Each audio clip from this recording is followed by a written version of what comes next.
Marxism and the Philosophy of Science. A Critical History.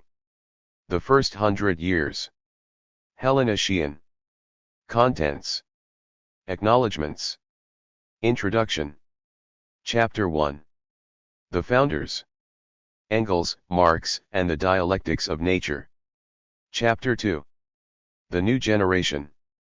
The Marxism of the Second International. Chapter 3. The Shift Eastward. Russian Marxism and the Pre-Revolutionary Debates. Chapter 4. The October Revolution. Marxism in Power. Chapter 5. The Comintern Period. The Dialectics of Nature Debate. Afterword. Afterword. Notes. Index of Names. Dedication. In memory of those who made their mark upon the history set out here, who symbolized in their very lives the ways in which science, philosophy, and politics have come together for Marxism, who died tragically and before their time. Christopher Caldwell. David Guest. Antonio Gramsci. Georges Politzer. Jacques Solomon. Boris Mikhailovich Hessin. Nikolai Ivanovich Vavilov. Acknowledgements. Because of the extraordinary scope and complexity of this project, the organization of my research has been a highly complicated affair, and in it I have had an enormous amount of help. I have also benefited greatly from my discussions with philosophers, historians, and scientists of a wide range of views, and from the criticisms of those who have read my manuscript.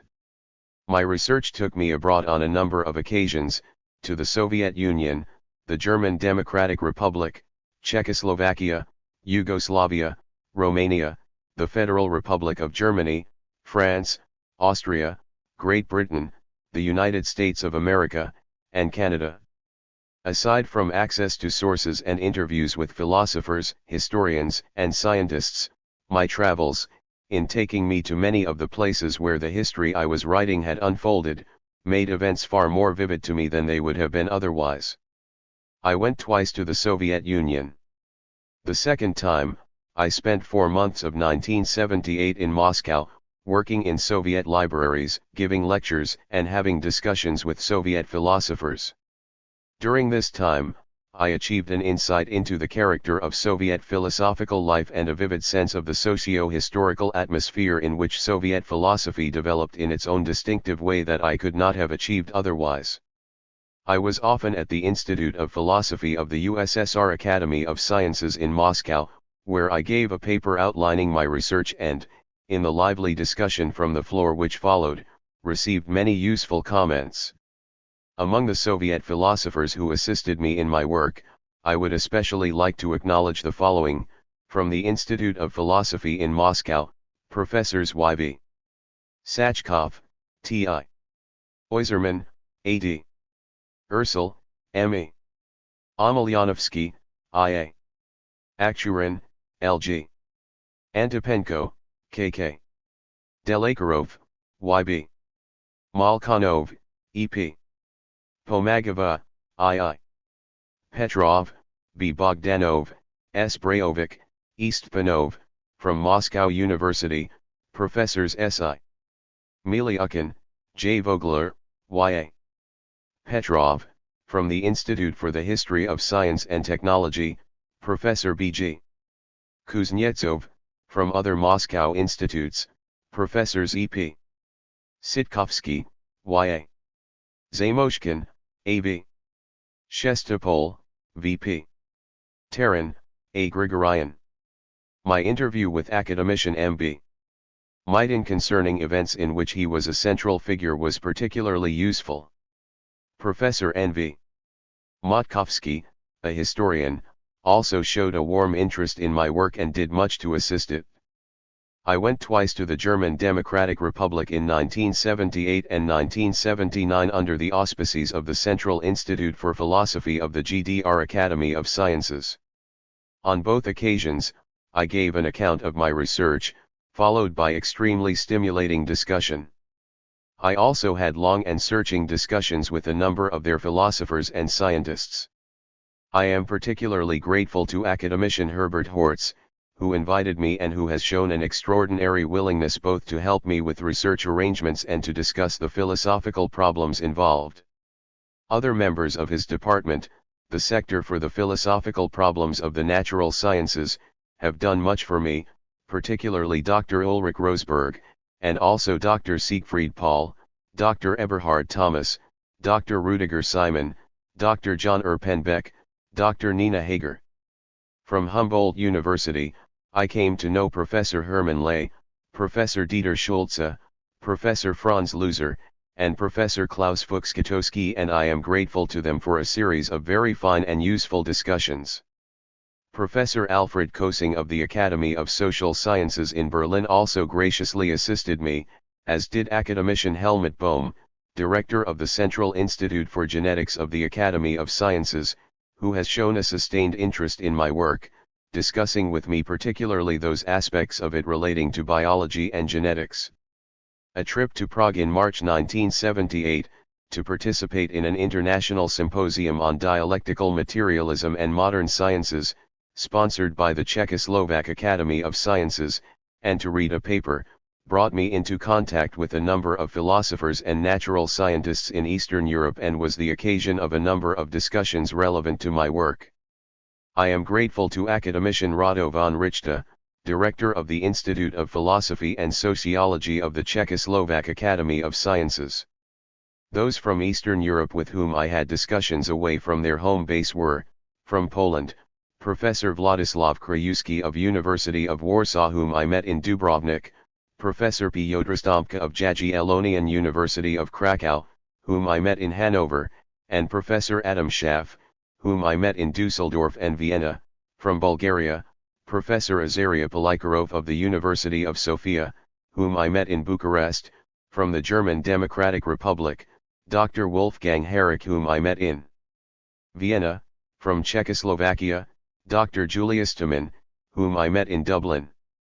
A trip to Vienna to meet with Professor Adam Schaff of the Polish Academy of Sciences and of the European Center for Coordination of Social Science Research in Vienna was especially important to me. His ruthless honesty in discussing many difficult matters with me was something for which I shall always be grateful, however painful it was at the time.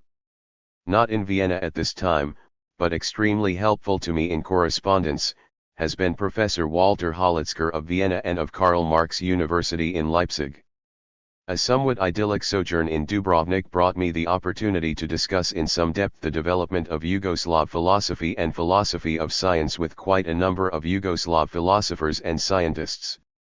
I spoke at greatest length with Professor Svetosar Stojanovic, Professor Mihailo Markovic, Professor Ivan Supek and Dr. Serjan Lilas. Dubrovnik was also the setting of some extremely stimulating discussions of the epistemology of science involving Professor Ernan McMullen, Dr. William Newton Smith and Mr. Ram Hare, which pushed me to probe certain issues further myself. Discussions of the current state of Marxist thought with Professor Joachim Israel and Professor Mark Swartowski were also helpful. Various international conferences I attended brought similar opportunities, particularly the 16th World Philosophical Congress in Dusseldorf in August 1978, the 6th International Congress of Logic, Methodology, and Philosophy of Science in Hanover in August 1979, and the 16th International Congress of the History of Science in Bucharest in August 1981. My numerous trips to Britain were extremely important to my work, not only for my research at the British Museum and the Marx Memorial Library, but for my contact with British Marxists. I am particularly indebted to Mr. Maurice Cornforth, Mr. Gordon McLennan, Mr. James Klugman, Mr. Monty Johnstone, Mr. Desmond Greaves, Dr. John Hoffman, Dr. Julian Cooper, Mr. David Pavitt, Dr. David Margolis, Mr. Jonathan Rhee, Dr. E.P. Thompson, Professor Roy Edgley, Professor Joseph Needham, and Professor Ralph Miliband. I am also grateful to Ms. Rosemary Sprigg, executor of the estate of Christopher St. John Sprigg, for access to unpublished material relevant to this study. Interviews with Mr. Paul Beard, Mrs. Elizabeth Beard, Mr. Nick Cox, and Mr. William Sedley were useful to me in my research on Caudwell.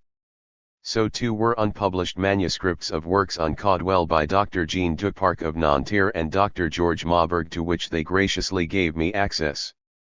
I am indebted to Dr. Duparc for lengthy and challenging discussions and generous hospitality when I came to Paris to read his thesis for the doctorat d'état. While in Paris, I also spoke with Dr. Dominique Lecourt about the various issues raised here. My trips to the United States and Canada in 1979 and 1980 advanced my work in two ways. I gave lectures based on my research at the Center for Philosophy and History of Science of Boston University, in the Marxism and Science Seminar in the History of Science Department of Harvard University, at the Philosophical Colloquium of the University of Toronto, at public lectures sponsored by the Departments of Philosophy of Queen's College of the City University of New York, of Fairfield University, and of the University of Bridgeport, and by the journal Science and Nature, and these raised challenging questions and points of discussion. Also, while in the United States, I had discussions with philosophers and historians of science that were extremely important to me as I got my work into its final form. I am especially grateful to Professor Robert Cohen of Boston University not only for challenging discussions and criticisms, but for organizing many things for me. I am also grateful to Professor Erwin Hybert and Professor Everett Mendelsohn of Harvard University, Professor Dirk Strook and Professor Lauren Graham of MIT, Professor Mark Zwartowski, Professor Joseph Agassi and Professor Diana Longhall of Boston University, Professor Howard Parsons of University of Bridgeport, Professor Eugene Fontenelle and Professor George Kreiswicki Herbert of Queen's College, CUNY, Professor Ernan McMullen of the University of Notre Dame, Professor Mihailo Markovic, Professor Alexander Vucinic, and Professor Mark Adams of the University of Pennsylvania, Professor Robert Tucker of Princeton University, Professor John Stahel, Professor Imre Toth, and Professor Dudley Shapira of the Institute for Advanced Study, Professor Richard Bernstein of Haverford College, Professor Mario Bunge of McGill University, Dr. Dan Goldstick and Dr. Frank Cunningham of the University of Toronto. Also my talks with those outside of the university setting with a lively interest in Marxist philosophy of science, particularly with those gathered around the journal Science and Nature, and with Mr. George Novak, author of many books on Marxist philosophy, were very encouraging. I have been extraordinarily fortunate in the number of outstanding scholars who have shown interest in my work and have taken great care in reading and commenting upon what I have written. This manuscript, or at least substantial sections of it, has been read by the following: Mark Zwartowski, Robert Cohen, Ernan McMullen, Mario Bunge, Nicholas Rescher, Stephen Tauleman, Erwin Hybert, Lauren Graham, Mihailo Markovic, Adam Schaff, Maurice Cornforth, Walter Holitzker, Ulrich Rosberg, Helmut Bohm, Jean Duparc, John Stahel, Imre Toth, Tomasz Brody, Roy Edgley, Jonathan Rhee, Monty Johnstone, and Peter Mew. I am much indebted to them for their discerning judgments and challenging criticism. Closer to home, I must mention the general encouragement in my work given to me by colleagues in Irish universities and in the Irish Philosophical Society, particularly those in the departments in which I have been based while working on this book: the Department of Philosophy of Trinity College, Dublin, the Department of Politics of University College, Dublin, and the School of Communications of the National Institute for Higher Education in Dublin. Many other people helped me as well, too many people, in too many different ways to be able to name them all here: librarians, interpreters, administrators, apparatchiks of all sorts, and simply friends. Of these, I should single out Mr. Seamus O'Brogane, who helped me with various technical matters and arrangements, and Mr. Sam Nolan, who encouraged me in getting through the final hurdles and seeing the task through to completion. Above all, I wish to thank Mr. Owen O'Murchu, who not only typed the manuscript, despite his vehement disagreement with many of the views expressed in it, but did much more to facilitate my work than I can possibly recount here. My debt to him is really quite incomparable. Although it is not customary to acknowledge publishers, I wish to break such a custom to express the appreciation I feel for the enthusiastic encouragement and robust joie de vivre of Mr. Simon Silverman. However, acknowledging my intellectual sources is really a much more complicated matter than listing persons with whom I discussed my work and giving references to books or papers cited at the end of chapters. Larger movements and deeper processes at work, the weight of various intellectual traditions, and also the whole tempo of the times have made my orientation to this book what it has been. From the time I began to engage in serious and systematic study of Marxism, many things fell into place for me. I cannot say that I am a Marxist in any unambiguous sense, for I have arguments with virtually all contending schools of thought within Marxism, both orthodox and revisionist, both past and present.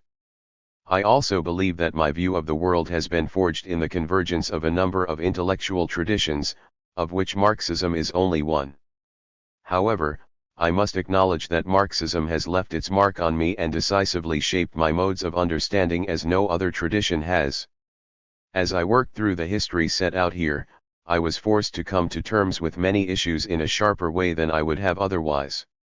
There were times when I was quite shaken by what I realized I had to write. My views on various questions evolved, reached points of crisis, and then resolution. My own relationship to Marxism became more and more complicated.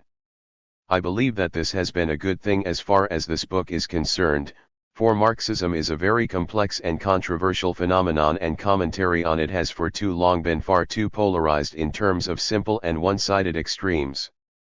The waters have for far too long been muddied both by the shallow jargon and hollow self-praise and by the stereotyped polemics emerging in response to them.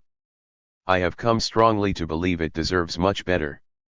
I have tried to look at it freshly, neither as apologist nor as prosecutor, but as someone who could recognize it as a formidable intellectual tradition and at the same time be free to subject it to critical assessment. I have, however, never believed that such openness of mind required detachment or lack of commitment, as the still prevailing academic ethos would have it. No matter how critical or complicated my position in relation to Marxism and the various issues it posed for me became, I was at all times passionately involved with it. For this, I make no apologies, for I believe that the very intensity of my involvement has enhanced rather than distracted from my understanding. Moreover, I believe that my active involvement with political organizations of the left, both old and new, at various times and in various places, has been epistemologically important for me. It is not simply that it brought me to know things I would not otherwise know, but it has involved a way of knowing that would not have been open to me in any other way. As is relevant to this book, the history of Marxism in the period under discussion is very much tied to the history of the communist movement. The fact that, while writing this book, I was coming to terms with the communist movement for real gave me many troubling experiences, but it also gave me a particular sort of insight that has, no doubt, colored these pages. The concept of the unity of theory and practice has been a notion much vulgarized and much abused, but I think it would be unwise to throw it over. I have long been convinced of the correctness of Dewey's critique of the spectator theory of truth and have long since opted for a participational theory of truth. And so I believe that the world is known best by those who most actively take hold of it, interact with it, participate in it. It has been my privilege to have encountered people who have known in this way in the course of my research for this book. These include those still alive, whom I have interviewed, and those now dead, whom I have discovered through their texts. I am much indebted to them. In the end, of course, I had to do my own thinking and make my own mistakes. For special reasons, I must insist that only I can be held to account for the views set out here, for better or for worse. I have been exposed to many and conflicting viewpoints and I have weighed seriously what others have said, but I had to decide for myself where I stood. And I have. This has sometimes meant taking issue with people who have been very kind to me, and if their assistance has been turned to ends neither they nor I foresaw, I ask them to try to understand. If they cannot accept the position I have taken, I hope they will at least accept my good faith in taking it. I am well aware of the controversial character of my conclusions, some of which may disturb others as much as they have disturbed me, but I have come to them gravely and could not do otherwise. Helena Sheehan. Introduction. In these pages, there unfolds a complex and intricate story. Although it is a story of the most vital significance, it has long been left untold. In some quarters this has been because of a total ignorance that there was anything to tell, and in other quarters because of a fear of the telling of it. It is the story of the shifting nexus of science, philosophy, and politics within Marxism. It is astonishing to discover in how many different ways and on how many different levels these have converged within the development of the Marxist tradition, both for better and for worse, with a multiplicity of factors coming into play, including the impact of new scientific discoveries, new philosophical trends and new political formations upon the overall process. While it is a story of a progressive and audacious enterprise, to which intelligent and discerning minds have applied themselves, it is also a story with its dark side, with retrogressive episodes, unscrupulous characters, hasty and ill-conceived projects, and superficial solutions, sometimes with dire consequences. This work attempts to give a historical account of the development of Marxism as a philosophy of science, as well as a philosophical analysis of the issues involved. This volume encompasses the first 100 years of the existence of Marxism, beginning with the mid-1840s when the philosophical ideas of Marx and Engels began to emerge in mature form, and ending with the mid-1940s with the dissolution of the Comintern and the end of the Second World War. It deals both with the mainstream of the Marxist tradition in the development of dialectical materialism as a philosophy of science and with the diverging currents advocating alternative philosophical positions. It shows the Marxist tradition to be far more complex and differentiated than is usually imagined, characterized by sharp and lively controversies for contending paths of development at every step of the way. The debates about how to develop Marxism as a philosophy of science have taken a number of forms. One recurring theme has been that of the precise relationship between philosophy and the actual results of the empirical sciences, debated in the sharpest form in the controversy between the mechanists and dialecticians in the Soviet 1920s. Another recurring theme has been the relationship of specific scientific discoveries to the philosophy of dialectical materialism, such as the controversies over relativity theory or genetics. Yet another theme has been whether dialectical materialism or alternative philosophies of science, based on neo-Kantianism, Marxism, or mechanistic materialism, are the most appropriate development of the Marxist tradition, such alternatives having been put forward by the Austro-Marxists, the Russian empirio-criticists and the Soviet mechanists. There have also been debates about whether to develop Marxism as a philosophy of science, disputes exemplified most sharply by the emergence of the neo-Hegelian trend within Marxism and the dialectics of nature debate set off by the Hungarian Marxist Lukács in the Comintern in the 1920s and continuing into the 1970s. It all adds up to a formidable intellectual tradition in the philosophy of science which is virtually ignored by academic philosophy of science outside Eastern Europe. Certainly in the world of Anglo-American philosophy departments, insofar as there is any thought given to the history of the philosophy of science, in this era in which philosophy has become so woefully ahistorical, it is fixated on one line of development. The consensus undoubtedly is that the main dramatis personae of 19th and 20th century philosophy of science are such as Mach, Carnap, Popper, Kuhn, Lakatos, Feyerabend. This line of development has constituted the point of reference to which all commentators are expected to orient themselves, no matter how fundamental their criticisms of it, no matter how deep their commitment to charting a new way forward. I do not doubt that this line of development has been a vitally important one and that anyone working in this discipline without a thorough knowledge of the history of its major shifts and its present-day twists and turns would deserve harsh judgment from his or her colleagues.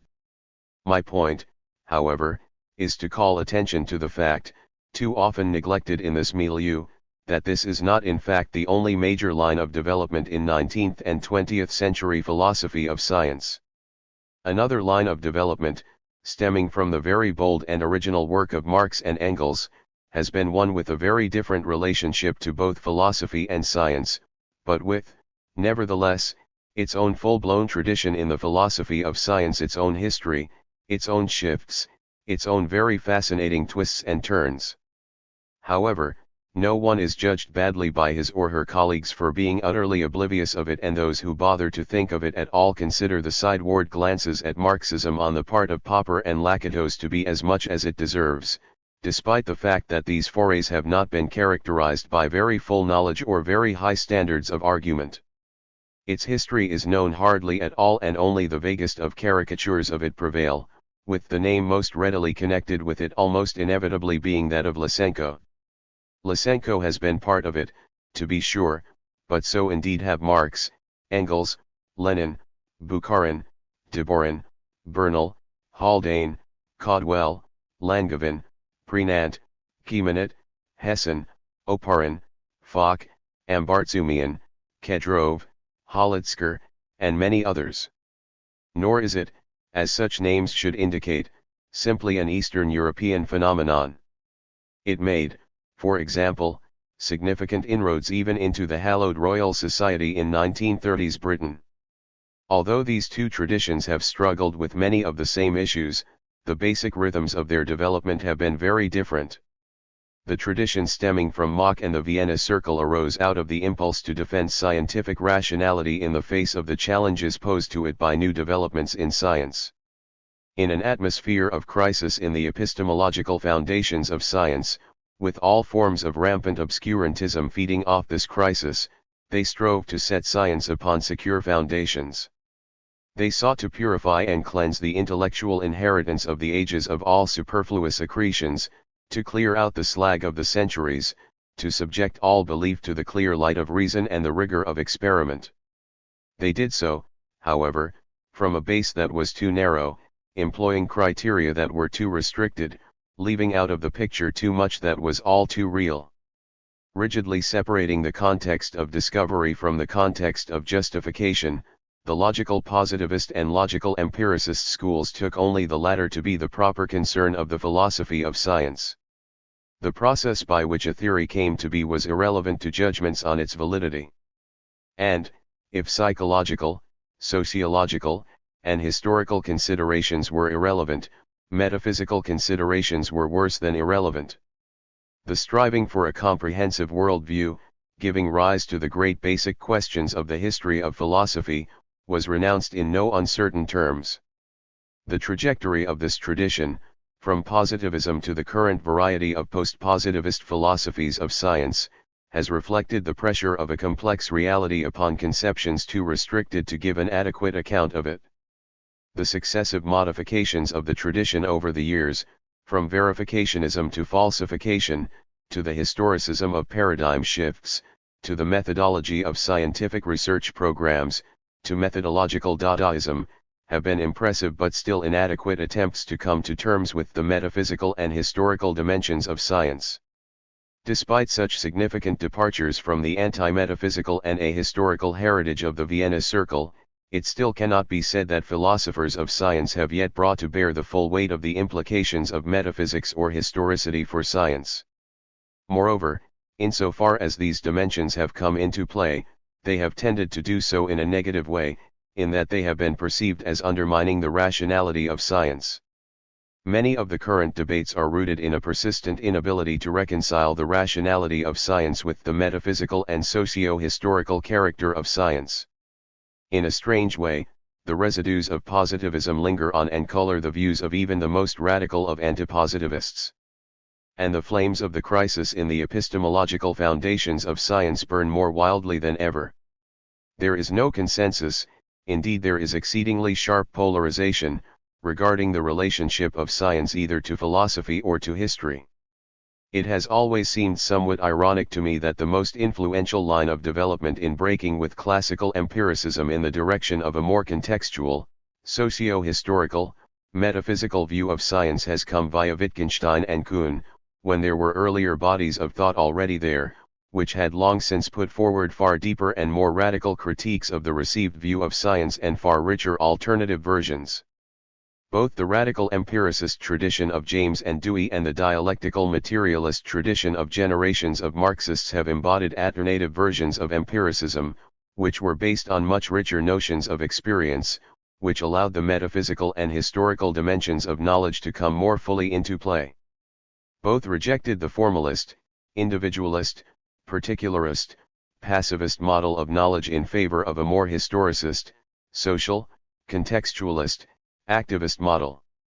Long before Wittgenstein, these earlier thinkers understood that experience came already clothed in language, that meaning could only be understood in context, that no logical formalism could substitute for the real flow of actual experience.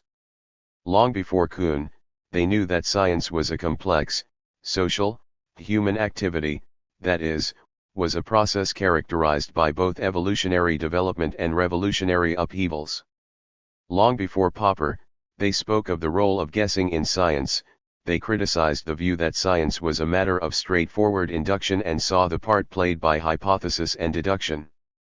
Long before the emergence of the Edinburgh School, they made very strong claims indeed about the role of social interests in knowledge. They believed sociological explanation to be relevant to all theories, whether in literature or science, whether true or false, rational or irrational. Indeed, so many contemporary themes, such as the role of theory in observation, the attention to the process of discovery as well as to the process of justification, the impossibility of strict verification, and many others, turn out to be anticipated in these now dusty tomes on yellowed page after yellowed page. The differences, however, are just as striking. Both of these earlier traditions placed science within a much wider socio-historical context than did Kuhn and his successors. They understood far better the relationship of the history of science to the history of everything else, which undercut the possibility of such protected worlds unto themselves as Wittgensteinian language games, Kuhnian paradigms, or Popperian third worlds. Their field of vision opened to a much wider world. Their understanding penetrated to a much deeper historicity. Their modes of thought were much more integral, and so they were not prone to the one-sidedness of later views. Their realization of the importance of hypothesis and deduction did not lead them to deny any role whatsoever to induction. Their awareness of complexity did not lead them to conclude that there were no unifying patterns. Their historicism did not entail discontinuity. Their acceptance of relativity did not imply incommensurability. Their renunciation of the quest for certainty did not bring them to despair, to announcements of the end of epistemology, to declarations that anything goes. What is really most striking about these earlier thinkers is how much more robust they were, how much more able they were to live in an open, uncertain, unfinished universe with many risks and no guarantees, how much more willing they were to stake their lot with uncertified possibilities. Nothing in all that they knew about what a complicated and uncertain activity science was stopped them from taking their stand with science and even drawing far-reaching conclusions from it. Here I leave to someone else or to another day the task of making the case further for the radical empiricist tradition of American philosophy. This book and the one to follow will hopefully make the case for Marxism. Given the tensions-racking contemporary philosophy of science, it could well be of value to look back on a tradition that has proceeded with the same quite crucial matters, but in such a different way. The most significant features of Marxism in respect to these problems are, that it has seen scientific theories as inextricably woven into worldviews, that it has made extraordinarily strong claims regarding the socio-historical character of scientific knowledge, that it has not tended to perceive these aspects as being in any way in conflict with the rationality of science. Marx and Engels saw the history of science as unfolding in such a way that science was a cognitive activity carried on within the framework of a whole worldview, which was in turn shaped by the nature of the socio-economic order within which it emerged. Such a characterization of science took nothing away from science in their eyes. The science of the past, grounded in the worldviews of the past, grounded by the relations of production of the past, had all been necessary stages in the evolution of human understanding. It was necessary to unmask the superseded ideologies of the past and present that distorted the development of science. Even more, it was necessary to move the process onward to the next stage, the further development of science, in the context of a new worldview, in the context of a struggle for a new social order and new relations of production. From the beginning, the Marxist tradition bravely set itself the task of elaborating the philosophical implications of the sciences of its times with a view to working out a scientific Weltanschauung adequate for its epoch. Engels's antipositivist materialism was an extraordinarily impressive achievement. He did not shrink from the great basic questions that have perplexed the philosophers of the ages, but he did insist that attempts at answers be grounded in the best empirical knowledge of the time. In so doing, he not only laid the foundations of a scientifically grounded worldview, but set forth views on many issues, such as reductionism, the history of science, and the logic of scientific discovery, that not only anticipated certain contemporary theories, but are still in advance of them. Throughout its subsequent history, there were new challenges to meet, arising out of the revolutionary advances in the natural sciences as well as out of the emergence of new philosophical trends and new political formations, and these giving rise at every step along the way to new controversies, new arguments for contending paths of development. It is a complex tradition, with Marcuse or Coletti as far from Engels as Feyerabend from Carnap. Some of these contending paths involved explicit renunciation of Engels's enterprise of striving for a comprehensive worldview grounded in science and in continuity with the history of philosophy. There have been, for example, the Soviet mechanists who believed that science could do very well without philosophy, as well as Marxists of the neo-Hegelian variety who have tended to think that philosophy should keep its distance from science. Today, the interpretation of Marxism as a Weltanschauung tied to the development of science is by no means an uncontested position. It is no secret that there are today many contending schools of thought, all claiming to embody the correct interpretation of Marxism, some of which explicitly renounce the ideal of a Weltanschauung and display a marked hostility to the natural sciences, while others make a fetish out of an eccentric concept of science and tend to take a derogatory attitude to philosophy. Nevertheless, the mainstream of the Marxist tradition has defended the sort of synthesis of science and philosophy that Engels proposed, even it has not always proceeded in the best possible way to bring the project to fruition. From the beginning as well, this whole project has been placed firmly within a wider socio-historical context. Philosophy of science was no free-floating set of theories spontaneously thought up by free-floating philosophers of science. Nor was science a straightforward piling up of facts about the world unproblematically discovered by autonomous scientists in their sealed-off laboratories.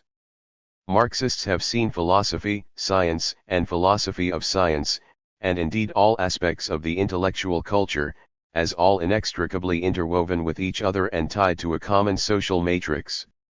It is no accident that a whole distinct tradition in philosophy of science has emerged and developed in relation to such a distinct social theory and political movement as Marxism.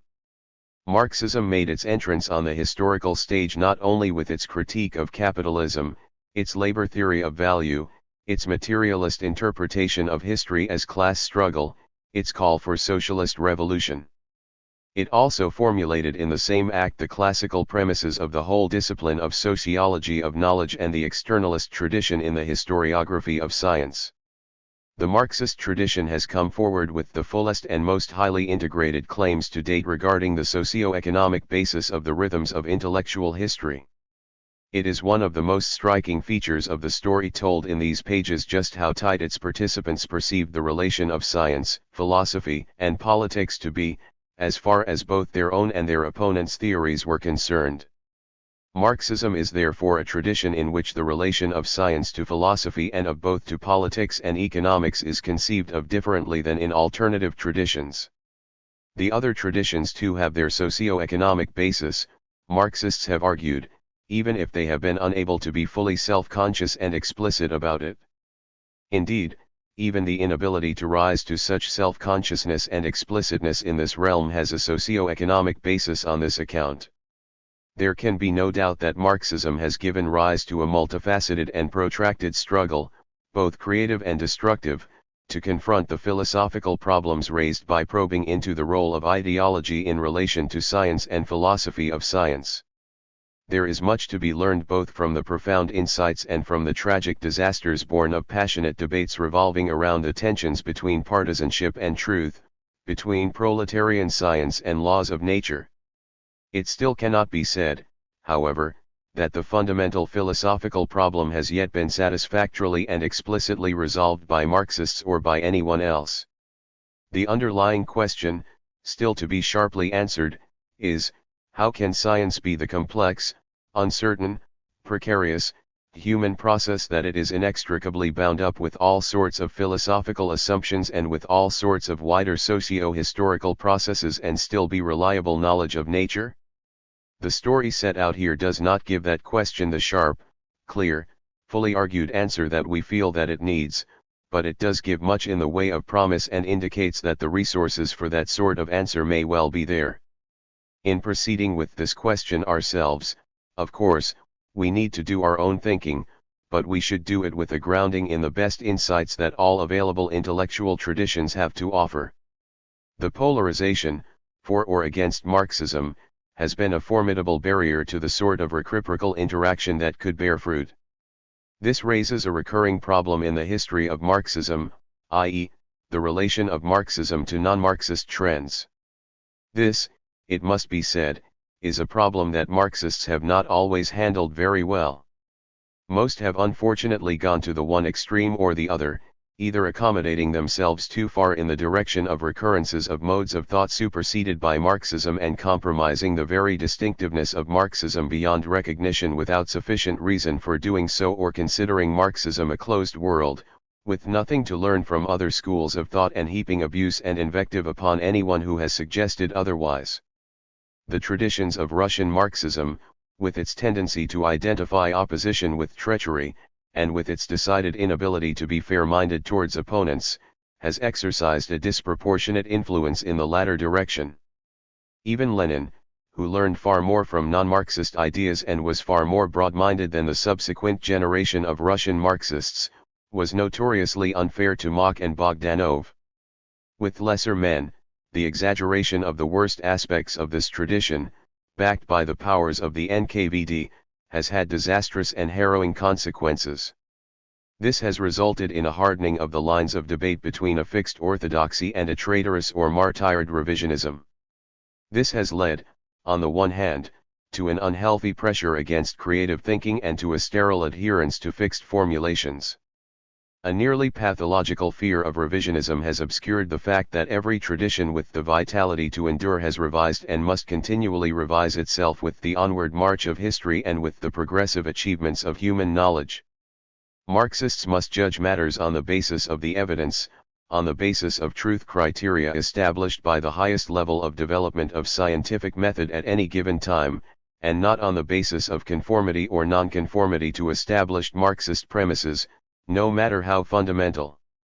Only if its most basic premises are continually scrutinized can the continued affirmation of them be meaningful.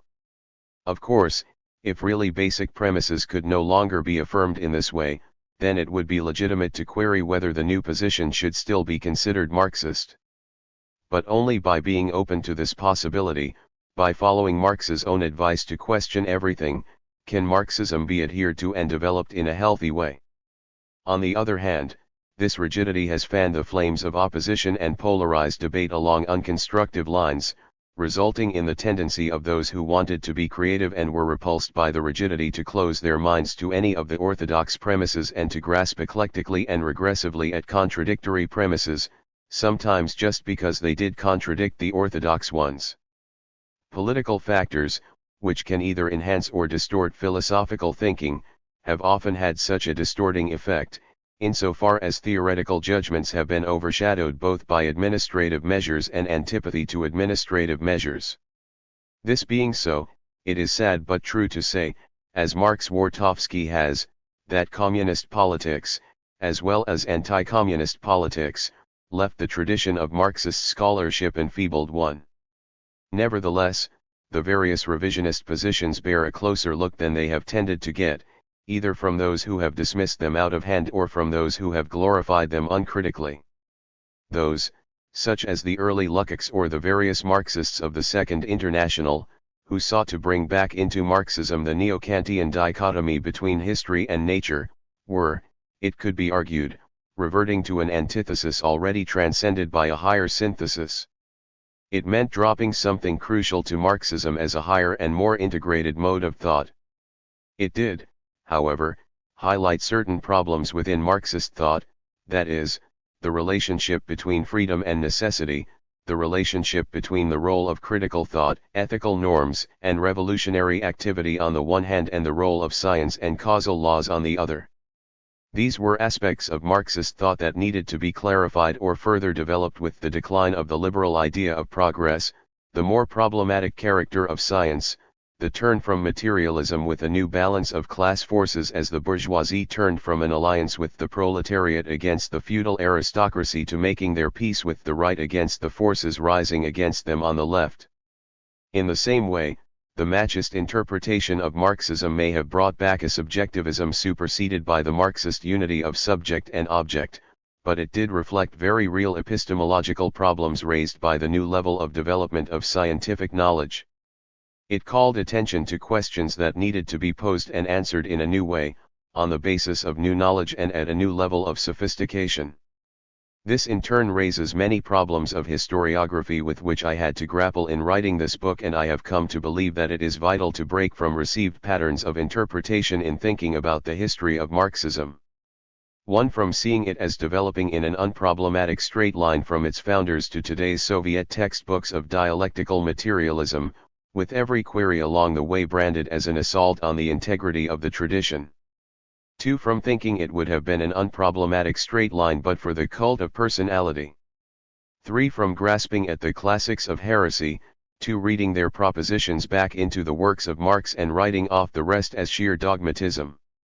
4. From taking selected texts, which are given an exceedingly forced reading, 3. And making these entirely constitutive of what counts as Marxism, and dismissing any consideration outside that framework as historicist. 5. From throwing the whole lot together as the illusion of the epoch. 4. The history of Marxism insofar as it is written at all is, for the most part, written along the above lines. There is, to be sure, a healthy tradition in Marxist historiography, represented by such writers as Eric Hobsbawm, E.P. Thompson, and Christopher Hill, though little in the field of philosophy or philosophy of science. Bearing on this problematic understudy here, there is very little that is relatively free of the above patterns of interpretation, the most notable exception being Lauren Graham's Science and Philosophy in the Soviet Union. Graham, although not a Marxist, has given an extremely fair assessment of Soviet philosophy of science in a sympathetic but critical vein. But almost all comprehensive or partial histories of Marxism bearing on philosophy and philosophy of science fit into the above categories, mostly into categories 3 and 5. George Lichthium's Marxism, a historical and critical study, fits into the third category and only really covers the period to 1918, with only a sketchy and heavily caricatured concluding section dealing with the subsequent period.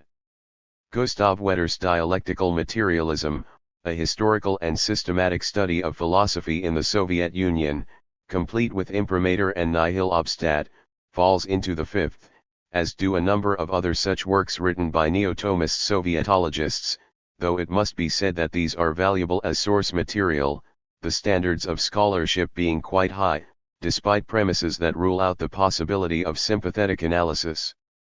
The most ambitious and seemingly comprehensive work to appear has been Leszek Kolakowski's 3-volume Main Currents of Marxism, a curious blend of the thinking associated with the third and fifth categories, reflecting the author's own growing dissociation with Marxism. The perspective from which he now seems to judge it all has been aptly described by Wartofsky in his review, Between God, Despair, and Peaceful Meliorism. Kolakowski offers no decisive choices, though he flirts with all 3. 5. Whatever the merits of Kolakowski's work, and merits there are, it suffers severely from his inability to give a fair account of positions with which he disagrees. There are also significant gaps that make it far from comprehensive. So too with David McClelland's Marxism after Marx, which falls roughly into the third category and which is lacking in proportion and perspective and full of omissions and interpretations somewhat off the mark. As for those connected with categories 1, 2, and 4, there are inhibiting factors against writing such histories. In the case of the first and second, there is simply too much material in existence contradicting these interpretations, and such efforts that forge ahead despite this are a combination of evasion or blatant fabrication. The most crass example was the famous Stalinist history of the CPSU, short course. A more recent, toned-down, example is Mikhail Ivkuk's Philosophical Traditions Today. The fact is that the history of Marxism has taken certain turns that present special problems in the matter of Marxist historiography. The history of Marxism is for many reasons dominated by the history of the communist movement. While non-communists, for the most part anti-communists, have found this history almost impossible to comprehend, producing extremely distorted accounts of it, communists themselves have not helped much. For the stark truth of the matter is that communists have found it exceedingly difficult to be honest about their own history. Chapters 4 and 5 will try to give some indication why. In all events, precedents were set in the most deplorable degradation of intellectual life, Stalin's denunciation of archive rats, followed by a wave of denunciation of rotten liberalism and bourgeois objectivism, purges, false accusations, insincere self-criticisms, arrests, executions, books disappearing overnight from bookshops and library shelves, names becoming unmentionable, photographs being doctored, NKVD requisitioning of archives, blatant lying. The days of such massive purges, arrests, and executions may be over, the days of NKVD destruction of archives may be over, but the legacy of which these were a part is with us still. There is still much evasion and deceit. Casting its shadow over the academic life of the socialist countries and the intellectual life of some of the communist parties, there is the official history of Marxism, shallow, schematic, triumphalist, full of semi-ceremonial phrases, empty jargon, hollow self-praise. Below it, the real history of Marxism, insofar as it is known, leads a subterranean existence. Names, unmentioned in public, are whispered in quiet places. The story can be told in bits and pieces, but it cannot be published. Such books as Roy Medvedev's Let History Judge and his brother Jares Medvedev's The Rise and Fall of T.D. Lysenko have come as a breath of fresh air, given prevailing conditions, in that they have spoken loudly of much that is only supposed to be whispered and have faced the difficult personal consequences of doing so. Although admirable books in many respects, they do not escape the assumptions of the second category, putting an exaggerated emphasis on the personality of Stalin and failing to give due attention to other operative factors. As to the fourth category, the Althusserian trend is very ambiguous about the nature or the value of history, insofar as it recognizes it exists.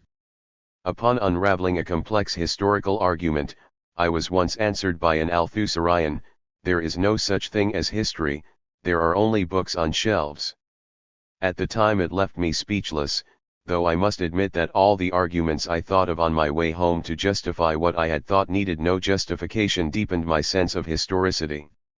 Even analytic philosophers, whom I had long since judged shockingly lacking in a sense of historicity, at least, will admit that history exists and might even be nice to know.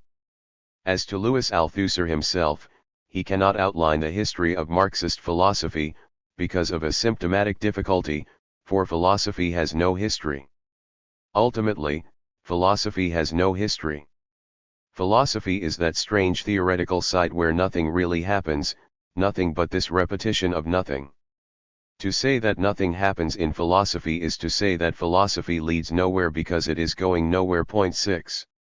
He does admit that there is a history of the sciences and that the lines of the philosophical front are displaced according to the transformations of the scientific conjuncture, but this is a history of the displacement of the indefinite repetition of a null trace whose effects are real. 7. It is a trend of wide influence today, with Barry Hindness and Paul Hirst starkly declaring, "Marxism, as a theoretical and political practice, gains nothing from its association with historical writing and historical research.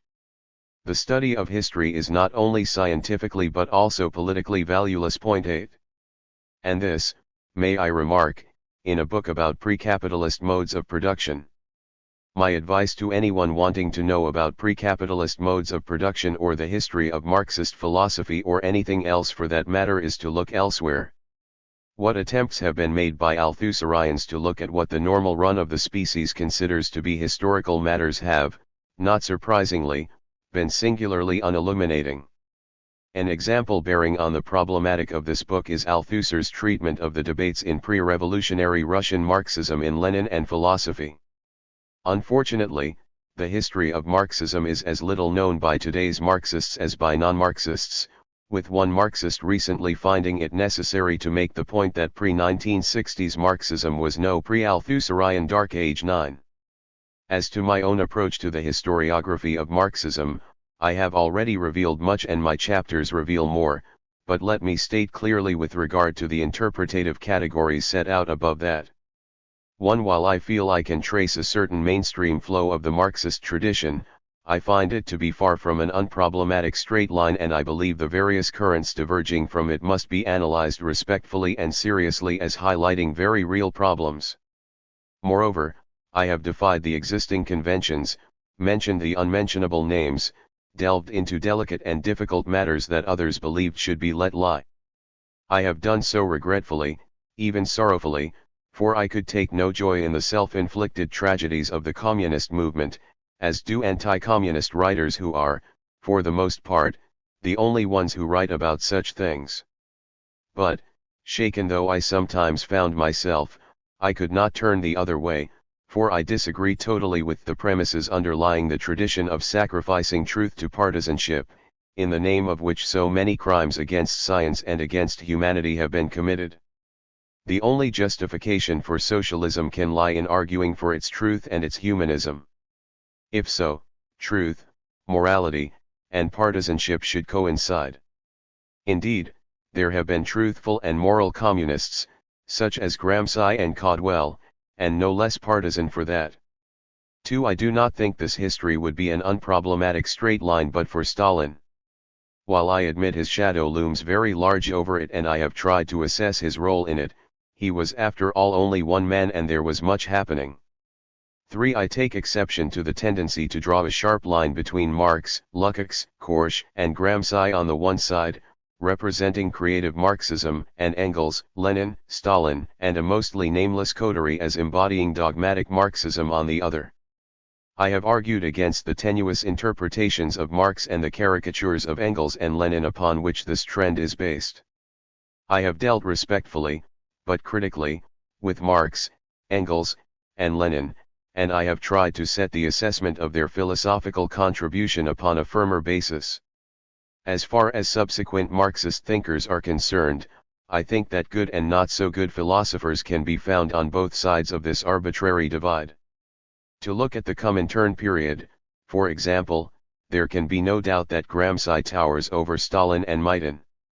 However, it is also my opinion that Caldwell towers over Korsch, yet there is a great fuss made over Korsch while Caldwell is forgotten. Korsch's political dissent, more than the philosophical merit of his writings, is, in my opinion, responsible for his greater prominence than Caldwell's, who died as a Communist Party member. For to the Althusserians, I must confess to being an unrepentant historicist, my argument is quite simply that we cannot separate human thought from the movement, the flow, the context of human thinking without thoroughly distorting what it actually is. The unfolding of history has formed us as what we are and shaped our modes of thought, and there is no understanding any of it without a sense of the process that has brought it into being. 5. Far from believing Marxism to be the illusion of the epoch, I believe that, however problematic it has become and whatever criticisms may legitimately be laid at its door, there is still a point to Sartre's statement that it remains the unsurpassed philosophy of our time. 10. Even if it be surpassed, and I am prepared to think that it may be, we shall still owe it much. For the time being, such features as its comprehensiveness, its coherence, and its orientation towards science still recommend it beyond any of its contenders so far. It is my view that the history of Marxism needs to be seen as a complex and intricate story of persons, ideas, and events, as a process in which philosophical ideas have emerged and contended with one another in a complex and multifaceted interaction with the social, political, economic, and scientific forces at work at any given time. It needs to be viewed with a sensitivity to the passionate striving, to the astute analyses, to the intelligent and enduringly valid syntheses it has brought forth and, at the same time, with a willingness to look full in the face upon the dark side of it and to realize how and why it is that those who love wisdom need to walk warily, even among those who are supposedly of their own kind.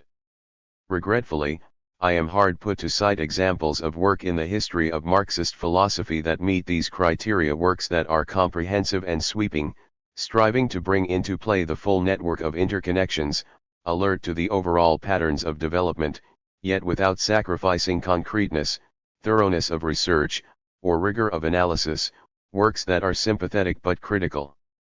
This, at any rate, is the challenge I have set for myself. It is for others to judge the extent to which I have met it.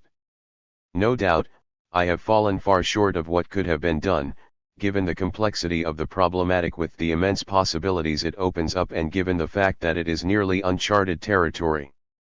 Not altogether uncharted, however. Although there is no overall history of Marxist philosophy of science, there are some rather good histories of certain episodes of it. The only area in which major works are already in existence, however, is in the history of Soviet philosophy of science, the most notable works being David Jorovsky's Soviet Marxism and Natural Science, which covers the period from 1917 to 1932, and the Lysenko Affair, and Lauren Graham's Science and Philosophy in the Soviet Union, the weight of which is on the post-war period, but which nevertheless contains much valuable material on the pre-war period. These works are invaluable sources, adhering to the highest standards of scholarship, and I have not hesitated to draw upon them in my fourth chapter. However, even in the field of Soviet philosophy of science, where such significant work has already been done, there are gaps to be filled and interpretative issues to be clarified. I believe that many of the facts and ideas set out by Jorovsky should be seen in a somewhat different light. While basically I agree with Graham, I prefer to give greater weight to the political context in dealing with philosophy of science than he does. Regarding my other chapters, there are no such major parallel works. However, there are, in every case, in addition to the primary sources, a variety of types of secondary sources that touch on certain aspects of the chapter. About the work of certain authors, there is a voluminous body of secondary literature, but little or nothing about others. I have undertaken to review this secondary literature where it exists and to take a specific interpretative position. In cases of an extensive body of literature, where an exhaustive survey would be impossible, I have attempted to select in a representative manner, so as to indicate the overall range of interpretative patterns. In matters of ongoing controversy, such as that of the Marx-Engels relationship and that of the relationship of the Oparin-Haldane hypothesis to Marxist philosophy, I have weighed the evidence and argued a very definite position. In every chapter, my general method has been to sketch the relevant historical background, to outline the terms of the philosophical debates, to show their connections to other debates, to evaluate the various philosophical arguments put forward, to determine their significance within the history of Marxist philosophy of science as a whole, and to review critically the secondary literature. But that is only the roughest and most superficial characterization of the book's method. Working through it in detail and in depth has forced me to wrestle with a host of exceedingly intricate and thorny methodological issues. Perhaps the most important of these underlying issues concerns the relationship between the philosophical and the historical dimensions of this work. This is not an easy matter to discuss. It would be difficult enough if I only had to explain myself to those who believe as I do in the historicity of philosophy, and I mean a deep, internal, and constitutive historicity, rooted in the historicity of rationality itself. To those who know, and know deeply, why the history of the philosophy of science is essential to the philosophy of science, I would have problem enough defending what I have done and how I have done it. However, living as I do in a world full of analytic philosophers and Althusserians, nothing can be taken for granted, and if I wish to defend my method, my task is far more complicated. I fear, however, that I may be talking across insuperable barriers in trying to explain myself to those to whom the slightest hint of historical scholarship automatically lays one open to the charge of being insufficiently philosophical, or to those for whom a symptomatic difficulty already declares the end result to be a nullity. Most philosophers today are utterly oblivious of the fact that philosophy or science is historical, except in the most trivial and superficial sense. Even when they do look at the history of philosophy or science, they do so in such a thoroughly ahistorical and non-contextual way, that anybody could virtually have said anything at any time. In philosophy, the ideas of Plato, Aristotle, Descartes, Hume, Kant, Hegel, Carnap, and Quine are treated as discrete and interchangeable units, virtually independent of time and place, and generated in an autonomous activity with no necessary or integral connection to anything else. If temporal sequence or economic, social, political, or scientific developments are mentioned, it is only in an accidental or circumstantial way. It is exceedingly rare today to find a philosopher with a real sense of the flow, the movement, the process of the history of philosophy or science, and with a vivid sense of its integral connection with economics, culture, politics, and science. This being so, the whole debate over the relationship of the philosophy of science to the history of science among philosophers of science has been an extremely constructive one, though its inadequacies are painfully apparent in the strained attempts to set up awkward interactions between an ahistorical philosophy of science and a non-philosophical history of science. Even while making a stab at overcoming this syndrome, Kuhn declares, "Subversion is not, I think, too strong a term for the likely result of an attempt to make the two fields into one. The final product of most historical research is a narrative, a story, about particulars of the past. The philosopher, on the other hand, aims principally at explicit generalizations and at those with universal scope. He is no teller of stories, true or false. His goal is to discover and state what is true at all times and places rather than to impart understanding of what occurred at a particular time and place." Point 11. The contrast is falsely drawn, and the subversion he fears would be, in my opinion, no bad thing. I see no reason why the philosopher should not be a teller of stories and be fully a philosopher in doing so. Certainly coming to terms with the history of philosophy and the history of science is no diversion from being a philosopher, and writing such history is a thoroughly philosophical task. Actually, there is far greater philosophical rigor called into play in the real struggle to make sense of the turbulent complexity of the world of historical experience than in shallow formal schemes of the hothouse world in which the analytic philosophers build their careers. At any rate, in the practical task of writing this history, I felt fully a philosopher in doing so. So many times I found that historiographical problems came down to epistemological problems, which in turn came down to ontological ones.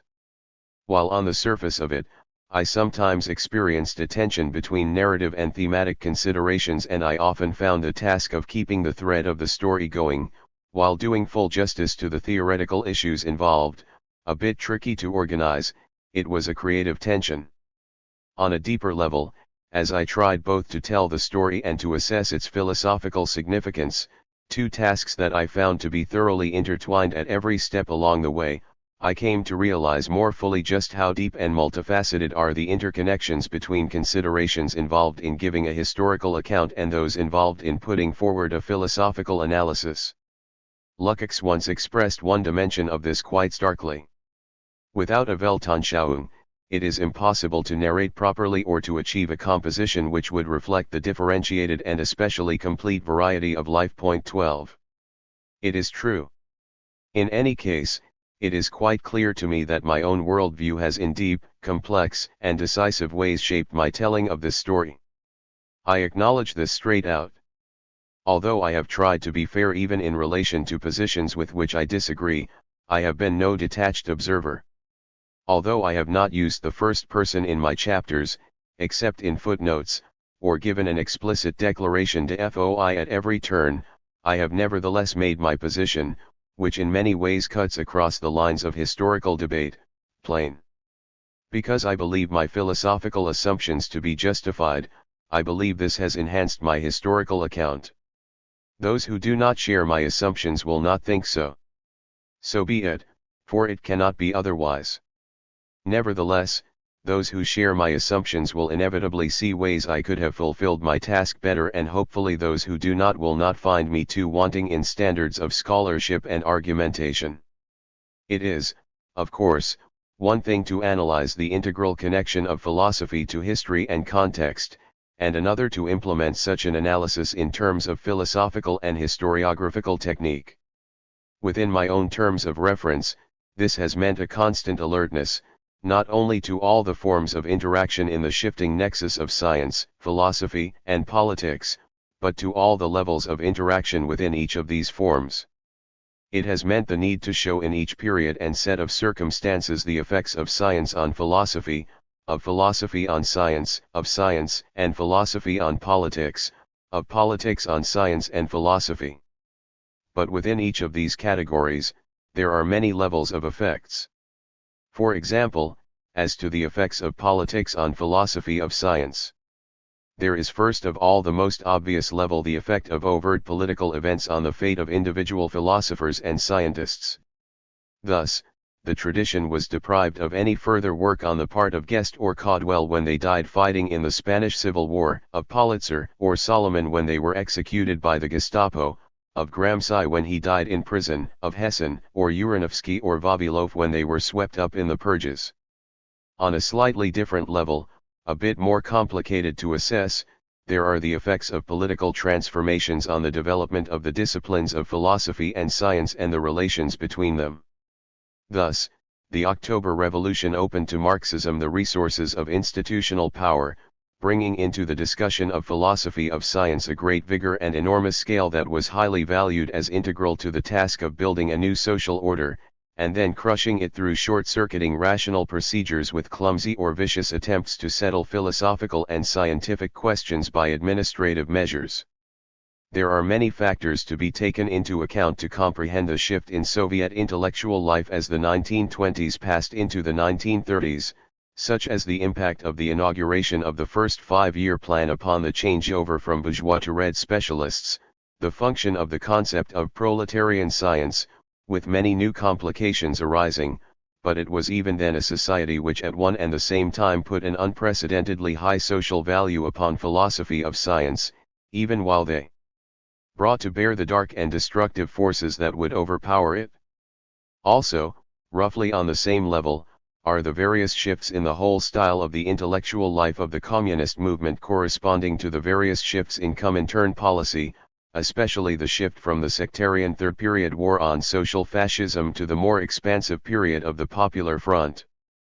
There are many further levels, with the various primary and secondary sources drawing all sorts of connecting links between political factors and philosophical and scientific ones, sometimes quite to the point and sometimes far from it, but all of them showing the truth of Haldane's discovery that, while the professors may leave politics alone, politics will not leave the professors alone.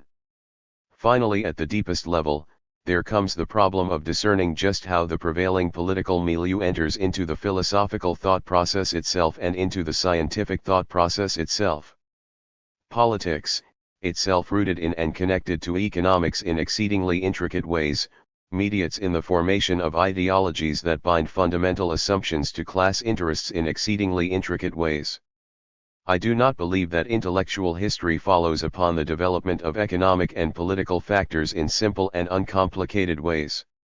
The connections can be of an extraordinarily complex and subtle nature, with all sorts of complications arising from overlapping and countervailing tendencies.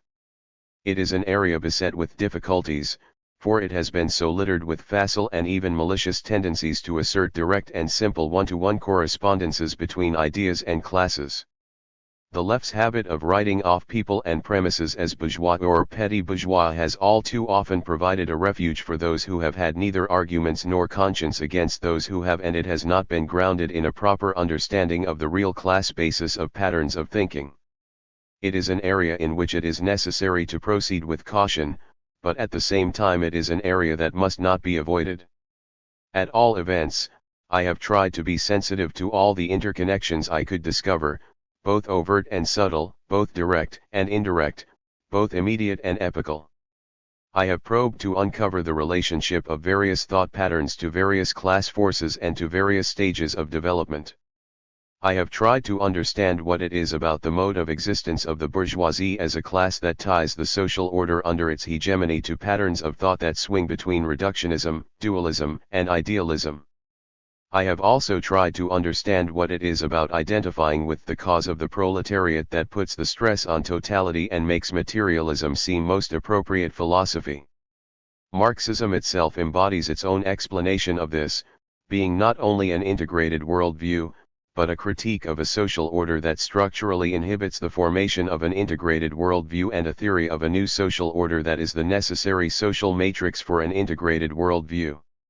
It renounces any disjunction of philosophy and politics as symptomatic of the intellectual fragmentation endemic to the capitalist mode of production and holds that the integration of all spheres can be achieved only in a new consciousness tied to a new mode of production.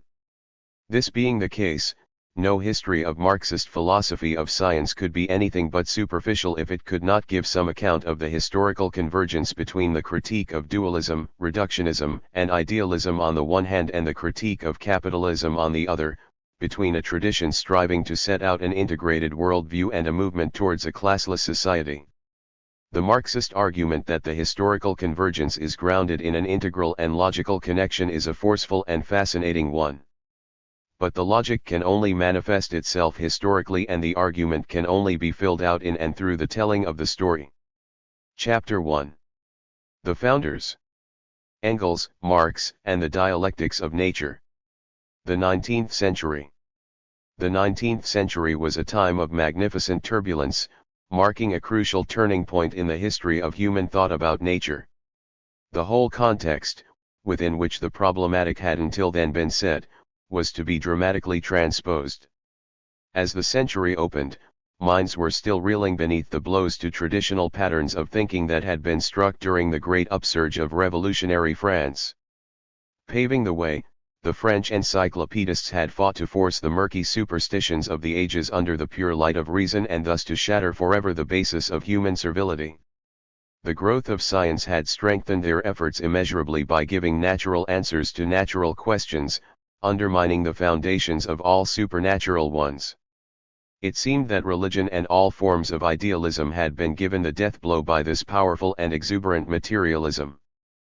But idealism proved to be more resilient than had been anticipated, and indeed it reached unprecedented new heights in the grandiose system of Hegel, with a new emphasis on temporality, on development, on process.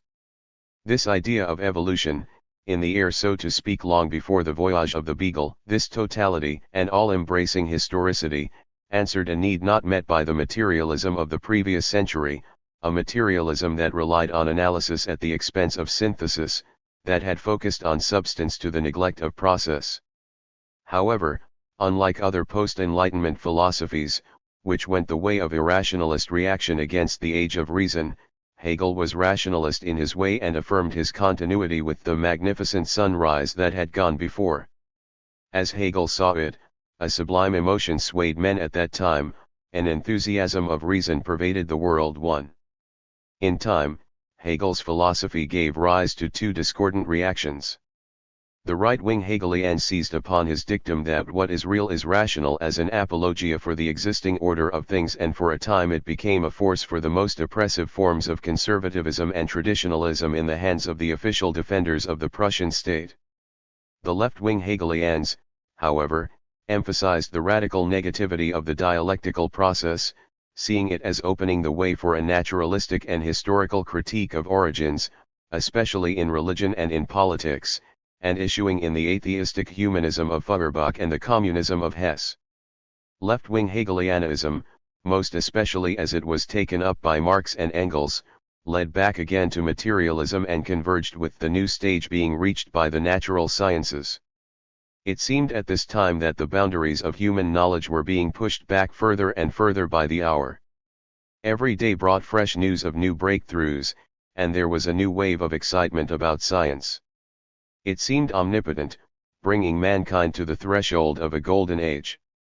It was also proliferating and changing at a dizzying pace, transforming itself from a wide-ranging activity, engaging perhaps 100 or so amateurs and polymaths, to an increasingly professionalized and specialized enterprise, with a mushrooming apparatus of laboratories, journals, learned societies, sources of finance, technical applications, and administrative infrastructures.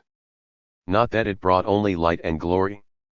There were some shocks in store, and there was much confusion and bewilderment as the clash between the old and the new played itself out. Sciences such as biology and geology were pushing ahead with startling results. In the fossils and the rocks, the secrets of the past were being revealed, and the story of man was turning out to be much longer and much stranger than anyone had been led to expect. It all came to a head with Darwin and the furor over the theory of evolution. In terms of historical impact, it was Darwinism that most forcibly and explicitly placed man and all of his ideas and institutions squarely within the setting of the natural world, giving them a natural origin and a natural history. It brought a glimpse of a time so far back as to be beyond all previous imagination, a time of darkness and terror, a time when our own kind wandered blindly.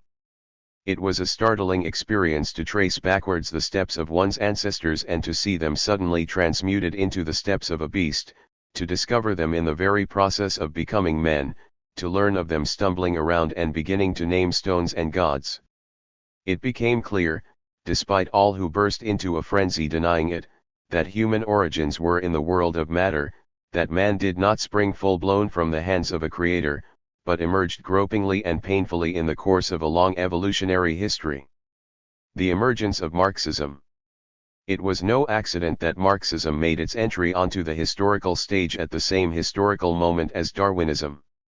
At the funeral of Marx, Engels made much of the connection between Darwinism and Marxism, stating that just as Darwin had discovered the law of development of organic nature, so Marx discovered the law of development of human history.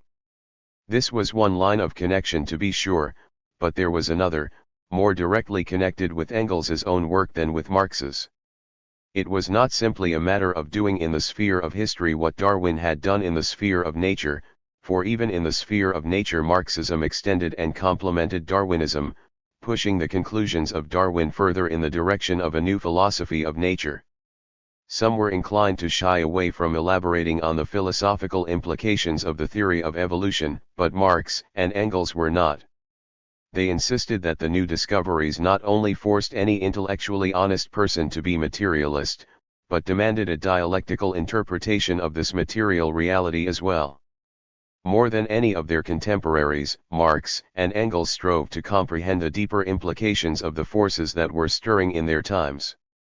They were in tune with the prevailing materialism inspired by confidence in the great advances of the natural sciences, but they also saw that the natural sciences had reached a new stage that demanded that materialism be brought to a new stage as well. Evolution needed to be integrated into the very structure of materialism. Whereas the 18th century had seen the world as a timeless order of nature, the 19th century perceived the world as a temporal and developing process. The spirit of the age was pervaded by a deep sense of time and historical process, a new sense of the mutability of all that existed. But the zeitgeist had not yet achieved philosophical coherence. Nevertheless, it was coming. Looking back into history, Marx and Engels believed they had discovered the underlying pattern, the inner dynamic that relentlessly pushed history forward. The key was in the labor process, in the mode of production, in the means men employed to procure their material existence. From the economic basis of a given society, there arose a legal and political superstructure and corresponding forms of social consciousness. All of these elements were inextricably bound together within the historical whole. The belief that the economic, political, cultural, and intellectual spheres were separate and independent of each other was the most fundamental of illusions. At crucial turning points in the historical process, the existing relations of production became a fetter upon the development of the forces of production, necessitating a revolution in the mode of production and throwing existing forms of political life and intellectual consciousness into crisis. Such a time was coming for capitalism, they believed, with the growing contradiction between the private ownership of the means of production and the social organization of labor, playing itself out in its two great classes. Its dominant class, the bourgeoisie, having overthrown the feudal aristocracy, had to create the proletariat, whose destiny it was in turn to overthrow it. Although history had been heretofore a history of class struggle, the mission of the proletariat was to create a classless society. In liberating themselves, they would liberate all. The communist society of the future would usher in the reign of universal human emancipation, the overthrow of private ownership of the means of production, the withering away of the coercive state, the end of the alienating division of labor, the abolition of antagonistic social relations, the transcendence of all forms of philosophical dualism. Essential to this was the formulation of an integrated worldview.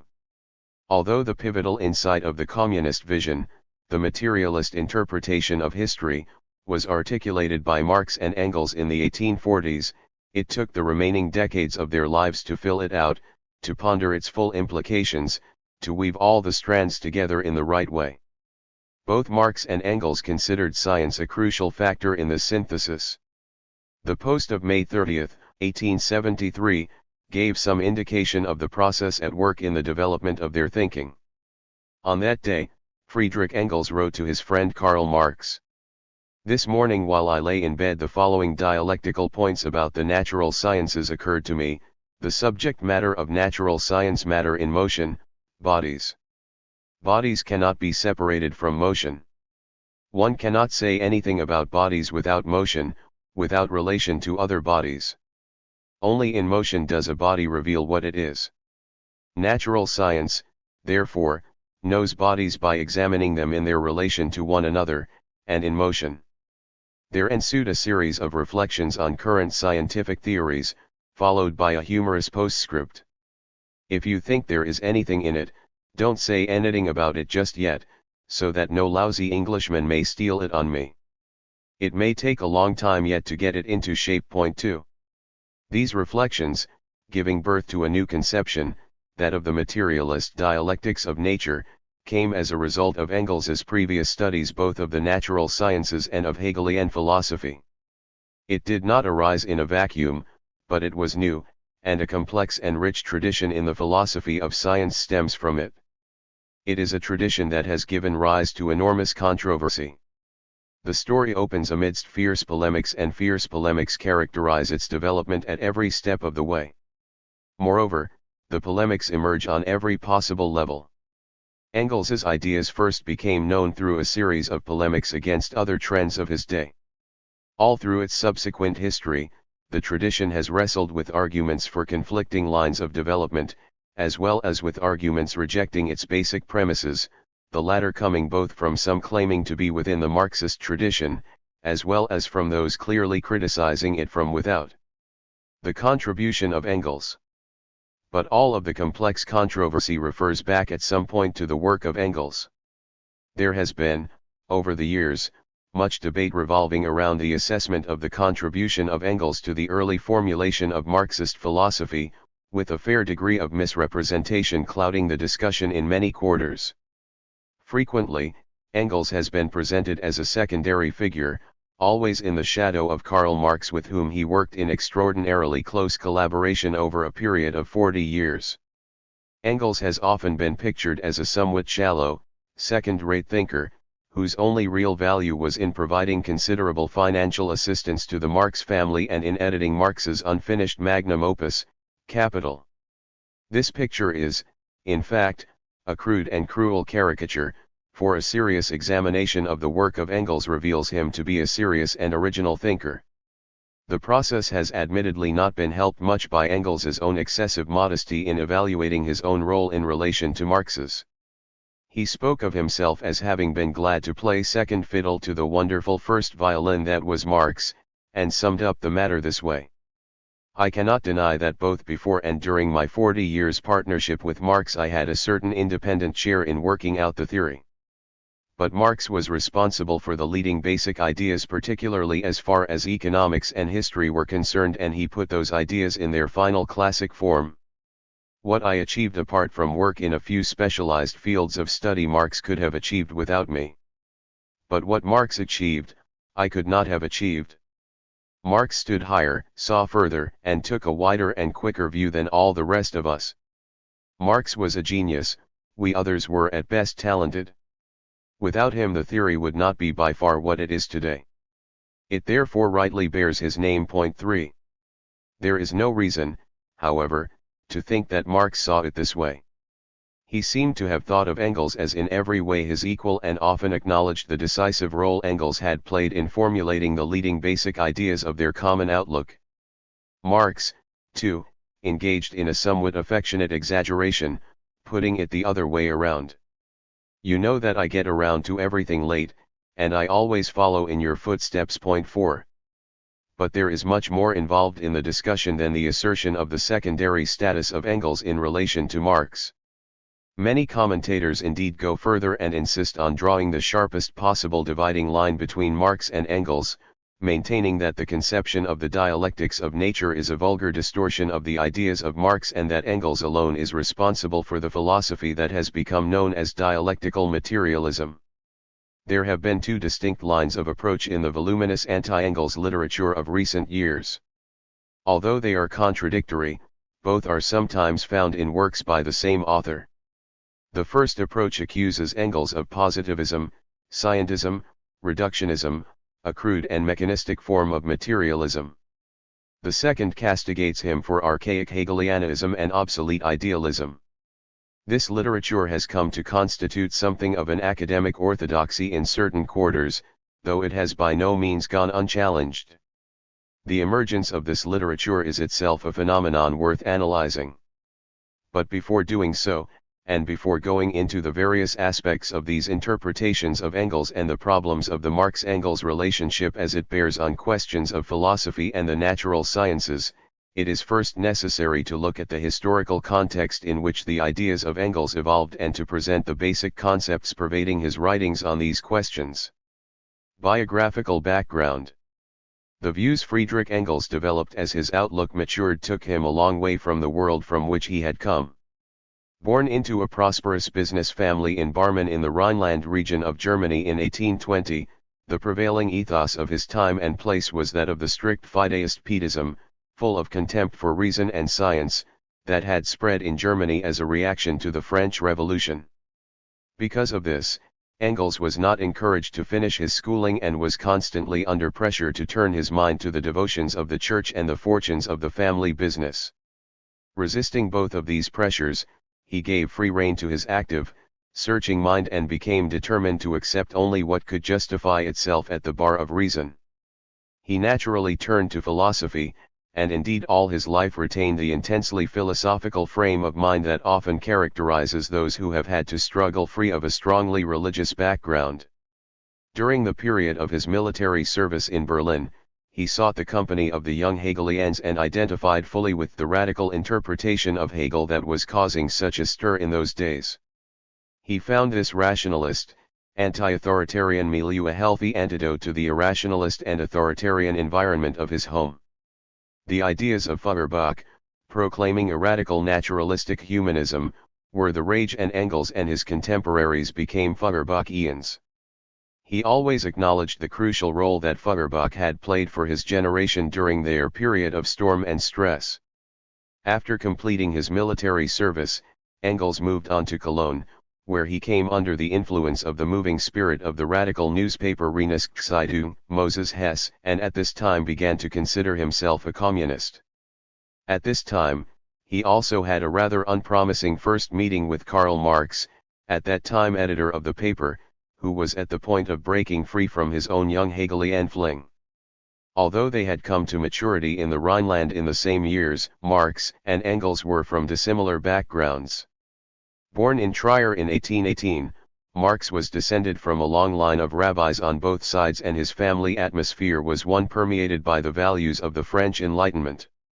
He was a doctor of philosophy, Promethean in spirit, he saw man as creator, and from his youth proclaimed his hatred of all gods. When the two met again in Paris in 1844, they recognized themselves to be somewhat kindred spirits and began their lifelong collaboration. Together, in the early years, they produced the Holy Family, the German Ideology, and the Communist Manifesto. Their political and theoretical activities at this time took them from one European center to another, London, Paris, Brussels, and then back to Germany for the 1848 revolutions in which both played an active part. Upon defeat and the onset of counter-revolution, both Marx and Engels settled in England, where they both lived until their deaths. Through their political activities, including the formation of the International Workingmen's Association in 1864, through their extensive correspondence and their personal contacts, but preeminently through their writing, they fought for their ideas within the emerging labor movement and guided the formation of a new generation to take up their cause. Engels's intellectual interests were extremely wide-ranging, embracing politics, economics, linguistics, military strategy, anthropology, Irish history and many other fields as well. He had throughout his life an extraordinary interest in the natural sciences and was extremely well informed and up to date regarding the state of development of the natural sciences in his time. The British biochemist, J.B.S. Haldane, once said that Engels was probably the most widely educated man of his day. As he put it, not only had he a profound knowledge of economics and history, but he knew enough to discuss the meaning of an obscure Latin phrase concerning Roman marriage law, or the processes taking place when a piece of impure zinc was dipped into sulfuric acid. And he contrived to accumulate this immense knowledge, not by leading a life of cloistered learning, but while playing an active part in politics, running a business, and even fox hunting. 5. One might be inclined to think, of course, that one who diverted his attention so widely might have the mind of a dilettante, but quite remarkably, whatever Engels did, he seems to have done well. In so many fields, he not only knew well the current state of the question, but shed new light on the matters at issue and actually advanced the field further. Although some of his actual conclusions can now be criticized on the basis of subsequent discoveries, his method of approach was never a superficial one, and many of his ideas in many fields have shown themselves to be of enduring value. What also makes Engels an impressive figure is that he was an extremely gifted writer, his style being bright, colorful, and lucid, with his robust sense of humor constantly breaking through, though never detracting from the seriousness of purpose pervading his writings. It was quite in contrast to the opacity and heaviness that has so often characterized German philosophical writing. Engels's most intense studies of the natural sciences began in the 1850s, during the period in which he was working in the family business in Manchester, though he only brought these studies into play in any systematic way in his writings of the 1870s after retiring and moving to London.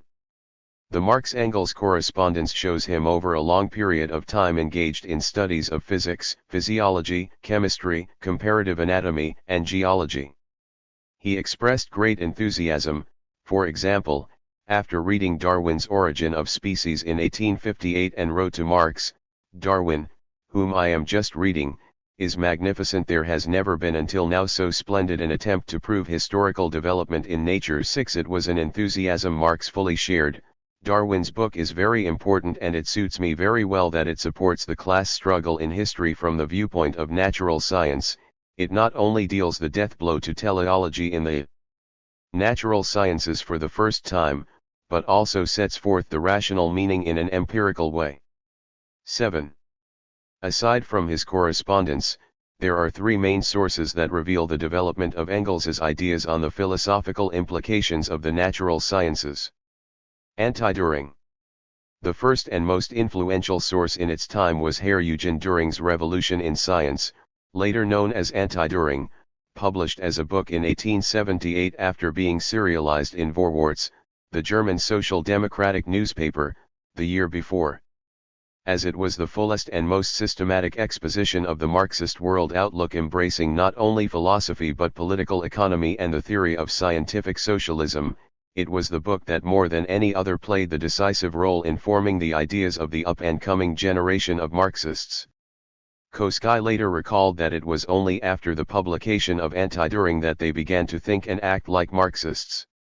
The book was a polemic against Eugen Düring, a lecturer at the University of Berlin, who had clamorously announced his conversion to socialism and had come to the fore as an exponent of a new brand of socialism in opposition to Marx's He considered his attack on Marx to be from the left and mounted it in a highly pretentious and abusive manner.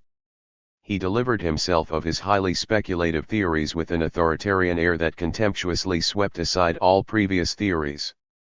He scoffed at Marx's barren misconceptions, buffoonery, and philosophical and scientific backwardness, and dismissed his work as a contemptible mass of language that was without any permanent significance. Düring was an extremely facile writer and became quite the rage in German radical circles.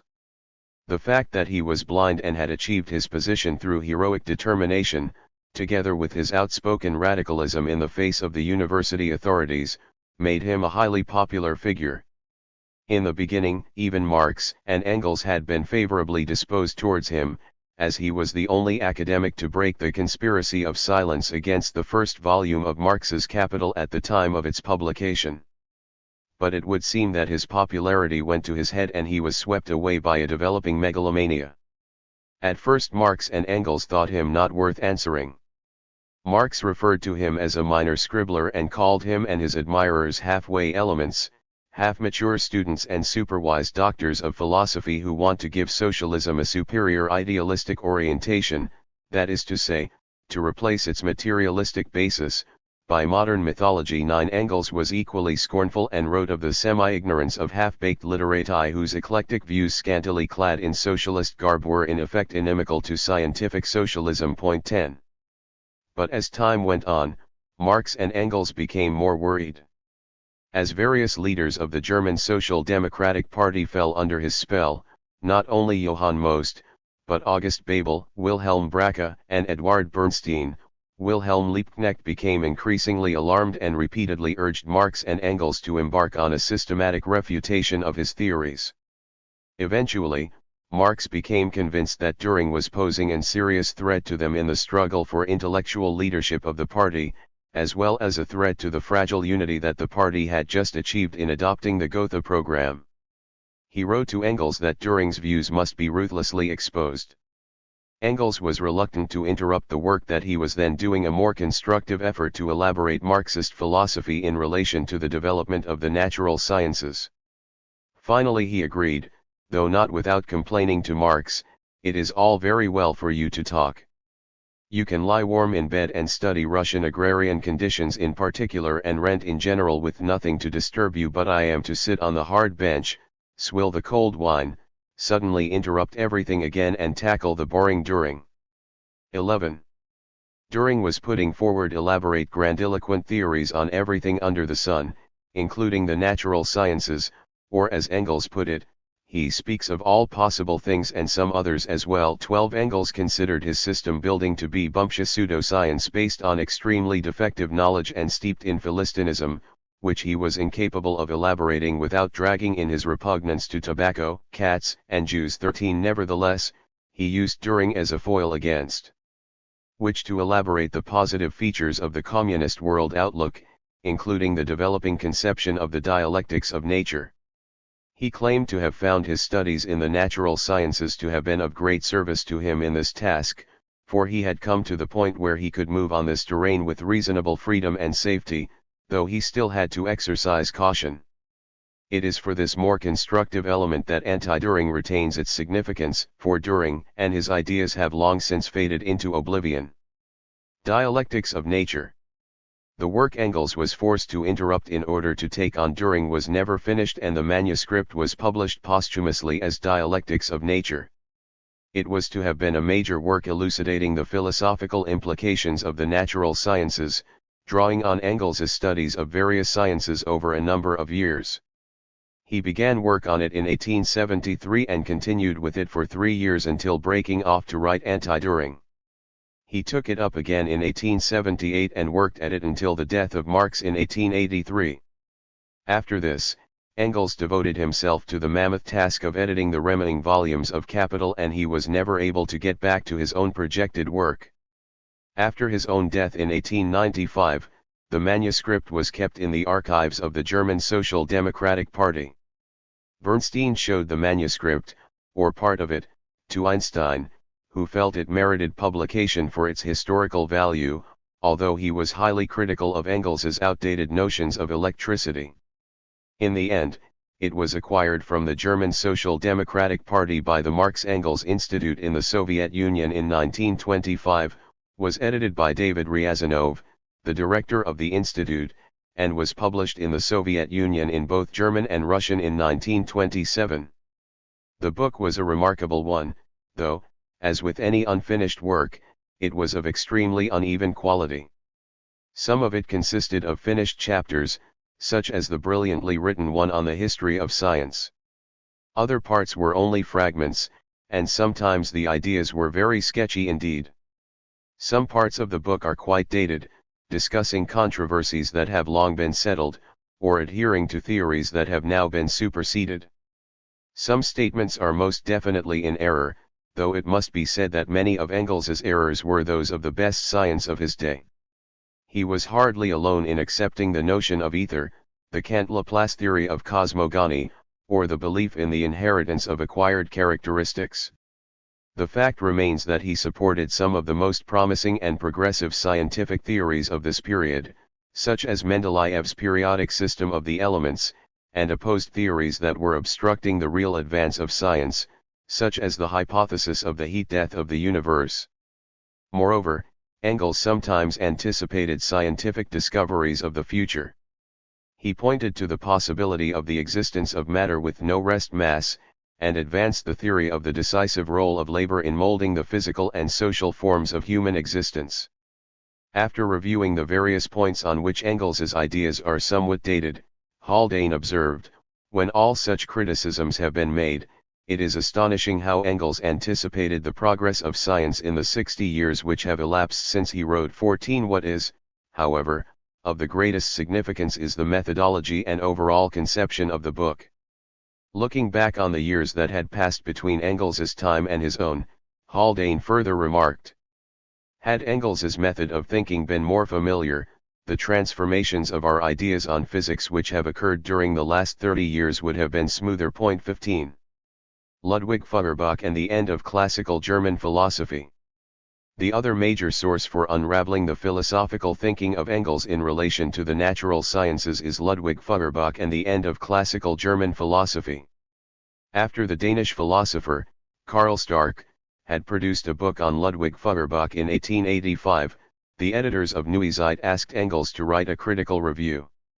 Engels welcomed the opportunity to give a coherent analysis of the relation of himself and Marx to the philosophy of Hegel and Feuerbach and to settle accounts with the philosophy of their youth. Although the emphasis in these diverse sources was somewhat different, there was a common outlook underlying them all. This is not to say that Engels had a completely worked out philosophical system, with no gaps and full answers to every question, but he did have a reasonably coherent method of thinking, a definite philosophical orientation, based on certain fundamental presuppositions that give it a continuing relevance to contemporary philosophy of science. Contending trends of the time.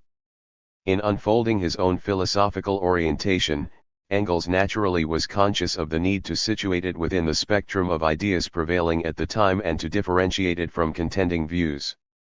In the course of doing so, Engels, in fact, specifically addressed himself to the very trends he is today accused by contemporary critics of embracing. At the time Engels was writing, the enormous achievements of such scientists as Helmholtz, Kirchhoff, Hertz, Maxwell, and Thomson were bringing forth emphatic proclamations that the highest objective of science was the reduction of all laws of nature to the laws of mechanics. It was widely believed that all the rich qualitative complexity encountered in our experience was ultimately reducible to quantitative terms. Engels stood resolutely against the craze to reduce everything to mechanical motion and to quantitative analysis, a retreat to Pythagoras in his opinion, and he held views on reductionism that were extraordinarily enlightened for the time. These views were elaborated with particular clarity in the course of his criticism of other materialist trends on the scene and were contrasted with those of such popularizers of materialism as Karl Voigt, Jacob Moleschott, and Ludwig Buchner. These were natural scientists whom Engels considered to be reflections of the German would-be Enlightenment, which missed the spirit and movement of the real Enlightenment. Because they flourished at the time of deepest degradation of bourgeois Germany and official science, he thought them praiseworthy for advocating atheism and respect for science. However, he did not take very kindly to the abuse they directed against philosophy, and he criticized the crudity and vulgarity of such conceptions as the famous one that the brain produces thought as the liver secretes bile. Engels argued for the qualitative distinctness of each level of being, while at the same time maintaining the continuity of levels. He admitted that thought would one day be explicable in biochemical terms, but doubted that this would exhaust the essence of thought. He attacked the rigidity of these scientists' thought and the fixity of their concepts, and called for a more flexible and fluid method of thinking. Engels thought more highly of the French materialists of the 18th century. He appreciated them for their vigorous assault on the superstitions of the ages, and though he criticized their mechanism and their sweeping reductionism, he nevertheless realized that this was a progressive philosophy that took materialism as far as it could be taken at the time. Engels felt that it was the subsequent advance of science that had made it possible to put materialism on a firmer foundation than was possible in the previous century. Engels was not so appreciative, however, of the tradition of English empiricism, which he saw as a reactionary trend that had gone to the furthest extremes in emptiness of thought, and had in fact led in the end to the most extreme credulity, fantasy, and superstition. Beginning by exalting experience and treating thought with sovereign disdain, it bred a contempt for theory that in the final analysis brought the most sober of empiricists to the most barren of all superstitions. As Engels saw it, proponents of this school of thought imagined that they operated only with undeniable fact, whereas in reality they were bound by obsolete thought and were as credulous towards the outdated notions of their predecessors as they were skeptical towards the progressive ideas of their contemporaries. He felt that philosophical thinking was becoming more and more rigid under the English influence. The materialism of Feuerbach was also a decisive influence on the philosophical development of Marx and Engels. In the Hegelian system, nature had become the alienation of the abstract idea. Feuerbach brought nature once again back into its own and put materialism back on the throne. Eventually, however, Marx and Engels came to believe that this too was an inadequate form of materialism, as it was too abstract and too quiescent. Engels stated, Feuerbach, who on every page preaches sensuousness, absorption in the concrete, in actuality becomes thoroughly abstract. 16 According to Engels, Feuerbach not only remained aloof from all the great political upheavals of his time, but all the epoch-making advances in the natural sciences passed him by as well.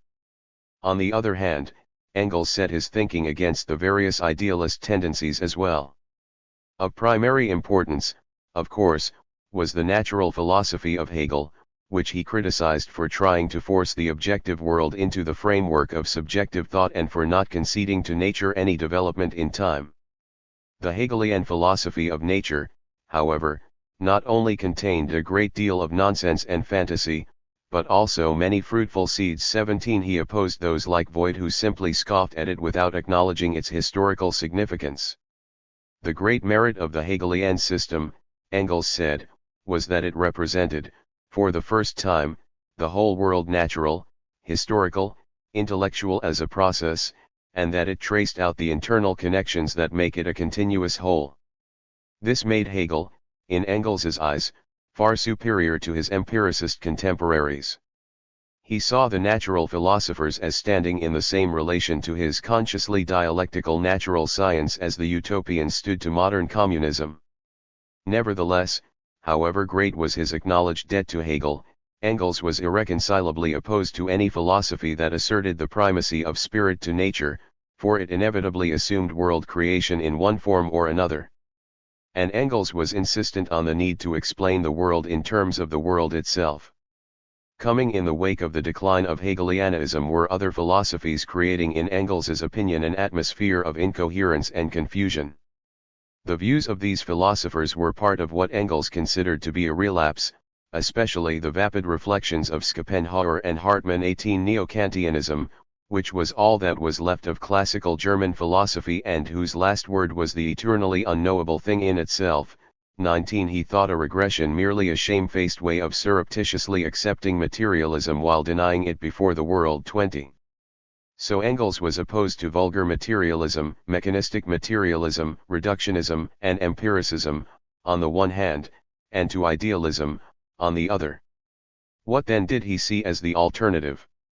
Materialism.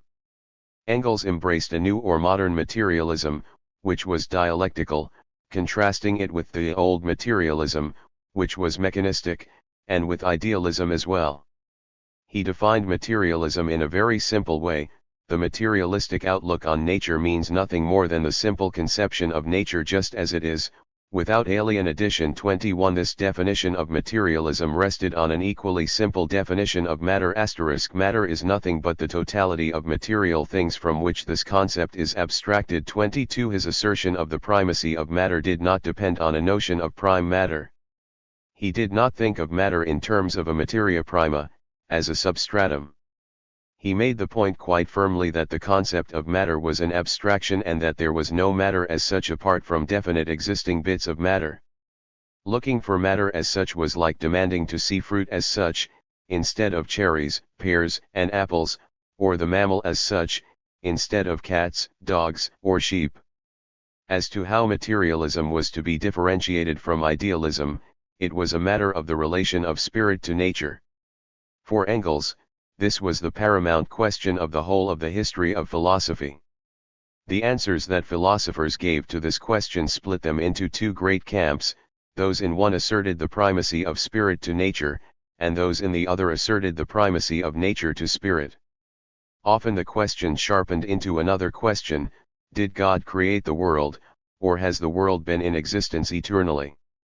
Engels maintained that idealists, those who asserted the primacy of spirit to nature, always, in the last instance, brought in some force from outside the world to explain the world, some external impulse to set matter in motion. His own contention was that it was the essence of matter to be in motion and that it therefore had no need of a prime mover to begin its motion. He believed that the universe evolved in a natural way by transformations of motion that are by nature inherent in matter and that there was, therefore, no need for recourse to a creator. He argued further that the new advances in the natural sciences, particularly the colossal impact of the Darwinian theory of evolution, had dealt a death blow to all theological conceptions and had obliterated the last vestiges of plausibility for belief in an extramundane creator. From the time of the Renaissance, Engels argued, the emancipation of the natural sciences from theology had been underway, though it was still far from completion. This history seems to have captured Engels's imagination, and he wrote of it in such phrases as a time which called for giants and produced giants. Only now for the first time was the world really discovered. The dictatorship of the Church over men's minds was shattered. The bounds of the old orbis terrarum were pierced. 23. He went on to describe the first episode in the modern struggle of the natural sciences for their right to existence.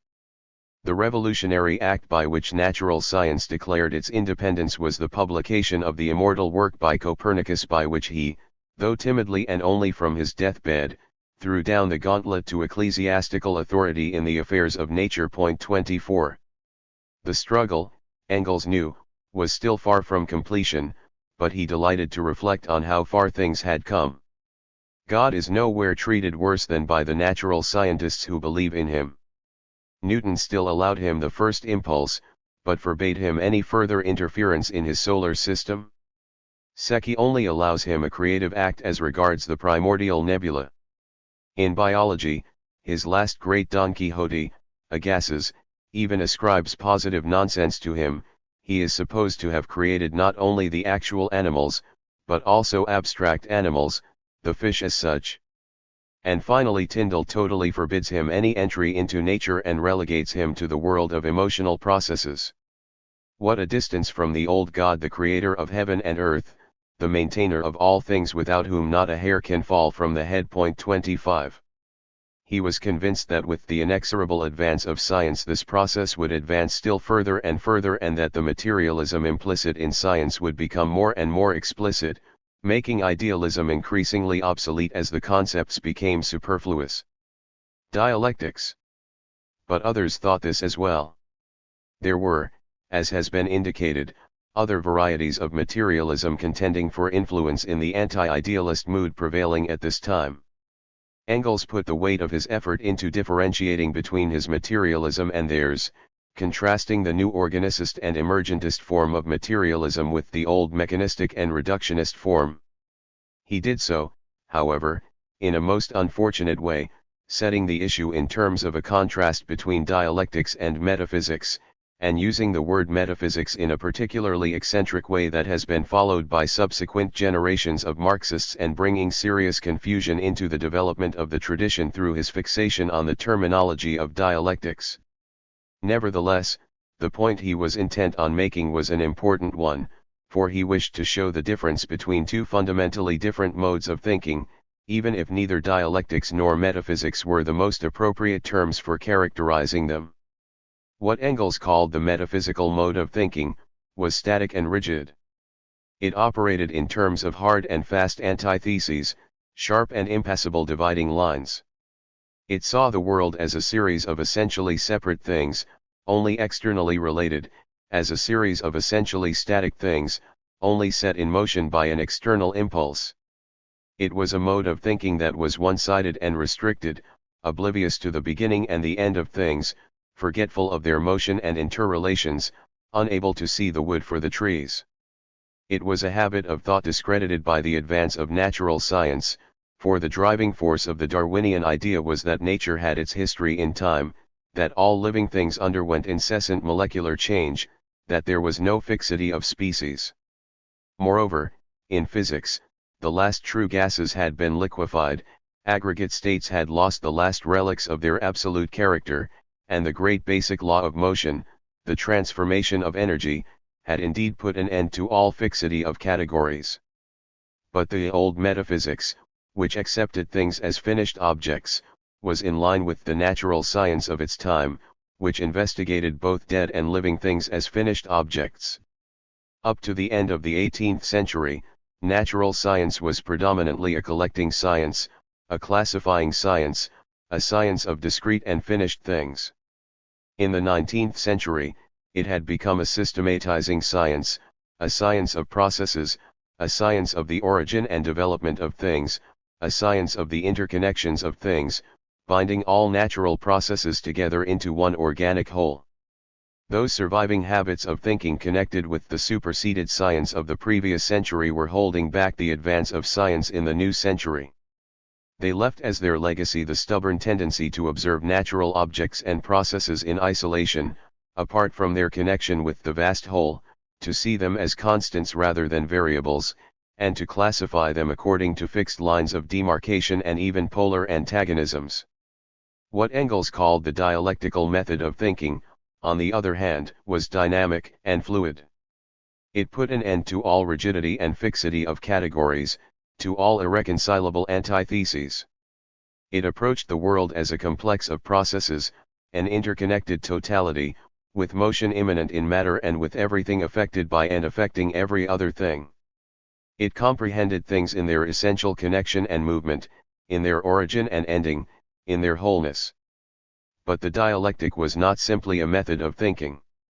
Indeed, Engels's very justification for it as the correct method of thinking rested precisely on the assertion that it was more than this.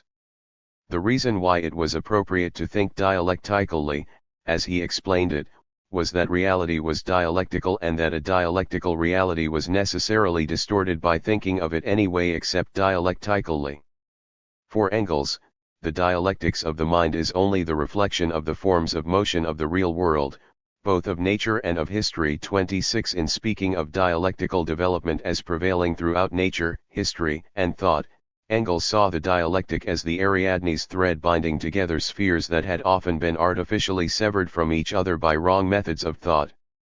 He spoke of the striking parallelism between the laws of thought and the laws of nature, and thought that it must seem strange to those who saw consciousness as something apart from nature or even opposed to nature.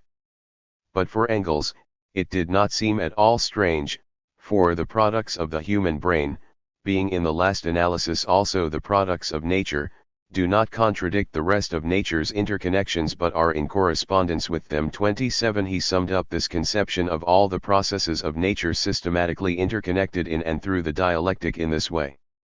In nature, amid the welter of innumerable changes, the same dialectical laws of motion force their way through as those which in history govern the apparent fortuitousness of events, The same laws as those which similarly form the thread running through the history of the development of human thought and gradually rise to consciousness in the mind of man, the laws which Hegel first developed in an all-embracing but mystic form. Point 28.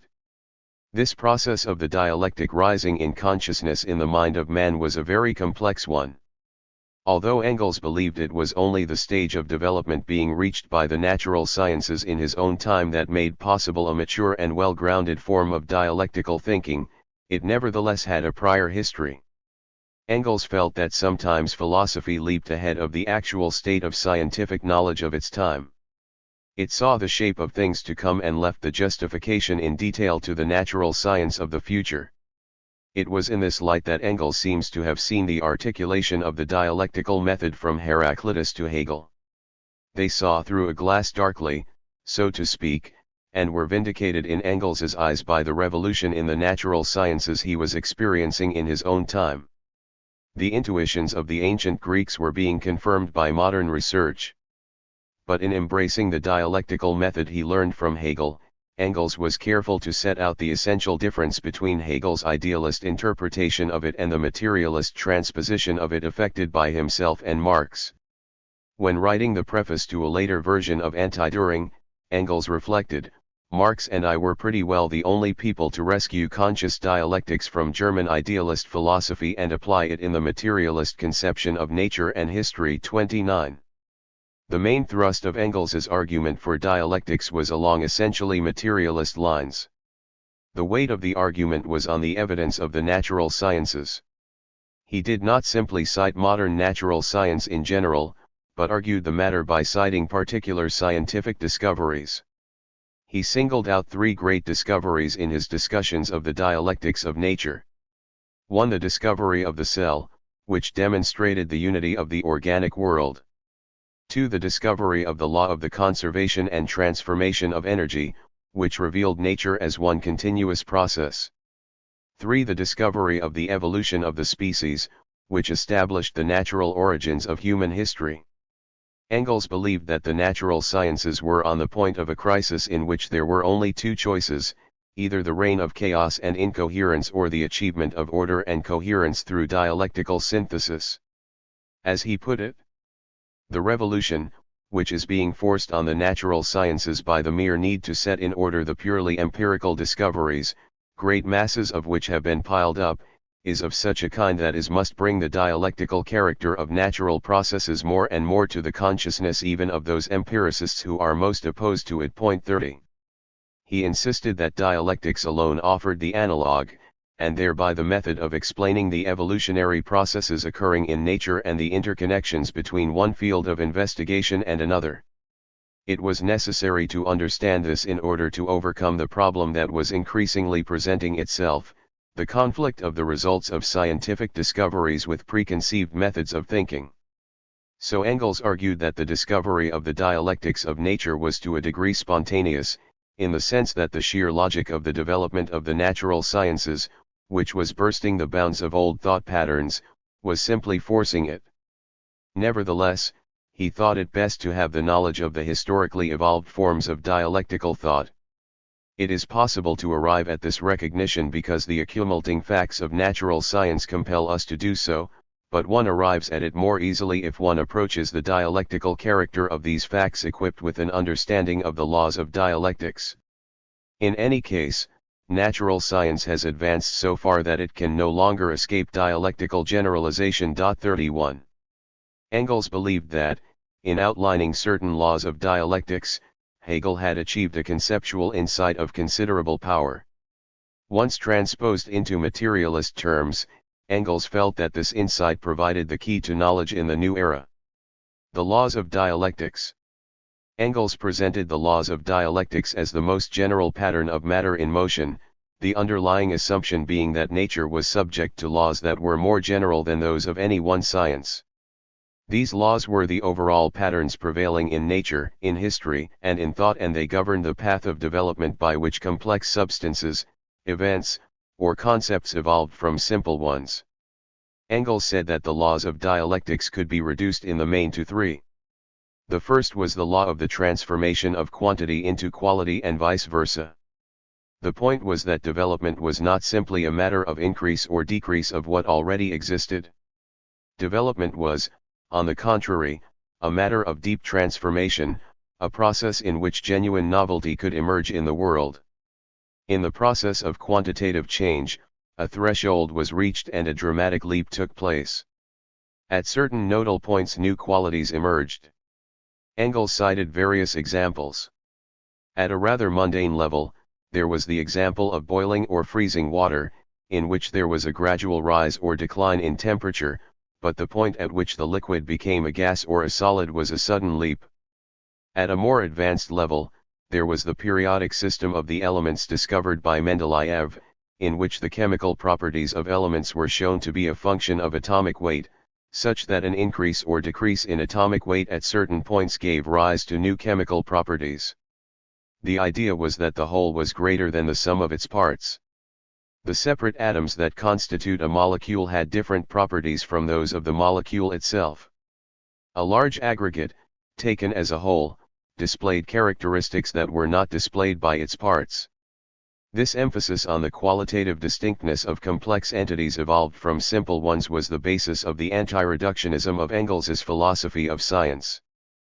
But the emphasis on the quantitative build-up to qualitative change, the evolution that prepared the way for revolution, was important as well, as it was the basis for the rejection of vitalism and mystical interpretations of scientific discoveries. The second law of dialectics was that of the interpenetration of opposites. This was presented as an explanation of the monumental energy inherent in nature. The basic idea was that, upon analysis, it came to light that matter was not an undifferentiated, inactive, homogeneous mass. There were contradictory aspects or tendencies inherent in everything that existed, action and counteraction, attraction and repulsion, aggregating and segregating processes.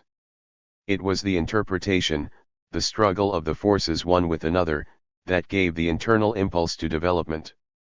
And it was this process that accounted for the power inherent in matter and dispensed with the need for an external mover to explain motion. It was from this inner tension that the process of development drew its power. The third law of dialectics was the law of the negation that described the process by which synthesis occurred. Dialectical movement involved constant regeneration and renewal.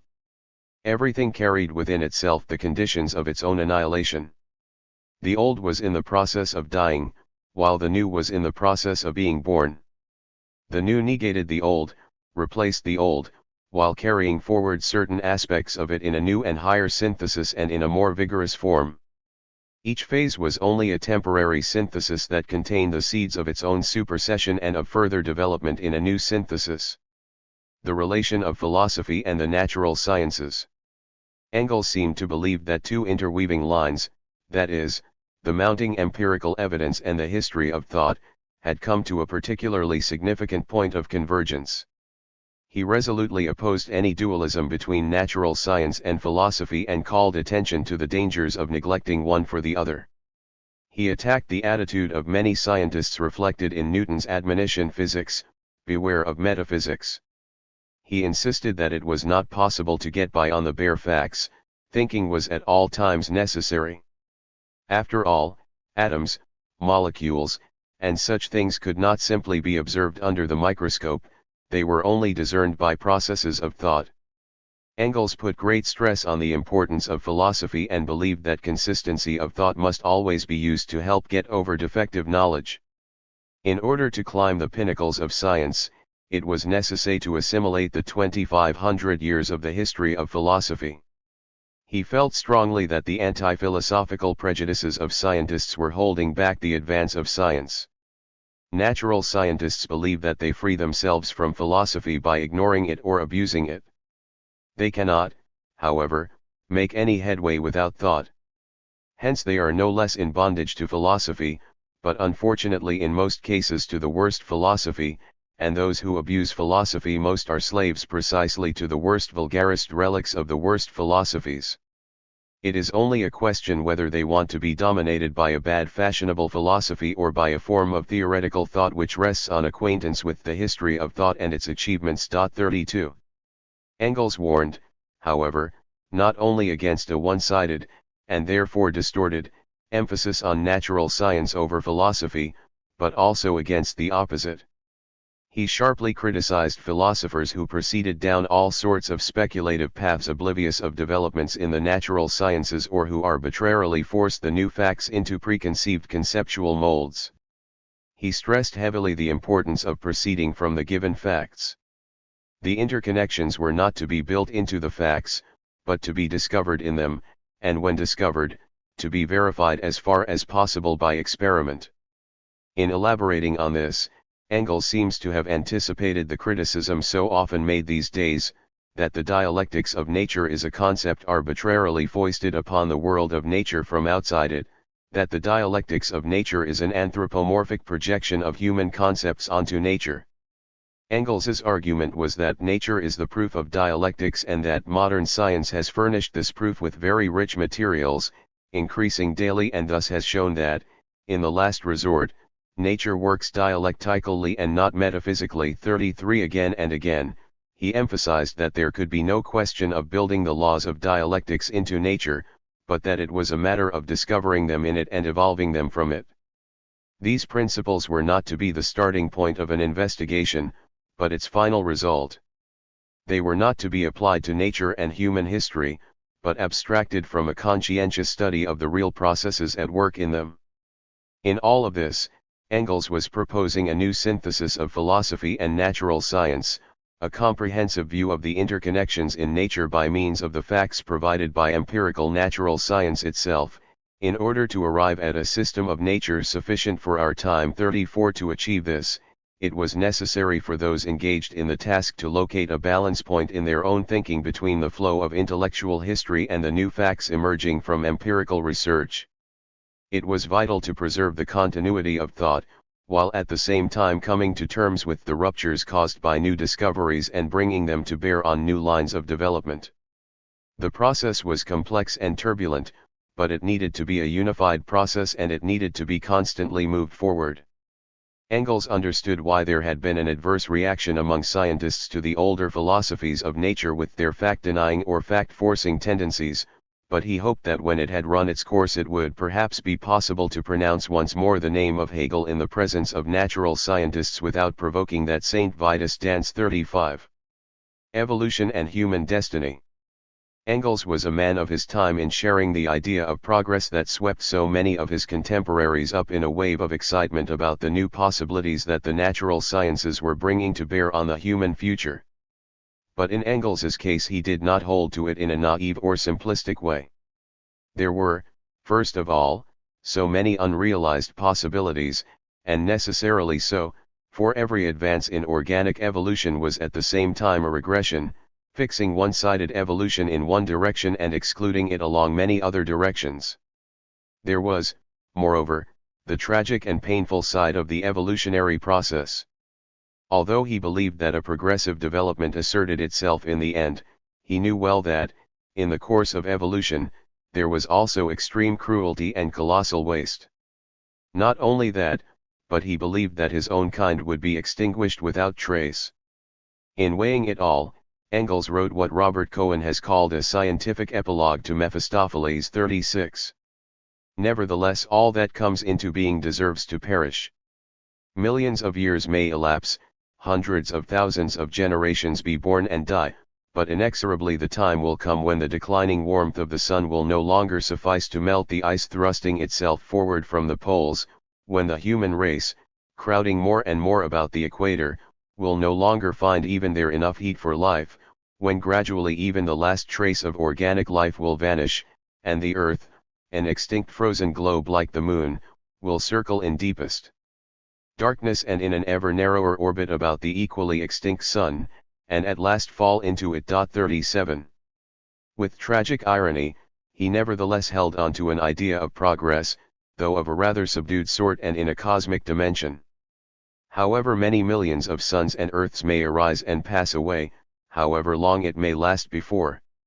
In one solar system and only one planet, the conditions for organic life develop, however innumerable the organic beings, too, that have to arise and to pass away before animals with a brain capable of thought are developed from their midst, and for a short span of time find conditions suitable for life, only to be exterminated later without mercy. We have the certainty that matter remains eternally the same in all its transformations, that none of its attributes can ever be lost, and therefore, also, that with the same iron necessity that it will exterminate on earth its highest creation, the thinking mind, it must somewhere else and in another time again produce it. 38.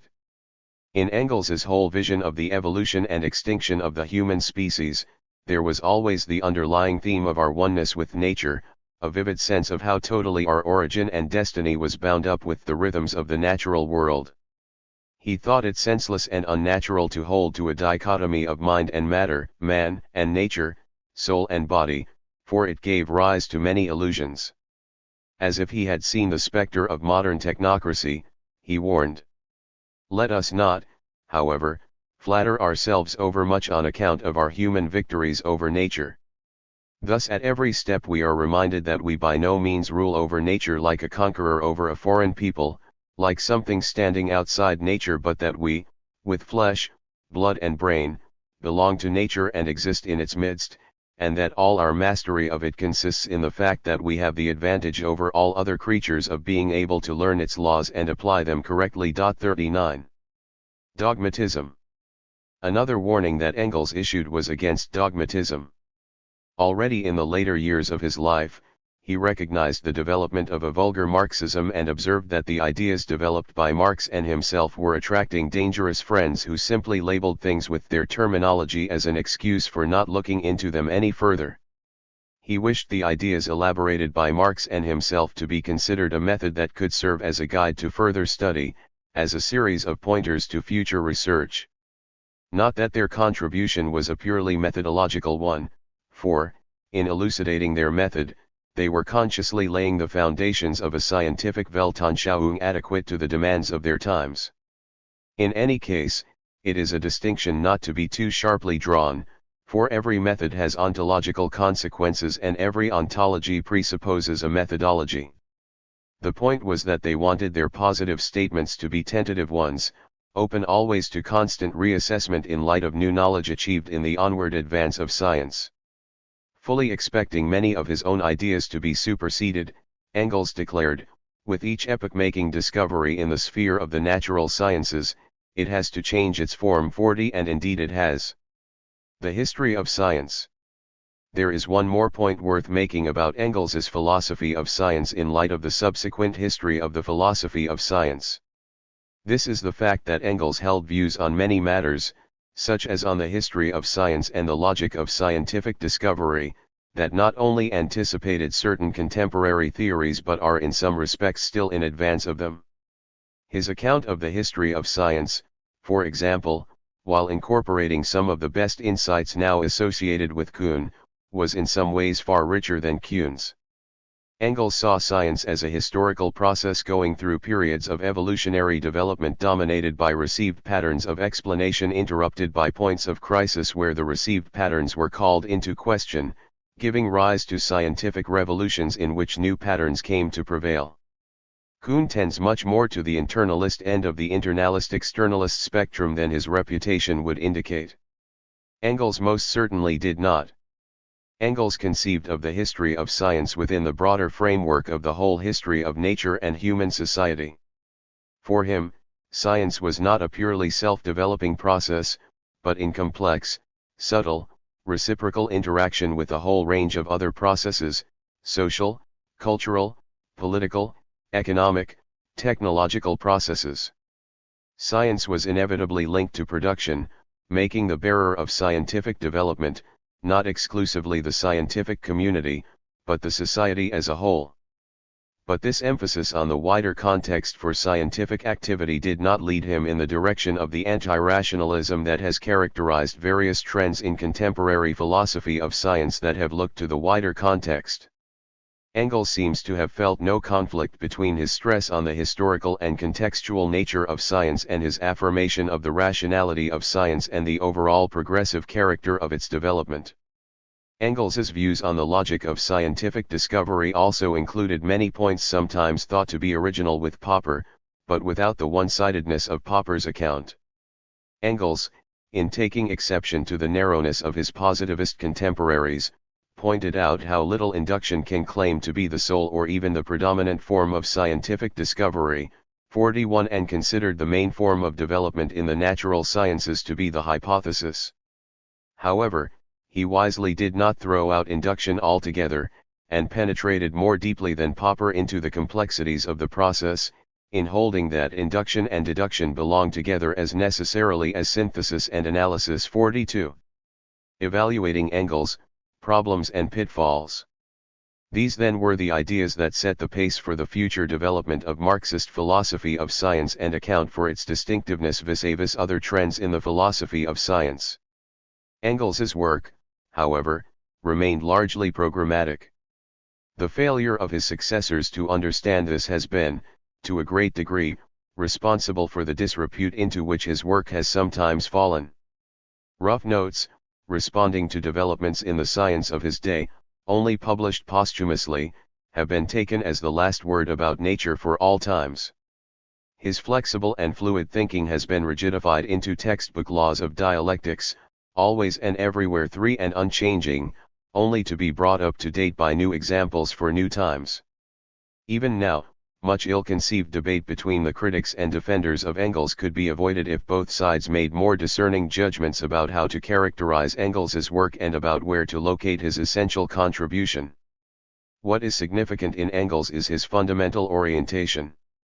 His contribution lay in sketching the broad outlines of a processive, anti-reductionist, and humanist materialism, in an integrated way of thinking that bridged the gap between rationalism and empiricism, between organicism and materialism, between humanism and naturalism. Far in advance of his positivist or idealist contemporaries, he set the most advanced science within a new and more appropriate philosophical framework. Far in advance of his more mundane fellow socialists, he gave to the most advanced social theory a cosmological dimension by highlighting its connection with a new philosophy of nature. For this, for grounding Marxism in a holistic vision, binding together politics, science, philosophy, and indeed all else, Engels still needs to be taken seriously. For this, rather than for his specific statements about electricity, heat, magnetism, or tidal friction, rather than for his adherence to the Hegelian terminology of quantity, quality, contradiction, and negation, rather than for his elaboration of laws of dialectics as the science of the general laws of motion and development of nature, human society, and thought. 43. For this, he must be forgiven his positivist statements about the supersession of philosophy, his misconceived attacks on metaphysics, his question-begging definition of matter, and much else besides. Above all, he must be judged by his own intentions and his own thought and not by what his defenders and critics have sometimes unfortunately made of him. The pioneering nature of Engels's effort and the enormity of his undertaking perhaps made uneven quality and mistaken formulations almost inevitable. With marvelous daring and exuberance, Engels took on a project of tremendous sweep, to lay the foundations for a synthesis of scientific knowledge that would bring to light the cosmic context within which human history was unfolding. It was not enough for Engels to outline the political economy of capitalism and to organize the proletariat for a revolutionary transformation of the oppressive social order. It was vital that these efforts be grounded in a comprehensive worldview, encompassing all that exists, from the atoms to the stars. In so doing, he charted a new course, setting out the basic concepts of a Weltanschauung that would synthesize the best of the history of philosophy with the best of the history of science. This set him apart from the majority of his contemporaries who, in striving to come to terms with one, inevitably seemed to leave the other out of account. He did not shrink back from the great basic questions that have perplexed the philosophers of the ages, but he did insist that any attempts at answers be grounded in the best empirical knowledge of the time. This set his philosophy in advance of its competitors of the time, who were unable to transcend the extremes of positivist reductionism or idealism. In this respect, it still has much to offer to our own contemporaries, still caught up in newer versions of the same trends. The philosophy of Marx and the Marx-Engels relationship. The question remains, however, as to where Marx fits into all this. It still needs to be established what Marx's thinking on these matters was and what relation it bears to Engels's work in this sphere. It is true that Marx wrote no full-scale works on the philosophical implications of the natural sciences, nor even any extended treatment of the fundamental philosophical assumptions underlying his vision of things. Only Engels engaged in such projects. Marxism, after all, made its entry into the history of ideas primarily as a socio-economic theory, and expounding this was the absorbing life work of Marx. There is, however, no reason to conclude from this that he was not interested in those questions raised by Engels, or that he had no clearly thought-out views on these matters. On the contrary, there is every reason to believe that he was intensely interested in these issues, that he followed Engels's work in this sphere very closely, and discussed the problems with him in great detail. The reason why Marx had considerably less than Engels to say on these subjects lies in the well-known and well-documented fact that, in the lifelong intellectual collaboration between Marx and Engels, there existed an agreed-upon division of labor between them. In their early years, they embarked upon joint works that are of themselves testimony to a unity of fundamental orientation. In their mature years, however, they organized things differently. It was Marx's task to concentrate on political economy and to marshal all his energies to the writing of the major constructive work, Capital, whereas Engels was to devote himself to philosophy, to the natural sciences, and to a number of other subjects, and to engage in polemics against their critics. Such sustained and harmonious collaboration is in itself a strong indication of underlying agreement on all essential issues, although they were, of course, two different persons, each with his own distinctive style and distinctive interests and emphases. There is, moreover, considerable textual evidence for claiming that Marx considered himself to be in accord with Engels in philosophical orientation and shared his explicit materialism and his conception of the dialectics of nature. The Marx-Engels correspondence testifies with great clarity to the fact that they seemed to have been of one mind on everything that really mattered to them. Marx often spoke of our conception and referred to the fact that they were working according to a common plan and doing something purposeful in the world together. He often indicated his high regard for Engels's opinion, as when he sent him a draft of something he had just written, saying, "Your satisfaction is more important to me than anything the rest of the world may say of it." 44. Their correspondence also reveals the fact that Marx followed with interest Engels's studies of the natural sciences and undertook similar studies himself. He was fully aware of the philosophical conclusions Engels was drawing from them and approved wholeheartedly. In a letter written to Engels in 1867, for example, he responded specifically to some of Engels's earliest dialectical ideas about the natural sciences, making the point that he thought Engels was right and going on to tell him, I quote, Hegel's discovery regarding the law that merely quantitative changes turn into qualitative changes, and state that it holds good alike in history and natural science. 45. He was referring to a statement to this effect that subsequently appeared in the first volume of Capital.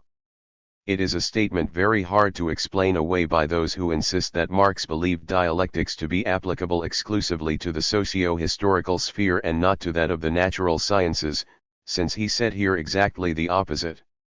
In the following year, he wrote another letter to Engels, making the very explicit statement, "So long as we effectively observe or think, we cannot possibly get away from materialism." 46. Nevertheless, despite the fact that Marx repeatedly stated his explicit adherence to materialism, the critics persist in claiming he was not a materialist.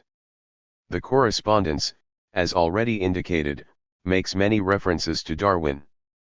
But the most far-reaching statement about the significance of Darwinism and its implications for the development of the Marxist worldview came from Marx himself, who went so far as to say of Origin of Species, "This is the book that contains the natural historical foundations of our outlook." 47. Nevertheless, the critics claim that Marx left nature, other than human nature, alone, and that his theory of history was unconnected with any theory of nature.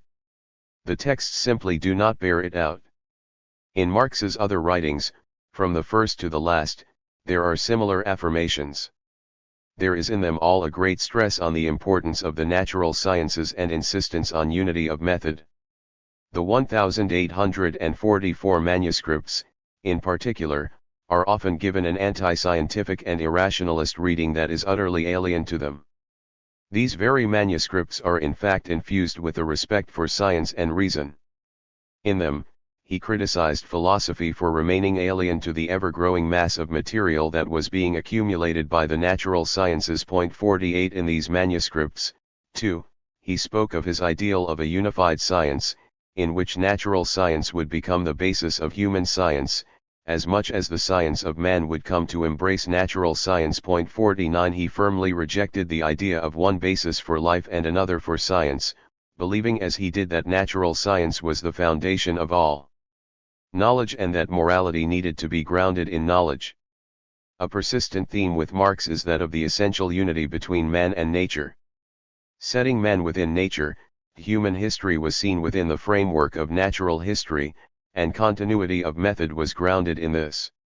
In an often quoted passage from the economic and philosophical manuscripts, Marx remarked, "Nature taken abstractly, for itself, nature fixed in isolation from man, is nothing for man." 50 Nevertheless, almost as if to answer those who assert that for Marx nature in itself is nothing, Marx stated in the same 1844 manuscripts, "Only nature is something." 51 Just as forcefully, in the German ideology, he declared, "In all this the priority of external nature is unassailed." 52 Despite what the critics say, he did not shy away from speaking of prior nature or nature without man, clearly aware of the irreducibility of nature to a mere object of human praxis.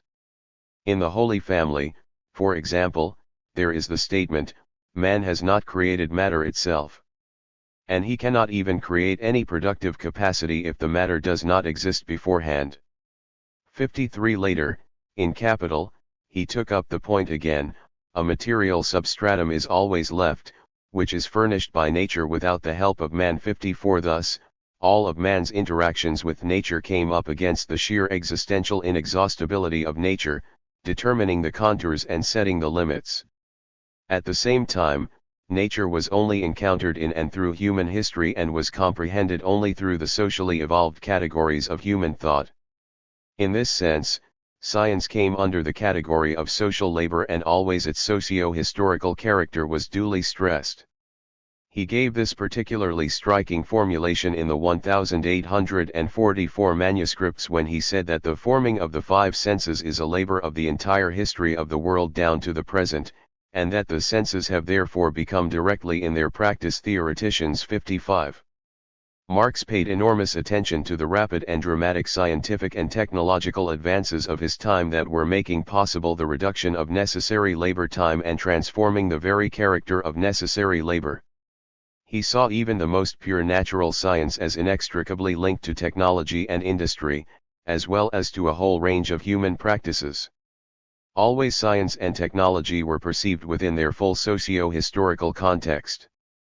Every social order posed characteristic questions, investigated certain problems, organized the division of labor in its distinctive way, and even thought in different categories.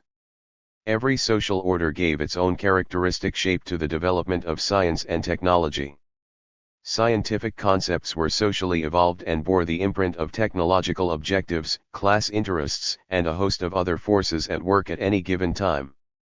Scientific theories were the product, not only of experimentation and thought, but of historical conditions. Certain theories could only arise under certain historical conditions, but not under others. In the course of his own writings on many subjects from philosophy to political economy to natural science to technology, Marx was inclined to reflexive considerations on the nature of scientific methodology generally. On this topic, his views evolved somewhat and had reached a point of considerable sophistication by the time he was writing his Grundriss. Whatever the different interpretations of Grundriss, it is clear that his conception of scientific method was grounded in an epistemology that stood in contrast to both the classical empiricist theory of knowledge and to the speculative idealist theory of knowledge. Against the empiricist view, he stressed the necessity of abstraction. Against the idealist view, he stressed the foundational role of the concrete reality. In the operation of scientifically correct method, the process started with concrete, complex concepts and proceeded by way of analysis and synthesis to abstract, simple concepts. The end result was the reproduction of the concrete situation. The concrete was not so much the starting point as the result of the process, a process involving both observation and conceptualization. The process was marked by a dialectic of the abstract and the concrete. It was a method of rising from the abstract to the concrete. Along this path, the abstract determinations lead towards a reproduction of the concrete by way of thought. 56. Another theme running through Marx's writings that shows Marx to be far closer to Engels than to the critics is his agreement with Engels's assessment of Hegel.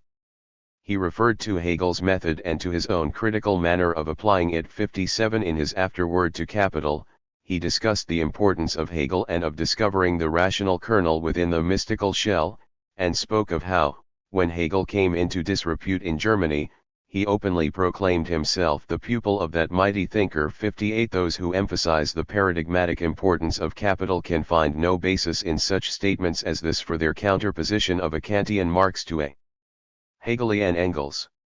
Aside from this textual evidence, there is also the fact that Marx read the whole of the manuscript of Anti-Düring before publication, seemingly had no reservations about it and even contributed a chapter to it. Engels wrote in the second preface of 1885. The mode of outlook expounded in this book was founded and developed in far greater measure by Marx. It was self-understood between us that this exposition of mine should not be issued without his knowledge. I read the whole manuscript to him before it was printed, and the 10th chapter was written by Marx. 59. Neither in their own writings or in that of any of their contemporaries is there any evidence of any major theoretical disagreement between Marx and Engels. There is indeed much evidence to the contrary. This is not to say that they had no disagreements or that they shrank back from expressing any if they had. It is well known that there was bad feeling regarding Marx's reaction to the death of Mary Burns, and they did explicitly disagree on one occasion on a question involving natural science, Marx taking to the ideas of Tremoz on evolution and soil properties while Engels dismissed them. But it was only after the death of Engels that attempts to drive a wedge between them on a major theoretical point emerged. Much is made of the fact that Marx never used the term dialectical materialism, neither did Engels for that matter. Indeed, it may not be the most appropriate term for designating Marxist philosophy. Nevertheless, the implications that are most often drawn from the repeated assertion of the fact that Marx never used the term are quite unwarranted.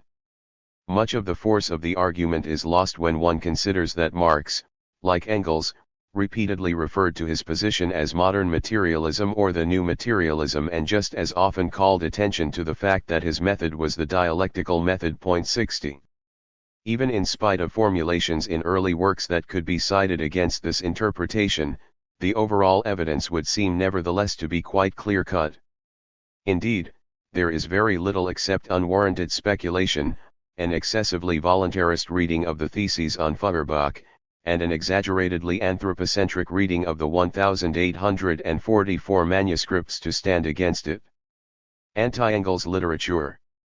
Nevertheless, there is a mass of secondary literature standing against this interpretation of Marx and the Marx-Engels relationship, as well as against such a positive evaluation of Engels. Much of it draws the sharpest possible dividing line between Marx and Engels and holds that Engels's concept of the dialectics of nature in particular is utterly alien to the thought of Marx. There has been a flood on the market of books with such titles as The Tragic Deception, Marx contra Engels, and The Betrayal of Marx. 61. It is not, however, an altogether new position. Early in the century, such authors as the Italian philosophers Giovanni Gentile and Rudolfo Mondolfo, and the Polish philosopher Stanislaw Brzozowski, drew a distinction between the philosophical positions of Marx and Engels. But it was in the 1920s that the real discussion actually began. An early work was an article by Erwin Bahn in Kommunismus, the Comintern journal for Southeastern Europe, that held that Engels's role in the development of Marxist theory was a negative one. Bahn saw Marx as the heir to classical German philosophy, from which Engels had broken in opting for a positivist and naturalist conception of the dialectic. He also saw Engels's views as having an ontological character foreign to Marx's thought. 62 But it was only with the controversial book published by the Hungarian Marxist György Lukács, a few years later in 1923, that the discussion really got off the ground. Lukács's History and Class Consciousness, a very influential book in the history of Marxism, called into question the philosophical accord between Marx and Engels. It was Lukács who introduced the differentiation specifically in terms of the dialectics of nature. Lukács held that Engels was misguided in his attempt to apply dialectics to nature, as the crucial determinants of dialectics, interaction of subject and object, unity of theory and practice, historicity, were absent from our knowledge of nature. 63 In the 1930s, Sidney Hook was again playing Marx off against Engels, rejecting the dialectics of nature and accusing Engels of turning Marx's revolutionary theory into a positivist ideology, of transforming his critical historicism into a vulgar materialism. 64 In the 1950s, it was the rage in the French leftist circles of Jean-Paul Sartre, Maurice Merleau-Ponty, and Henri Lefebvre. Coming into the 1960s, it became the academic orthodoxy in various centers of Western Marxology, coinciding with the rise of the New Left. Not that it was entirely a Western phenomenon as the pages of the Yugoslav Praxis testify. In the 1970s, still new paperback proclamations of this position have appeared, with some new variations of it still appearing on the horizon. The pattern running through this veritable mountain of literature is to pose the dichotomy along the following overall lines, with various nuances among various authors. The predominant line of argument is that Engels alone was responsible for laying the basis for the philosophy that has become known as dialectical materialism, and that philosophy is alien to the whole spirit of Marx's thinking. According to this theory, Engels distorted Marx's method by transforming it into a philosophical system. He created a Weltanschauung based on a vulgarized form of Darwinism fashioned in accordance with the positivist idea of a unified science, whereas Marx was only interested in a socio-historical analysis of human alienation under capitalism. Engels wrongly extended the dialectic to nature, unlike Marx, who saw the dialectic as appropriate only to the socio-historical sphere. For Marx, there could be no dialectic without man, indeed there could be no nature except in and through man.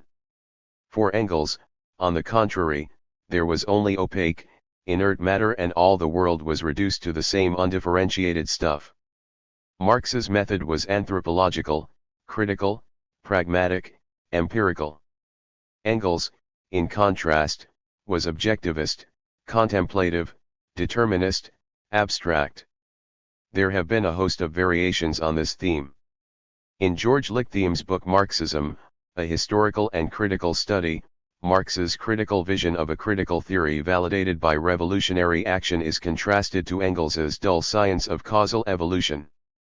Marx's vision of a drastic transvaluation of values, a unique historical breakthrough, was transformed by Engels into a cast-iron system of laws.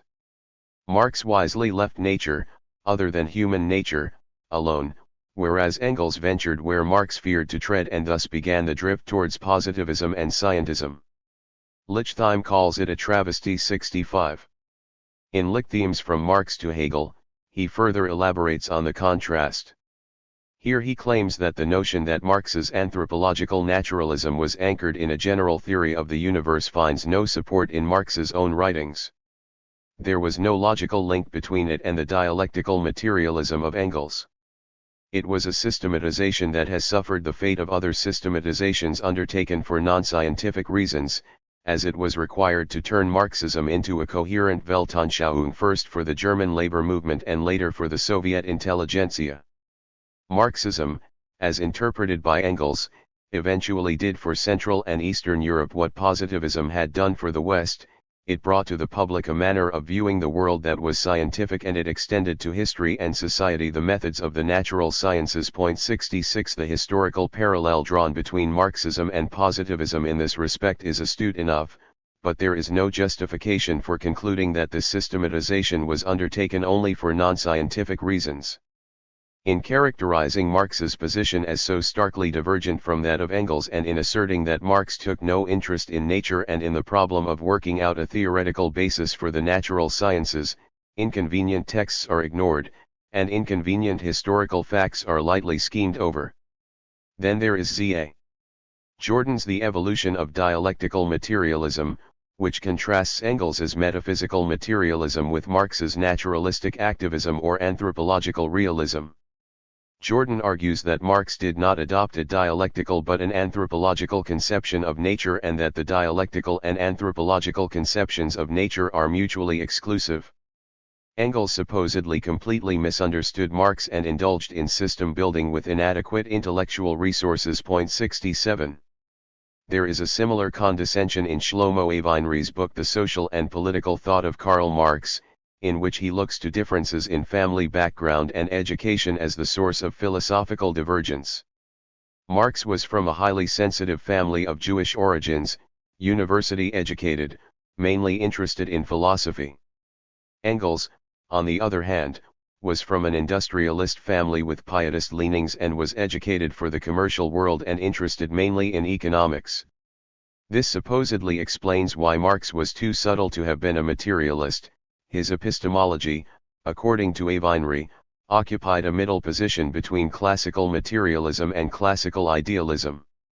Engels's crude materialism, based on the mechanistic traditions of the 18th century, Avinri claims, only came to light after Marx's death and marked a sharp departure from Marx's thought.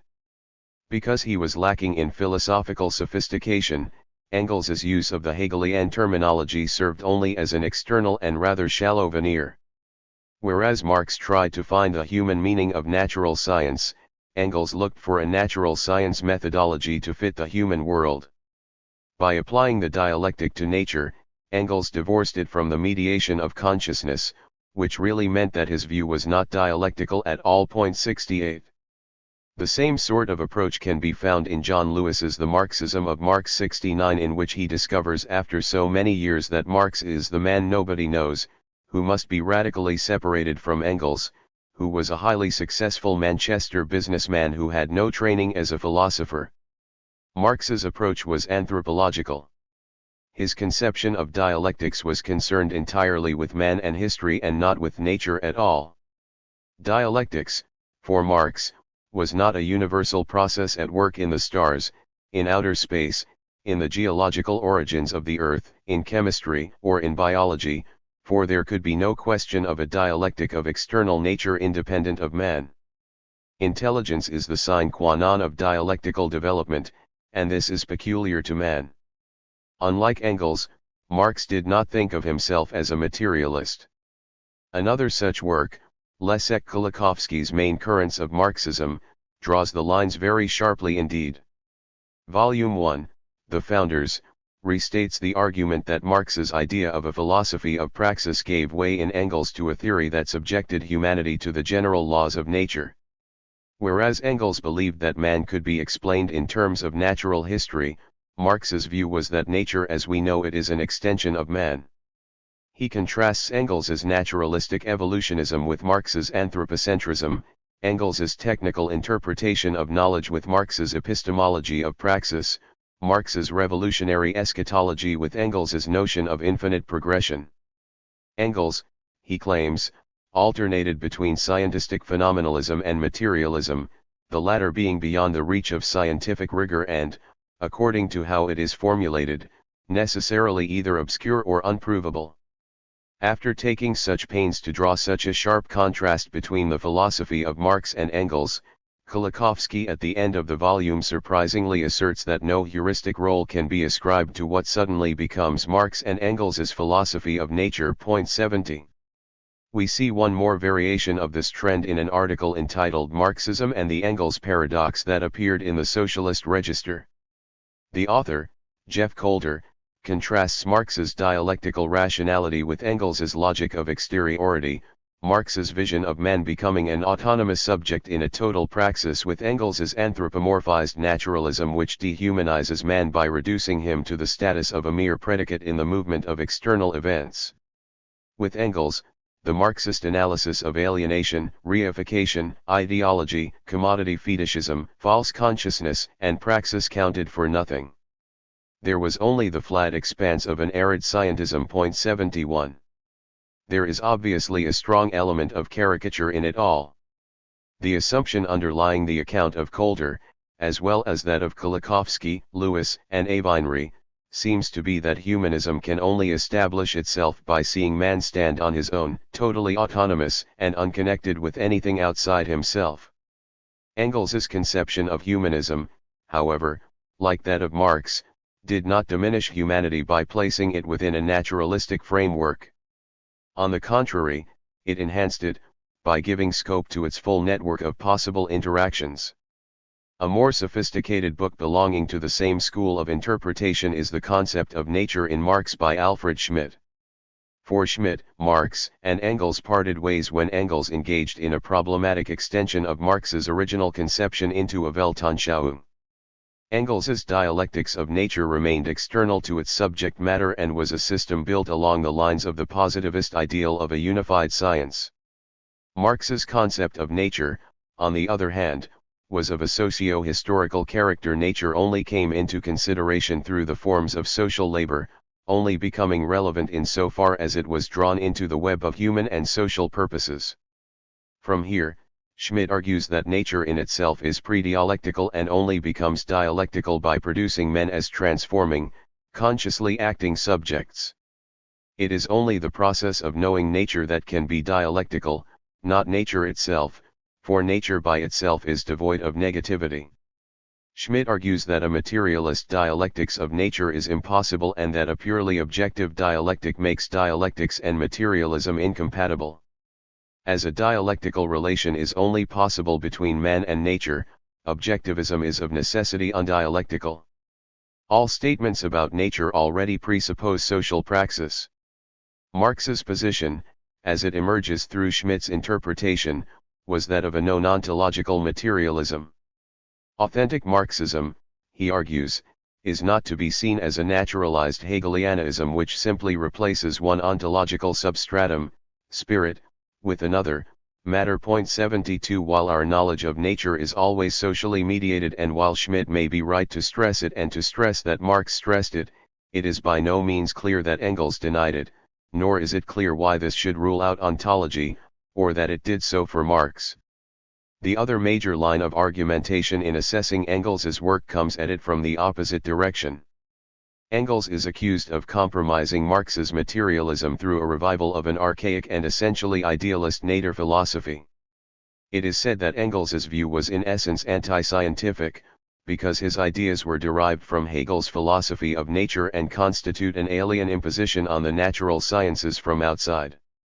The most prominent exponent of this position is Lucio Colletti, who claims in Marxism and Hegel that Engels did not in fact work to emancipate science from any remaining speculative bonds, but did just the opposite. He grafted the old metaphysics onto science, refashioning philosophical Marxism into a cosmological romance.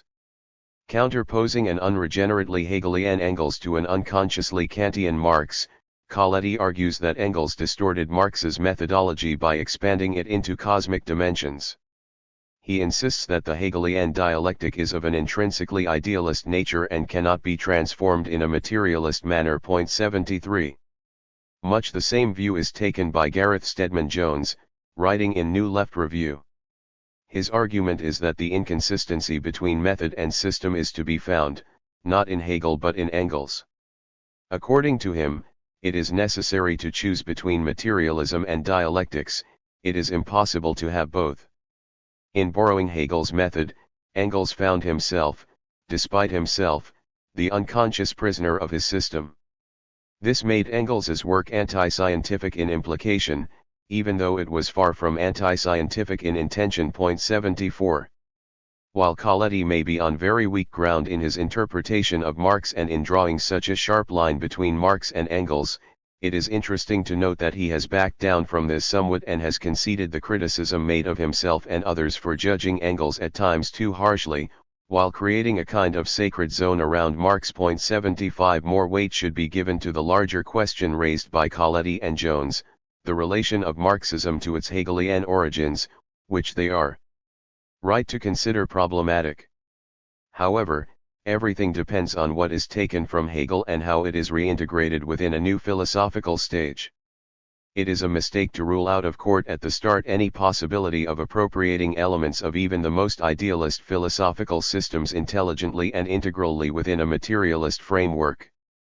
The theme of an illicit extension of Marx's method into a philosophical system runs through both schools of interpretation, but they nevertheless reflect two opposite lines of approach, corresponding roughly to the neo-Hegelian and the anti-Hegelian currents within Marxism.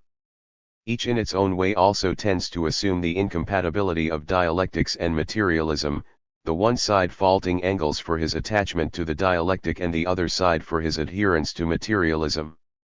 Undoubtedly, there is some basis for criticism along such lines in Engels's writings, for in striving to achieve a new synthesis of older philosophy and newer science, he did sometimes veer a bit too much in the direction of Hegelianism or positivism. Thus Lichtheim not only criticizes Engels for yielding to the scientism of his time, but also criticizes him for reviving a certain archaic cast of mind associated with the old romantic philosophy of nature. 76 But, in remaining fixed on the excesses in one direction or another, they miss the basic thrust of Engels's thinking, which was to transcend both of these positions in a creative synthesis, rather than to combine the uncombinable in an eclectic jumble. Some authors go even further and employ the two lines of argument in a totally unintegrated way, giving way to the phenomenon of too many reasons and making their critique of Engels itself an eclectic jumble.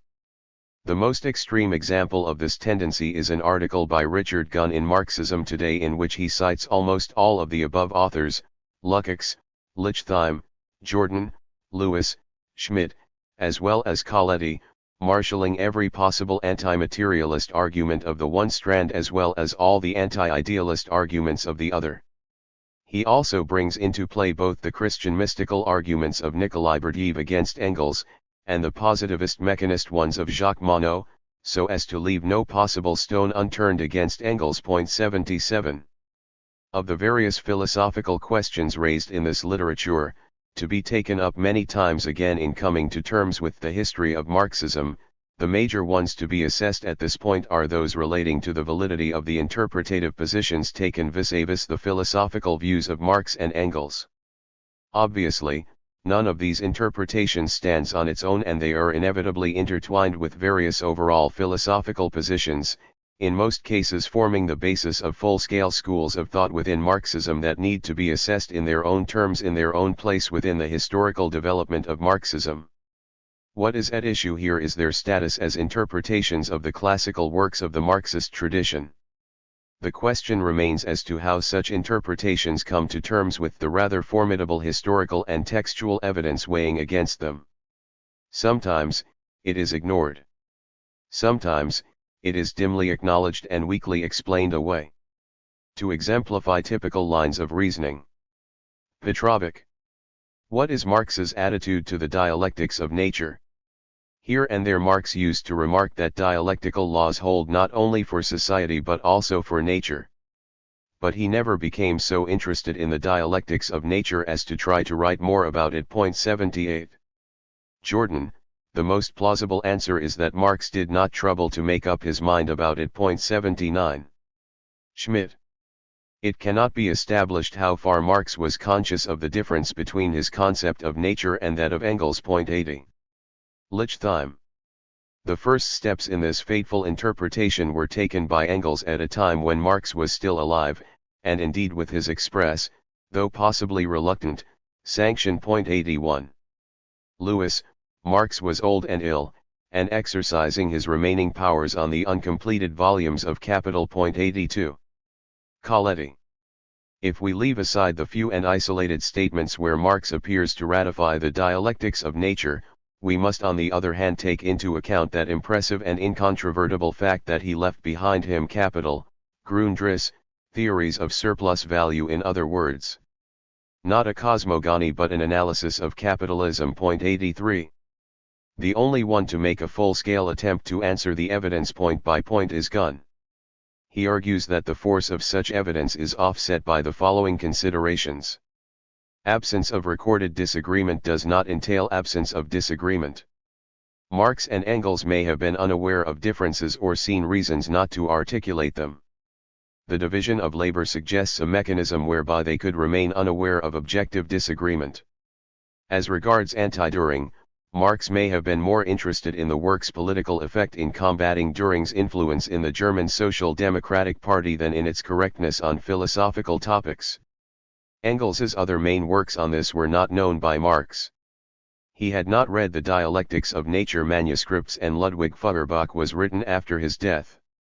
Marx's references to a dialectics of natural sciences are isolated and entirely marginal to the argument of capital. When Marx referred to dialectics, his reference was most often to dialectical method. 84, and that is the entire case for maintaining deep-rooted theoretical divergence between Marx and Engels. It simply leaves any honest and unprejudiced reader unconvinced. In any case, to make such far-reaching assertions on vague inferences about Marx's reluctance, indifference, frailty, or lack of awareness in the face of specific and definite evidence to the contrary is to grasp at straws. During the period in which Engels was working on both Dialectics of Nature and Anti-Dühring, both lived in London and saw each other every day, discussing their work in the most elaborate detail.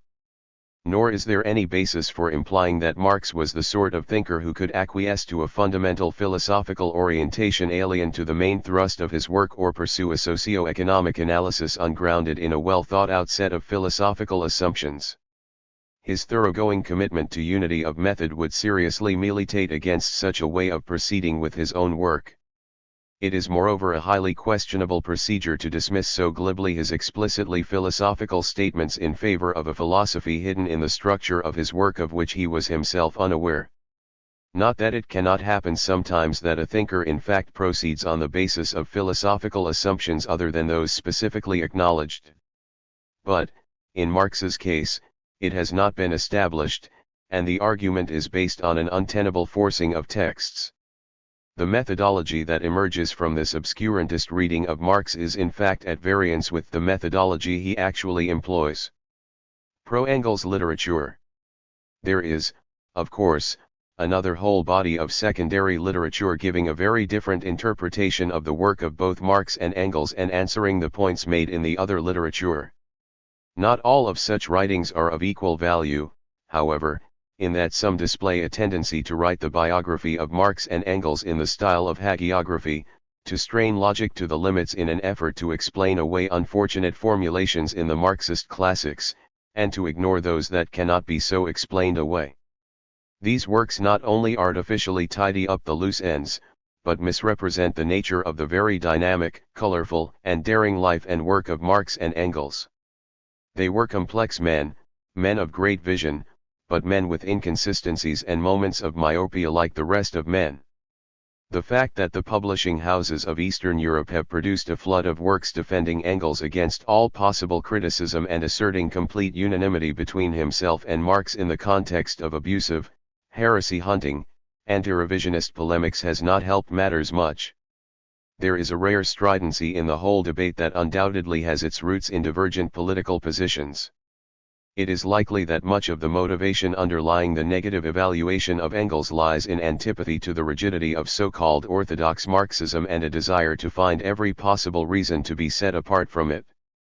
In the process, while much of the critical literature wrestles with very real ambiguities in the Marxist classics, much of it resorts to rather shoddy scholarship, tenuous logic, groundless speculation, and sometimes what seems like outright distortion. In response, the answer all too often comes in the form of a repetitious reassertion of textbook formulations and a glib attribution of unworthy motives to all who come to question them. And the cycle goes on and on. For instance, Mikhail Ivkook's Philosophical Traditions Today 85 proceeds to write off virtually every thinker as erroneous and revisionist who has ever even hinted at critical consciousness, whether in regard to the Marxist classics or anything else. John Hoffman's Marxism and the Theory of Praxis argues against Lukács, Sartre, Schmidt, Avinri, and Coulter on the question of dialectics of nature, but in doing so takes a completely uncritical attitude to the Marxist classics, glosses over genuine problems of interpretation, and is unnecessarily abusive of any author who has taken a critical attitude or has uncovered problematic areas. 86 SI. Titarenko also takes on such authors, addressing himself to the views expressed by Avinri, Sartre, Kolakowski, Petrovic, Levine, and Gunn, opposing Marx to Engels and asserting that Marx was not interested in the natural sciences, while Engels was not interested in problems of alienation. 87 It is, however, weakly argued, riddled with jargon, and too dismissive of genuine problems of interpretation. Other authors, while still highly polemical, have carried on the argument on a somewhat more constructive level. Sebastiano Timpanaro evaluates the whole range of anti-Engels literature, criticizing the line taken by the likes of Fitzgerald and Schmidt as well as that taken by such as Coletti. He tries to explain how and why it is that these trends come into play. His view is that each time a particular intellectual current takes the upper hand in bourgeois culture, certain Marxists rush in to interpret Marx's thought in such a way as to make it as homogeneous as possible with the predominant trend. Timpanaro is quite scornful of the attempt to do this by counterposing a problematic Marx to a dogmatic Engels. In all of these modernizing operations, he says, there is a need for somebody on whom everything which Marxists, at that particular moment, are asking to get rid of can be dumped. That somebody is Friedrich Engels. Vulgar materialism, determinism, naturalistic metaphysics, archaic and schematic Hegelianism. Marx turns out to be free of all these vices provided one knows how to read him. It was Engels who, in his zeal to simplify and vulgarize Marxism, contaminated it. Thus, whereas Engels is loaded down with materialist ballast, Marx can take on the physiognomy of a profound and subtle great intellectual who is de rigueur in our cultural world. 88.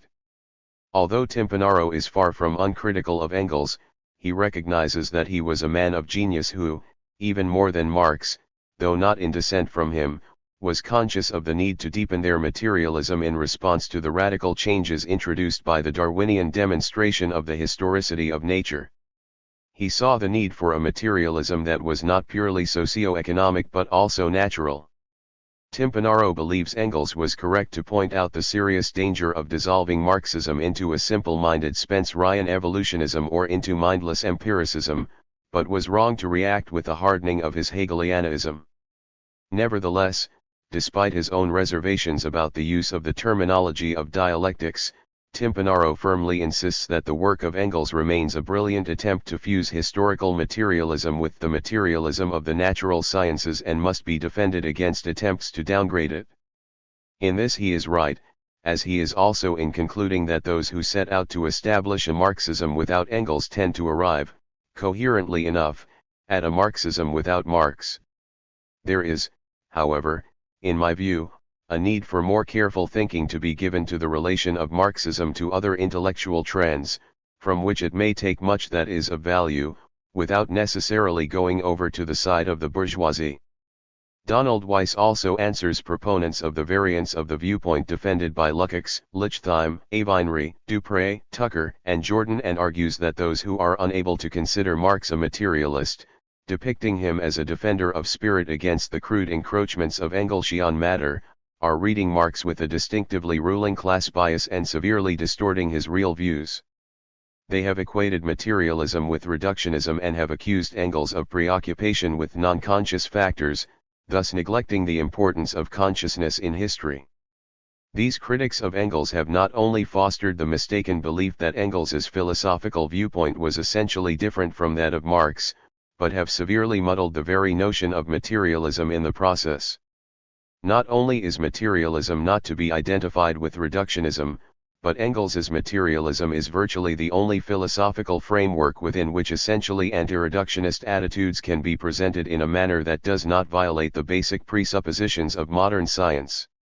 Not only is this materialism a fundamental aspect of the modern scientific worldview, but it is the foundation upon which the whole Marxist edifice is built. Weiss insists that the full significance of Marx's theory of history cannot be realized except as based upon Engels's materialism.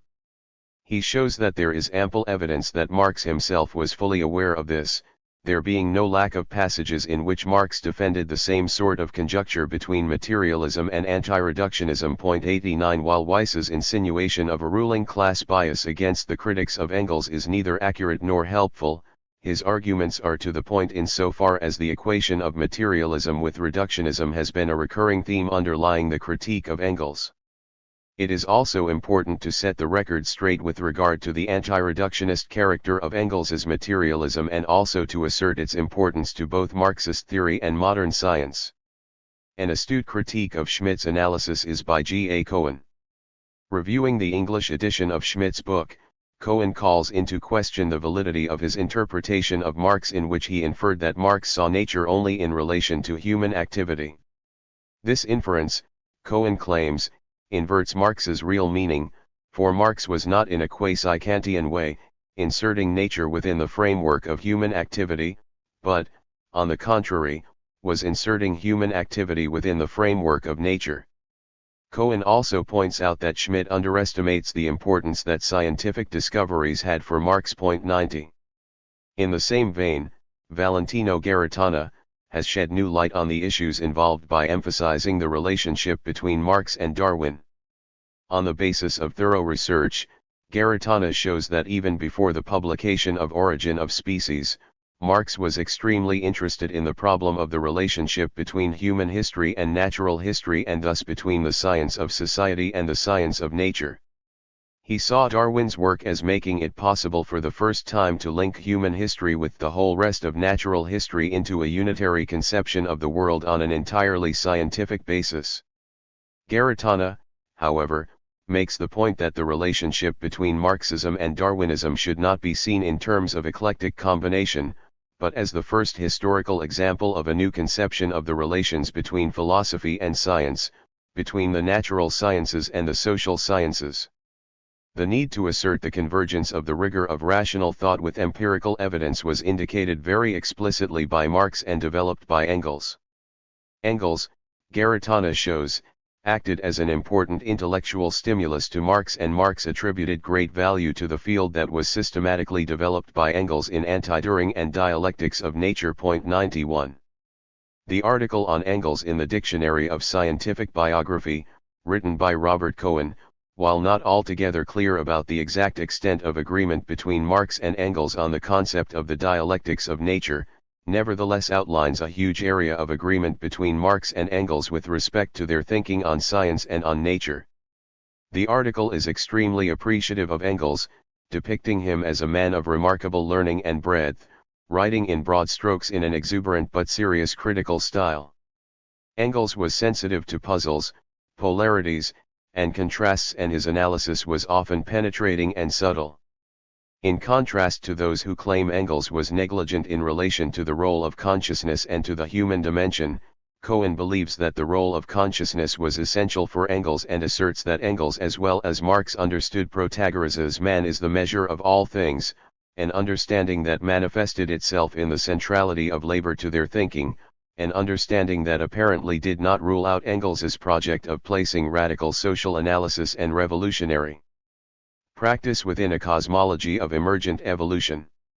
Cohen emphasizes how much of Engels' work in both politics and in science remained programmatic and interprets him as writing in sweeping but heuristic terms. 92.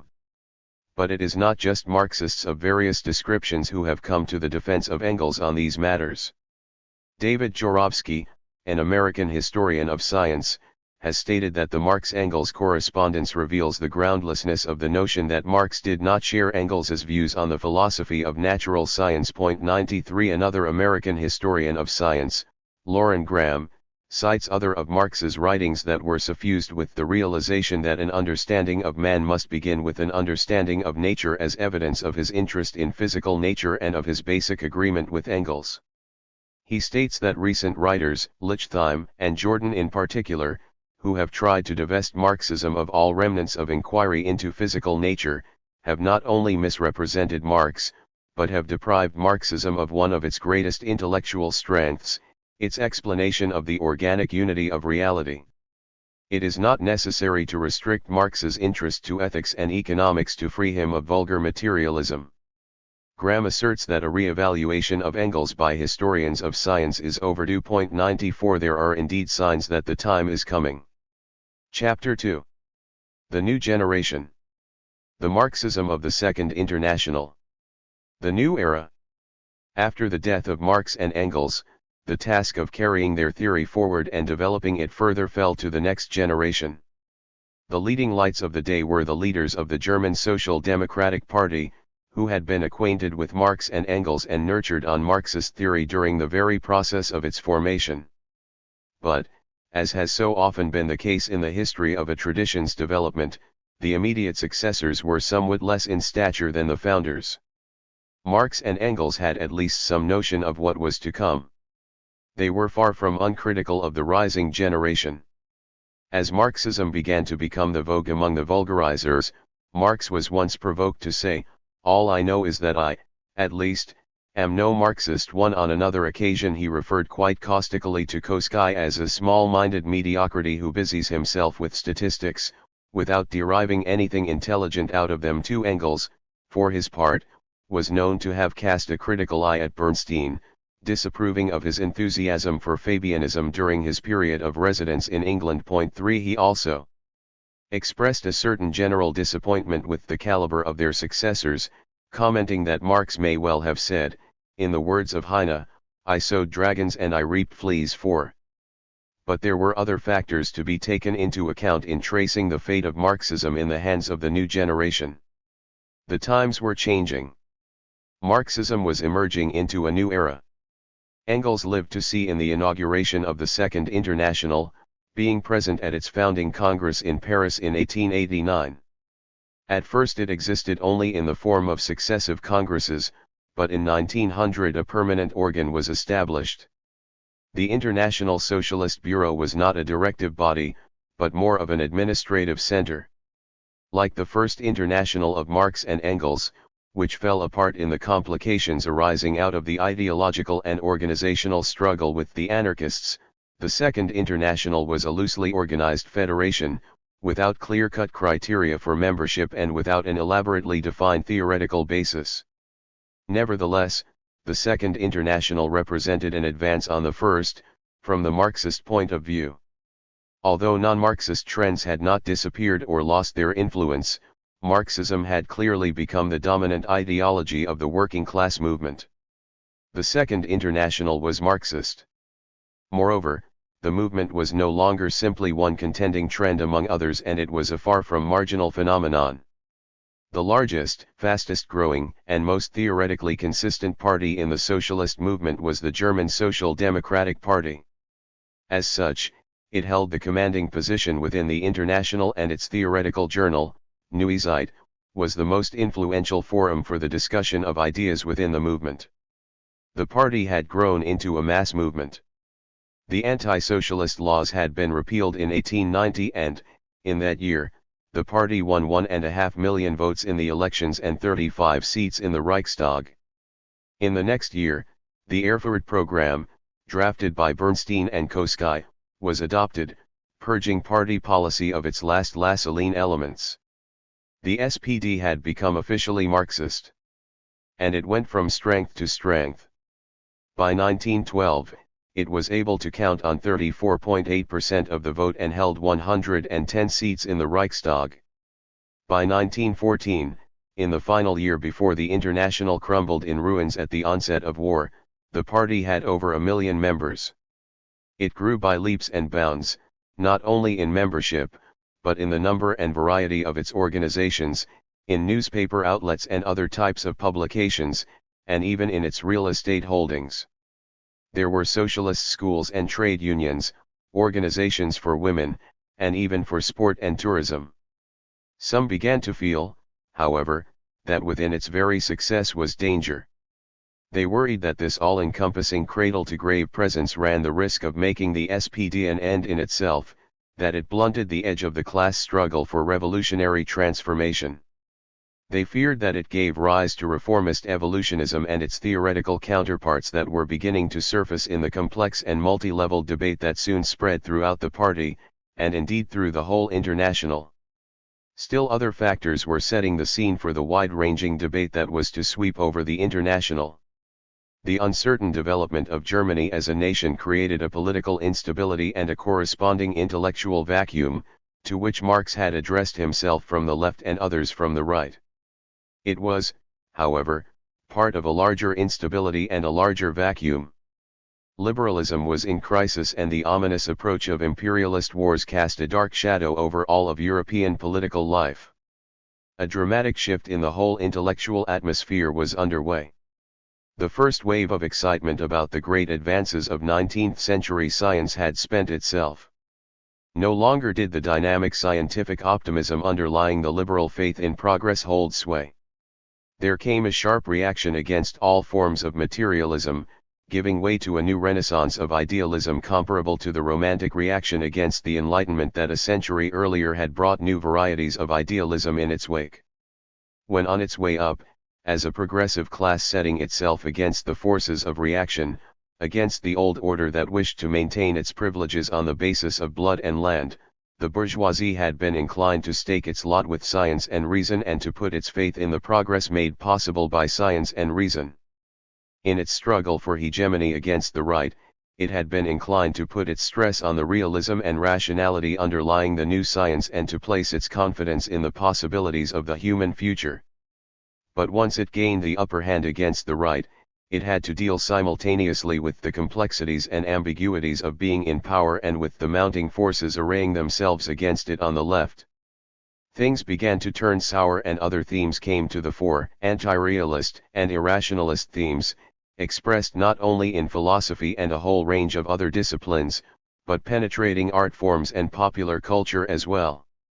The bourgeois intelligentsia was turning its back on both militant liberalism and militant materialism. Not that intellectual history follows upon the development of economic and political forces in a simple and uncomplicated way. The connections can be of an extraordinarily subtle nature, with complications arising from overlapping and countervailing tendencies and from others' forces coming into play. The anti-materialist reaction of the late 19th century took on a variety of forms, some of an extraordinarily sophisticated nature, and stemmed from a number of factors, such as the fact that very real human values were often left out of account by the prevailing positivist ethos of the earlier period, and that very serious epistemological problems were beginning to arise within science itself out of the revolution in physics at the turn of the century. The Neo-Kantian revival. In Germany, the first and predominant manifestation of this trend was in the form of a Neo-Kantian revival. It had begun in the German universities in the 1870s, but by the 1890s had become an influential force beyond the sphere of the universities, making its impact felt throughout European social democracy in a particularly forceful way. A reaction against the emphasis on science and modernity, the revival was an attempt to ground knowledge and values in a more reliable method, to knit together the social fabric in a way that was less dependent on the uncertain liberal values bound up with scientific rationality and the idea of progress. It represented a rehabilitation of philosophy in opposition to the anti-philosophical sentiments of the positivists, but it was also a rejection of metaphysics in opposition to Hegelianism and indeed to all efforts at all embracing ontological constructions. Instead, philosophy was to devote itself to the critique of knowledge. The critique of knowledge must logically precede all particular knowledge and open the way for judgments of value. Science, the Neo-Kantians argued, did not provide its own interpretation. In and of itself, it could not validate its own methods and results, nor could it explain value. In their view, science simply provided descriptions of phenomena, i.e., of things such as the structure of our minds permitted us to experience them. It could know nothing for certain about things in themselves. Moreover, it could provide no basis for value judgments. Science was therefore not rejected. It had developed too far for that, and the Neo-Kantians were too sophisticated for that, but it was severely restricted in scope. The tendency was to draw it away into a truncated realm of its own, shutting it off from its role in providing an all-pervasive illumination of the whole of the natural and human world.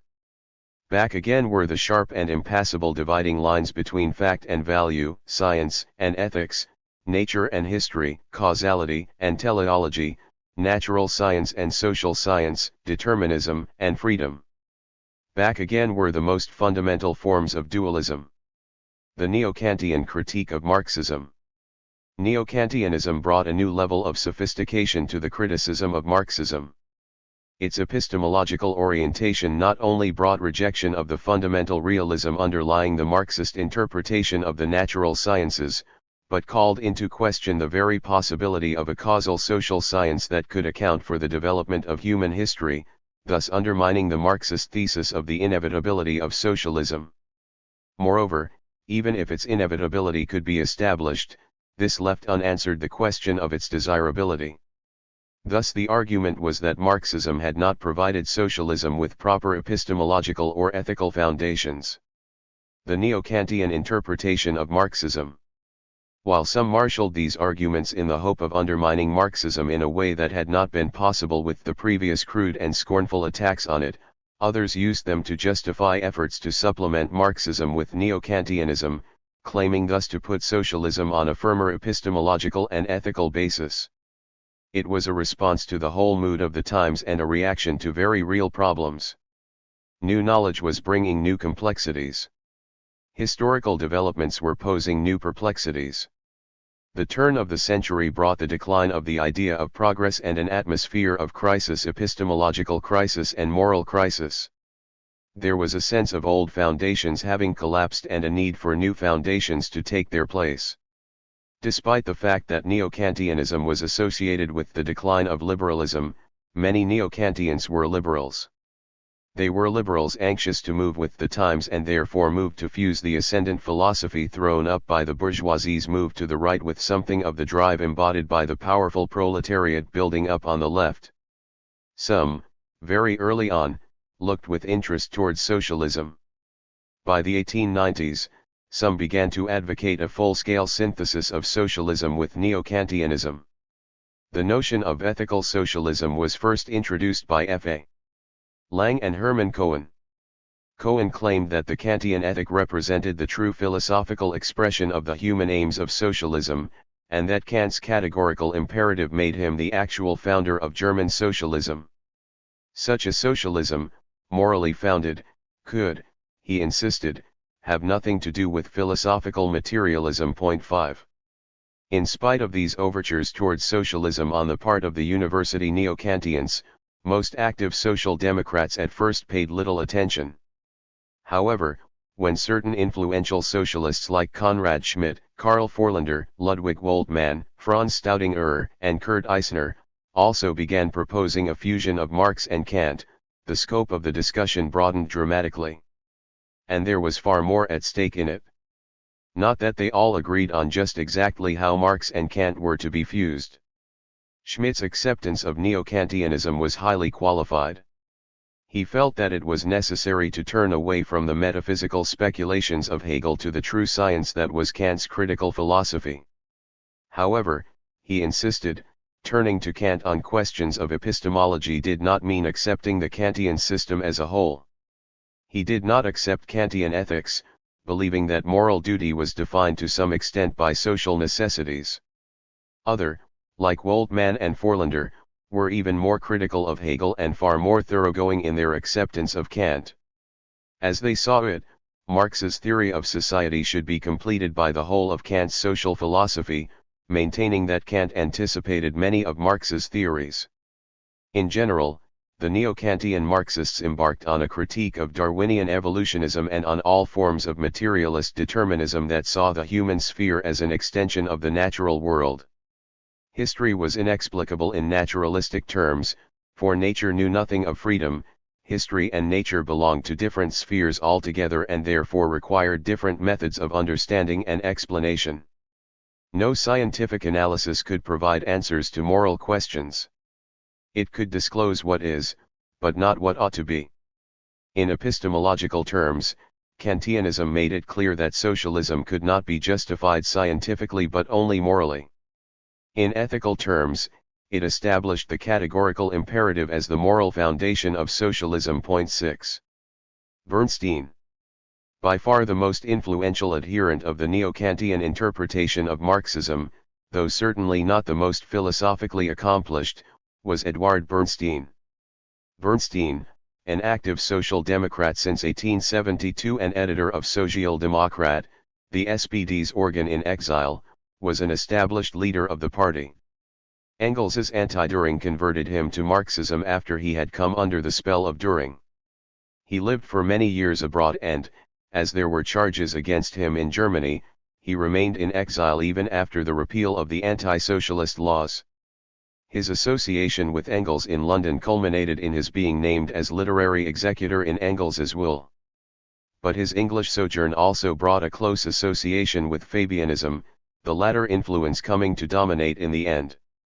From the beginning of his painful departure from the mainstream, and even before his return to Germany in 1901, when his life changed rapidly from one of an outlaw to that of a Reichstag deputy, his enunciation of unorthodox views carried enormous weight and won a large number of adherents. The revisionist controversy.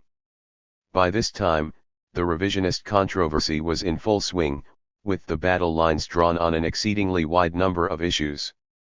In the foreground of the debate were the economic and political issues.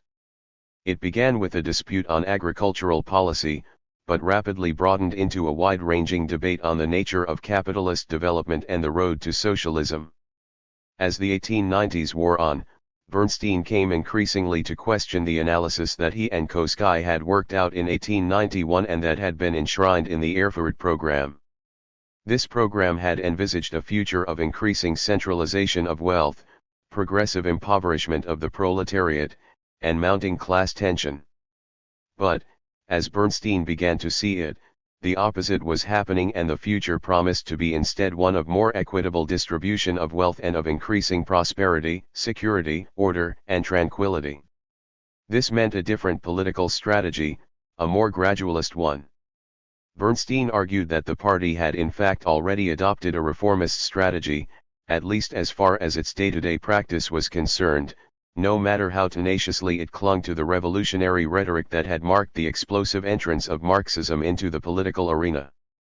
In one of his more extreme statements on the matter, Bernstein declared, "To me that which is generally called the ultimate aim of socialism is nothing, but the movement is everything." 7. No longer did he look to a once and for all collapse of capitalism and consequent triumph of socialism.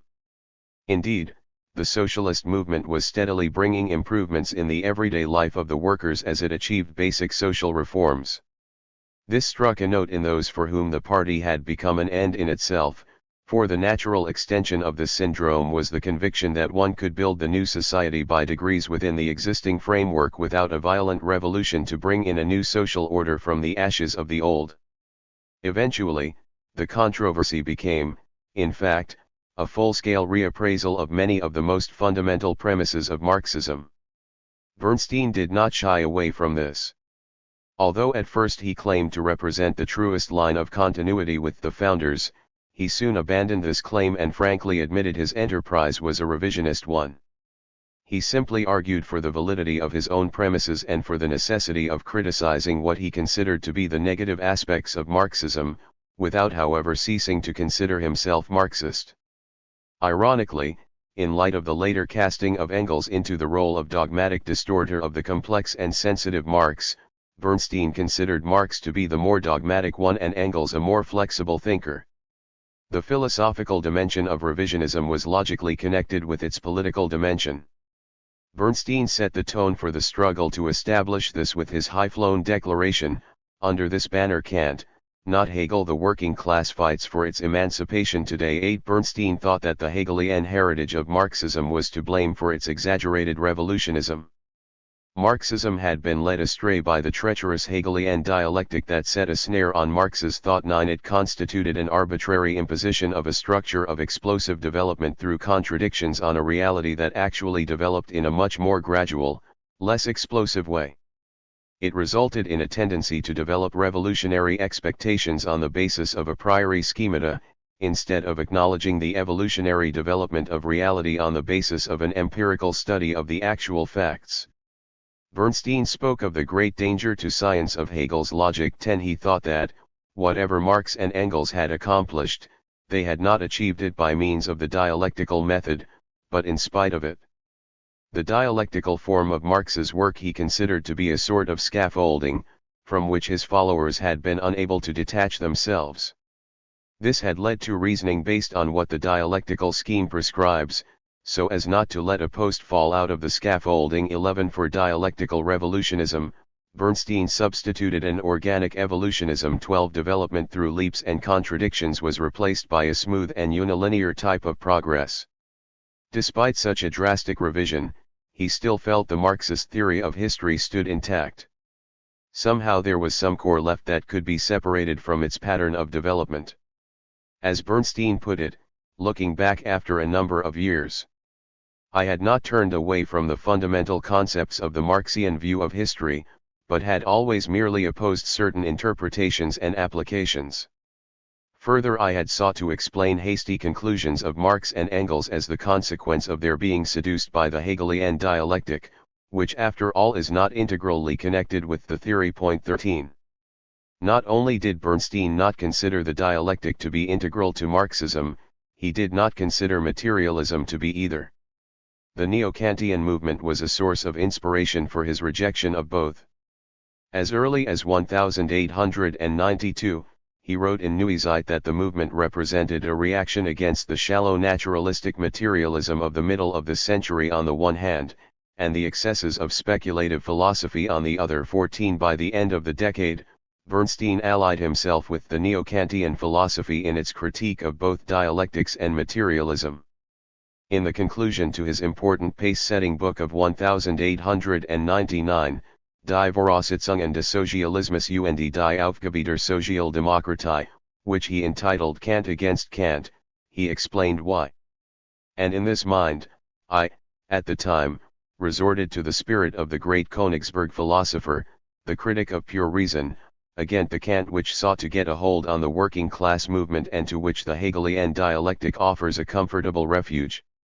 I did this in the conviction that social democracy required a Kant, who should judge received opinion and examine it critically with a deep acuteness, who should show where its apparent materialism is the highest and is therefore the most easily misleading ideology, and warn it that the contempt of the ideal, the magnifying of material factors until they became omnipotent forces of evolution, is a self-deception. 15. Bernstein's arguments against materialism actually took the form of a voluntaristic rejection of determinism, based on a dualism of nature and history, necessity and freedom, fact and value, science and ethics. For him, to be a materialist was to trace back all phenomena to the necessary movements of matter, which was a mechanical process. To be a materialist was to be a Calvinist without God. 16 He seemed to have no objection to determinism in the natural sciences, but he did object to its extension to history.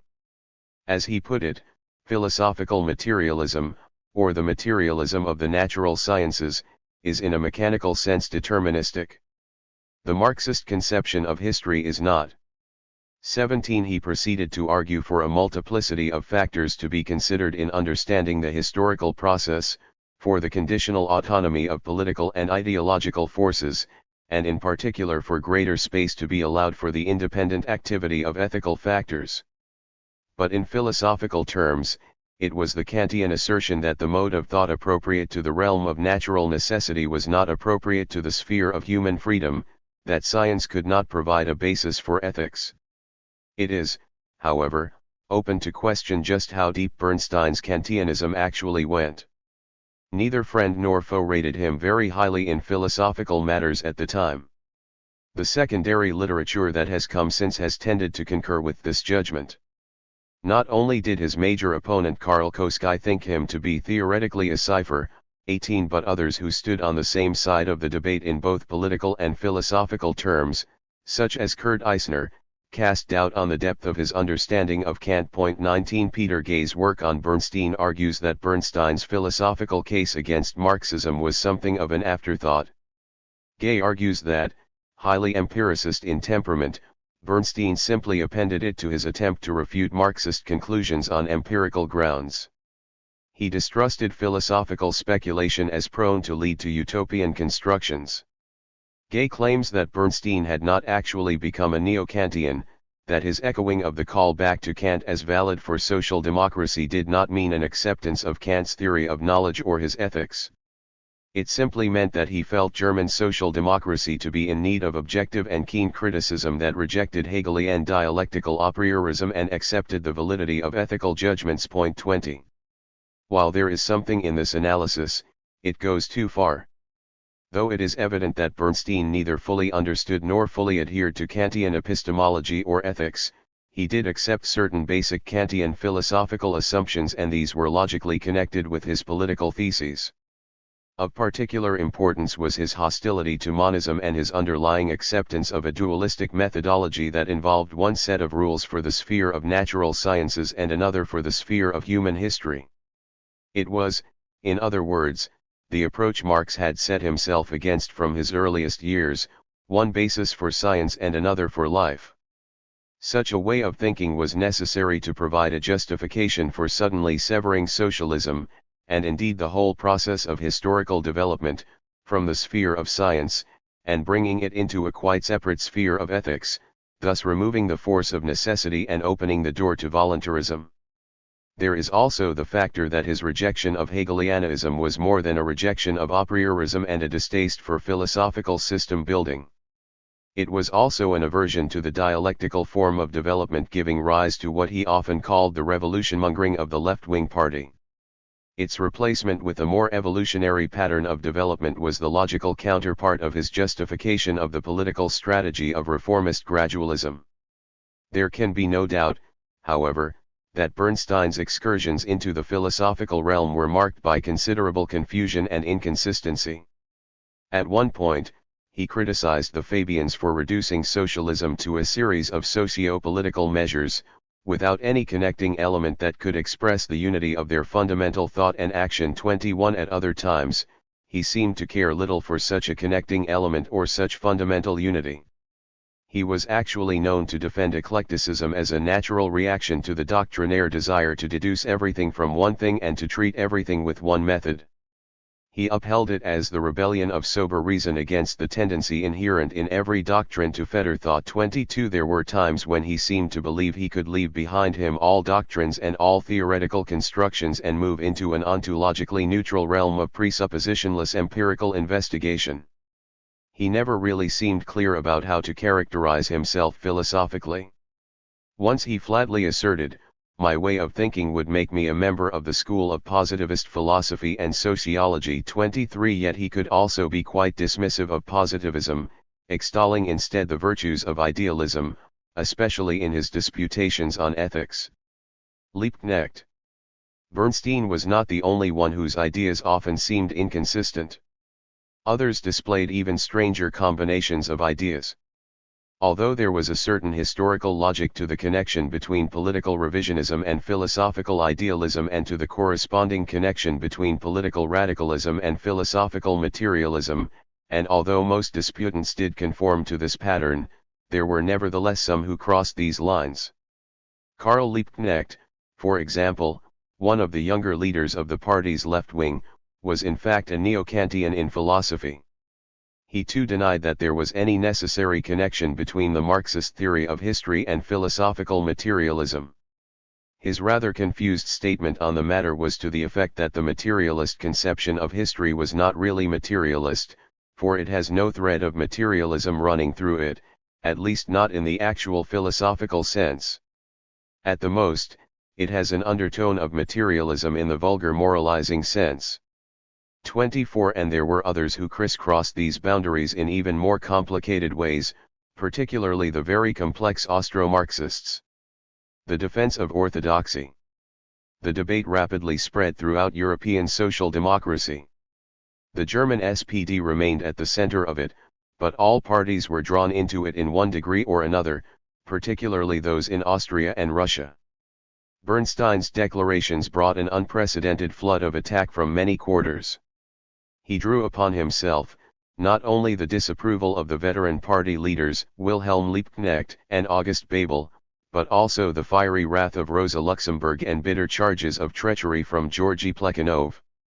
With varying degrees of passion and conviction, most of the leading figures of the International took him to task. At successive party congresses, there were lively and protracted debates on revisionism lasting days on end, and finally a strongly worded resolution against revisionism was adopted by the Dresden Congress in 1903.25. A similar resolution was passed by the 1904 Amsterdam Congress of the International. But everything really was kept at bay. The radicals' demand for the expulsion of revisionists was not successful, although Kurt Eisner and several of his colleagues did lose their posts on the party daily. The critics who were grouped together under the category of orthodoxy were in fact of the most diverse sort. On certain issues they managed to put up a common front, at least for a time, but on other issues they held widely divergent views. Some were actually highly unorthodox figures, however broad an interpretation is put on the concept of orthodoxy. Koski. The prime contender against Bernstein in the first phase of the controversy was Karl Koski. Koski too had long been an active social democrat and was a prominent party leader.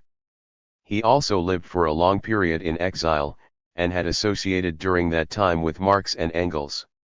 He was founder and editor of Neue Zeit, the leading Marxist journal.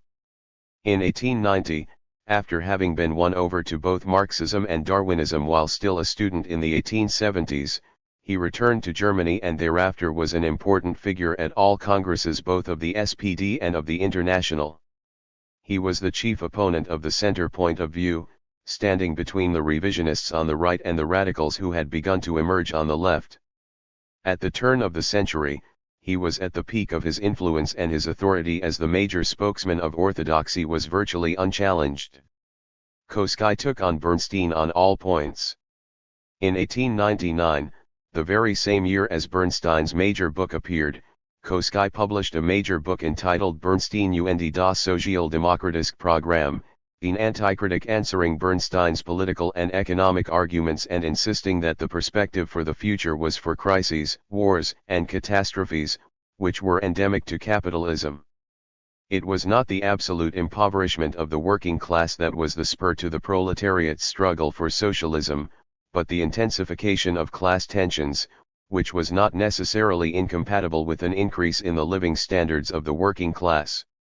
Capitalism would necessarily collapse because private ownership of the means of production ruled out the most rational use of the technology it developed. But socialism could not simply evolve through reforms and concessions within the capitalist framework. Revolution was necessary in order to bring about the seizure of political power by the proletariat, a condition for the socialization of the means of production. Belief in the natural necessity of social processes, and in particular in the inevitability of socialist revolution, was to Koski the very cornerstone of Marxism. Determinism was absolutely essential to the Marxist scheme of things. Koski is no easier to characterize philosophically than Bernstein is. He was by no means so consistent as commentators most often imply. The general line is that he carried forward the philosophical tradition of Engels, albeit in a scholastic spirit and in a relatively uncreative way, along the same lines as did Plekhanov and Lenin. This analysis is put forward by writers as diverse as Lichtheim, Kolakowski, Coletti, and Timpanaro. Although there is much textual and historical support for it, it is an inadequate analysis, in the light of his writings taken as a whole. Koski did see himself in the same philosophical tradition as Engels, Plekhanov, and Lenin. Against Bernstein's attacks, he defended both dialectics and materialism. He asked polemically, what remains of Marxism if it is deprived of dialectics, its best working tool and its sharpest weapon? 26. About materialism, he seemed just as firm. A Darwinist even before becoming a Marxist, he had very early on embraced a materialist worldview. He spoke of human activity always within its natural setting and within the framework of biological evolution. While criticizing the simple extrapolation of biological laws to human laws and insisting on the specificity of laws governing each level, he nevertheless saw human history as the organic extension of natural history.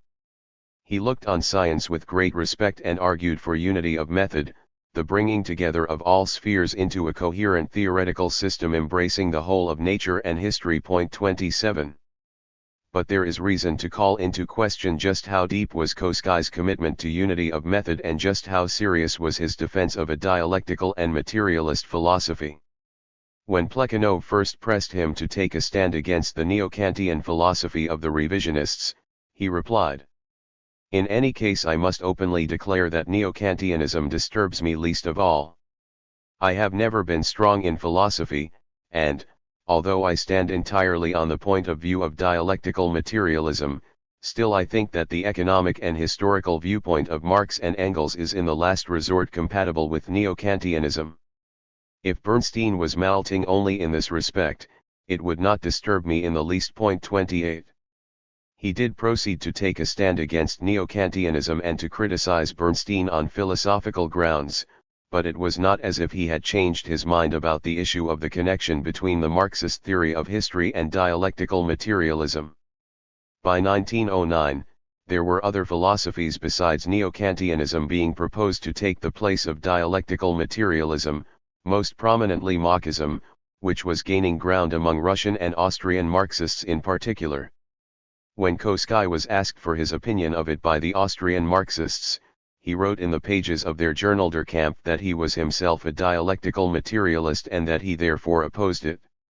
He nonetheless accepted the legitimacy of the endeavor, conceding that Marxist social and economic theory could be combined, not only with neo-Kantianism, but now with Marxism or other philosophical variants as well. To justify this, he employed two contradictory lines of reasoning. The first was to assert that Marx proclaimed no philosophy, but the end of all philosophy, 29, implying that Marxists should have transcended all the current philosophies. The second was to claim that Marxists should have a certain philosophical position, although it was a private matter that should not enter into the political arena. What really mattered politically was the Marxist conception of history, and whether the conception is based on 18th century materialism or on Marxism or on Dietzgen's dialectical materialism, is not all the same for the clarity and unity of our thought, but it is a question that is entirely inconsequential for the clarity and unity of our party. Individual comrades may study this as private people, as they may the question of electrons or Weimann's law of heredity. The party should be spared this. 30. As the years went on, Koskai continued to affirm this belief that the Marxist theory of history was independent of any particular philosophical position. Philosophy concerns us only insofar as it touches the materialist conception of history. And the latter seems to be compatible both with Mach and Avenarius and with many other philosophies. 31. This took Koskai a long way from Marx and Engels, as well as from Lenin and Plekhanov. Though he seemed to think this a minor matter, it was a matter of the most central significance to others. The unintegrated character of Koskai's Marxism explains the contradictoriness of his thinking whenever he did venture close to the philosophical sphere. Despite a superficial tendency to schematization, Koskai was far from a monist in his method of thinking. The overall direction of his thought was determined by a deeply entrenched dualism. This not only took him out of the mainstream development of Marxism, despite his reputation as the great defender of orthodoxy, but put him far closer to the revisionist trend than he cared to admit. There were times when he seemed to accept the methodological principle so anathema to Marx, one basis for science and another for life. This came out most clearly in his case against the concept of ethical socialism. He asserted that the ethics was actually the weakest point of Kantian philosophy and was alien to the revolutionary process, for its socio-historical tendency was one of toning down contradictions, of reconciling antagonisms, not of overcoming them through struggle. He argued too against its shifting of the theoretical basis for socialism from science to ethics, from inevitability to desirability, from determinism to voluntarism. But his arguments lost all their force when he conceded all essential ground to them by accepting an underlying dualism of fact and value, science and ethics, determinism and freedom. The argument of his major work on this subject, Ethik und materialistische Geschichtsauffassung, was extremely contradictory. On the one hand, he seemed to be going for a monistic solution, subsuming the socio-historical world into the framework of biological evolution, and subsuming ethics within the system of causal determinism, going so far in this as to effectively reduce moral choice to natural instinct. 32 On the other hand, as the pages went on, he spoke of the inadequacy of scientific explanation and invoked the moral ideal as vital to the struggle for socialism. Here ethics was set in a realm quite outside the sphere of science, assuming human freedom beyond the reach of natural necessity, and endorsed as having its essential place in the life of social democracy. As he put it, even social democracy, as the organization of the proletariat in its class struggle, cannot do without the ethical ideal, without ethical indignation against exploitation and class rule. But this ideal has nothing to do with scientific socialism, which is the scientific study of the laws of evolution and the motion of the social organism. It is, of course, true that in socialism the investigator is always both a militant and a man, who cannot artificially be cut into two parts having nothing to do with each other. Even in a Marx the influence of a moral ideal sometimes breaks through in his scientific research. But he rightly sought to avoid this as far as possible. For in science the moral ideal is a source of errors. Science is always only concerned with the knowledge of the necessary. 33. It becomes obvious just how thoroughly Koskai misunderstood Marx and how fundamental was his divergence from the path staked out by the founders of Marxism. Monism was of the very essence of Marxism. Despite the fact that Bernstein and Koskai both still adhered to certain Marxist tenets, when it came to underlying patterns of reasoning, the dispute was conducted at times on basically non-Marxist terrain. Both failed to grasp the significance of the Marxist commitment to unity of method, to understand the degree to which Marx and Engels strove to break through all forms of dualism, between nature and history, between fact and value, between science and ethics, between determinism and freedom. Mering, Bernstein and Koskai were not alone in this failure of understanding. Some of Bernstein's other critics were inclined to concede the same ground to him as did Koskai. Others also brought back the sharp, impassable dividing lines between nature and history reflected in the tendency to separate the philosophy of nature from social theory. Another pillar of orthodoxy, biographer of Marx and party leader, Franz Mering, was another who took this path. Mering articulated the dichotomy in no uncertain terms. Historical materialism is a self-contained theory, designed for the cognition of the historical development of human society, a theory that draws its power from itself alone and allows itself to be amalgamated with the methods of natural science just as little as it raises natural scientific claims for itself. 34. He seems to have grasped not at all the most basic presuppositions with which Marx and Engels proceeded in the philosophical sphere, for he projected his own views back onto them, flying in the face of all they had to say of themselves in philosophical terms. Marx and Engels always retained Feuerbach's philosophical standpoint, although they broadened and deepened materialism by applying it to the sphere of history. They were frankly just as much mechanical materialists in the field of natural science as they were historical materialists in that of social science. 35. It is hard to know how this could be seriously maintained after the publication of Marx's theses on Feuerbach and Engels's Ludwig Feuerbach and the end of classical German philosophy and so many other writings that contradicted this so very obviously.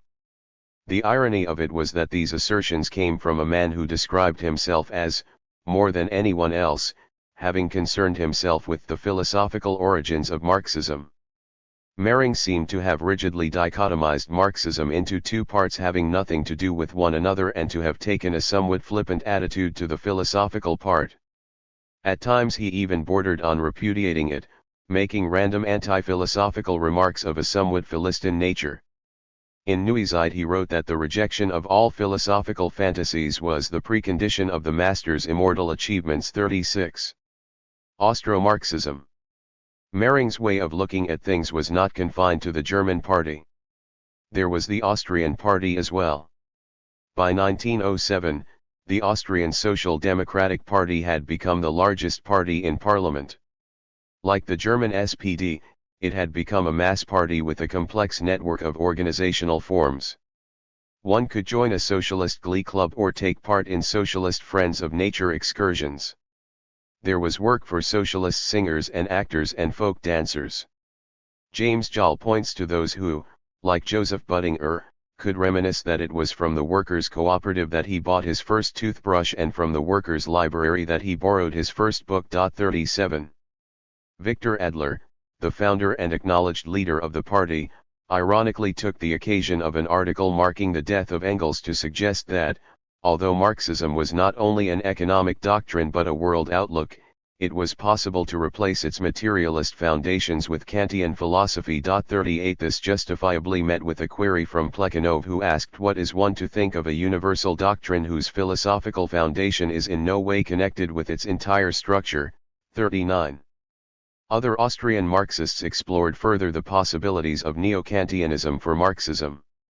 The Austro-Marxists, as the younger generation of party intellectuals came to be called, came into the picture around 1904 and constituted a distinctive trend within the Second International.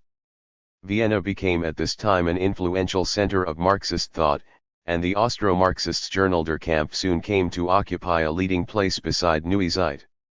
Stimulated by the revisionist controversy, they took up an intermediate position, setting themselves against revisionism on some issues, against the center on others and against the left wing on yet others. They were arrayed with the critics of Bernstein in that they wanted to preserve the revolutionary character of Marxism and to defend the scientific justification for socialism. They stood by the labor theory of value and the traditional concepts of class struggle, the historical inevitability of socialism and dictatorship of the proletariat. However, they differentiated themselves from Koskai, Mering, and other leaders of the SPD by their interest in questions of epistemology and philosophy of science and their concern with examining the broad theoretical foundations of Marxism in a serious way. In pursuing this, they differed too from those others who shared this interest within the International, such as Plekhanov and Lenin, by looking to neo-Kantianism and Marxism for their orientation in this endeavor. They rejected Engels's materialism in matters of philosophy of science, subjecting it to a Kantian critique and declaring it to be full of holes. They proposed to reconstitute historical materialism on the foundations of a critical epistemology. Max Adler. The most prominent among these young intellectuals when it came to philosophical problems was Max Adler. Adler was an active party member, a lawyer by profession, and founder of Marxstudien and of Zukunft, a workers' school in Vienna. Adler set himself the task of formulating, in a critical and rigorous manner, the methodological principles of Marxism as a social science. In this, he found inspiration in Kant, although he insisted he did not see the relation between Kant and Marx in the same way as other neo-Kantians who wanted to supplement Marx with Kant. He then proceeded to do so himself in his own way. He criticized revisionists for eclectically linking Marx and Kant and then went on to claim that the Kantian critique actually provided the best method of defending the Marxist science of society against revisionist dilution. He rejected the claims of ethical socialism that socialism needed the ethical justification of the goals that could be provided by Kant's practical philosophy. What he felt should be taken from neo-Kantianism was not an ethical theory but the idea of a critique of knowledge to be applied to the theoretical foundations of a science of society.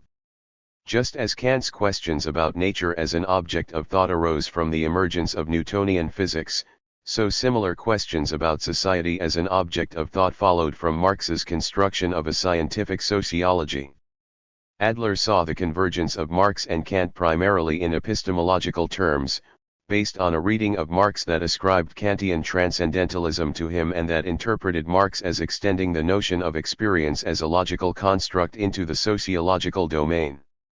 For Adler, Marxism was defined as a social science, an investigation of the causal regularities of social life. On the question of the relation between social science and natural science, it must be said that he displayed a baffling inconsistency.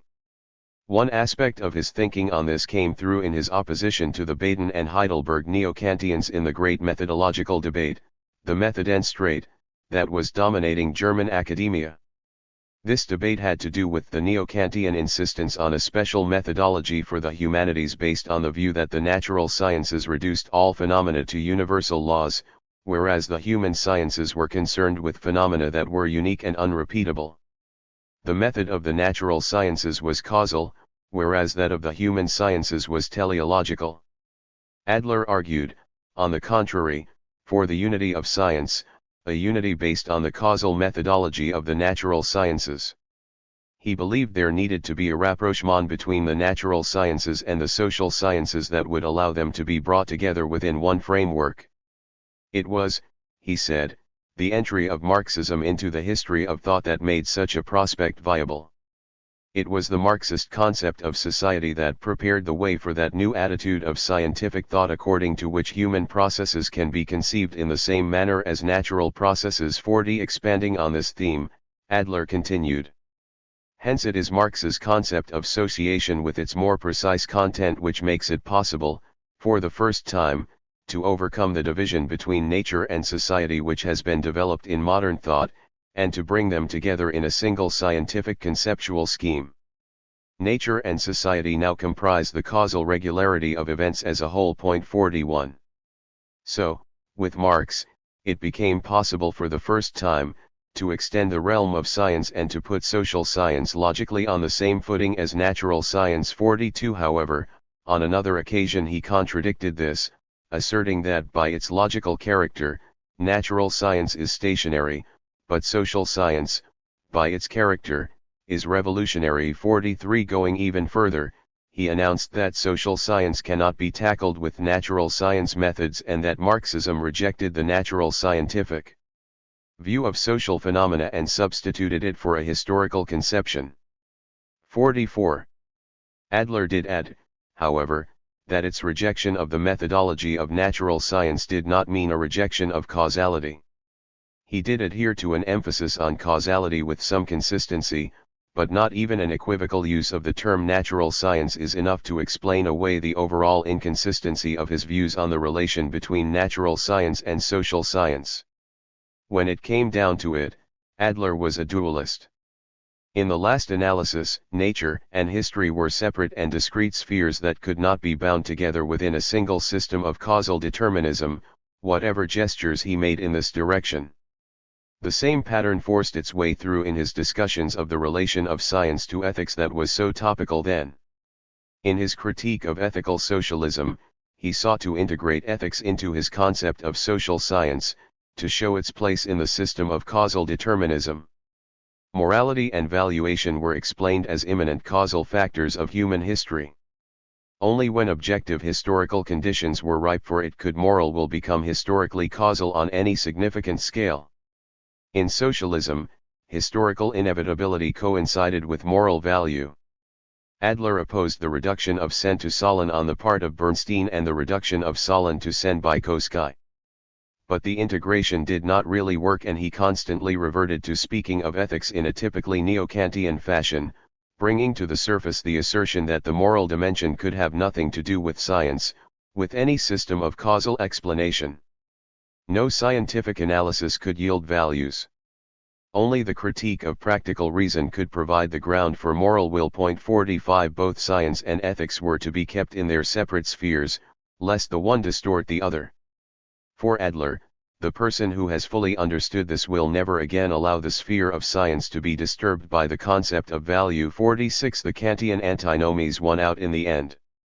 Adler's dualism asserted itself fully in his overall characterization of Marxism as a social science that was ontologically neutral.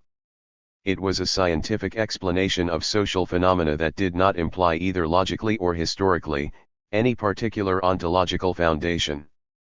Like most other major theorists of the Second International, he felt that historical materialism could stand on its own, without any broader philosophical materialism underlying it. Marxist social theory needed no comprehensive worldview to sustain it, least of all a materialist one, a closed worldview reducing everything to matter in motion. He criticized philosophical materialism at length, arguing that philosophy could not take as its starting point the question of the primacy of mind or nature. Here the Kantian transcendentalist theory of knowledge obviously asserted itself over the Marxist realist one, which Adler inaccurately characterized as a passive and reductionist theory of knowledge, the supposedly inevitable result of materialist ontology. Philosophical materialism logically yielded a reduction of mind to matter, and this logically yielded a passive epiphenomenal mind. His dualism complicated matters here, because at times he accepted realism in the realm of social theory, claiming that the materialist premise about the determination of thought by being was a useful maxim of investigation that facilitated causal explanation of social phenomena. But at the same time he insisted that any epistemological extension of this premise brought a recurrence of the most archaic forms of epistemological naivete. 47. Because of this epistemological orientation, Adler tended to waver in his philosophy of science between empiricism and transcendentalism. The empirical cast of his thinking came out in his arguments against other neo-Kantian tendencies which, in his opinion, were too formalistic, and concentrated too exclusively on the construction of abstract models divorced from concrete empirical investigation. It showed through also in his defense of causality over various forms of teleology in the social sciences. In contrast, the transcendentalist emphasis came to the fore in his rejection of philosophical materialism. Here at times it seemed as if there was no real need for the empirical world to actually exist as a grounding for the Kantian categories, existence being only a predicate of an existential judgment. Adler argued that both the social sciences and the natural sciences were ontologically neutral. But evidently the natural sciences were not so neutral as not to exclude materialism. Materialism, he claimed, was utterly without foundation in the natural sciences, for the natural sciences had demolished the unintelligible abstraction matter. Here Adler was influenced by the Machist interpretation of the new discoveries in physics, and he read Mach back into Marx, writing that he saw in Marx only a form of natural science positivism, more or less in the manner of Ernst Mach. 48. Later he wrote that Marx's so-called materialism was only the positivism of modern science and not an application of philosophical materialism in the traditional meaning of the term. 49. He saw Marxism as the completion of critical idealism, its extension into the domain of scientific knowledge and revolutionary action. As to the natural sciences, they must look to critical idealism not in order to extrapolate its results into a philosophical worldview but to bring the critique of knowledge into play in the clarification of its methodology. Adler did, however, defend dialectics and displayed a much more positive attitude towards Hegel than was current among the neo-Kantians. From Hegel came the idea of law-governed development, unfolding itself through opposition and resolution of contradictions. This Adler considered a step beyond Kant, that revealed the actual processes going beyond formal logic underlying the real flow of thought. It was a mode of thought based on the idea that the world constantly developed and obeyed a force immanent and inherent in itself. Calling upon the distinction between method and system, Adler took dialectics to be a method, not to be extended into a system, either in the idealist manner of Hegel or in the materialist manner of Engels. This idea brought Adler directly into conflict with Engels's dialectics of nature. For Adler, the dialectic was the law of the mind, and the law of the mind was not the law of things. Only thought was dialectical, and nature was dialectical only in so far as it was an object of thought. The dialectic, as method, applied equally to social science and natural science. There was, however, for him, no justification for holding that nature itself was dialectical, for that would be to impose the forms of thought on being. 50. Adler never left aside his critique of a materialist Weltanschauung. 51, and in fact went very far in the direction of providing a philosophical justification of religion, seeing it in time as the only way of bridging the yawning gap between the natural order and the human spirit that so bedeviled his thought. 52. The Austro-Marxists were not entirely homogeneous in their thinking, though the main lines of Adler's philosophical approach were broadly shared by the group as a whole. Friedrich Adler. However, Friedrich Adler had a distinctive twist to his thought in that he was more fully influenced by Marxism than the rest. Adler was son of the party leader, lecturer in physics at Zurich, later party secretary, editor of Der Kampf and assassin of the prime minister during the war. He proposed a thoroughgoing synthesis of Marx and Mach. 53 and, in this respect, was closer to the Russian Marxists than to anyone else in the International in philosophical terms.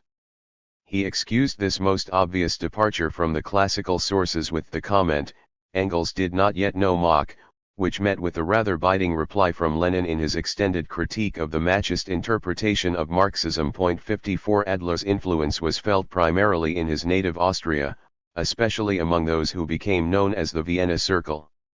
He helped to create the atmosphere in which the epistemological problems of the empirical sciences were discussed quite seriously and was particularly involved in examining the theoretical foundations of physics. His analysis of all these problems was consistently in the tradition of Mach. He saw Einstein's theory of relativity as confirmation of the Machist epistemology. Bauer. Otto Bauer, a founder and editor of Der Kampf, at one time a government minister and best known for his work on nationalities, agreed that historical materialism did not imply any particular ontology and spoke of the importance of the Kantian critique of pure reason as the one solid barrier that would protect the working class against the sort of scepticism that would transform knowledge into deceptive appearance and moral action into the play of blind chance. But he opposed those who argued that an ethical justification for socialism was to be found in the critique of practical reason, recommending that those who wished to know what moral ideas could provide the driving force of class struggle should study, not Kant, but the proletariat. But even on this, he was more Kantian than he realized, and proceeded to discuss ethics in a typically neo-Kantian fashion, holding that no moral clues could be derived from historical necessity. This opinion, expressed in the midst of an ongoing debate with Koskai in the pages of Neue Zeit 55, met with a counter-statement by Koskai that neither could any moral clues be derived from the categorical imperative. As the years went on, however, Bauer changed his mind about neo-Kantianism. Inclined to interpret philosophical movements in relation to social ones, he explained that just as Calvinism had responded to the needs of the bourgeoisie in the early stages of capitalist accumulation and Darwinism reflected the laws of capitalist competition, so neo-Kantianism was a manifestation of new needs on the part of the bourgeoisie. It was the expression of philosophical reaction following upon the defeat of liberalism and the bourgeoisie's abandonment of the militant materialism of its youth. Its fusion with Marxism corresponded to their need to win over the working class by eliminating the revolutionary character of its socialist ideology.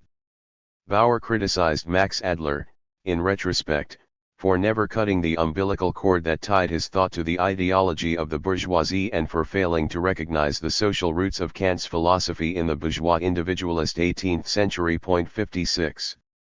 Hilferding. Like so many of the other major theorists of the Second International, the Austro-Marxists, despite all of their constructive efforts, seemed to be reverting to pre-Marxist modes of thought, rather than superseding Marxism with a more progressive theory. The Kantian dualism came into all their work, even when not dealing specifically with philosophical questions. Thus Rudolf Hilferding, who devoted himself to economics and the analysis of imperialism, wrote in his preface to his study of finance capital. It has been said that politics is a normative doctrine ultimately determined by value judgments. Since value judgments do not belong within the sphere of science, the discussion of politics falls outside the limits of scientific treatment. Clearly, it is not possible here to go into the epistemological debate about the relation between a science of norms and the science of laws, between teleology and causality. A politics is scientific when it describes causal connections. Marxist politics is exempt from value judgments. It is therefore incorrect to identify Marxism and socialism. Considered logically, as a scientific system alone, apart, that is, from the viewpoint of its historical effectivity, Marxism is only a theory of the laws of motion of society. To recognize the validity of Marxism is by no means a task for value judgments, let alone a pointer to a practical line of conduct. 57.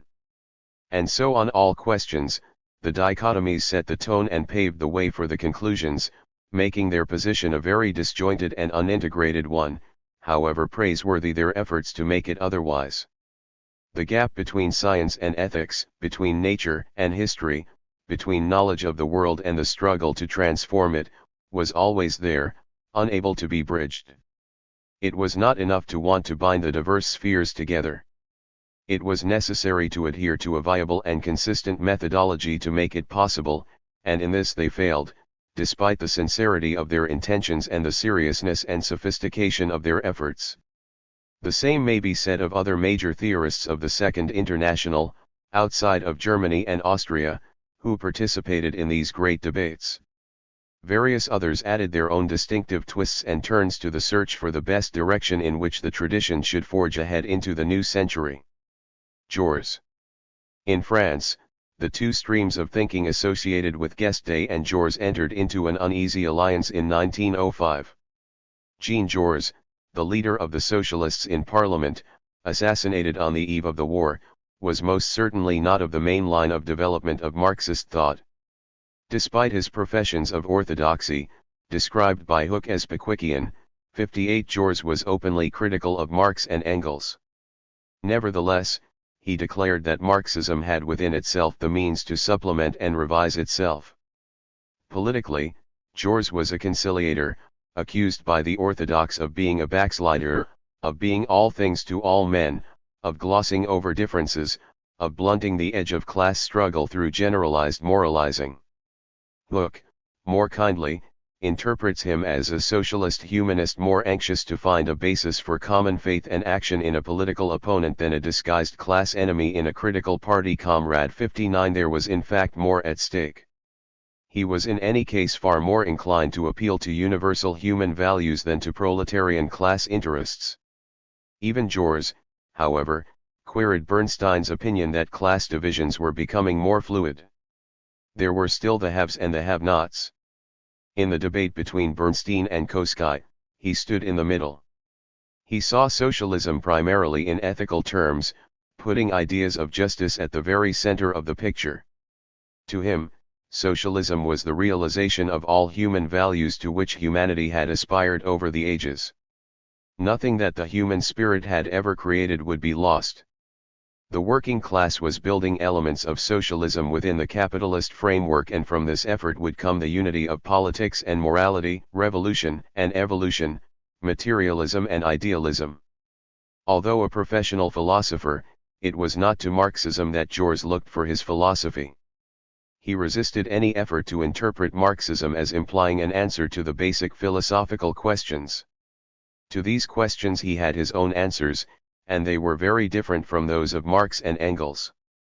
He opposed any attempts to commit the party to any particular ontology and wrote to Briand about a proposed resolution: Renaudel wants the party to declare itself materialist and anti-clerical. It is absurd. We are not metaphysicians.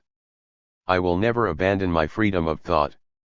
60 His own thought in this area was influenced by Neo-Kantianism, though he parted ways with the Neo-Kantians by engaging in metaphysical system building over and above the Kantian critique.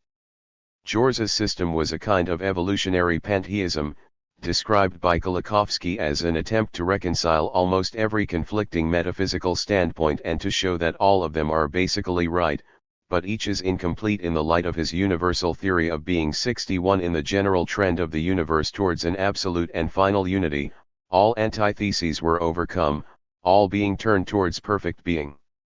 All history moved towards final harmony. In this scheme, there could be no conflict between what is and what ought to be, for the course of nature and the rules of morality were derived from the same source and were heading towards the same goal. It was an idealist monism in the manner of Hegel, dealing with all that was out of bounds for the Kantians. Jaurès spoke favorably of the dialectic as a theory of natural evolution through which one social formation engenders another through the process of internal contradiction, and he criticized Bernstein for putting it aside. Nevertheless, he often seemed closer to Bernstein here in assuming an evolutionary and unilinear progress in which development took place in a cumulative and continuous way. His rejection of materialism was quite definite. He explained that he could not accept the idea that the ultimate explanation of the universe could be found in matter.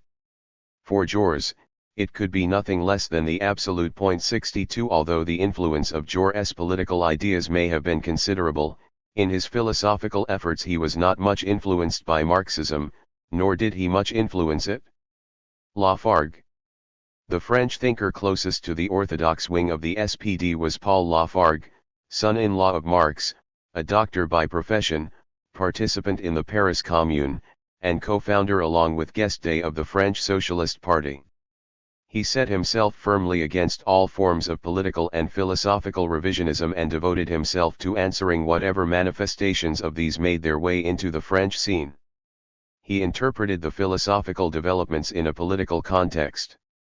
At the beginning of the 19th century, our bourgeoisie, having completed its task of revolutionary destruction, began to repudiate its Voltairean and free-thinking philosophy. Catholicism, which the master decorator Chateaubriand painted in romantic colors, was restored to fashion, and Sébastien Mercier imported the idealism of Kant in order to give the coup de grâce to the materialism of the encyclopedists, the propagandists of which had been guillotined by Robespierre. At the end of the 19th century, which will go down in history as the bourgeois century, the intellectuals attempted to crush the materialism of Marx and Engels beneath the philosophy of Kant. The reactionary movement started in Germany.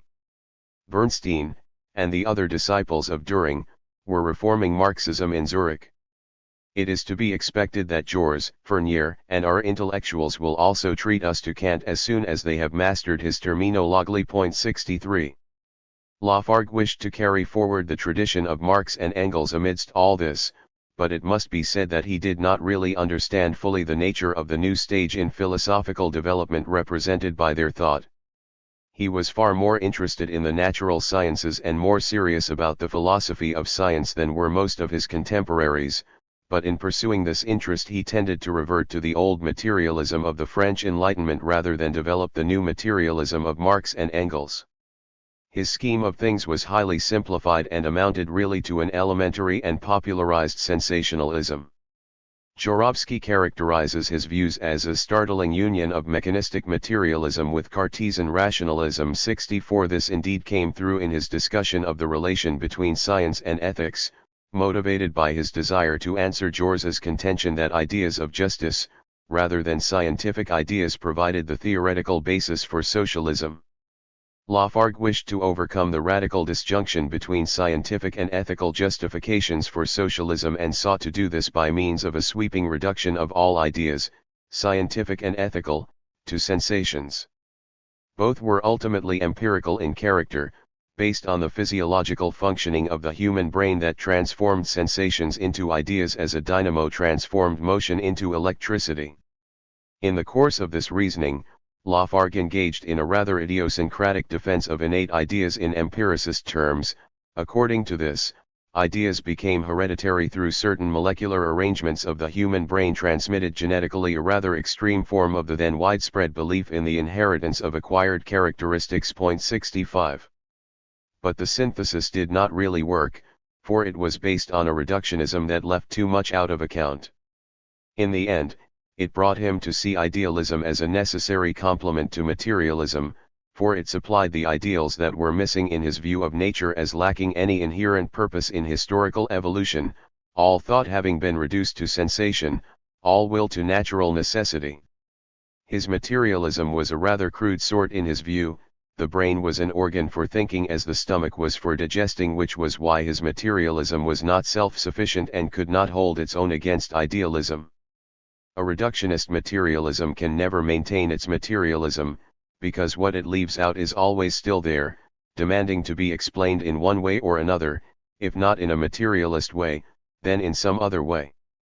Sarl, another French thinker who considered himself a Marxist and took part in the great debates of this period, though without any participation in the organizational forms of the socialist movement, was Georges Sorel. To him, Marxism was most emphatically not a scientific theory, but the historical instrument of the revolutionary proletariat. This set him in firm opposition to both the revisionists and the orthodox. While denying the scientific status of Marxism put him at odds with such as Koski, his intransigent rejection of class alliances and of any species of political compromise or participation in bourgeois institutions, in fact, his total intolerance of anything less than total revolution, put him far outside the orbit of Bernstein or Jors. Sorel's ideas amounted to a fusion of those of Marx and Nietzsche. The need of the hour, as he saw it, was for the rebirth of greatness, for the recovery of primal values, for some monumental revivifying myth. Socialism was the answer to this need, and the militant proletariat was the instrument that would bring it into being. Socialism was seen in moral, activist terms as a radical revaluation of all values, and he was implacably hostile to all attempts to put it in a scientific determinist context. In the spirit of the neo-romantic movement, represented in France by Bergson, Searle opposed all forms of both positivism and rationalism. The notion of the inexpressibility of the concrete protected all other notions against demands for rational or empirical justification. For analytical reason, regarded by him as a source of decadence, he substituted the primal mythopoetic act. All issues were set in apocalyptic terms. All revolutionary activity was guided by one indivisible, unanalyzable idea, pressing towards the final catastrophic and purifying destruction, making way for a monumental outrush of creative energy that would make all things new. 66. Addressing himself to questions of the philosophy of science, Searle took cognizance of the atmosphere of epistemological crisis and articulated an extreme position against all forms of epistemological realism. His theory of knowledge was an activist, intuitionist, pragmatist one.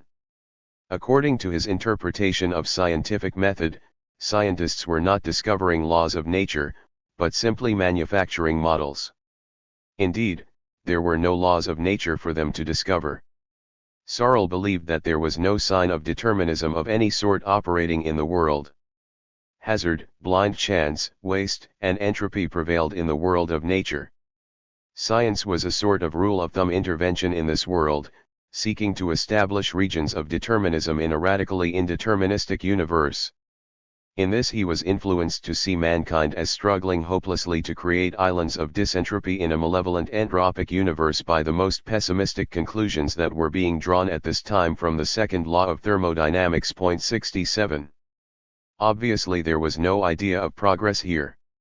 Nevertheless, it was not for the proletariat to be concerned about such things. Searle said of himself that he never tired of urging the workers to avoid being drawn into the rut of bourgeois science and philosophy. 68. Theirs was to destroy and to create. It was the colossal effort that mattered rather than what could be achieved. It was the heroic energy of the struggle that was more important than anything that could be won. These ideas obviously took Searle far from any effective influence on the main line of development of Marxist thought, but they did strike a chord with the adherents of Italian fascism in the 1920s and with certain sections of the New Left in the 1960s. Labriola. A critic of Searle who was much more influential within the International was Antonio Labriola. Although he stood aside at the formation of the Italian Socialist Party and was not a political activist, he nevertheless played a preeminent and crucial role in bringing Marxism into Italy. He was generally categorized as orthodox, although he was an original thinker and an unorthodox one in some respects. He did join in the criticism of revisionism, accusing Bernstein of having thrown in his lot with the liberal bourgeoisie and of abandoning socialism because the expected changes did not immediately come. There were, however, in his approach, hints of something akin to Bernstein's evolutionary socialism, in that he believed that new social forms could be grafted by degrees onto existing institutions. His critique of revisionism also took issue with those who he thought were depriving historical materialism of its philosophical foundations and leaving it suspended in midair. Labriola was a professor of philosophy and was one of the most prominent theoreticians in the International when it came to discussing the philosophical foundations of Marxism. He disapproved of the prevailing neo-Kantianism as a regression, Kant having been superseded by Hegel. However, he displayed an extreme distrust of metaphysical system building, as well as of the positivist reaction it bred. By way of an alternative, he steered a historicist path, a line of development to be continued among later generations of Italian Marxists. He was the first major proponent of the trend interpreting Marxism as the philosophy of praxis. His starting point was human historical practice, pursued in such a way as to imply rejection of epistemological realism. The cognitive process was seen as a historical and pragmatic one, rooted in the labor process, to be tested according to its functional success in human situations, and not as a discovery of truth already there to be discovered. Knowledge was not a matter of penetrating the secrets of nature, but of articulating human behavioral situations. All ideas, whether in science or philosophy or in any other field, were to be evaluated in functional terms, as human historical activity that could not be judged by its correspondence to anything outside itself. With praxis as his point of departure, he treated science itself as labor. Such a historicist approach, grounded in social labor as constitutive of the human historical world, he proposed as undercutting all dualisms. It exhibited, he said, a tendency to monism, but it was a critical tendency, keeping it from falling back into a simple empiricism or from ascending to a transcendental hypersystem.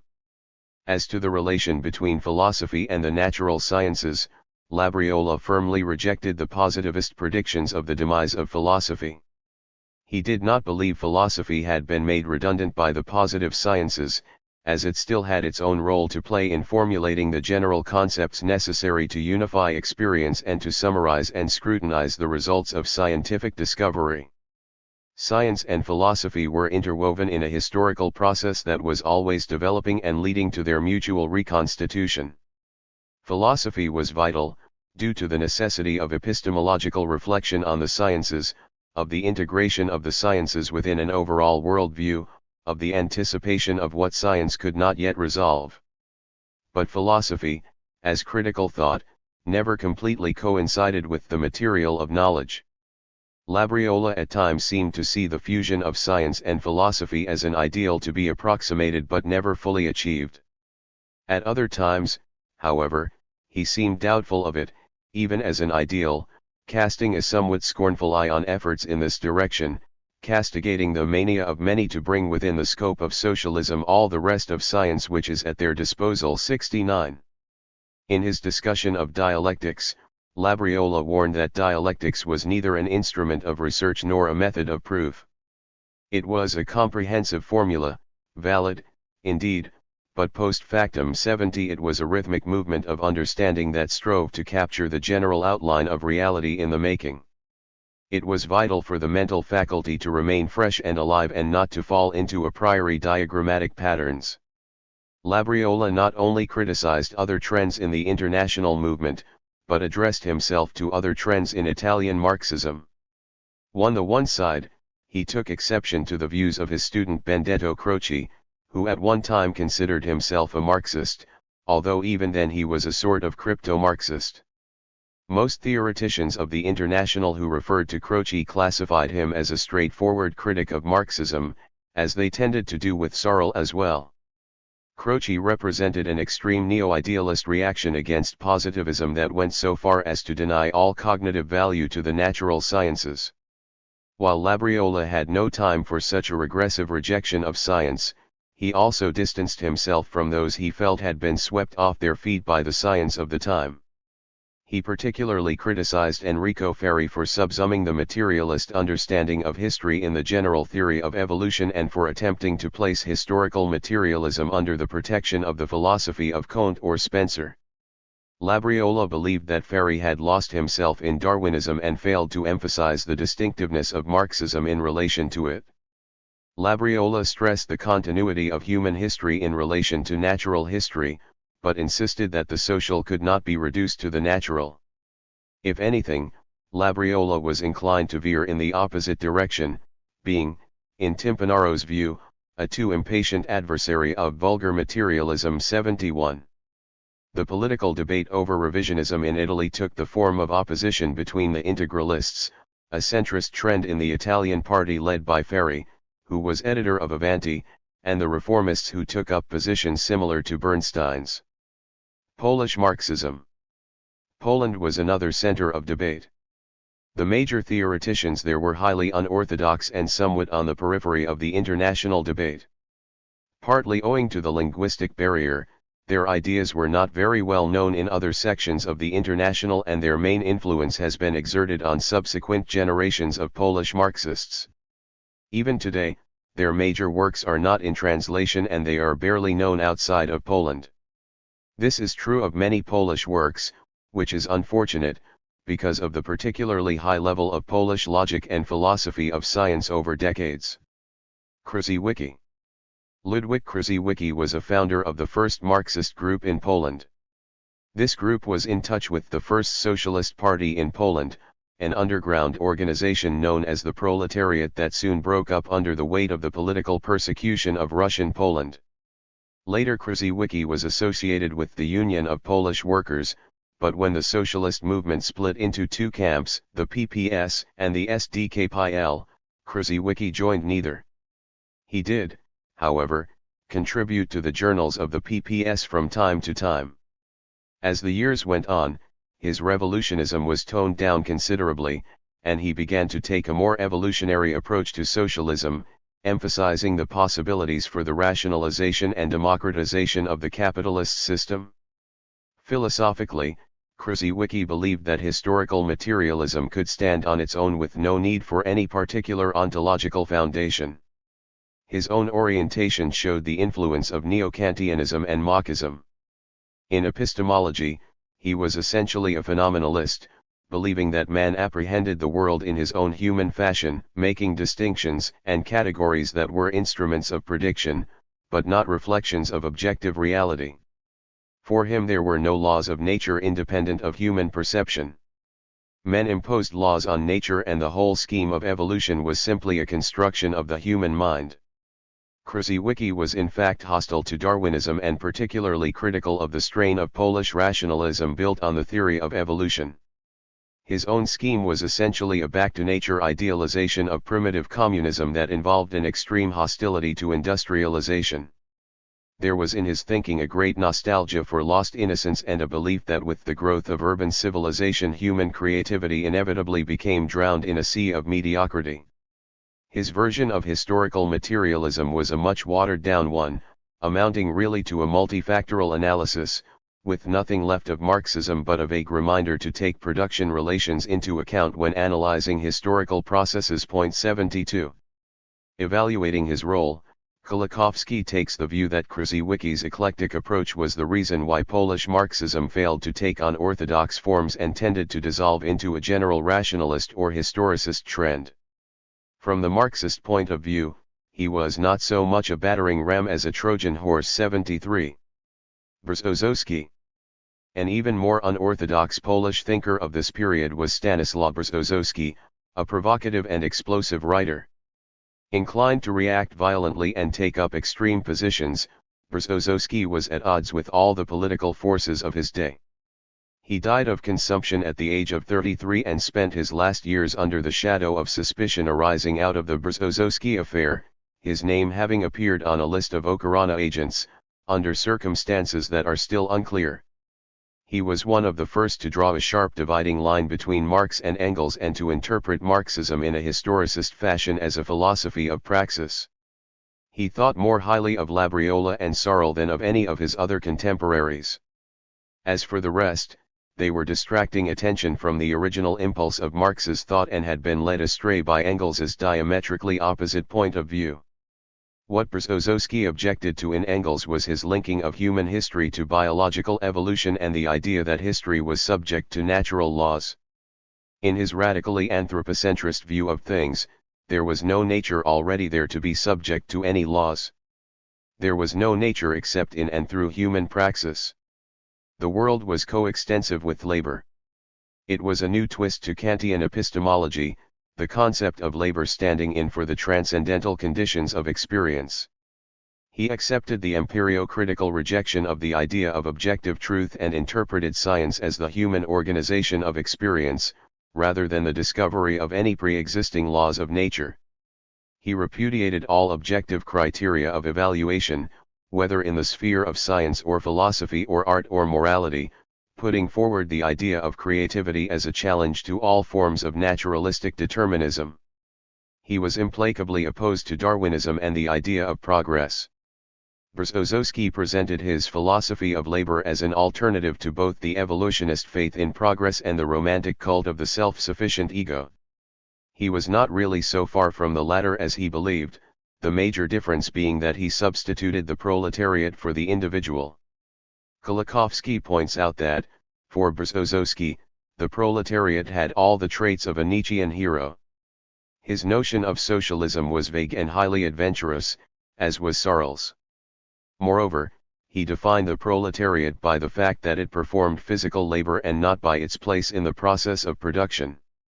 He was criticized for dissolving Marxism into an undifferentiated cult of labor. Berezovsky rejected materialism as a philosophy that accepted the results while trying to forget the process. In any case, he believed his philosophy transcended both materialism and idealism. If there was nothing not immanent in human history, he claimed, the dispute between materialism and idealism fell to the ground. 74. In the end, Berezovsky was drawn back to Catholicism. Kolakowski very perceptively comments that his conversion threw doubt on the possibility of maintaining a strictly anthropocentric viewpoint, radical anthropocentrism being impossible and contradictory because it implies that human existence is at the same time both contingent and absolute. Kolakowski describes Berezovsky's development as a road from activistic narcissism via collective solipsism, to the Church. 75. Kelly's Krause. The Polish thinker closest to SPD orthodoxy in this period was Kazimierz Kelly's Krause, the chief theoretician of the PPS, who joined in the attack on revisionism within the International and defended Marxism against its critics from without. Like Koski, Mering, and so many others at this time, Kelly's Krause believed that Marxist social theory implied no particular solution to epistemological or ontological questions. His own epistemological position was a vaguely phenomenalist one. He looked upon knowledge in a typically historicist fashion, akin to Labriola in seeing the cognitive process as a socio-historical phenomenon and not as a reflection of things in themselves. According to Kolakowski, during the period of the Second International, the idea of Marxism as a form of philosophical materialism scarcely existed in Poland. 76. Plekhanov. In fact, the idea of Marxism as a form of philosophical materialism scarcely existed anywhere in the International, except among the Russians, and they were divided on this as well. The only major theoreticians of the period to argue for it as crucial and central to Marxism were Plekhanov and Lenin.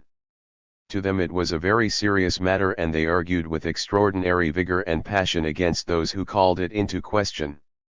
In Plekhanov's polemics against revisionism, there was not a trace of moderation.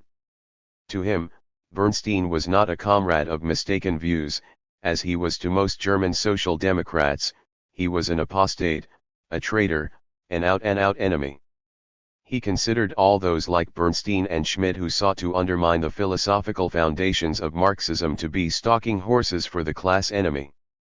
They represented a rapprochement with the advanced sections of the bourgeoisie and they were befogging the class consciousness of the workers. 77 The bourgeoisie are now rejoicing, he said. 78 Against them all, he proclaimed all-out war. To those who tried to prevail upon him to temper his attacks, he responded sharply that he did not see why he should, argued violently against any trace of a conciliatory attitude in polemics, and urged on all the need to wage a struggle to the death. He called for the expulsion of revisionists from the party and was dissatisfied with the resolutions against revisionism passed at congresses of the SPD and of the International. Following the Stuttgart Congress of the SPD at which Plekhanov felt Koski had been too temperate in his arguments against Bernstein, Plekhanov addressed a fiery open letter to Koski, warning him that there was much at stake. The question was who is to bury whom, whether Bernstein will bury social democracy or social democracy will bury Bernstein. 79. On the philosophical front, Plekhanov was the first to join battle with the revisionists. He persuaded Koski to publish a series of articles against them in Neue Zeit in 1898. Even after Koski's plea for moderation and his pruning of the articles, they were still violently abusive in tone and Koski finally decided to curtail the discussion before the last of them had appeared. Plekhanov took Koski to task for his underestimation of the role of philosophy, insisting with regard to Neue Zeit, it is essential to force the readers to interest themselves in philosophy, it is the science of sciences. He was extremely disturbed by Koski's reluctance to cross swords over philosophy and insisted that this struggle was not only not superfluous but was obligatory. Plekhanov analyzed the neo-Kantian revival as a reaction against materialism rooted in the psychology of the bourgeoisie of that epoch. They were inclined to resurrect Kant's philosophy as a bulwark against materialism, because they were alarmed by the appearance of the revolutionary proletariat on the scene of world history. The critical philosophy, for Plekhanov, was closely linked up with the class struggle. Its purpose was to lull the proletariat into quietude. 81 Everything about it made it a perfectly suited instrument for this task. Kantianism is not a philosophy of struggle, or a philosophy of action. It is a philosophy of half-hearted people, a philosophy of compromise. 82. The neo-Kantian anti-Hegelianism represented the Philistine displeasure at the idea of dialectics, its fear of major upheavals. Its ethics supported the individualistic bias of the bourgeoisie against the proletarian realization of the social basis of moral values. Its inherent dualism tore asunder the living tie between thinking and being and thus inclined its adherents to lose their bearings. Its agnosticism opened the door again to religion and held science at bay. Plekhanov believed that neo-Kantianism represented, not only a deep decline in philosophical thinking, but a threat to science. Much of it was directed to undermining confidence in scientific knowledge and to finding a place again for God, and it was becoming an obstacle to further scientific development. As Plekhanov put it, the philosophy of Kant, for me, signifies nothing else but an armistice between the discoveries of natural science and the ancient religious tradition. 83. Against this, Plekhanov came to the defense of the scientific materialist world outlook and condemned the indifference towards philosophical materialism prevailing in the International. He put particular stress on the monist character of Marxist thought and argued forcefully against all forms of dualism, eclecticism, multifactorial analysis, against anything which severed the wholeness of Marxism. He emphasized the inextricable unity of dialectical materialism and historical materialism. Marxism was an integral world outlook and dialectical materialism was the necessary theoretical foundation for socialism. With no equivocation, he parted ways with those he considered to have been only temporary Marxists, stating very definitely, one cannot be a Marxist yet reject the philosophical basis of Marxism. 84. Lenin agreed with Plekhanov's views, and he praised Plekhanov as the only Marxist to criticize the incredible platitudes of the revisionists from the standpoint of consistent dialectical materialism. 85. To shed further light on the historical roots of revisionism, Lenin analyzed it in terms of the theoretical victory of Marxism against all opposing points of view within the labor movement. The Second International, from the outset, and almost without a struggle, adopted the Marxist viewpoint in all essentials. But after Marxism had ousted all the more or less integral doctrines hostile to it, the tendencies that expressed themselves in those doctrines began to seek other channels. The forms and causes of this struggle changed, but the struggle continued. And the second half-century of the existence of Marxism began with the struggle of a trend hostile to Marxism within Marxism itself. 86. The historical triumph of Marxism had been so thoroughgoing that it had compelled its contenders to struggle against it, no longer on their own independent ground, but on the ground of Marxism itself. Indeed, in passing over into revisionism, those embodying essentially hostile trends came to represent themselves as Marxists. As Lenin saw it, non-Marxist trends were gaining hold in the labor movement because small producers were being forced into the ranks of the proletariat without having lost the attitudes typical of the petty bourgeoisie. The transitory, unstable, and ambiguous status of such social groups made them inclined to accept half-hearted and eclectic views and to tolerate contradictory principles and attitudes. Lenin noted that the division in international social democracy was everywhere proceeding along basically the same lines, but at least this was an advance over the situation in the First International. The German Bernsteinians, the English Fabians, the French ministerialists, the Italian reformists, and the Russian criticists all belonged to the same family. Bernstein's catchphrase about the movement being everything and the goal nothing expressed, in Lenin's opinion, the substance of revisionism better than many long disquisitions.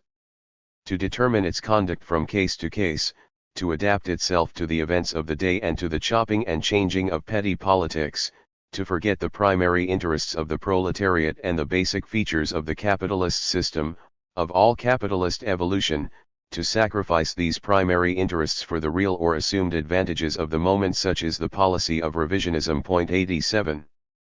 In the sphere of philosophy, the revisionists followed the bourgeois philosophy professors back to Kant and indeed, as Lenin saw it, back to a repetition of all the platitudes that priests had uttered thousands of times against materialism.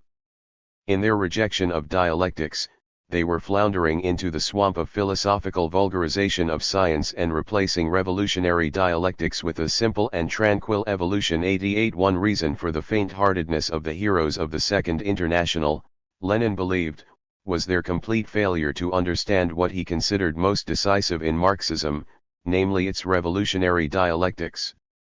Lenin reacted sharply against any suggestion that philosophy be treated as a private affair in relation to the party of the working class. Philosophical idealism was nothing but a disguised and embellished ghost story. 89. Religion was reactionary, materialism was revolutionary, that left little scope for choice among the leadership of the revolutionary proletariat. He vigorously defended the principle of partisanship in philosophy and condemned in no uncertain terms those who employed high-sounding phrases about freedom of criticism to conceal unconcern, eclecticism, helplessness, or lack of principle in theoretical matters. He felt no attraction to the freedom of the empty barrel.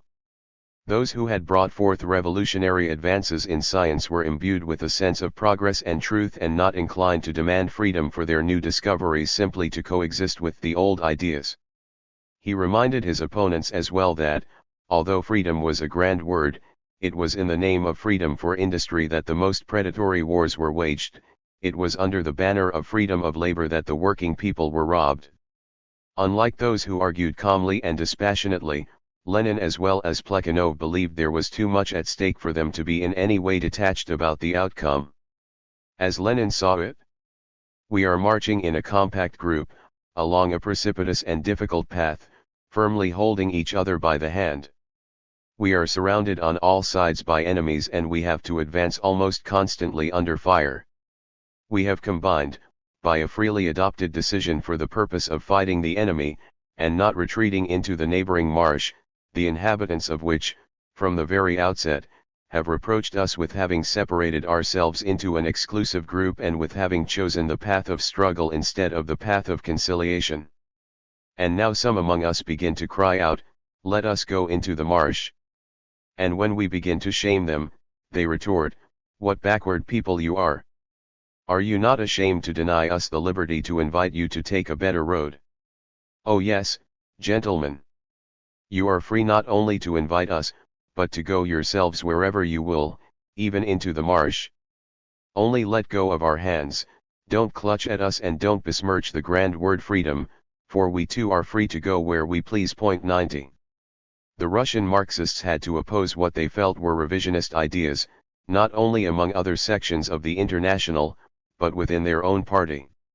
There were very few anywhere who stood with them in their defense of the integrality of Marxism, fewer in fact than they seem to have realized themselves. Their references to Koski, Mering, and Lafargue in philosophical matters reveal that they were under considerable misapprehension regarding where these others stood in philosophical terms. Boudin. But here and there were others, though not many, who insisted on the organic unity of Marxism, others who believed it must be accepted or rejected as a structural whole. A particularly vigorous rejection of revisionism and a particularly eloquent defense of the integrality of Marxism came from a not very well-known author of this period, Louis Boudin of the American Socialist Party. He believed that the fact that opponents of Marxism had taken up the more modern tactics of the revisionists showed that there was no longer any theory capable of competing with it outright. He protested against attempts to separate the philosophy of Marxism from its sociology and economics. In his words, "Like the stones under the head of Jacob, so have the different elements which go to make up the Marxian system been welded by a superior power into one whole. From the explanation of the hoary past, through the appreciation of the contending forces of the present, to the vision of the future from the preface to Zoerkritik, declaring the laws of the historical march of civilization, through the intricacies and subtleties of the laws of value governing the capitalist system, to the sounding of the bells ringing out the old and decrepit capitalist system and ringing in the new and vigorous socialist society. The whole of the grandiose structure reared by Marx is hewn from one stone. Its foundations lie in the past, its framework embraces the present, and its lofty tower pierces the future. 91. Boudin, like Lenin and Plekhanov, seems not to have realized the extent to which even most of the so-called orthodox have deviated from the philosophical roots of the tradition, and how few of his contemporaries at this time believed in the essential wholeness of the theory. After the war and the collapse of the American Socialist Party, he was no longer politically active, although he did maintain his association with the Austro-Marxists, with whom he had not so much in common as he seemed to believe. The Marxist classics in the period of the Second International. The theoreticians of the Second International were almost all activists, whose way of life did not permit extensive and thorough scholarship. Moreover, publication and research facilities were far from what they are today. Many of the Marxist classics were still unpublished. Some that were published, along with various theoretical works published during the period of the Second International, were not widely known. As a result of this, many theoreticians of this period were unfamiliar with the views of Marx and Engels on many themes and were under various misconceptions about the views of their own contemporaries. A full picture of the range of theoretical positions at this time could only become clear in light of later scholarship. The influence of Diocesan. Because of these widespread misconceptions, those who believed Marxism should be more than historical materialism, and even those whose philosophical inclinations were in the direction of those of Marx and Engels, looked to writers other than Marx and Engels for an epistemological and ontological supplement to historical materialism. For example, leading Dutch Marxists, Herman Gorter, Anton Pannekoek, and Henriette Roland Holst looked to the philosophy of Joseph Diocesan, a philosophical autodidact and contemporary of Marx and Engels, who arrived independently at philosophical views strikingly similar to those of Marx and Engels, and who did use the term dialectical materialism. Pannekoek in 1906 recommended Diocesan's philosophical works as constituting an indispensable auxiliary to the works of Marx and Engels. 92. In similar terms, Ernst Untermann, like Diocesan, a German social democrat who emigrated to America, saw Diocesan as supplying to Marxism the epistemology it lacked. 93. Writing in 1910 of the philosophy of Joseph Diocesan and its relevance for the proletariat, Henriette Roland Holst extolled Diocesan's theory of unity in diversity, an infinity of interrelated objects and concepts, ever-changing, always connected. It was a philosophy, she explained, that opened up the possibility of a unitary materialist approach not only to social struggles, but also to science, art, and morality. Such a philosophy added a cosmic aspect to historical materialism. It brought together mind and nature, thought and action, ethics and aesthetics. 94. Through the English translations of Diocesan's philosophical works published by Charles Kerr in Chicago in 1906, Diocesan achieved enormous popularity among working-class autodidacts in Britain and America. His books became the basic texts for courses in philosophy given within the network of labor colleges in Britain. There were even special Diocesan study circles in Glasgow. Indeed, for a whole generation of working-class militants, the name of Joseph Diocesan was synonymous with the discipline of philosophy.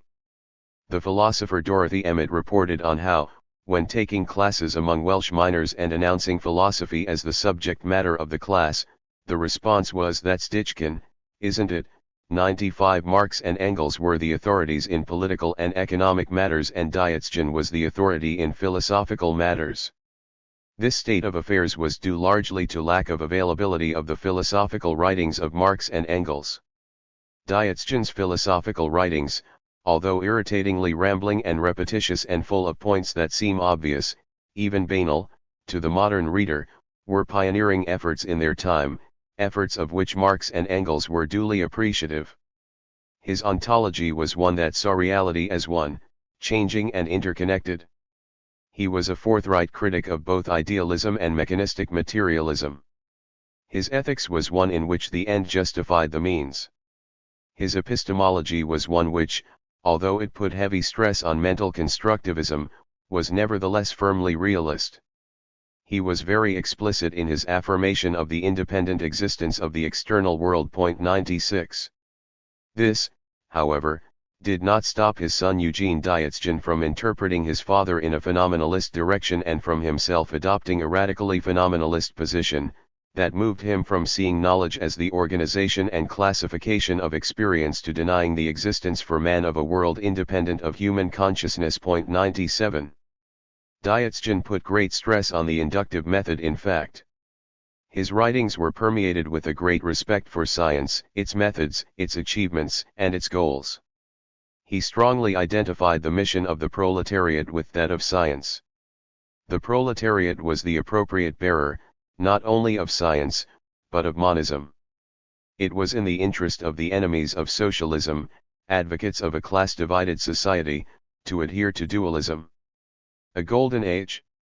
Louis Boudin, years later, in his correspondence with Friedrich Adler, looked back on the first decade of the century as a golden age. 98. If he was thinking of the growing strength of the movement during these years, especially in light of the dissolution that came in the next decade, one can see why he looked back at the earlier period in this way.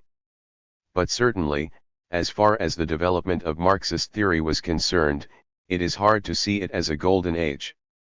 The generation that immediately followed, in the context of the Third International, did not think it was, no matter which side they took in the philosophical debates of the Comintern period. Lukács insisted there was a hidden connection between the two sides of the debate represented by Bernstein and Koski, for economic fatalism entailed ethical socialism in that such a severely limited perspective did not provide an adequate justification for revolution. Nothing, he asserted, was further from the minds of Bernstein's philosophical opponents than a defense of the Marxist philosophical tradition with its roots in the Hegelian dialectic. 99. Korsch also took a plague on both your houses approach. Koski's orthodoxy was the theoretical obverse and symmetrical complement of Bernstein's revisionism. Korsch objected vigorously to the then prevailing atmosphere in which it was not regarded as impossible for a leading Marxist theoretician to be a follower of Arthur Schopenhauer in his private philosophical life. As he summed up the relation of Marxism to philosophy in this period, bourgeois professors of philosophy reassured each other that Marxism had no philosophical content of its own and thought they were saying something important against it. Orthodox Marxists also reassured each other that their Marxism by its very nature had nothing to do with philosophy and thought they were saying something important in favor of it. There was yet a third trend that started from the same basic position, and throughout this period it was the only one to concern itself somewhat more thoroughly with the philosophical side of socialism. It consisted of those philosophizing socialists of various kinds who saw their task as that of supplementing the Marxist system with ideas from Kulturphilosophy or with notions from Kant, Dyatzgen, or Mach, or other philosophies. Yet precisely because they thought that the Marxist system needed philosophical supplements, they made it quite clear that in their eyes too Marxism in itself lacked philosophical content. 100. Another to look back on this period from the standpoint of the Hegelian revival that succeeded it was Siegfried Mark, who characterized it as an era of doubt of the kind that usually followed on the heels of a time of dogmatic creativity. 101. The Soviet historian David Ryazanov looked back in the 1920s on what he considered to be the deplorable state into which Marxist theory had fallen under German social democracy. The pages of one party's central organ were, he thought, filled with the most grotesque mixture of elements of various social systems, manifesting an utter lack of comprehension of the theory of dialectical materialism, the materialist theory of history, class struggle, or many of the foundational concepts of Marxism. Even Wilhelm Liebknecht, he said, had such a tenuous grasp of Marxist philosophy that he constantly confused the materialism of Marx and Engels with that of Buchner and Molschott. 102. In any case, the subsequent generation were far from thinking of it as a golden age. Kolakowski, however, is of the contrary opinion. In his Main Currents of Marxism, he has entitled the second volume, which deals with this period, the Golden Age. His justification for this is that during the years from 1889 to 1914, the doctrine had been clearly enough defined to constitute a recognizable school of thought, but was not so rigidly codified or subjected to dogmatic orthodoxy as to rule out discussion or advocacy of rival solutions. 103 In this respect, he is right to see it as a more attractive period than the one that came after. But what Kulikovsky's analysis misses is the fact that many of the contending parties had failed in the first place to grasp the real historical distinctiveness, the organic wholeness of the theory. This is not to say that the debates of the period did not address themselves to serious and important problems, problems left far from resolved by the writings of the founders of Marxism.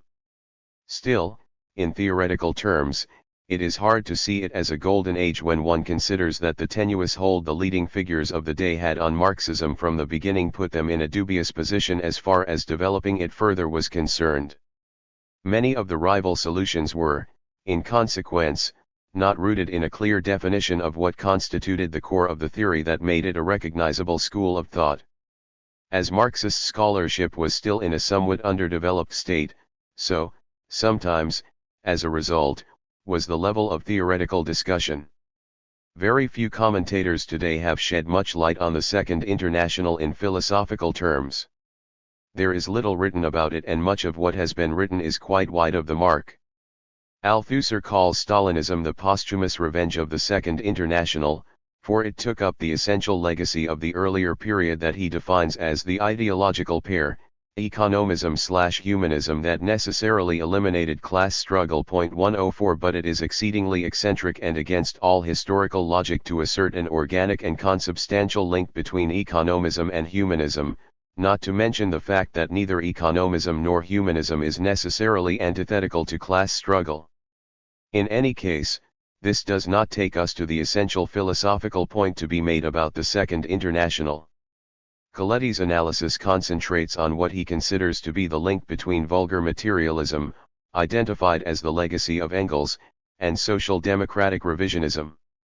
Supposedly, the main problem causing the distortion of Marxism during the Second International was its contamination by Darwinism.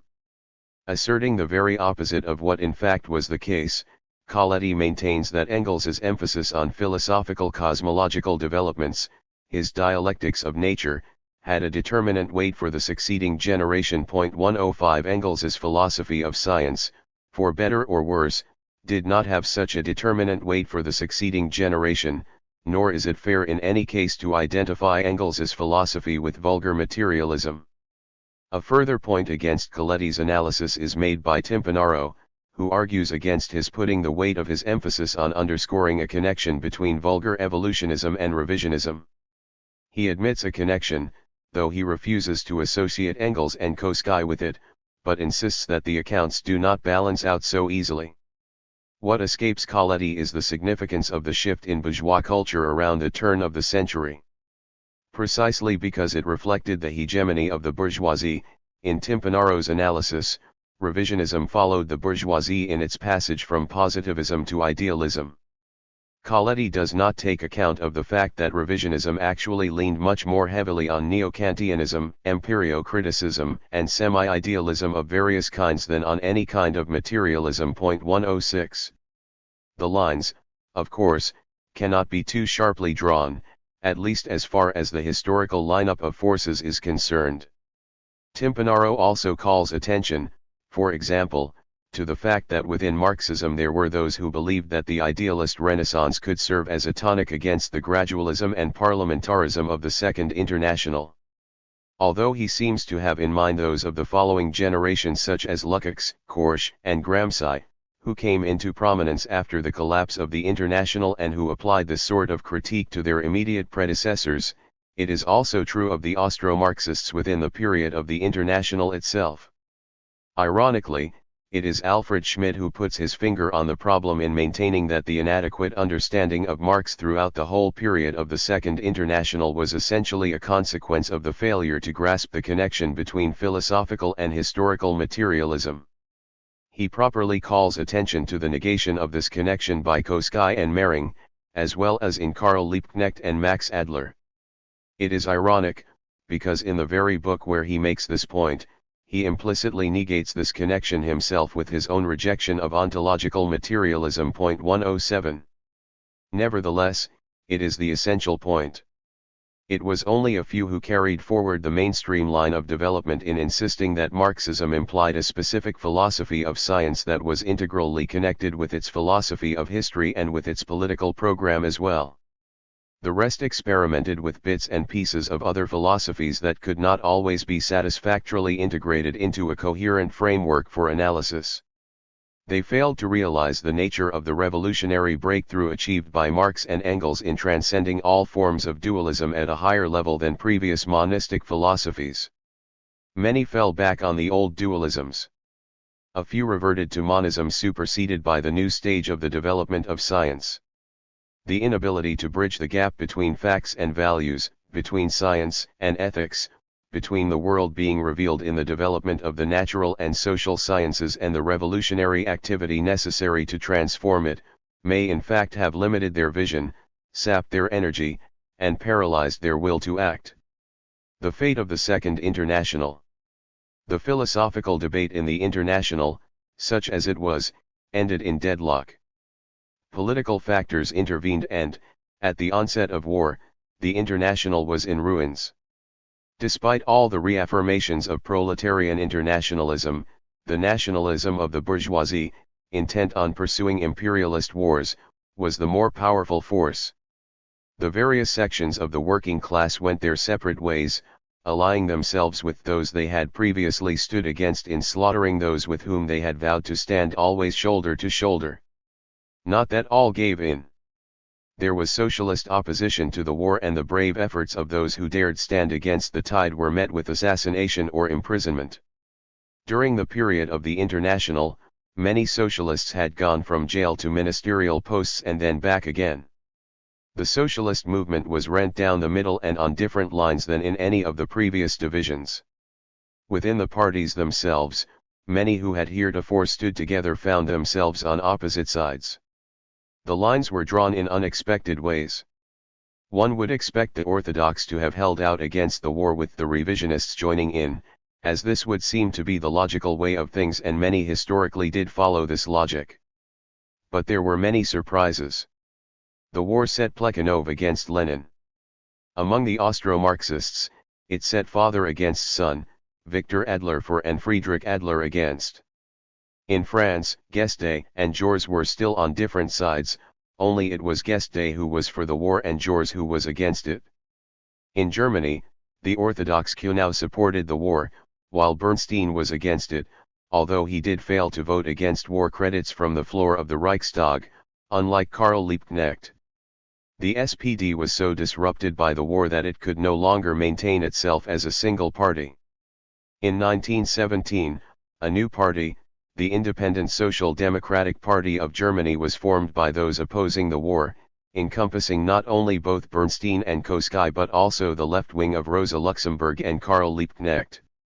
It won over 1 million members by the end of the first year. With the victory of the October Revolution in Russia and with the end of the war, followed by widespread militancy among the working class, there came the really bitter and decisive parting of ways. For or against the new Soviet state, for or against the new militancy, for or against the Comintern, the movement split finally and irrevocably between communists and social democrats. In post-war Germany, the socialists held the reins of power during the first period of the Weimar Republic. The SPD and USPD governed jointly, but the majority were so obsessed by fear of Bolshevism on the one hand and so intimidated by the old bureaucracy and the old army on the other, that they could not govern decisively.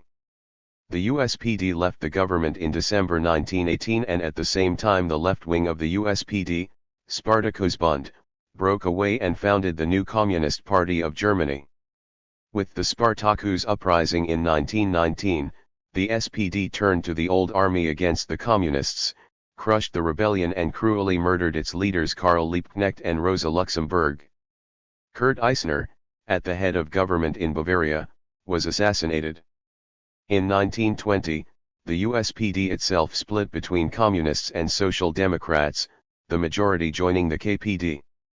The wave of militancy eventually subsided, with the left divided into warring camps too strong to be suppressed by reaction and too weak to effectively take power.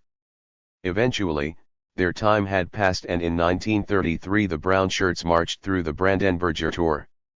Even the more militant Italian Socialist Party, which had stood firm against the imperialist war, found itself unprepared for the tumultuous wave of post-war insurgency that spread through Italy and paralyzed by the effective countermeasures taken against it.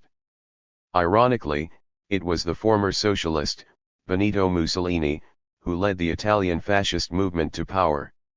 In March 1919, came the inauguration of the Third International, the Communist International.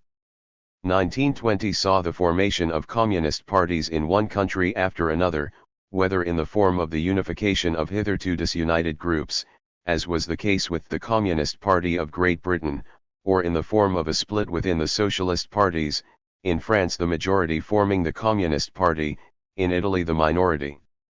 Meanwhile, there were attempts to resurrect the Second International.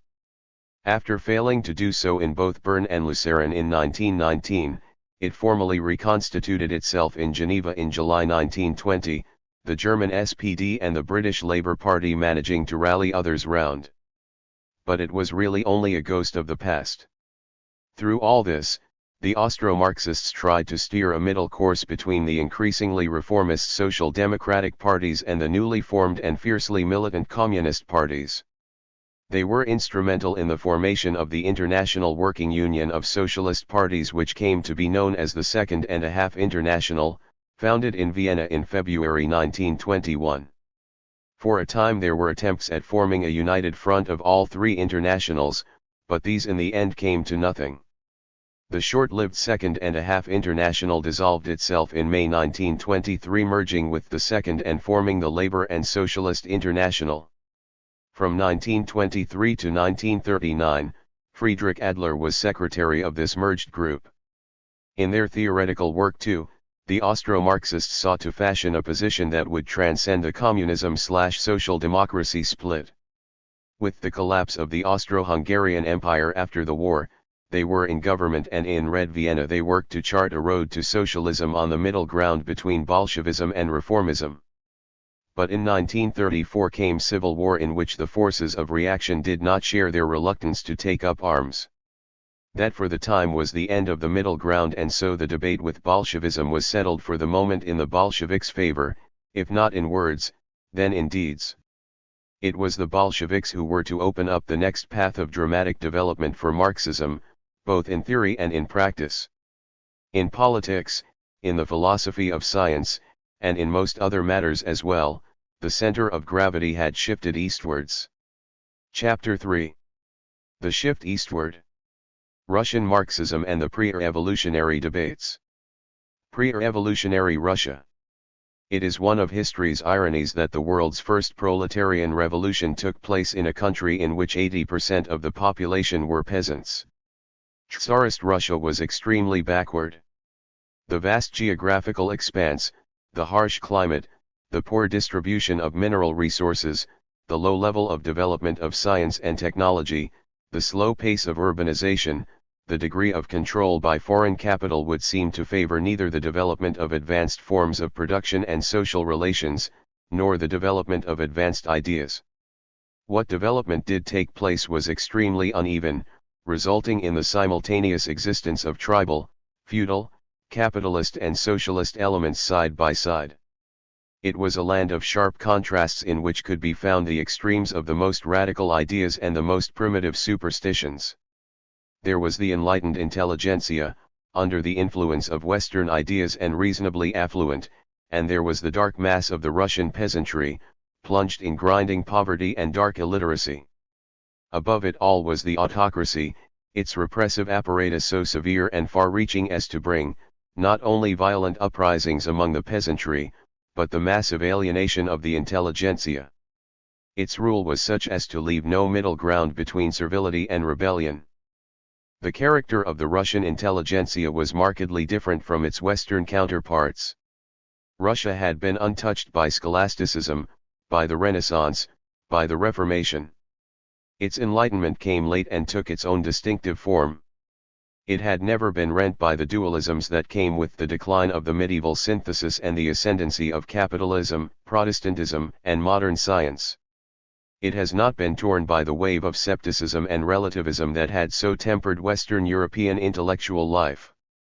The Russians were inclined to passionate monism, but they were not notorious for logical rigor. Throughout the 19th century, all intellectual debate centered around the question, for or against the West. As the 20th century approached, there emerged a new question, one of class. The question became, for the old aristocracy and the new bourgeoisie, or for the old peasantry and the new proletariat. The clash over the new question reopened and intensified debate over the older question in a new setting. This debate brought some of the Narodniks, the more radical Slavophiles, advocates of a kind of peasant anarchism, to reconsider their position. Leading the way, the young Narodnik Georgy Plekhanov became a Marxist.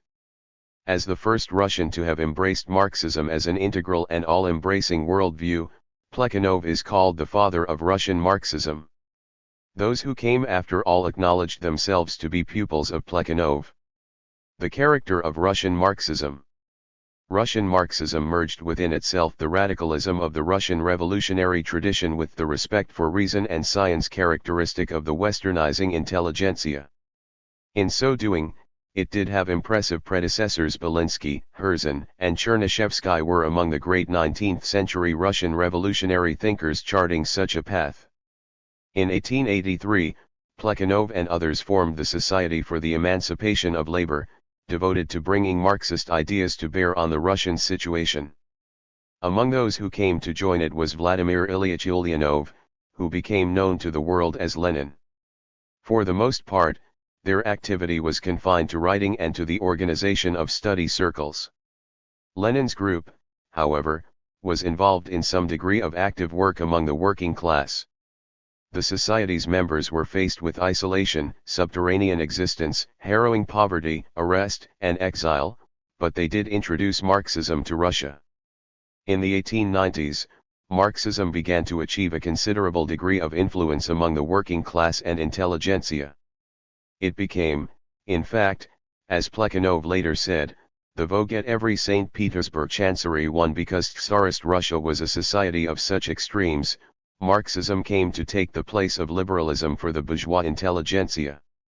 In this, as both Plekhanov and Lenin saw the situation, there were both advantages and dangers for the working class. On the one hand, they were valuable allies and in fact the bearers of socialist ideology to the ranks of the proletariat, which could only generate of itself a trade unionist and economist consciousness at this time. Lenin pointed out that Marxism was brought to the proletariat from the outside by the most progressive elements of the bourgeois intelligentsia, including such people as Marx and Engels and, of course, Lenin himself. On the other hand, because of the absence of liberalism, Marxism appealed to people who, in terms of social status, mentality, or moral qualities, did not in fact identify with the proletariat and its liberation and who were inclined to adapt Marxism to the tastes and requirements of the bourgeoisie. Point 2. According to this analysis, these were only temporary Marxists and were seeking the liberal alternative within Marxism itself. This was the social basis of the Russian variants of German revisionism. Because leading theoreticians of Russian Marxism were in exile in Western and Central Europe and because the Russian intelligentsia always turned an acute ear to Western trends anyway, Russian Marxists were very much involved in the wide-ranging debate that was spreading through the international. It was, however, not only foreign trends to which Russian Marxists were addressing themselves, but trends within their own ranks. The Russians were extremely serious about philosophy, and coming from a tradition not shaped by Protestantism and Kantianism, they were disinclined to believe it could be set apart in a separate sphere of its own or to think it was not politically important. Even those who came forward with epistemological or ontological alternatives to dialectical materialism were not so prone to argue that Marxism was philosophically neutral or that its politics could be combined with numerous alternative epistemologies. Some, directly under the influence of German neo-Kantianism and revisionism, did so, but the dominant tendency was to claim that a different philosophical standpoint was more in harmony with Marxist political strategy. At any rate, Russian Marxism, from the very moment of its inception, became thickly embroiled in philosophical debate. The dominant stream, the dialectical materialists, as they began to call themselves, had various opponents to be taken on. The legal Marxists. The first round of the battle was against the criticists, P.B. Struve, N.A. Berdyaev, M.I. Tagan-Baranovsky, S.N. Bulgakov, and S.L. Frank. They are most often referred to as legal Marxists, as they lived and wrote under their own names and did not participate in underground activity, unlike those who lived hunted lives under pseudonyms or were sent into exile. The legal Marxists in some respects anticipated Bernsteinian revisionism and in others reflected it. Politically, they were in favor of evolutionary socialism, the gradual achievement of reform within the existing institutions. They went so far in their insistence on the necessity of the capitalist stage of development as to regard it as an end in itself, with the socialist movement as the means to achieve it, rather than the other way round. Struve, like Bernstein, influenced by the Fabians, enjoined Russian Social Democrats not to concern themselves with unrealistic projects of heaven-storming but instead to learn in the school of capitalism 3. Like their foreign counterparts, the legal Marxists sought to disengage Marxist social theory from its philosophical foundations. They too argued that historical materialism could be reconciled with neo-Kantianism or positivism or other possible alternatives as well. For themselves, they tended to neo-Kantianism, believing that Marxism as a scientific determinist account of history did not encompass the sphere of ethical principles and that these must be derived from other sources. Both Struve and Berdyaev put heavy emphasis on the need for the sort of ontological foundation for values that led them eventually to the reality of the absolute as a grounding for absolute values. Even during their period of active involvement in the social democratic movement, they were Marxists with so many reservations as to make their self-identification as Marxists highly questionable. They soon followed their line of thinking to its logical conclusion and abandoned the field, ceasing to consider themselves Marxists at all. This coincided with the rise of a genuine liberal movement in Russia, and the falling away of this group from Marxism reflected the emergence of a liberal alternative to Marxism within the bourgeois intelligentsia. Years later, Lenin summed up their place in the movement's history. They were bourgeois Democrats for whom the breach with Narodism meant a transition from petty bourgeois socialism, not to proletarian socialism, as in our case, but to bourgeois liberalism for.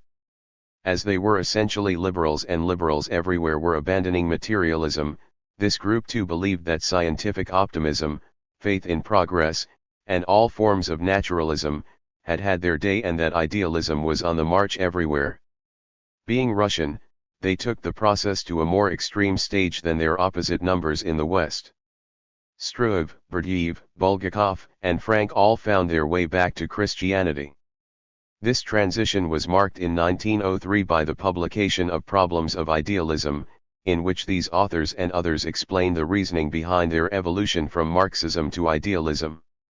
It was a concerted attack on atheism, materialism, determinism, evolutionism, rationalism, and collectivism, in short, on all the hitherto accepted liberal values, as symptoms of intellectual impoverishment. They condemned Marxism for moral nihilism and contempt of personality, for sacrifice of the individual to the collective, for sacrifice of the present to the future. All the essays were pervaded by an intense personalism and longing for transcendence. The intrinsic value of human personality and the absolute validity of moral norms required, for them, the postulation of the existence of God and the immortality of the soul.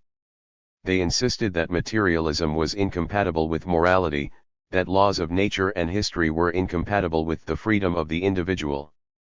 They even invoked Nietzsche in associating socialism with mediocrity and the values of the Herd.5. Berdyaev, who became the best known in later years, continued for many years to engage in criticism of Marxism, both of its philosophy and of its politics, and constantly reiterated the contention that dialectical materialism was an inherently contradictory philosophy based on absolutely irreconcilable elements, dialectics, which stands for complexity, and materialism, which results in a narrow one-sidedness of view, are as mutually repellent as water and oil.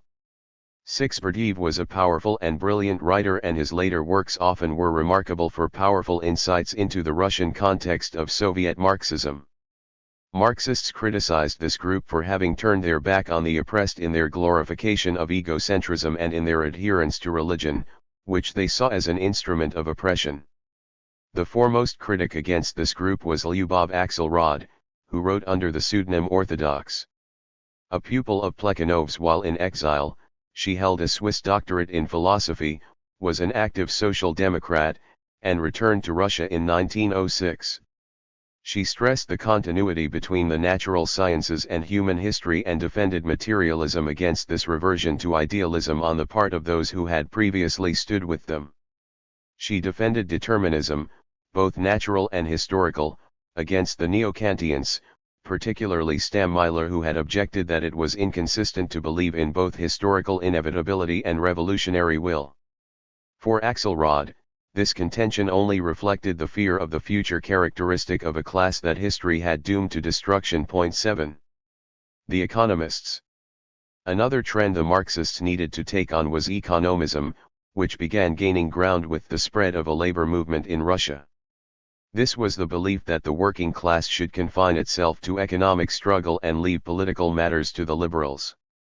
The economists believed that revolution would come spontaneously and inevitably, and they disputed the need for the formation of an independent working class party. The Bolshevik-Menshevik split. Despite the controversy, an independent working class party was formed. In 1899, a congress was held in Minsk for the purpose of launching a Russian Social Democratic Party, but it was unsuccessful and the small number of delegates were arrested soon after. However, in 1900, the weekly Iskra began publication, along with the theoretical journal Zarya, under Plekhanov, Lenin, and others. These organs were used to lay the foundations for a proletarian party. The first years of the century saw a massive strike wave, led mostly by Marxists, but there was as yet no organized party to provide overall coordination of this militancy. In 1903, a party congress began in a rat-infested flour mill in Brussels surrounded by Russian and Belgian detectives. After moving the congress to London, a bitter debate broke out over the nature of the party, with Martov advocating a loose mass organization and Lenin fighting for a tightly knit, disciplined, centralist party. When it came to the vote for the Central Committee and editorial board of Iskra, Lenin and his supporters were in the majority, becoming known as Bolsheviks. The minority were called Mensheviks.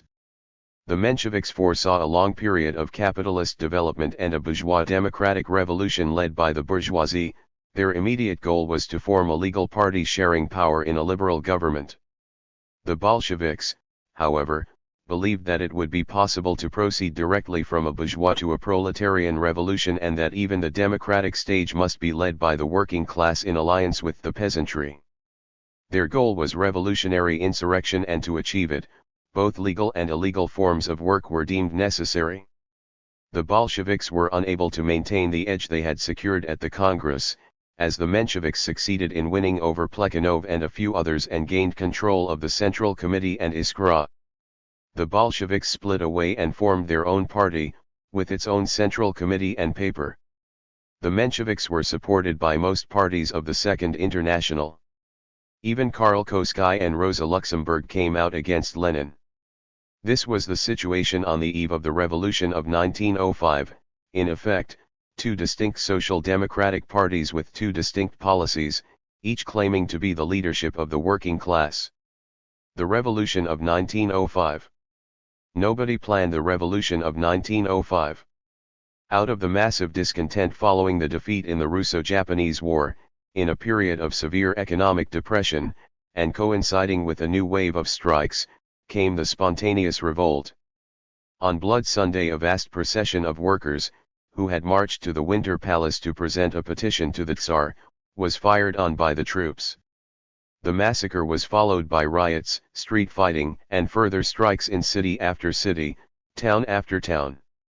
The peasants also arose, burning the houses and seizing the lands of their masters. The sailors of the battleship Potemkin mutinied.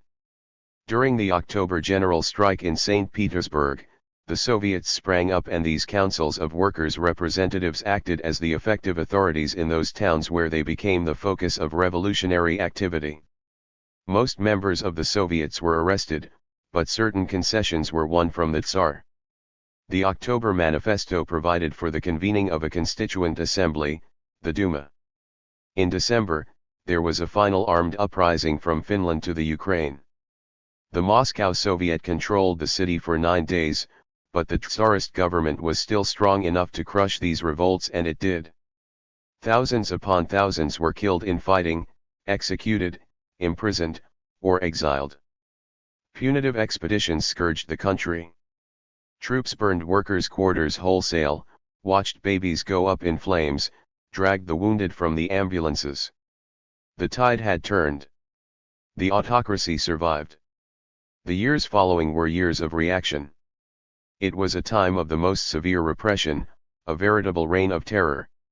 Even members of the Duma were arrested and imprisoned. It was a period of extreme depression, despair, and intellectual confusion, even within the ranks of social democracy. Plekhanov commented, "We are passing through a period of unprecedented intellectual decline." Lenin remarked on how the disintegration, the disunity, and the vacillation reflecting the abrupt change in the conditions of social life had brought about a serious and profound internal crisis in Marxism, bringing those who previously had assimilated Marxism in an extremely one-sided and mutilated fashion to revise the very theoretical foundations of Marxism. The Bolsheviks and Mensheviks held conflicting interpretations of the 1905 revolution and of the political strategy flowing from it as a consequence. Russian Marxism and the philosophy of science. But this was not the only area of debate. There emerged at this time a full-scale controversy in the area of philosophy of science, crossing the Bolshevik-Menshevik divide. There were a number of factors at work in bringing conflicting philosophical tendencies into play. One was the fact that the trend sweeping through the European intelligentsia early in the century was one of the anti-materialist reaction. The mood was against scientific rationalism and historical optimism. There was a resurgence of idealism and many varieties of mysticism. This had already touched the Russian intelligentsia, as was demonstrated in the defection of the legal Marxists from the ranks of Marxism and their conversion to out-and-out idealism, which struck an intensely anti-scientific and anti-collectivist note. The disillusionment following the defeat of the 1905 revolution did much to strengthen this mood and bring it to bear in sectors that had heretofore not felt the force of it. It is undoubtedly a pattern running through the history of ideas that periods of historical optimism give the upper hand to materialist currents of thought, whereas periods of historical pessimism give the edge to idealism. It was this mood that began to penetrate more pervasively into Russian social democracy reeling under defeat. The crisis in physics. Another major factor coinciding with this to bring about a major debate in philosophy of science was the effect of new developments within the natural sciences themselves. The turn of the century saw a crisis in physics in which the fundamental concepts of classical physics were being subjected to the most searching re-examination.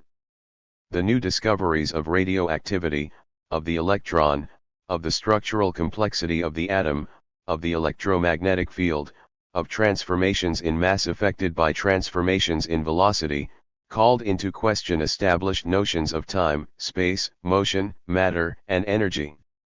As scientists penetrated ever more deeply into the level of the microcosm and discovered their new properties of matter, some were inclined to believe the very concept of matter discredited and to interpret the new revelations as a refutation of materialism.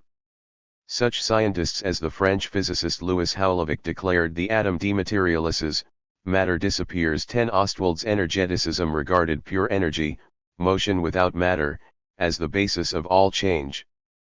Far-reaching epistemological conclusions were being drawn. For some, it was not simply the concepts of classical physics that were thrown into doubt, but the very cognitive validity of the scientific enterprise. Scientific concepts began to be seen as merely subjective means of systematizing and coordinating experience, from which no conclusions could be drawn regarding nature itself. In fact, for some, the very notion of nature itself was held to be meaningless. Necessity and causality were denied, and it was being declared that there was no logical connection between facts and events, but only simple succession. The old confidence of scientists that they were unveiling the truth about the world was shattered. The old certainty that modern science was bringing to mankind reliable knowledge of nature was gone. Now, an all-pervasive perplexity prevailed among those who discussed such questions. There was a great flurry in writing in the field of philosophy of science. Various schools of thought emerged that reflected both the anti-materialist/anti-positivist mood of the time and the epistemological crisis within the natural sciences. In Germany and Austria, the empirio-criticism of Mach and Avenarius; in England, the phenomenalism of Pearson; in France, the conventionalism of Duhain and Poincaré. These trends represented a new critical form of positivism that brought the critique of positivism within positivism itself.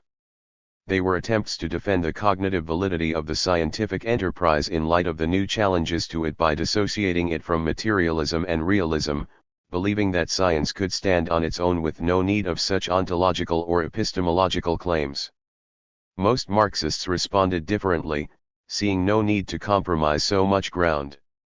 Rather than seeing holders of these views as allies in the struggle to defend science against obscurantism, Marxists tended to view them with implacable hostility.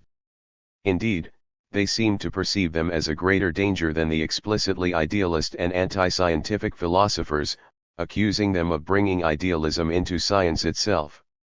They could not be forgiven for contesting the claim of materialism to be the philosophy in the closest alliance with contemporary natural science.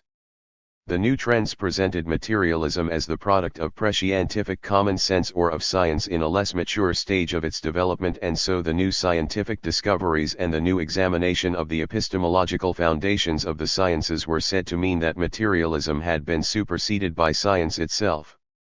Timpanaro even today analyzes these early 20th century anti-objectivist tendencies as corresponding to the need to accept and promote scientific progress, while stripping science of its charge of combative secularism. These schools rejected the idea that science had an irreparably materialist nature and that the only refuge from materialism lay in rejection of science. Instead, they sought to show that the new science was actually providing the best possible refutation of materialism. They represented an upgrading of science within the context of idealism. Materialism had no longer to contend only with an idealism denying science, but also with an idealism within science. 11. The crisis in physics undoubtedly did mean a crisis for the old materialism. The notion of the qualitative homogeneity of material substance had formed the basis of the mechanistic picture of the world, and the foundations of this picture were decisively undermined by new theories such as radioactivity and the electromagnetic field. The question, then, was the status of the new materialism in all this. Marxists could argue with justification that it was mechanism that was in crisis and not materialism, for the dialectical form of materialism had decisively broken from the mechanistic presuppositions that were being undermined. Indeed, some Marxists, proceeding on the basis of the structural heterogeneity and inexhaustibility of matter, did argue this way. They believed that the anti-reductionist philosophy developed by Marx and Engels had within it ample resources to develop further and to come to terms with the new forms of matter and new principles of motion being brought to light. Engels had said that with every new development in the natural sciences, materialism had to change its form. This was its chance to do so. Marxists at this time were faced with a very different situation from the one in which the founders had first enunciated the new philosophy of science. For Marx and Engels, materialism was in the air. Their task was to develop it to a higher stage and to stress what they called its dialectical character. But in the new situation, certain aspects of dialectics, such as the relativity of knowledge, had become accepted, but materialism was under attack. This was the new situation in which Marxist philosophy found itself early in the century. Russian Marxists responded to it quite differently and so found themselves engaged in philosophical polemics dealing with very complex issues and calling for considerable sophistication. It was not simply a matter of contrasting a Marxist interpretation of the new discoveries with a Machist one, for in one group within Russian social democracy, Marxism merged with Marxism and so there was a Machist Marxist interpretation to contend with as well. Nevertheless, it is to the great credit of the Russians on both sides that, of all the Marxists of this period, it was they who faced the new situation most forthrightly and most explicitly. Ironically, it was the Russians who were on the cutting edge of the most advanced philosophical debate of the time and not the Germans, who, although from a far more advanced intellectual culture, were half-heartedly engaged in a struggle with a neo-Kantianism already superseded by Mach. Marxism. Ernst Mach was an experimental physicist, who sought to explore the epistemological roots of science in order to distinguish true knowledge from false or illusory claims to the title. In so doing, he came to the conclusion that it was necessary to purge physics of metaphysics. His philosophical starting point was Kant, but as time went on he began to realize what a superfluous role was played by the thing in itself, and he returned to views like those of Berkeley and Hume as far more consistent thinkers than Kant. He told how, on strolling in the open air on a fine summer day, the whole world all at once seemed to be one complex of interconnected sensations. In outlining the role of science in the light of this paradigmatic intuition, he took the view that science was an attempt to organize sensations in the most concise possible way, without any ontological significance. Its purpose was to select, classify, and record the results of experience in order to facilitate manipulation and prediction, not to discover the truth about the world. Explanation was a matter of condensed description and there could be no meaningful way of raising questions of causality or ontological status. A developed science simply expressed itself in terms of functional relationships of sensations to one another, according to the principle of economy of thought. In pursuing the ideal of the unity of science, Mach's unifying concept was experience rather than matter. Experience in and through sensations was the only meaningful epistemological category, excluding any notion of source, cause, or reference. Physical objects were only relatively constant groupings of sensations. It was out of order to raise the question of the relation of experience to a world above and beyond itself.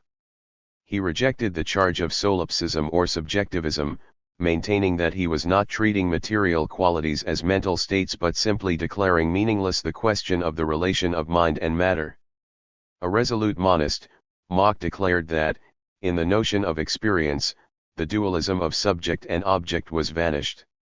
A further argument against the charge of solipsism or subjectivism lay in the public character of science, in which evidence was a matter of shared sense data. Point 12.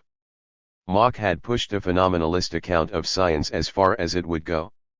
It was a philosophy that obviously left a lot out of account, as its critics were quick to point out, but it was a serious philosophy that had its roots in the desire to give a new account of science that would meet the very real epistemological problems that were arising within science at this time.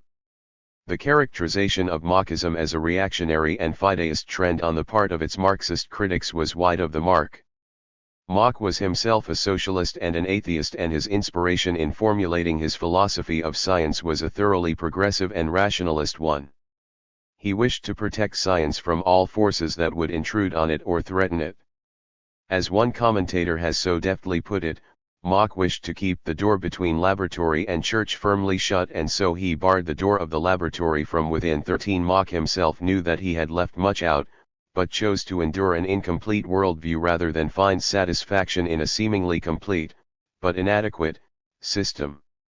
Similar conclusions had been arrived at by others, such as Richard Avenarius, who also wished to free philosophy from the dualism of mind and matter by reducing all being to experience. Any question of the existence of a world outside human perception was wrongly framed, according to Avenarius, as even any notion of a universe with no one perceiving it inevitably posited an imaginary observer. Science, as the experience upon which it was based, was ontologically neutral. 14 Phenomenalists did not consider themselves idealists, but claimed to have transcended the distinction between materialism and idealism. The Russian Marxists and their critics.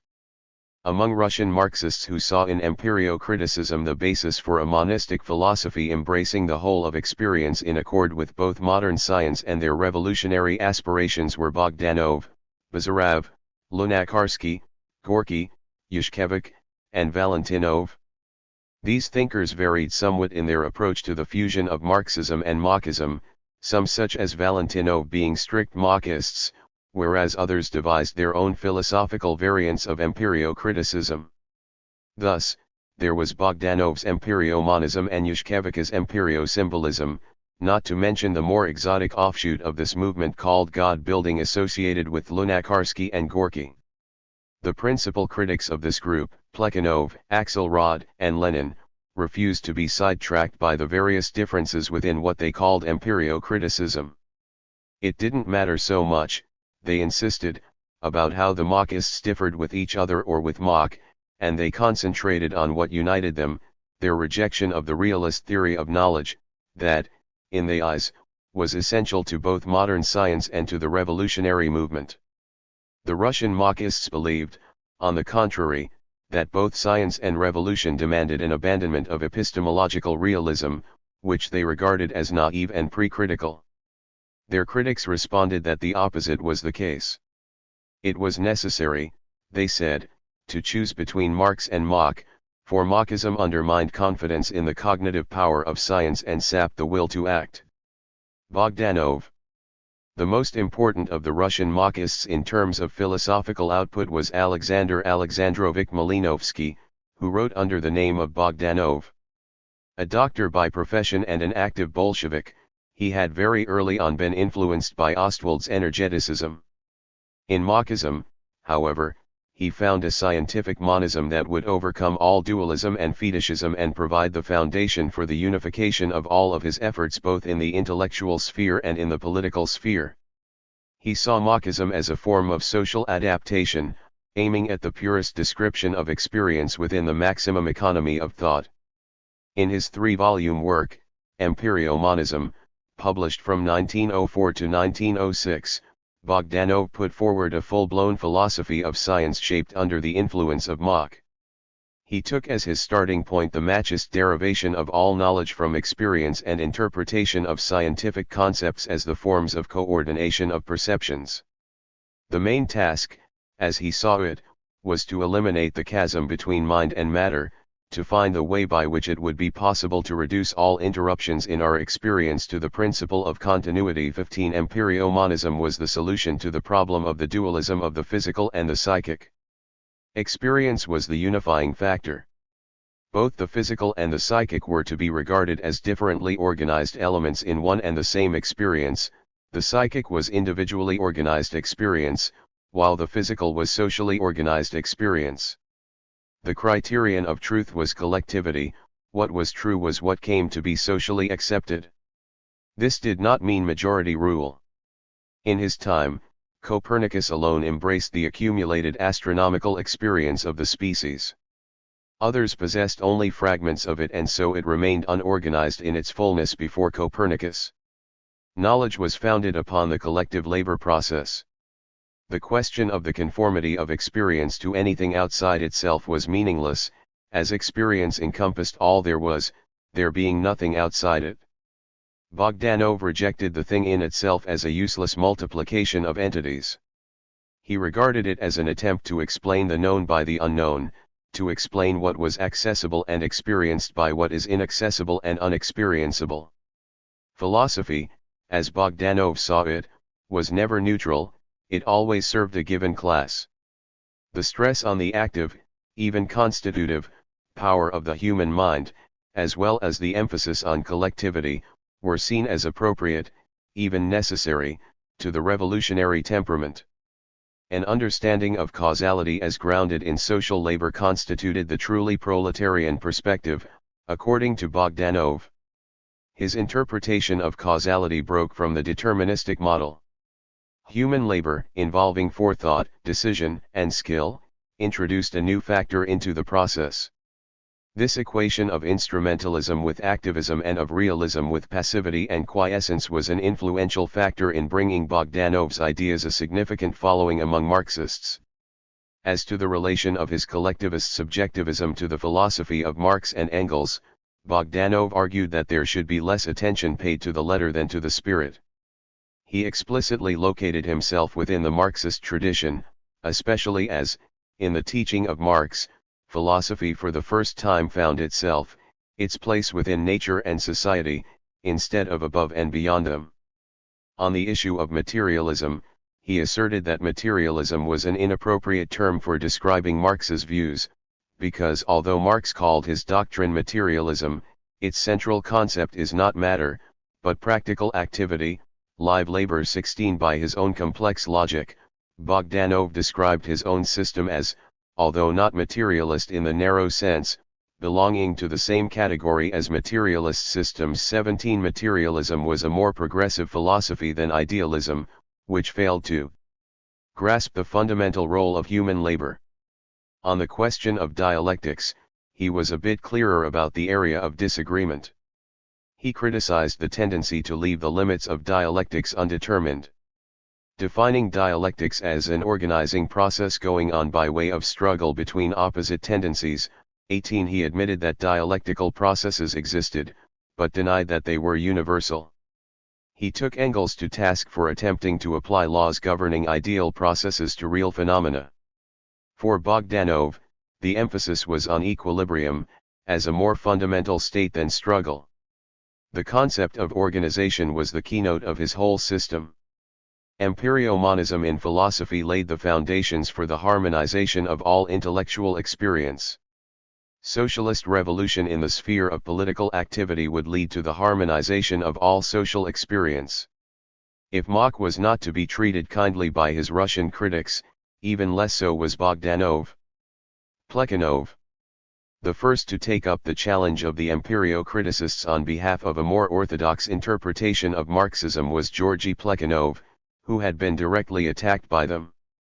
He brought to his criticism of the Russian Machists the same passion and outrage that he had brought to bear on his criticism of the German revisionists. Again he responded bitterly to pressures to tone himself down, asking, "Have you ever seen a cat with a mouse in its mouth? Try advising it to shorten or postpone its prey. The same with me. Bogdanov must die now." 19. Again, too, he saw the matter, not only in terms of truth and error, but in terms of loyalty and treachery. He answered Bogdanov's complaint that he had been insulted at Plekhanov's addressing him as Mr. rather than comrade by sharply asserting, "You are no comrade of mine, because you and I represent two directly opposed world outlooks. I call comrades only those who hold the same views as myself and serve the same cause." 20. Numerous personal insults were interspersed throughout his philosophical polemic. Materialismus Militans, published in 1908, was an extended reply to Bogdanov, though Plekhanov dealt with the trend represented by Bogdanov in various other works as well. Disputing Bogdanov's claim that Marxism was the philosophy of 20th-century natural science, he appealed to the evidence of the natural sciences as providing the decisive refutation of Marxism. The empirio-critical reduction of the external world to sensations coincided with the traditional idealist thesis "there is no object without subject," a thesis that could not be sustained in light of the fact that the growing knowledge of the history of the earth showed that the object existed long before the subject appeared. It could not be that reason dictated its laws to nature, as the discovery of evolution had made it clear that reason appeared in the organic world only at a very high rung in the ladder of development. Marxism, in Plekhanov's view, despite its pose of being the last word in modern natural science, was really a backward step, a return to the views of Berkeley and Hume. As Plekhanov described it, Marxism is only Berkeleyism refashioned a little and repainted in the colors of 20th-century natural science. 21. He grounded his argument regarding the retrogressive character of Marxism in his overall interpretation of the history of modern philosophy. Following Marx and Engels, he extolled both the 18th-century materialists and Hegel and regretted the tendency, which came with the Neo-Kantian revival, to distort materialism and to pass over Hegel in silence. He thought that Kant should be given his due, but believed that the revival of his thought was called forth not by his strong side but by his weak one. It was his dualism that was most attractive to the ideologists of the bourgeoisie. Dualism, however, was the Achilles heel of Kantianism, and, as it could not be maintained, with consistency, one had to declare for one or the other of the two irreconcilable elements in Kantianism. Criticism of Kant could proceed either from the right or from the left. It could develop either towards idealism or towards materialism. Mach and Bogdanov had chosen the former, whereas Marxists chose the latter. The touchstone was one's attitude to the unknowable thing in itself.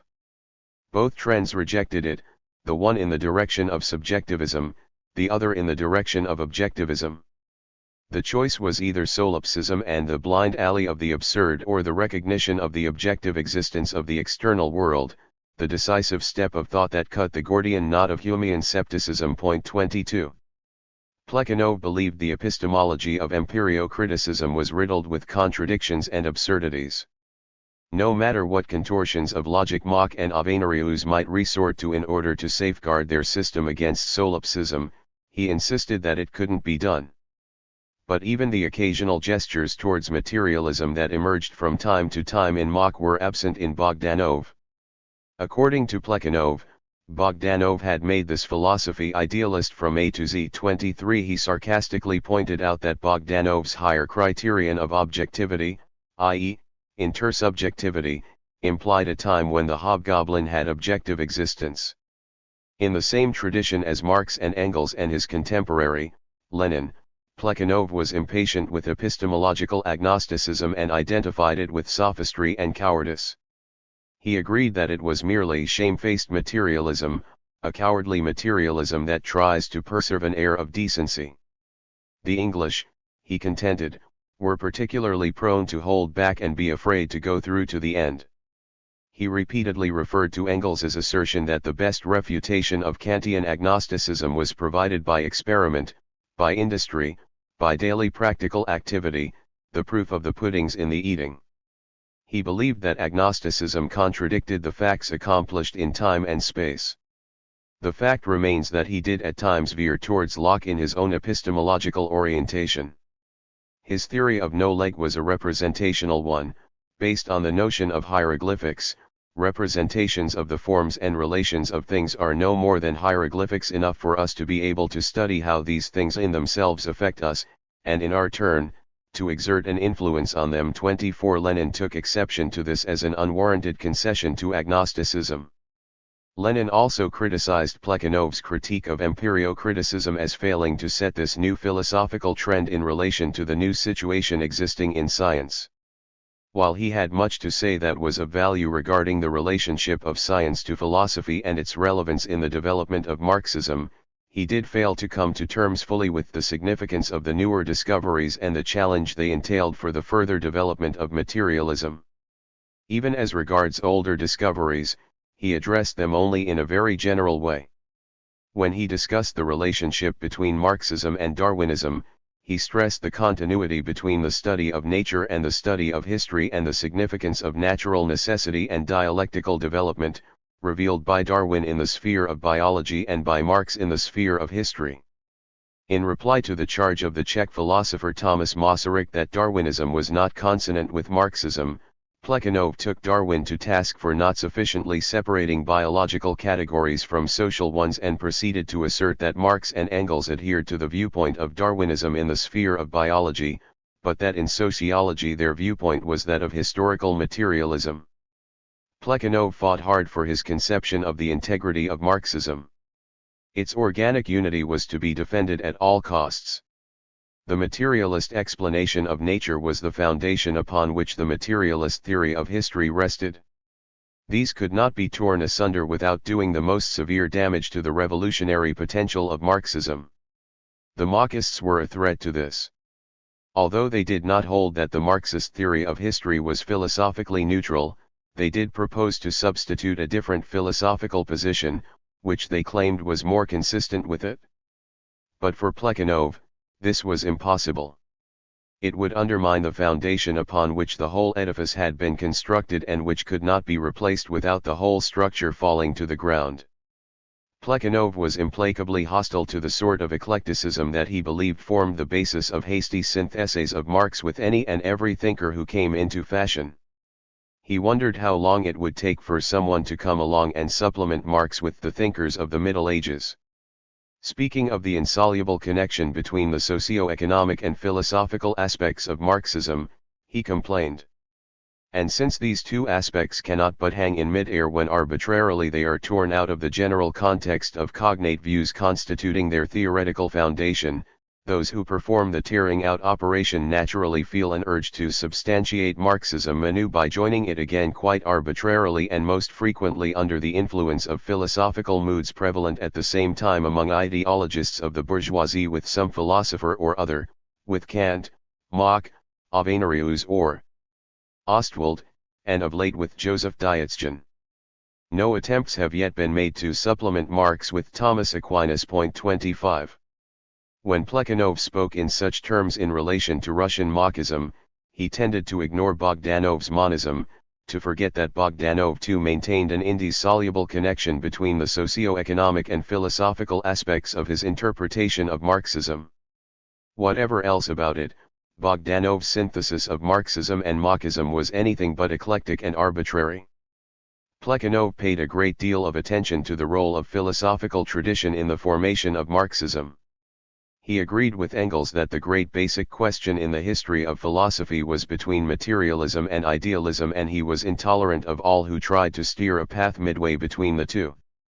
The Russian Marxists, according to him, were in this category. His deeply felt monism made him far more sympathetic to consistent idealism than to what he believed to be a Philistine dualism that smugly stood halfway in between.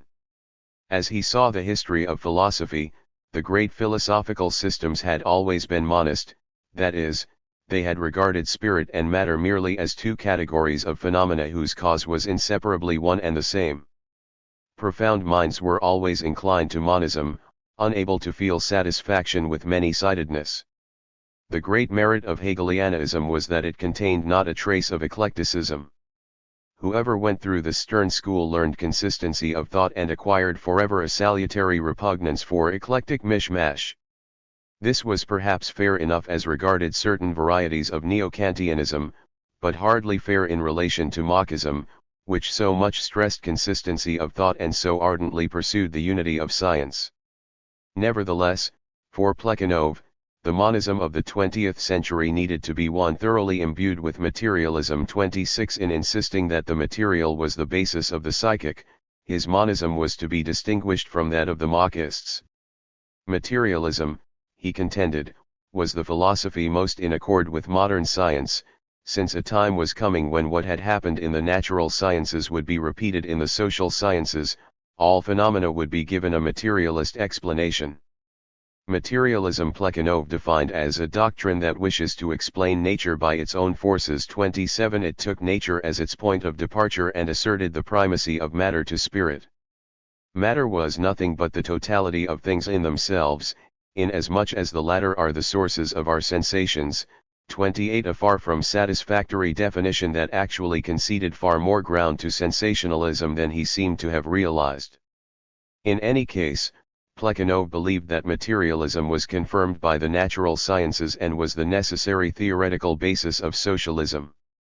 As such, he defended it against the prevailing anti-materialist isms and against all the popular misconceptions of it as drab, gloomy, and deadening, as immoral, as reducing man to merely as a wavelet in the ocean of the eternal movement of matter. 29. He made the point that, after Feuerbach and Marx, materialism coincided with humanism.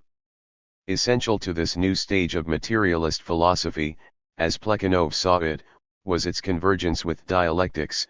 The dialectical method is the most characteristic feature of present-day materialism. 30. Darwinism had shed once and for all the notion of immutability of species, and in all fields dynamic theories were replacing static ones.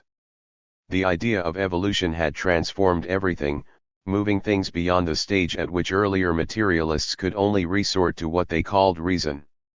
Dialectics, of course, was not identical with evolution, it implied leaps and abrupt transformations. It was a veritable algebra of revolution, which to Plekhanov explained the psychological substratum of all the attacks on Hegelian dialectics. It directly confronted the Philistine fear of revolutionary upheaval.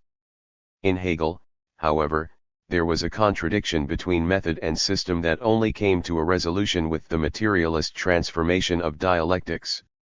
He conceived the relation between method and system differently in different contexts. However, the conception most in harmony with Plekhanov's monist inclinations was his assertion that method was the soul of any system. He regarded dialectics as the soul of Marxism. In his exposition of the laws of dialectics, he often left logical gaps between the illustrative instances and the principles they were supposed to illustrate, bringing criticism from Lenin, who accused him of reducing dialectics to an aggregate of examples. Plekhanov's most explicit discussion of the dialectics of nature came in his critique of Masaryk, who had contended that dialectics and materialism were incompatible and there could therefore be no question of dialectics in nature. According to Masaryk, materialist dialectics was a contradictionary in adjecto. Hegel's dialectics was simple hocus-pocus and a metaphysical cobweb. 31 Marx and Engels were eclectic, they did not understand that dialectics was not for them, if they wanted to be materialists. The many contradictions in the details of Marxism sprang from the contradiction in the theoretical foundation of the entire system. Masaryk asserted that objective dialectics simply did not exist. In nature itself, there was no dialectical contradiction, there were no leaps. The examples cited by Engels as evidence of dialectics of nature were, according to Masaryk, only examples of non-dialectical development, as they didn't conform to the Hegelian triad. Plekhanov came to the defense of Engels's conception and pressed the point that dialectics could by no means be reduced to the Hegelian triad. Masaryk, Plekhanov insisted, was incapable of grasping the distinction between a materialist and an idealist interpretation of the dialectic. It was one of many such debates on the nature and status of the dialectic that left the issues far from clear and quite unresolved. So Plekhanov was determined to stand by the philosophy of science sketched out by Marx and Engels and to set himself against all comers. As far as he was concerned, the theory must remain intact, an impregnable fortress against which all hostile forces hurl themselves in vain. 32. Axelrod. Another who immediately came to the defense of orthodoxy against the empirio-criticists, Lyubov Axelrod, was orthodox herself. She contended that a subjective idealism that treated objects as collections of sensations, thus making consciousness the creator of the world, could in no way be reconciled with Marxism. On the contrary, such an orientation was logically linked to social conservatism. Moreover, it made science impossible. Science both presupposed and substantiated the existence of the external world. Echoing Plekhanov, she held it was impossible to maintain that there could be no object without subject, as science had demonstrated that the earth existed long before man. Therefore, mind was the product of nature and not a condition of it. Human knowledge had its source in matter. Axelrod was not, however, so facile as Plekhanov in defining matter. She held, on the contrary, that matter could not be defined, for it was the primal fact, the original substance, the beginning, the essence and cause of all things. Even here she fell into the trap she warned against, for the history of science was developing towards the disclosure of forms of matter that could not be considered as substance. In epistemology, Axelrod was of the same mind as Plekhanov and held to a representational theory of knowledge. Human sensations were in a relation of correspondence to the external world. Against the Marxists, she argued that this must be the case, otherwise it would be impossible to distinguish between true and false perceptions. There would be no point in it, if reality and sensation were one and the same. Against Lenin's critique of Plekhanov, she argued that sensations were not reflections of the world in the sense of copies or mirror images, but in the sense of their content depending on the objects producing them. She accused Lenin of holding, not to philosophical materialism, but to naive realism. 33. Lenin. Axelrod's assessment of Lenin was not altogether fair. It was true that he sometimes went on for pages and pages seeming to reduce materialism to realism, and a very naive realism at that. But if his philosophical works were looked at as a whole, it would be clear that there was more to the picture. There were indeed passages lacking in philosophical sophistication, in which he schemed lightly over matters to which professional philosophers gave much attention, or in which he was unnecessarily abusive of opponents. But anyone put off completely by these things would be badly mistaken. For in terms of Lenin's grasp of certain philosophical issues at this historical turn, he left many in the shade.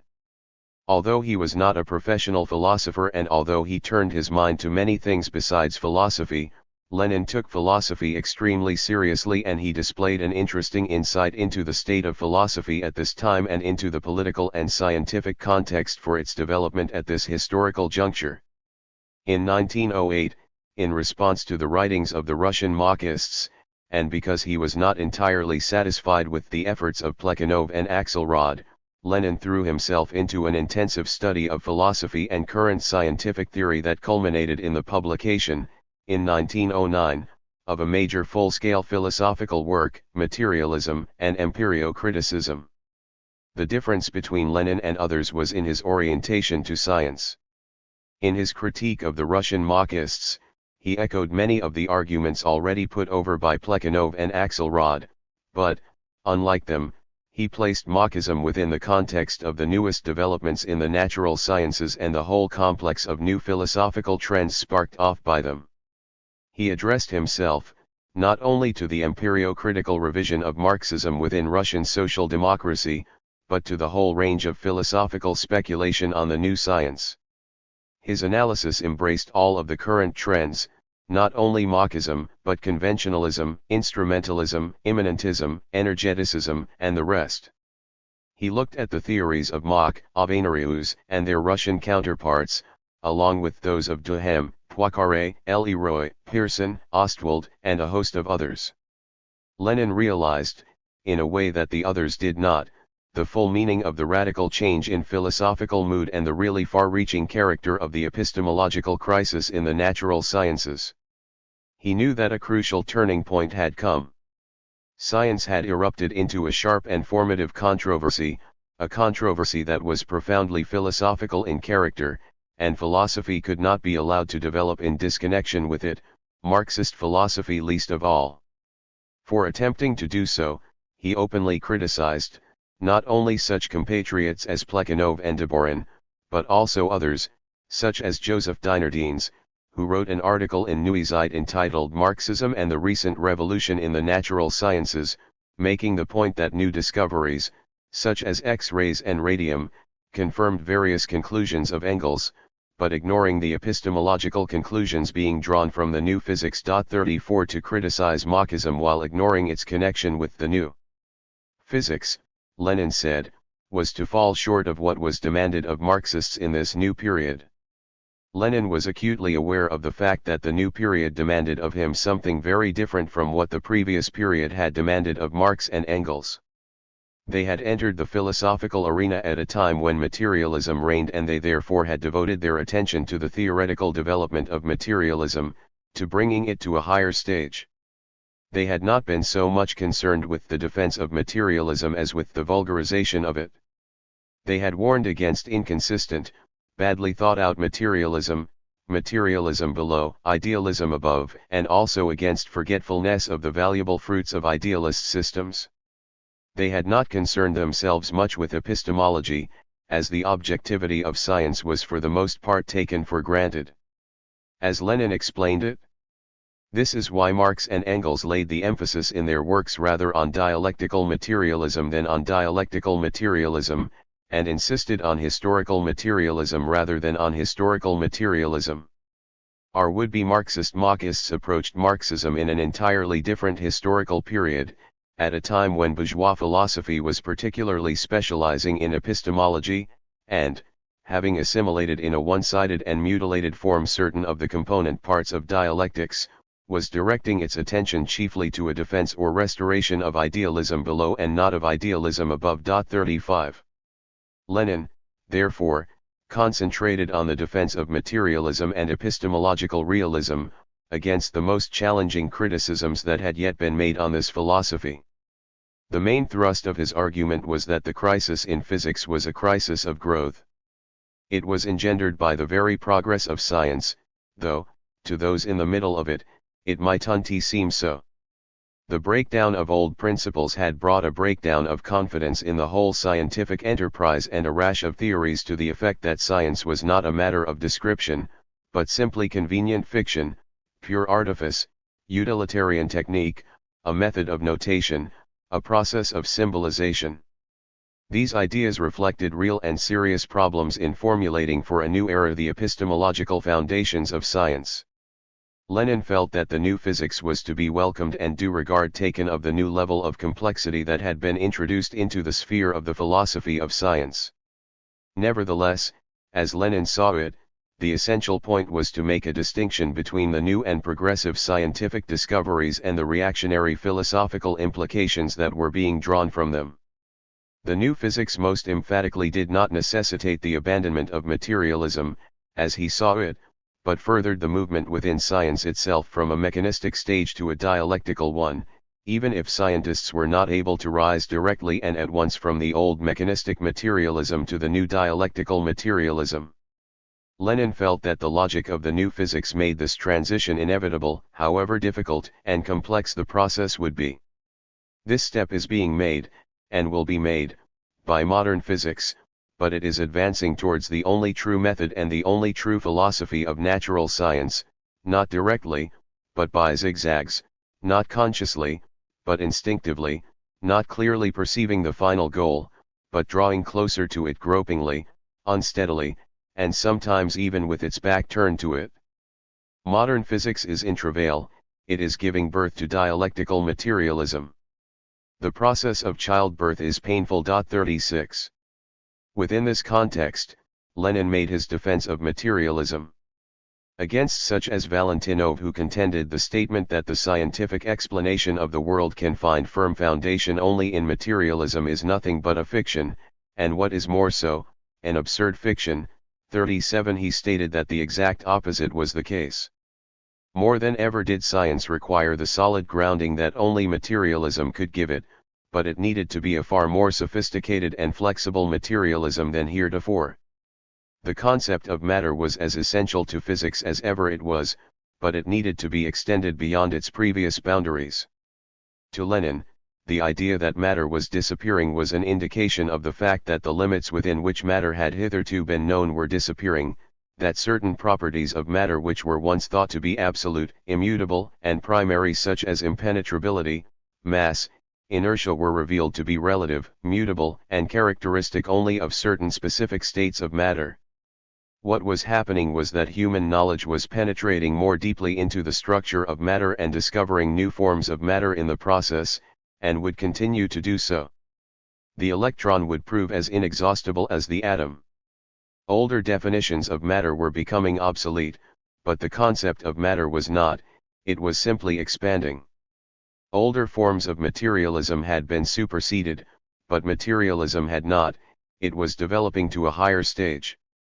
It was pointless to throw out the baby with the bath water. According to Lenin, the sole property of matter with which philosophical materialism was bound up was its objectivity. Although he claimed that matter could not be defined, as a definition entailed bringing a concept within a more comprehensive concept, and this could not be done in the case of the ultimate and most comprehensive concepts, he nevertheless stated, matter is a philosophical category denoting the objective reality which is given to man by his sensations. 38. The new materialism, incomparably richer than the old, recognized the temporary, approximate, and relative character of every scientific theory of the structure and properties of matter. This was where dialectics came into it for Lenin. Dialectics highlighted the inadequacy of all polar opposites.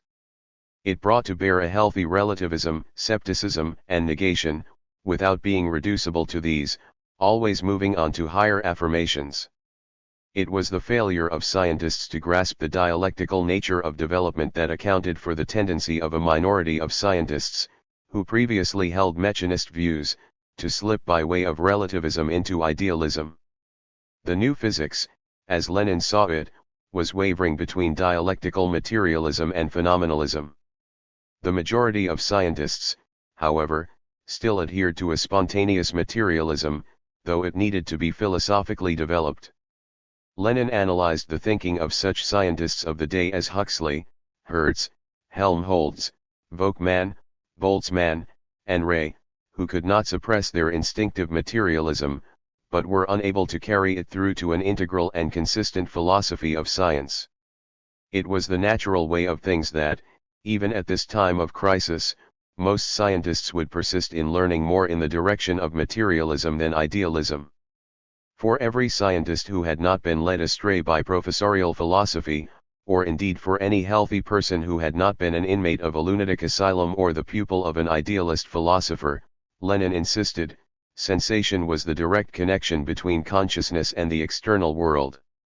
For the idealist philosopher, on the contrary, sensation was a wall separating consciousness from the external world. Materialism, based on epistemological realism, took the objectivity of science as the starting point, whereas idealism, including the new varieties of it represented by empirio-criticism, conventionalism, and the like, had to construct elaborate detours to deduce the objectivity of science from the collectivity of consciousness. The difference between materialism and idealism for Lenin lay in their respective answers to the question of the source of knowledge and its relation to the physical world. Materialism, in accord with the evidence of the natural sciences that had decisively established the existence of the earth prior to man, asserted the primacy of matter and regarded sensation, consciousness, and thought as secondary, as products of a long evolution, as the historical outcome of a very high stage in the development of matter. Its fundamental premise was the existence of the external world, outside the human mind, of objects independent of sensations. Idealism, on the contrary, rested on the primacy of consciousness over matter, of mind over the external world, of sensations over objects. Materialism also adhered to the objectivity of causality, time, and space. Against all the various idealist interpretations of these concepts as a priori forms of sensibility or as organizing categories of human experience, they were real properties of the physical world. They did not exist in themselves, apart from matter, but they were real qualities of matter. There was true necessity in the world as well as objective succession in time and arrangement in space. Lenin was anxious to answer the educated Philistin's criticism of materialism, that it considered personality to be a quantite negligible and converted man into an automaton, that it made the world dead, devoid of all sound and color, that it did not grasp the epistemological critique of concepts, that it simply imposed preconceived solutions. Lenin showed that the new materialism did indeed give scope to human personality and human freedom, within the context of natural and historical necessity, that it was disclosing the world to be even richer, livelier, and more varied than it seemed, that it had already moved beyond the Kantian critique to a higher stage, that it was open to each new step in the development of science, always discovering ever new aspects in nature. Between the two fundamental trends in the history of philosophy, Lenin declared, there could be no third way. Lenin was as contemptuous as Plekhanov of all the then current attempts to bridge the gap, to transcend both materialism and idealism through the concept of experience. He insisted that it simply couldn't be done, the middle ground could not be maintained with consistency and always tended to lean one way or the other. Marxism, he maintained, led inevitably to either solipsism or supernaturalism. The difference between materialism and idealism was fundamental and irreconcilable, and it was necessary to choose. In the case of the Marxists, they too had chosen. As Lenin saw it, despite all their proclamations to the contrary, they were subjective idealists. They opened again the door to fideism that had been closed by materialism, and, whatever their intentions, they were acting in the interests of the clergy. Mach, although personally an atheist, by proclaiming the neutrality of philosophy on this question and holding that religious opinion was a private affair, had shown too much servility to the theologians. If Bogdanov were right in believing truth to be only an organizing form of human experience, then clearly the way was open for religion as another organizing form of human experience. In undermining confidence in science, they encouraged others to seek for other paths to the truth, to look for alternatives to science, most often in the direction of religious mysticism. Like Marx and Engels, Lenin was an atheist of the most militant kind and fought very passionately against all justifications of religious belief. His response to Lunacharsky's flirtation with religion, known as God-building, was particularly harsh. Reflecting both the influence of Marxism and the increase in religious interest after 1905, Lunacharsky and Gorky proposed a reconstructed religion, an anthropocentric and purely immanent religion for socialism. The idea was to embrace all that was positive in traditional religion, that is, the sense of community and man's yearning for transcendence, without adhering to belief in God, the supernatural world, or the immortality of the soul. 39. The position of the Russian Marxists, Lenin concluded, was a logically untenable one: hostility to dialectical materialism, and, at the same time, the claim to be Marxists in philosophy. It was, he contended, impossible to maintain. The very distinctiveness of Marxism in philosophical terms lay in the refusal to recognize such hybrid projects for reconciling materialism and idealism as Marxism, and the determination to move forward along a sharply defined philosophical road. Marxism was an integral philosophy, cast from a single piece of steel, from which not one basic premise or one essential part could be taken away without its being transformed into something quite different. This did not mean that it could never change or develop. Lenin distinguished here between revision, which was an essential requirement of Marxism, and revisionism, which entailed betraying the essence under the guise of criticizing the form. So highly did he value integrality that he quoted with favor Dietzgen's expression of preference for the honesty and consistency of religious believers to the half-heartedness of agnostics, dualists, and all halfway elements like the Marxists. For there a system prevails, there we find integral people, people who do not separate theory from practice. 40. There was a point worth making in standing on the side of integrality and wholeheartedness, but it was not fair to categorize the Russian Marxists as among the halfway elements. 41. In Bogdanov, too, a system prevailed. Nor was he one to separate theory and practice. As time went on, Lenin became more discerning in relation to philosophical positions with which he disagreed. This showed itself in his philosophical notebooks, writings dating from 1914 to 1915, published posthumously in 1929 to 1930. In this period, when he was concentrating on coming to grips with Hegel, as well as continuing his studies of the history of philosophy and current scientific theory, the emphasis was somewhat different than in materialism and empirio-criticism. In the earlier work, he had directed all his fire against attacks on materialism, whereas in the later notes he turned his attention to the positive aspects of idealism and the danger to materialism in neglecting such insights.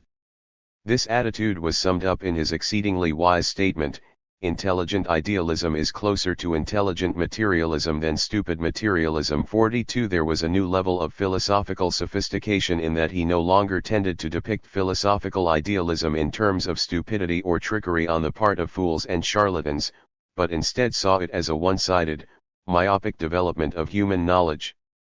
Philosophical idealism was not groundless. It was a sterile flower growing on the living tree of human knowledge. Its roots were both social and epistemological. It was not so much a matter of blindness or deceit, but of myopia. Philosophical idealism is only nonsense from the standpoint of crude, simple, metaphysical materialism. From the standpoint of dialectical materialism, on the other hand, philosophical idealism is a one-sided, exaggerated development of one of the features, aspects, facets of knowledge into an absolute, divorced from matter, from nature, apatheicized. Idealism is clerical obscurantism. True. But philosophical idealism is a road to clerical obscurantism through one of the shades of the infinitely complex knowledge of man. Human knowledge is not a straight line, but a curve, which endlessly approximates a series of circles, a spiral.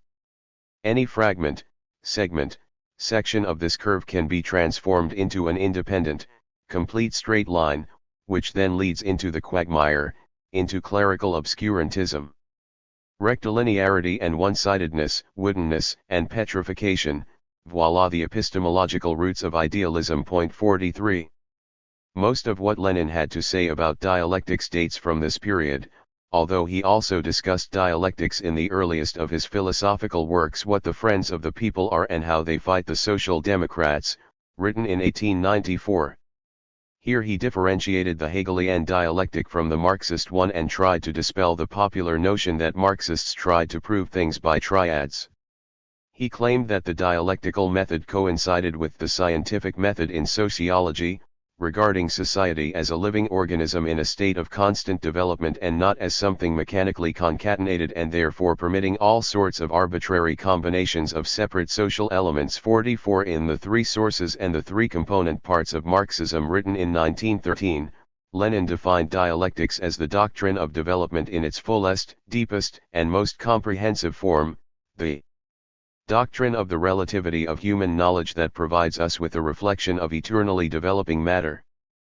45. In Karl Marx, written in the same year, he saw dialectics as a development that proceeds in spirals, not in a straight line, a development by leaps, catastrophes and revolutions, breaks in continuity, the transition of quantity into quality, inner impulses towards development, imparted by contradiction and conflict of the various forces and tendencies acting on a given body. The interdependence and the closest and indissoluble connection between all aspects, a connection that provides a uniform and universal process of motion, one that follows definite laws. 46. But Lenin's most elaborate unfolding of the dialectical method was in the philosophical notebooks, where his attitude to Hegel changed somewhat from the time in which he wrote What the Friends of the People Are, and he became more inclined to emphasize continuity with the Hegelian dialectic, though he was still at pains to point out the differences. Here he saw the essence of dialectics to be the all-sided flexibility of concepts, living, many-sided knowledge with an infinite number of shades, the internal source of all activity. The dialectical concept of development was far richer than the simple notion of evolution. What distinguished it was the leap, the contradictoriness, the interruption of gradualness. He put great emphasis on unity of opposites as the kernel of the whole process. He went into very great detail about the characteristics of the dialectical process, at one point listing 16 elements of dialectics, although these could be summed up in 3. The thing itself considered in the totality of its relations and in its development, the internally contradictory tendencies in every phenomenon, and the union of analysis and synthesis. 47. Lenin's thought during this period was far more subtle than his earlier work, though it was unfortunate that he did not explore the living many-sidedness of things in a way less tied to the texts of Hegel. Another of the features of his new concentration on dialectics was his announcement of the identity of logic, dialectics, and the theory of knowledge. Despite the possible obscurity of this formulation, epistemology was an area in which Lenin's thought underwent an obvious development, tied to this new attention to the living many-sidedness of knowledge. There is a noticeable difference in emphasis and degree of sophistication in Lenin's treatment of the theory of reflection in materialism and empirio-criticism and philosophical notebooks. In the earlier work, he spoke of sensations as copies, photographs, images, mirror reflections of things. 48. However, in the later work, he dealt with epistemology more subtly, moving beyond his earlier, essentially passivist formulations, to a new emphasis on the active side of the cognitive process. He put it quite sharply, man's consciousness not only reflects the world but creates it. 49. He also saw the path of knowledge as less of a straight line but more full of twists and turns. Traversing it was a complex, halting, indirect process.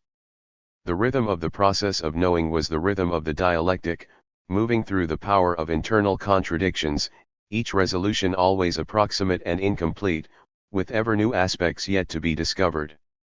Science was inextricably bound up with fantasy. Induction was connected with analogy and surmise. Lenin, however, continued to believe that human ideas were not simply created by thought out of itself, but reflected the reality of the external world in however complex and indirect a way. He still held to a realist theory of knowledge, though certainly to a more subtle and highly developed one. Commentators who see some kind of radical epistemological break here are quite wrong, whether their preference is for the later Lenin interpreted in the radically voluntarist manner of such as Petrovic or Avinery, or for the earlier Lenin as interpreted by anti-Hegelian authors like Coletti. It is equally wrong, however, to gloss over the differences in different stages of Lenin's thought as Hoffman does. In doing so, he engages in an extremely strained line of argument to defend Lenin's earlier formulations and imply that his later insights were already there in his earlier thinking though unexpressed. He does state the problem quite pointedly: does not the imagery of the photograph or the copy imply a measure of passivity in the process of thought and sensation, so that the later statement in the notebooks plays an important role in correcting an earlier contemplative bias? He thinks not, because Lenin's polemical target in materialism and empirio-criticism was subjective idealism, and he did in any case mention the criterion of practice in cognition. Hoffman then goes on to deal with the question of whether the formulations of materialism and empirio-criticism are misleading, whether the imagery of photographing and copying are liable to passivist misconstruction. His answer is, unless we follow Plekhanov's position and question the very premise that ideas do resemble reality in some intelligible way, how can we possibly avoid imagery which is liable to be misconstrued by those who cannot understand the practical nature of the reflection process? 50 Aside from this serious misrepresentation of Plekhanov's position, this is a thoroughly untenable line of reasoning. Not only is it possible to find a more activist imagery for the knowing process, but many have, and Lenin himself did. As far as the secondary literature giving an overall evaluation of Lenin as a philosopher goes, there are great extremes of opinion. Not surprisingly, most of the authors hostile to Engels are equally hostile to Lenin and speak of him in the very same terms. In the same way, those who take an idolatrous attitude to Marx and Engels do so to Lenin also, only even more so. There have, however, been some distinctive features in the history of commentary on Lenin's philosophical work. Lenin's critics. The earliest to attack Lenin's philosophical work were his immediate opponents. The Russian Marxists, against whom so much of his philosophical argument was directed, did not hesitate to answer back. Bazarov, Bogdanov, and Yushkevich published their reply in 1910 in Pillars of Philosophical Orthodoxy. Yushkevich was particularly abusive, claiming that Plekhanov and Lenin exemplified the decadence and dogmatism of Russian Marxism and accusing Lenin of bringing the habits of the Black Hundred into Marxism. 51. By the next generation of Russian Marxists, of course, Lenin's philosophical works were highly esteemed, and in fact elevated to the position of classics of Marxism, as they were by the overwhelming majority of Comintern activists. Notable exceptions, however, were Anton Pannekoek and Karl Korsch. Pannekoek, under the pseudonym of J. Harper, first published Lenin als Philosoph in Amsterdam in 1938, the period during which Lenin's philosophical works were being published abroad in foreign language translations. Pannekoek, who had been one of the Dutch leftists attacked by Lenin in left-wing communism, an infantile disorder called materialism, and empirio-criticism, a confused tirade, in which Lenin distorted the views of Mach and Avenarius and failed to criticize them from a genuinely Marxist point of view. Lenin, according to Pannekoek, based his criticism of Marxism on middle-class materialism, which was the philosophical counterpart to the half-bourgeois, half-proletarian nature of Bolshevism. 52 It was true that Lenin was unfair to Mach and Avenarius, but it was not true that his was not a legitimately Marxist point of view. Just what Pannekoek's genuinely proletarian alternative was to Lenin's supposedly bourgeois or half-bourgeois position remained altogether unclear. Even harsher was Korsch's assessment of Lenin as philosopher. He approved Pannekoek's criticism and carried it further. Also a leftist, Korsch too accused Lenin of failing to transcend the boundaries of bourgeois materialism. According to Korsch, Lenin attacked the later attempts of bourgeois naturalistic materialism, not from the viewpoint of the historical materialism of the fully developed proletarian class, but from a preceding and scientifically less developed phase of bourgeois materialism. 53. He also asserted in an altogether unsubstantiated way that Lenin was completely unaware of the real achievements made by science in the days since Marx and Engels. Another charge against Lenin was that he preferred immediate practical utility to theoretical truth. That was altogether unfair, for Lenin was far closer to science than Korsch ever was, and was far from indifferent to considerations of theoretical truth. This has been the tone of many commentaries since, most recently echoed by Kolakowski, who has characterized Lenin's philosophy as crude and amateurish, based on vulgar common-sense arguments and unbridled abuse of his opponents, and adding nothing new to Engels and Plekhanov. Lenin, according to Kolakowski, failed to answer satisfactorily the philosophical questions with which he dealt, because of his indolent and superficial approach and his contempt for all problems that could not be put to direct use in the struggle for power. Moreover, it had a deplorable effect in furnishing pretexts for the stifling of all independent philosophical thought and in establishing the party's dictatorship over science. 54. Kolakowski is wide of the mark, for Lenin was far more serious about philosophy and had far more worth saying about it than he is willing to concede. However, certain texts of Lenin and the use to which they have been put by Leninists do lend a certain support to his criticisms. Lenin's defenders. Predictably, this type of commentary has been answered by others. Timpanaro, himself a leftist, has specifically answered Pannekoek, Korsch, and more contemporary leftists as well, by pointing out that voluntarism, subjectivism, and the refusal of science may constitute a momentary revolutionary stimulus, but cannot in the long run provide the basis of a solid revolutionary doctrine. Timpanaro argues that Lenin's defense of materialism was far more revolutionary than the semi-idealism of Korsch and Pannekoek. Convinced that he was far in advance of Lenin, Korsch was actually very far behind him in thinking that the dominant orientation in bourgeois philosophy was materialism colored by the natural sciences, and in waging an anachronistic battle against it in the name of his own idealism represented as authentic Marxism. Lenin had already discerned the reactionary character of the idealist renaissance that was underway, even when it presented itself as a revival of revolutionary activism against social Darwinist quietism.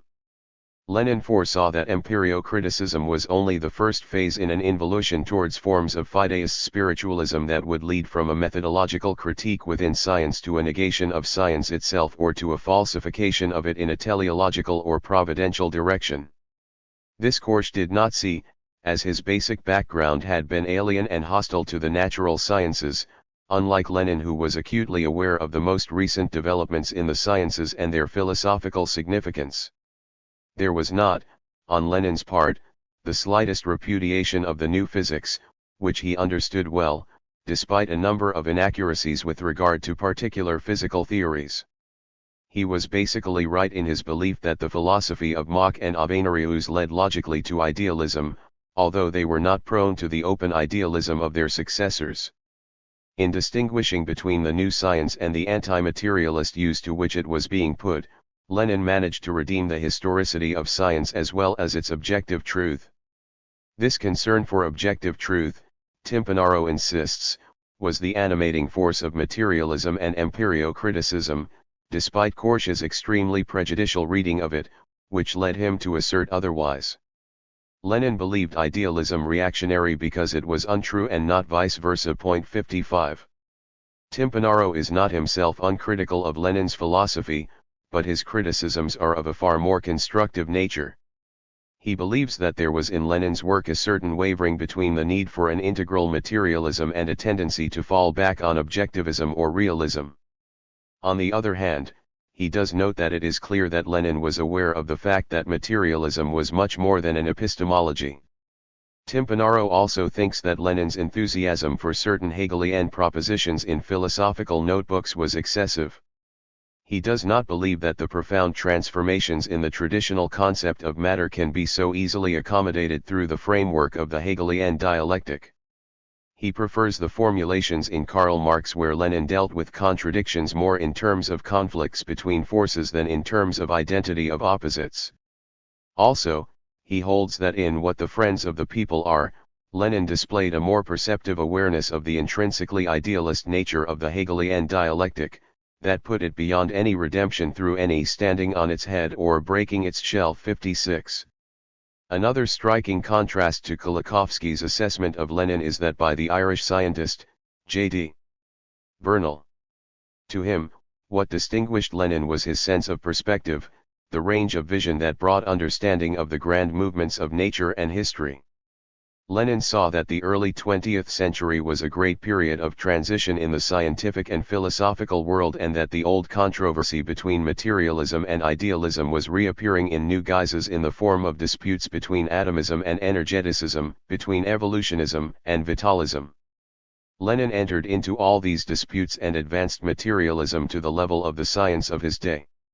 He also saw that the tendencies common to Mach, Ostwald, Poincaré and Bogdanov marked a drift towards a recurrence of fideism, which had its political counterpart in a tendency to blur more and more the definiteness of class struggle as part of the general trend of political compromise after the defeat of the 1905 revolution. The political aspect of Lenin's own philosophy was shown in the tone he set for the development of a new kind of science that developed after the revolution, when he was able to see the historical effects in a completely different way from Kolakowski. 57. While Bernal's analysis is perhaps overly eulogistic and does not venture into the problem areas, it is nevertheless significant that one who has known science so well has regarded Lenin's philosophy of science so highly. Praise for Lenin's philosophical work has sometimes come from surprising quarters.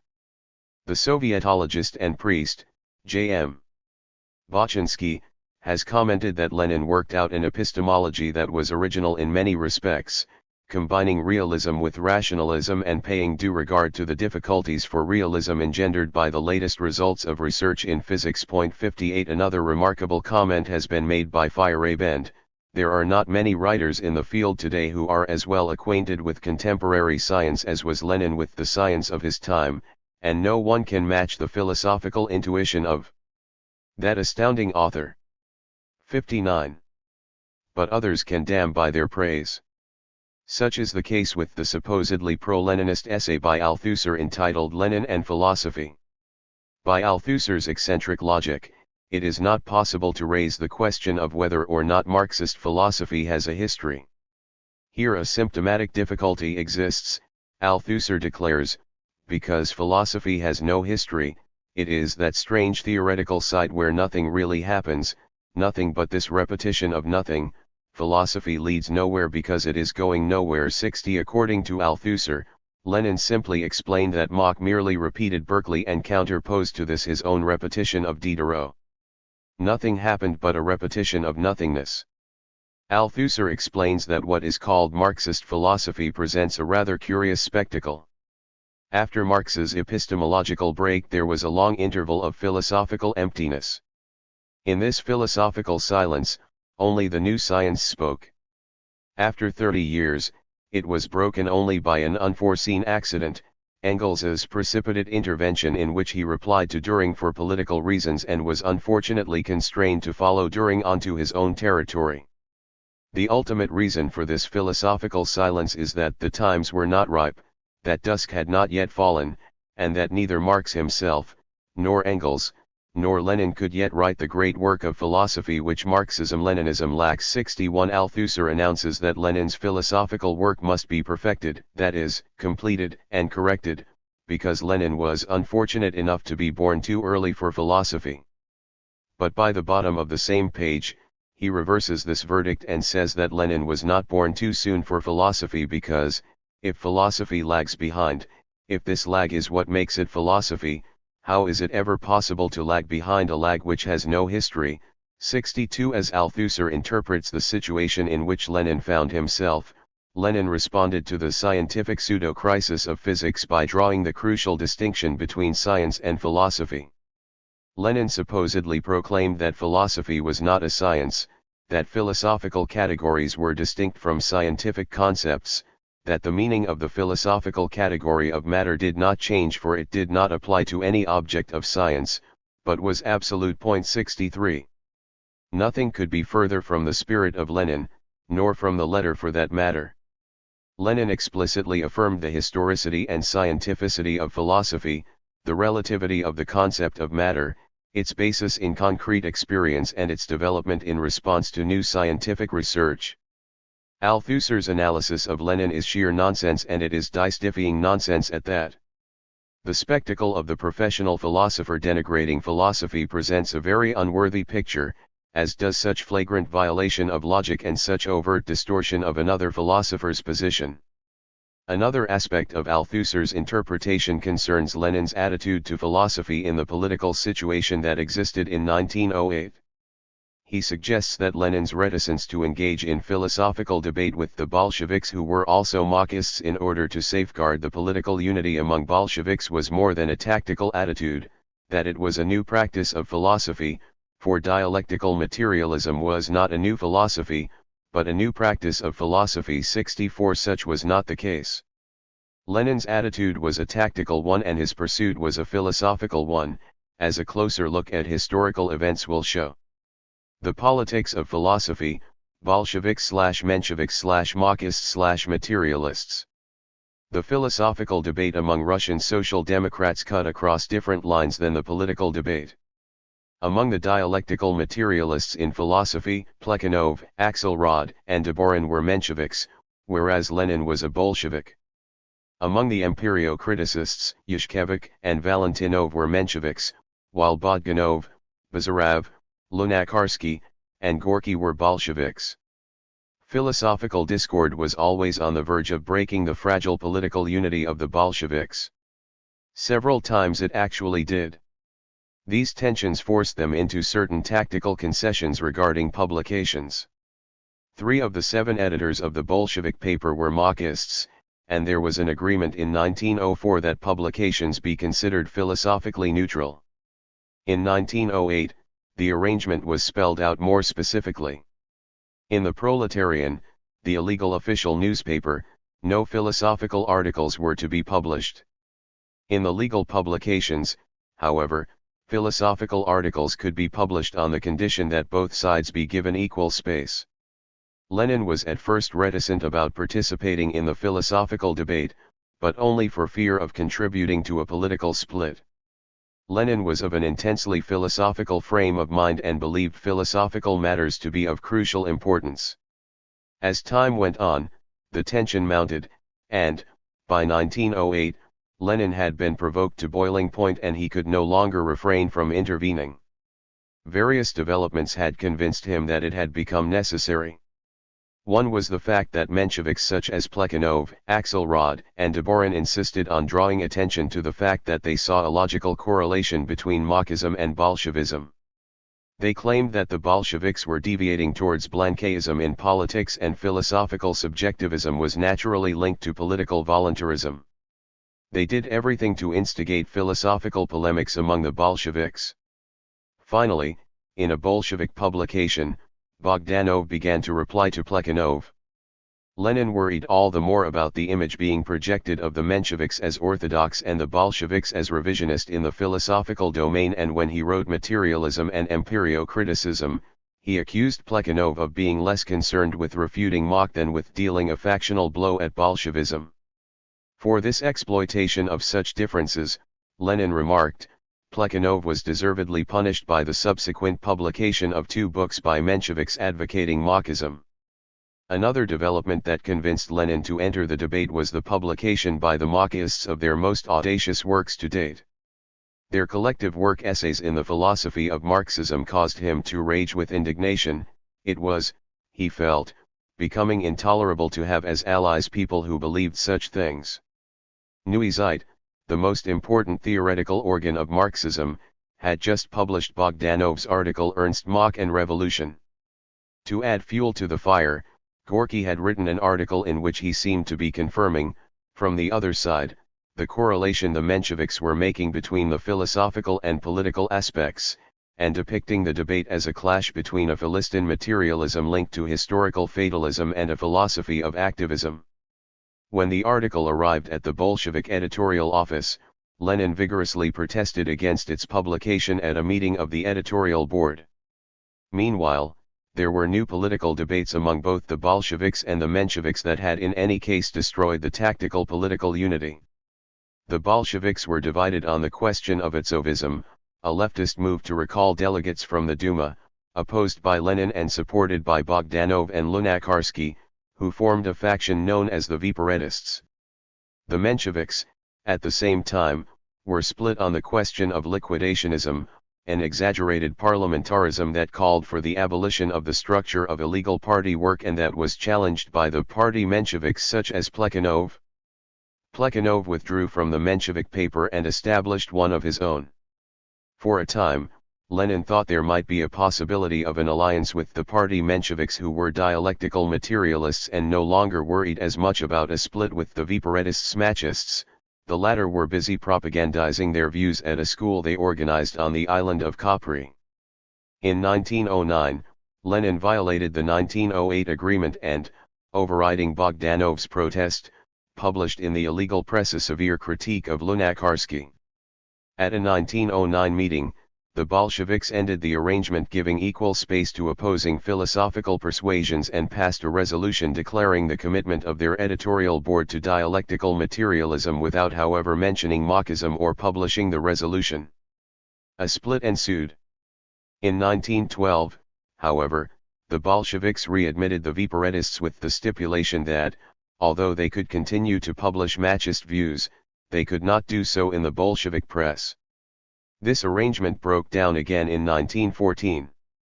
Throughout all of this, Lenin never attempted to demonstrate any necessary connection between Marxism and Menshevism, but he did very firmly insist that the defense of dialectical materialism in philosophy was integrally bound up with the defense of Marxist theory in every other sphere. Marxism was cast from a single piece of steel and was the essential weapon of the proletariat in the revolutionary struggle. The turn of the tide. Meanwhile, other events were underway that would be decisive in determining the fortunes of the contending philosophies. In 1912, the tide in Russia began to turn again. In the Lena goldfields of Siberia, in a land of a 6-month night in winter and plagues of mosquitoes in summer, where workers labored for long hours in degrading conditions for hopelessly low wages, and their wives were obliged to wait on and sleep with the owners, wages were cut by 25% and horses' genitals were found in the food. When they went on strike, 500 were shot. This touched off a new wave of strikes and demonstrations. All over Russia, there was renewed unrest among workers, soldiers, and peasants. In the same year, at a congress in Prague, the Bolsheviks broke finally and irrevocably with the Mensheviks and declared themselves to be the Russian Social Democratic Labor Party. In 1914 came the war and, as one year passed into another, military defeat followed upon military defeat. Discontent was rampant among the troops and the country was thoroughly exhausted. People were hungry, disillusioned, and angry. By 1917, the Tsarist regime was unable to suppress discontent.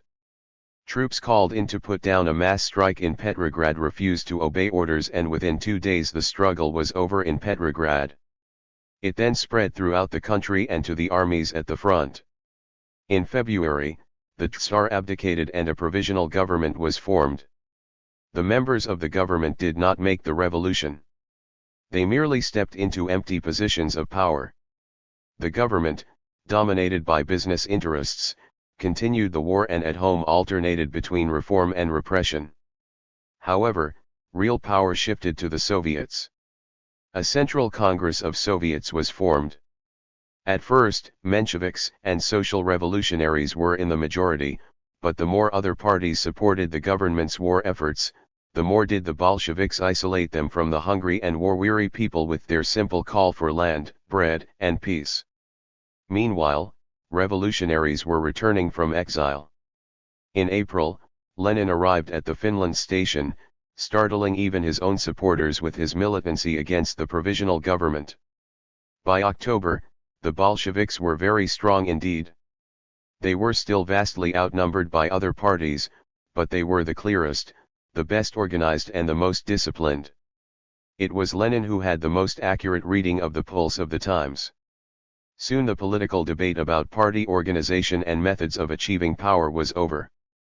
It was settled on the streets of Petrograd. The philosophical debate, however, was far from resolved, but the setting in which it would be pursued was changed forever. Chapter 4. The October Revolution. Marxism in power. The early days of the revolution. In October 1917 the revolution came, transforming utterly the whole context for every debate and giving birth to unanticipated new ones. Under the leadership of the Bolsheviks, the Soviets took state power, nearly without opposition. Resistance came only from a handful of cadets and a women's death battalion. The provisional government was dissolved and a new government was formed with Lenin as chairman of the Council of People's Commissars at its head. The new Soviet government immediately issued a flurry of decrees, giving land to the peasants, nationalizing key industries, proclaiming the equality of women, and announcing an imminent end to the war. The Bolsheviks went from town to town and from village to village, proclaiming the Soviet government and calling on peasants to confiscate land, on soldiers to arrest counter-revolutionary generals, and on workers to assume state functions. And so they did. It was an extraordinary time. There had never been a time like it before, nor could there ever be a time like it again. It was the world's first socialist revolution and as such it had no precedents. They were doing something that had never been done before, opening up a new line of historical development. There seemed to be unlimited scope for human creativity in this monumental enterprise of building from scratch a whole new social order. The air was alive with possibilities and everything was up for grabs. It was challenging and exhilarating. Lenin exhorted. Comrades, working people. Remember that now you yourselves are at the helm of state. No one will help you if you yourselves do not unite and take into your hands all affairs of the state. Get on with the job yourselves, begin right at the bottom, do not wait for anyone. 1. And many took him up on it. But this heady experimentation with previously unknown and untested forms of social organization quickly came up against the sobering fact that the revolution had not yet been won. People were still hungry. Industry was at a standstill. Indeed, the whole economy had virtually collapsed. There was widespread chaos, and all the while the German troops were advancing. The army was so beaten down and demoralized that it could not even continue a fighting retreat. The Treaty of Brest-Litovsk gave the regime a breathing space, although the terms, involving annexation of huge territories under Soviet rule, were exceedingly harsh. At first, the Bolsheviks had stalled, appealing to the workers of the world to unite for the last fight they had so often sung about in the Internationale, and hoping that the German regime would soon go under beneath a great revolutionary upsurge in Europe. But as month followed month and no such world revolution came, their hopes receded and Lenin realized it was necessary to yield space in order to gain time. Then came the White Terror of civil war, aided by foreign intervention. The new Red Army fought against tremendous odds on 17 fronts simultaneously. Not only that, but there was no food, people were fainting in the streets, workers were dropping over onto their machines, babies were whimpering in their cots, the old and sick were simply dying. And the kulaks were hoarding grain. In this period of war communism, every aspect of life was subordinated to the central authority. There was enforcement of compulsory purchase of food and there was swift treatment of suspected saboteurs. Amidst all this, there was mounting evidence of treachery on the part of the other leftist parties, and, after Lenin was shot in an assassination attempt by one of their members, the Bolsheviks moved against them, raiding their offices and suspending their newspapers. The civil war lasted for 3 years. Although finally it had been won, the country was nevertheless torn apart from one end to another and, on top of everything else, stricken by famine. Production had come to a halt. The working class had been decimated, killed fighting at the front, massacred in towns taken by the whites, or driven back to the land by massive unemployment. In the one country on earth ruled in the name of the proletariat was hardly there. Proposals to accomplish these tasks of reconstruction through the continuation and intensification of the measures associated with war communism were debated, but Trotsky's call for the militarization of labor was defeated and a very different course was taken. Lenin's new economic policy carried the day, giving the regime another breathing space by making economic concessions. Restrictions on small business and private agriculture were relaxed in order to consolidate power and to increase productivity before embarking on a full-scale program for the socialization of industrial production and the collectivization of agriculture. At that time the question of opposition parties asserted itself again in a situation in which other left-wing parties, associated in people's minds with the defeat of the autocracy and the ideals of social progress, would be immensely popular, yet they did not have the liability of having been responsible for the crippling hardships of the past few years. In 1921, discontent was rampant, symbolized by the Kronstadt Mutiny, which the Bolsheviks forcibly suppressed, and the opposition parties made the most of it. Martov had already emigrated to Germany where he had given a searing anti-Bolshevik speech at the Halle Congress of the USPD. Lenin issued a stern warning to the remaining Mensheviks that they could either join Martov or go to prison, if they persisted in opposition to the Soviet regime. Menshevik leaders departed for Berlin, with no obstacles placed in their way, and the rank and file either renounced their views or abandoned political activity altogether. The social revolutionaries, however, proved more recalcitrant and 34 of its leaders were brought to trial on charges of conspiring against Soviet power. The existence of these parties was not yet illegal, but from this time they effectively disappeared from Soviet political life. This was not, however, the end of political dissent, but from this time on it became concentrated within the party. A debate centering around the workers' opposition emerged. This group demanded that the workers be given direct power and protested against the employment of bourgeois specialists, the appointment of managers in industry, and the organization of the army on the basis of traditional military discipline. One of its chief spokesmen, the fiery feminist Alexandra Kollontai, a Central Committee member at the time of the revolution, castigated the party for not immediately bringing in such measures as free medical service, free education, and subsidized rent. The position of the majority on the Central Committee was that these demands made an impossible claim on scarce resources and that the immediate task was to begin the economic and social reconstruction that would provide a firm foundation for such measures in the future. Factions within the party were banned at the 10th Party Congress, a measure which was to have serious consequences for the future of Soviet political life. A cultural revolution. It was against the background of all these events that Soviet intellectual life began to take on its own distinctive form. From the first days of the revolution, there was immense ferment in virtually every discipline. Marxism, for the first time, was in power. It was no longer an opposition current, but the official ideology of the new Soviet state. The time had come to bring this vision to fruition and to extend its influence into all areas of life. This meant interpreting the relevance of the theory to the new situation and developing it further in light of new experience. But when it came to discussing just how to do so, there was great divergence of opinion, opening the way to raging controversies in every field of thought.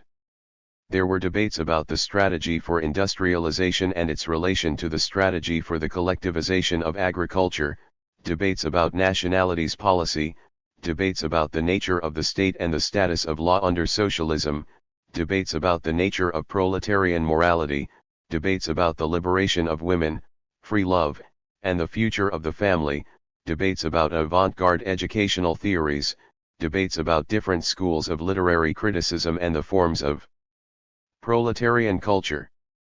And, of course, there were debates about philosophy, about the natural sciences, and about the philosophy of science. There were debates about nearly everything. There were so many ideas to be sifted through and there was so very much at stake.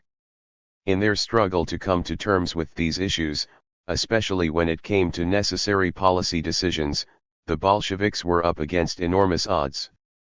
For to arrive at such decisions and to implement them, they needed expertise. They needed economists, scientists, technicians, managers, lawyers, university professors, school teachers, writers, and artists. The problem was that the overwhelming number of supporters of the regime were uneducated and uncultured, whereas most of the experts, the highly educated and the highly cultured, tended to be hostile to the regime. Lenin felt the problem deeply and he declared that the lack of culture was the major obstacle to the building of socialism. The Bolsheviks, or the Communists as they soon came to be known, therefore embarked on a two-pronged strategy, a struggle on two fronts. On the one hand, they sought to win over the existing intelligentsia, to win them to cooperation with the Soviet regime and, if possible, to intellectual commitment to Marxism. On the other hand, it was necessary to begin to create a new intelligentsia drawn from the proletariat and peasantry and firmly communist in its outlook. The task was to carry out a cultural revolution. To even begin work on the second front, however, it was necessary to achieve some success on the first, for the bourgeois specialists were necessary to train the new generation of red specialists. M.N. Pokrovsky, historian and leading figure in the transformation of higher education, outlined the dangers of being overly conciliatory towards the intelligentsia of the old order on the one hand, or of being too dismissive of what they had to offer on the other. Looking back after the first 10 years, he explained, "We were faced with two dangers.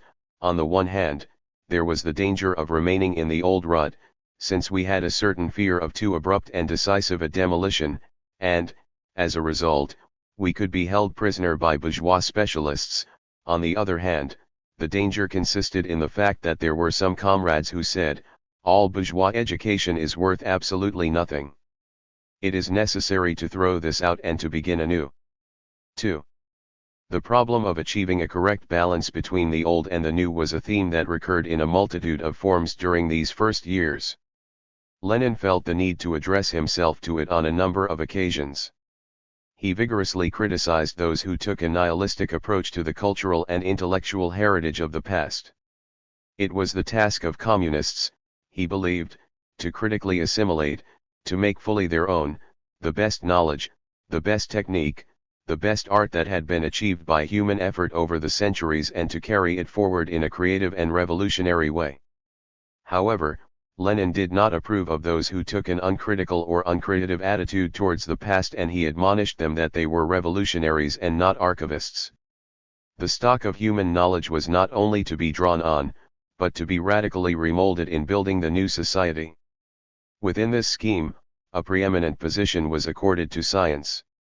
Marxism had from the first staked its lot with science, and in this tradition Lenin and the Bolsheviks believed firmly that science was essential to socialism. Lenin, in these first years of the revolution, was at his best. Even when the very existence of the Soviet state was in jeopardy and sheer survival was an achievement, he displayed an impressive breadth of vision. He was the architect of the revolution, and, as such, it was his lot to have to apply his mind to an extraordinarily wide number of issues, from problems involving military tactics, food supply and sabotage, to problems of religious belief, women's rights, homeless children, communist morality, and the philosophy of science. Amidst the welter of details and the monumental tasks, he never lost a sense of perspective, and he brought to every issue reflection, balance, and sanity. He often had to restrain the overzealous and short-sighted. There was, for instance, the question of the status of religion in a socialist society. Although he was an atheist of the most militant sort, he spoke out against a certain wildness, a certain hooliganism, in the anti-religious campaign, and forbade Komsomol members on one occasion from holding an anti-Easter demonstration. His view was that religion must be a private matter vis-a-vis the state, although certainly not vis-a-vis the party. It was vital to win people over to atheism and to a scientific view of the world by intelligent argumentation, and he criticized the crudity of the propaganda that was often employed. On other questions also he took his stand against those who went to extremes and became myopic, forgetting the many-sidedness of things. Thus his opposition to proletkult, to the workers' opposition, indeed to the views of all those who wished to sweep aside the existing intelligentsia, the bourgeois specialist, claiming that the proletariat stood alone and had to build socialism entirely from its own resources. Lenin insisted that it was necessary to embrace bourgeois culture, its science, its knowledge, its art, and to critically reshape it. In doing so, it was vital to make the fullest use of the bourgeois specialists who were the bearers of that culture. Thus to his very wise advice to Komsomol members advocating a glass of water approach to sexuality, be neither monk nor Don Juan, but not anything in between either, like a German Philistine III, it was an integrated way of thinking that he brought to bear on every subject that came up for discussion. The Bolsheviks, the scientists, and the philosophers. Because of his concern for winning over the existing intelligentsia and because of his special interest in the philosophy of science, Lenin was particularly interested in gaining the support of natural scientists. When the distinguished biologist K.A. Timiryazev announced his fervent loyalty to the new regime, Lenin was overjoyed. The Bolsheviks received him with open arms and named a research center after him, the State Timiryazev Scientific Research Institute for the Study and Propaganda of Natural Science from the point of view of dialectical materialism. Another success was the geneticist N.I. Vavilov, who was put in charge of a whole network of biological research institutions. The physicist A.F. Joff had actually joined the anti-Bolshevik exodus of scholars to the Crimea in 1917, but returned to Petrograd and resolved to connect his fate with that of the land of the Soviets long before it was by any means clear that the Civil War would be won. He became a member of the Leningrad Soviet and doyen of Soviet physicists, although it was not until 1942 that he joined the party. There was a concerted campaign to win working natural scientists over to a materialist position in the philosophy of science. Through such agencies as the Union of Scientific Workers, the All-Union Association of Workers of Science and Technology for Assistance to the Construction of Socialism, and the Central Commission for Improving the Condition of Scholars, various societies for materialist natural scientists corresponding to the various scientific disciplines, the Bolsheviks fought to win their hearts and minds. Lenin took the occasion of the second issue of Pod Znamenem Marxisma, the new journal of Soviet Marxism launched in 1922, to call for an alliance between communists and natural scientists inclined to materialism. The first issue had not mentioned the philosophy of science in its editorial declaration of its aims and purposes, nor had Trotsky in his letter welcoming the new publication. Lenin felt it was necessary to draw their attention to the importance of this field. In his article entitled On the Significance of Militant Materialism, he urged the journal to attend to the philosophical problems raised by the sharp upheaval in the natural sciences and to enlist natural scientists in the work of the philosophy journal in order to tackle these problems most effectively. He called attention to the latest episode in the ongoing attempt to undermine the foundations of materialism by appeals to modern science by those who were seizing on Einstein's theory of relativity for such purposes. Unlike A.K. Timiryazev, the physicist and son of the prominent biologist, who wrote a review of a Russian translation of Einstein in the first issue, Lenin suggested that they should take care to distinguish between Einstein's physical theories and the philosophical speculations sparked by them. Lenin believed that the natural sciences could not hold their own against the onslaught of bourgeois ideas unless they stood on solid philosophical ground.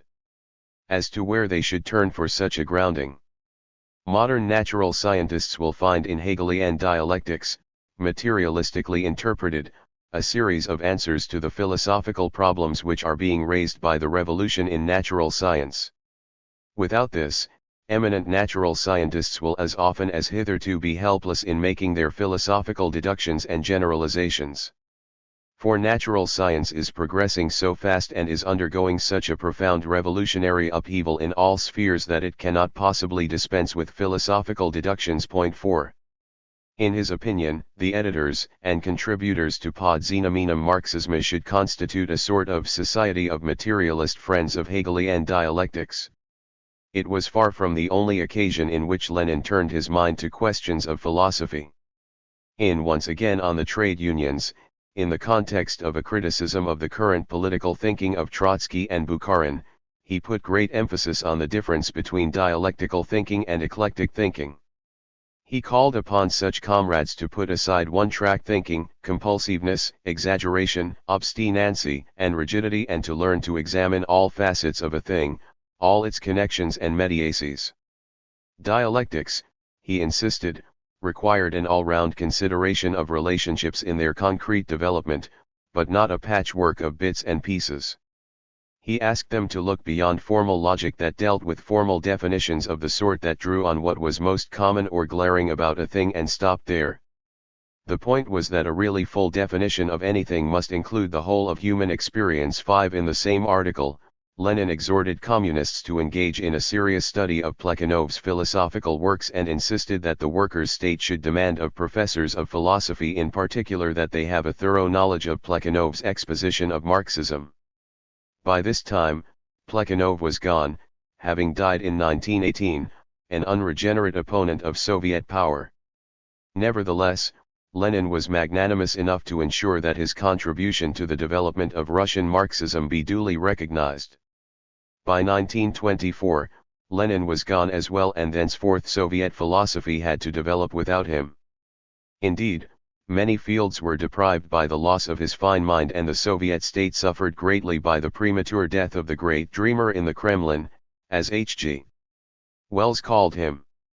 In Lenin's day, it was not required that a person be 100% pure and in agreement with all Bolshevik policies in order to make a contribution to the new social order. Although every effort was made to persuade natural scientists to look to Marxism in matters of philosophy of science, it was not demanded of them. Willingness to pursue their research within the new order was enough. They were assured by the highest government officials, confident that communism was being built by everyone working honorably and conscientiously in his own field, that it was their legitimate right not to be Marxists. Indeed, Kalinin, the Soviet president, declared that communism was being built even by the man who proclaimed himself against communism, for if he were a doctor and raised the people's health, he was doing communist work. They were convinced in any case that most natural scientists were spontaneous materialists and nearly Marxists without realizing it. Soviet leaders did not feel themselves threatened by those who obviously were not Marxists, allowing them considerable latitude as long as they showed themselves to be in good faith. When Khvalson, who had an international reputation both as a physicist and as an exponent of a fideist interpretation of the new trends in physics, hesitantly approached the new government with queries concerning the fate of various research projects that had been given governmental support before the revolution, he found them ready to devote far greater resources to education and research than were their predecessors. He continued to propagate his views on the reconciliation of the new physics with religious belief, although he was persuaded to remove from the later edition of a very well-received popularization of physics published in 1922 a passage explicitly rejecting the rather Promethean notion of science held by the Bolsheviks. Nevertheless, he was awarded in 1926 the title of Hero of Labor. There was also the case of V.I. Vernadsky, a distinguished geochemist with a lively interest in philosophy of science, who had also joined the anti-Bolshevik flight to the Crimea.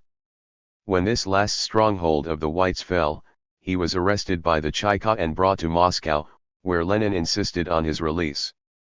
He played a leading role in the Academy of Sciences and its organization of the scientific work of the country, although his opposition to certain aspects of Bolshevik rule continued. He respected the Bolshevik desire for a flowering of science, but warned them against administrative intervention in the creative process of scientific work and steadfastly refused to consider Marxism as a philosophy of science. And there was the mathematician V.A. Steklov, vice president of the Academy of Sciences, who also put great stress on the importance of academic freedom for the progress of science and, just to reinforce his point, published a popular biography of Galileo in 1923.6. Academic freedom was, in fact, enjoyed by the Academy of Sciences, although occasionally a strident voice was raised against it, such as that of the anonymous author materialist, who, in the pages of Pod Xenomenum Marxisma, castigated the Academy of Sciences as a reactionary nest. 7. The Soviet government's policy was to finance it generously without infringing on its autonomy. Its publishing house was the only one exempt from state censorship. Not that state censorship, where it did exist, was very strict. The scientific section of the state publishing house, Gosses. regularly published non-Marxist works on the philosophy of science, even works clearly antithetical to the Marxist position. In his communication to Pod Znamenem Marxisma, Lenin had expressed his view that books embodying positions with which he disagreed most should be translated and published. It was not just in the area of publications that such tolerance was extended even to those hostile to Marxism. Outright proponents of idealist and even mystical positions in philosophy were at first allowed to stay at their posts, if they had chosen to remain and fight for their views, rather than emigrate or join the exodus of scholars to White Crimea. Such philosophers as Berdyaev, Frank, Lossky, Ilyin, and Florensky in fact went on the offensive against Marxist philosophy. They established a free philosophical academy in Moscow and a journal MYSL in which they boldly proclaimed their mission to struggle against Soviet power in order to protect religion against the brash atheism of the New Order. Tension heightened as communist students returned from the front and felt resentful at having to accept as teachers the philosophical counterparts of the enemy they had just defeated. They had sacrificed much to establish the new order and were offended at having to submit to elements hostile to it. In 1922, the government did ask those teachers to leave and join their like abroad. Thenceforth, they continued their campaign in the capitals of Europe, becoming more and more reactionary. Berdyaev devoted himself to propagating his philosophy of inequality, a new medievalism, eulogizing aristocracy and the arbitrariness of divine caprice. Others in the same spirit called for the epoch of science to give way to a new epoch of faith. The new institutions. Meanwhile, it was becoming clearer than ever that new professors were needed. Thus it was that the Institute of Red Professors was set up in 1921. Indeed, there was a whole network of communist institutions, paralleling the traditional academic institutions, pursuing Bolshevik policy on the second front, the recruitment and training of a new socialist intelligentsia. Workers' faculties, attached to the universities, prepared the sons and daughters of the proletariat for higher education. There were even special universities such as the Sverdlov Communist University in Moscow. The Socialist Academy of Social Sciences, organized in 1918 as a directing center for Marxist research, became the Communist Academy in 1924 and branched out to include the natural sciences as well as the social sciences. Under the Academy were such bodies as the Institute of Scientific Philosophy, the Marx-Engels Institute, and the section of the Natural and Exact Sciences. There was another network of institutions midway between the other two, with Marxist and non-Marxist scholars collaborating, often with the non-Marxists in the ascendancy.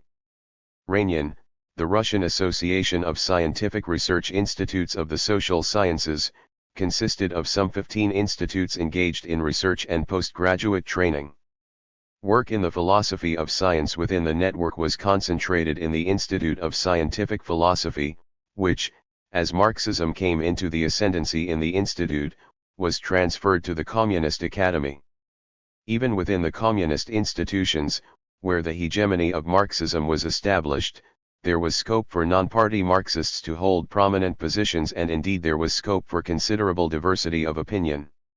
Even at the Institute of Red Professors, half the teachers were not party members, and the same was true of the membership of the Communist Academy.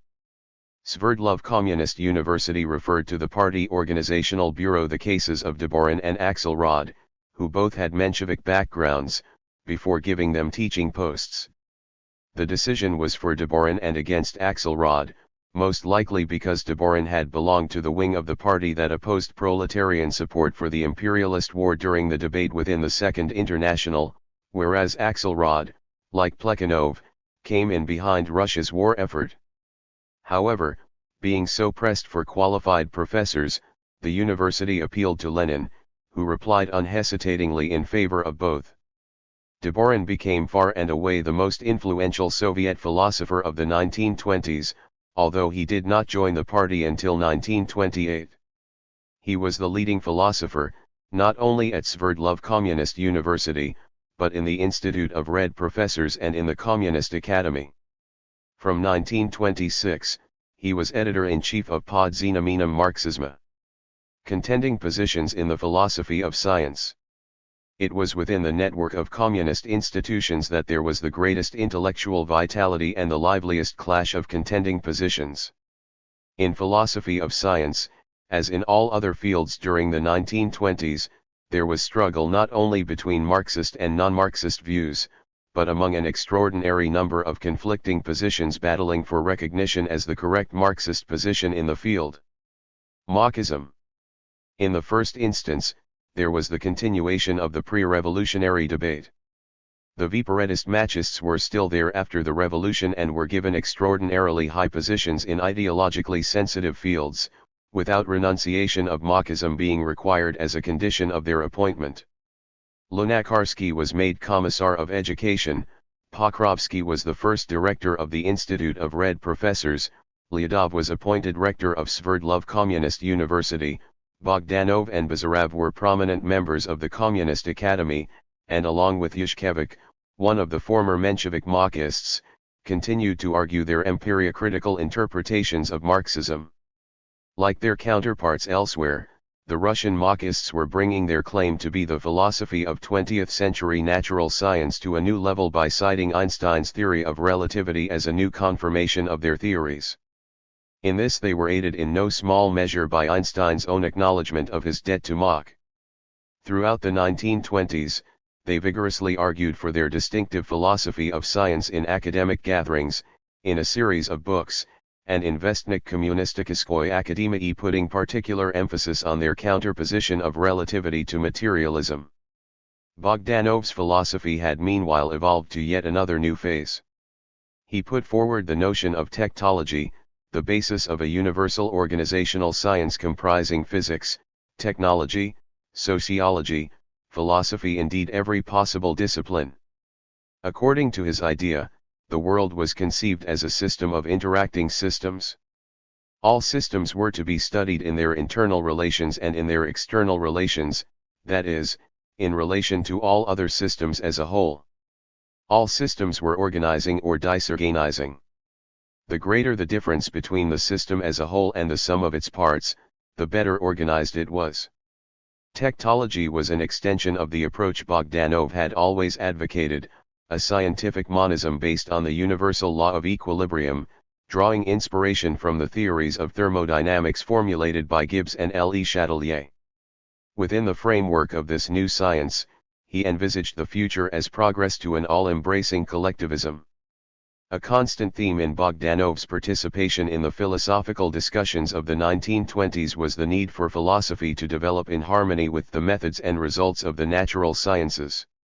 He constantly exhorted his colleagues to go to nature, to go to life, to prove every chain of reasoning in nature, in life, and to stop arguing by authority, by classical citation, by grave robbing aid.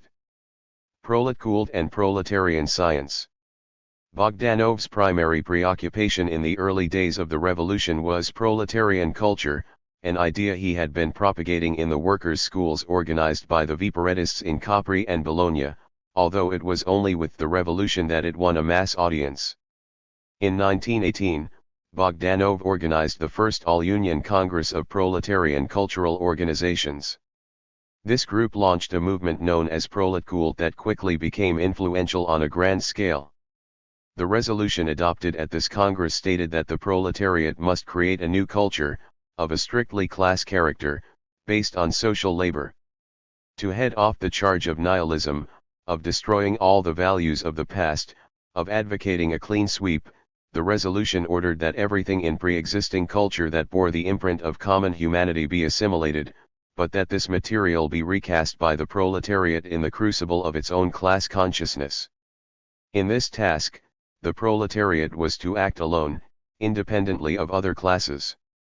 While asserting that the cultural movement of the proletariat should be autonomous, even though going on at the same time as the political and economic movements, the resolution nevertheless called upon the institutions of government to bring their power to bear in vanquishing the bourgeoisie not only materially but spiritually. In short, Proletkult saw the cultural sphere as relatively autonomous, as demanding a special form of class struggle. Culture was saturated with class ideology and so bourgeois culture could not serve the interests of the proletariat. Any attempt to make it do so was backtracking from the revolution and jeopardizing its gains. Nor could bourgeois specialists serve the interests of the proletariat.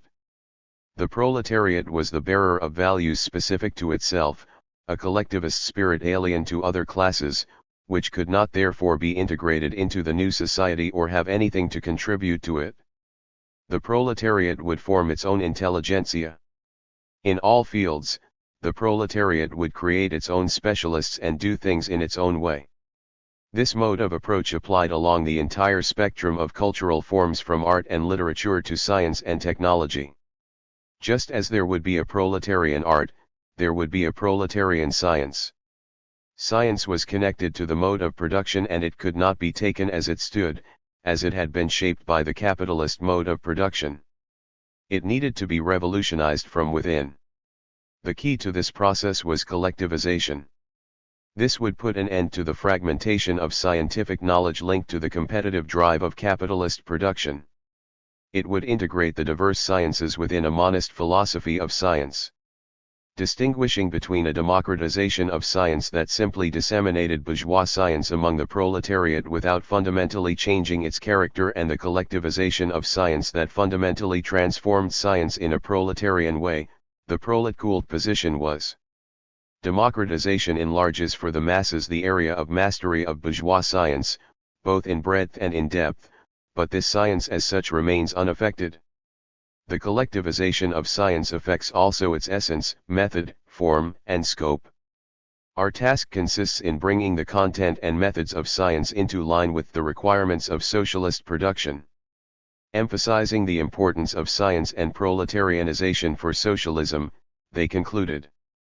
Without science socialism is impossible, and it is also impossible with bourgeois science. 9.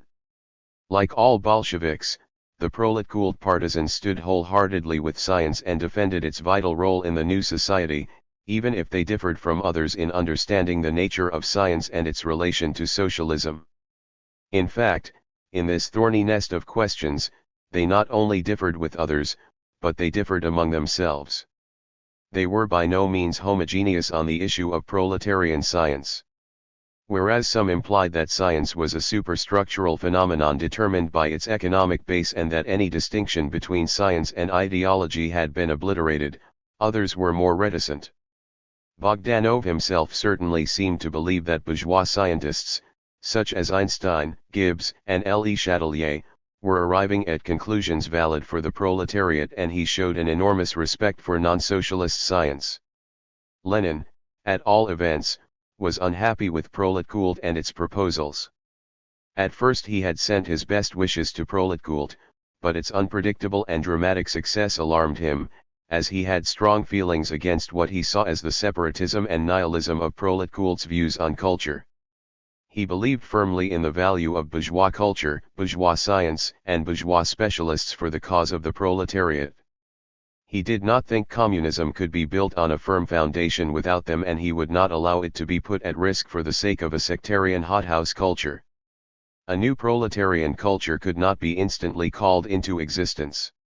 Because of its role under capitalism, the proletariat was still divided, degraded, and corrupted. It needed time, experience, and knowledge in order to mature. Genuine proletarian culture would be developed in an organic, protracted process and would come as the logical development of the whole store of knowledge mankind had accumulated throughout its history, even under the yoke of capitalist, feudal, and primitive production. For Lenin, there was clearly a distinction between knowledge and ideology, and there was always the assumption that there was something in science transcending the bourgeois worldview. In any case, B began to see such claims of proletarian purity as potentially dangerous, and he declared his merciless hostility to proletkult. He decided to clip the wings of the organization that threatened to exclude elements he thought necessary to the construction of socialism and threatened to promote Marxism as the proletarian philosophy among the millions. There was a definite connection between the phenomenalist epistemology, the notion of proletarian science, and the political program of proletkult, tightly knit together as these were within the logic of a collectivist relativism. At all events, at Lenin's initiative, the Central Committee deputed Lunacharsky to go to the Second Congress and bring the organization into line under the Commissariat of Education. There was a struggle against this loss of independence and, having lost it, the organization dissipated within a few years. Another measure that Lenin took to curb the influence of Bogdanov's ideas was to authorize a second edition of Materialism and Empirio-Criticism in order to reassert his arguments against Bogdanov's philosophy of science. He explained in the new preface that his duties as head of state had not allowed him the time to update it. However, as an appendix, there was V.I. Nevsky's essay Dialectical Materialism and the Philosophy of Dead Reaction, a reply to the new edition of Bogdanov's Philosophy of Living Experience that had just appeared. 10. After the decline of Proletkult, Bogdanov's activities were confined to the academic world and, even there, his influence steadily decreased. As a doctor, he became director of the Institute for Research in Blood Transfusion, where he died in 1928 in the course of an unsuccessful experiment on himself. Thereafter, his views were, in Schaff's words, doomed to the biting criticism of oblivion, although Schaff and other recent commentators have noted him as a predecessor of the general systems theory and of structuralism. 11. However, the pre-evolutionary debates, from the early 1920s on, became interlaced with, and to some extent overshadowed by, new post-revolutionary debates. There were a succession of new positions in the philosophy of science vying for support as the most appropriate to Marxists in the new social order. Enchmenism-Meninism. The first, which emerged in the Civil War years, was a stridently anti-philosophical shallow materialism. One variant was put forward by Emanuel Enchman, an exponent of an evolutionary theory of historical physiology. An admirer of the Russian scientist Pavlov, Enchman took as his point of departure a caricature of the neurophysiological school of psychology, which proclaimed the withering away of all thought and all speech to be replaced by a single system of organic reflexes. It was a crude sensationalism that reduced all other levels to that of the biological and proclaimed philosophy to be an invention of the exploiters to be swept aside with the arrival of the epoch of proletarian dictatorship. Dialectical materialism would be reduced to ashes with the rest. This theory of new biology soon began to spread among the communist youth as they returned from the Civil War and became students. It struck a note in the mood that prevailed among certain strata with the ending of the Civil War and the launching of the new economic policy. Its appeal for the revolutionary youth seems to have been the boldness with which it attacked all that had been previously held sacred. Its extreme sort of nihilism towards the culture of the past and its desire to start from scratch was akin in some respects to Proletkult. It also, in the view of Bukharin, corresponded to the attitude of the Nepman, the new type of Soviet bourgeois that sprang up as a result of the NEP. N.I. Bukharin, editor of Pravda and a Politburo member, called attention to this connection and tried to persuade the young communists not to settle for anything so vulgar and so simplistic as Enchman's views. First of all, we have here elements of the new trader. The new trader is an individualist. He accepts the revolution. This new trader is first of all a vulgar materialist. In everyday common affairs he holds nothing sacred and elevated, he is used to looking at things soberly. He is not bound by any traditions of the past, not burdened by folios of wisdom and heaps of old relics. These the revolution has thrown overboard. He himself is not a descendant of the spiritual aristocracy, no, he has risen from the bottom, he the unkempt has quickly climbed to the top, he is the new bourgeois without any intellectual scruples. He wants everything to smell, to feel, and to look at. He trusts only his own eyes, he is physical. From whence his vulgar materialist superficiality. Finally, the new trader is crudely practical and vulgar, he is a great simplifier. 12. Bukharin, along with their teachers in the communist institutions, did their best to convince these students that these views were in the interests of a class with which they had nothing in common.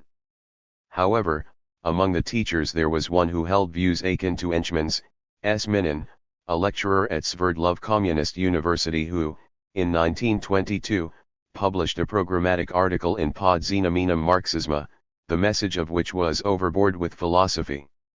Minin took the French positivist Comte as his point of departure, and his critics charged that he was simply accepting Comte's scheme of history and dressing it up in revolutionary phraseology.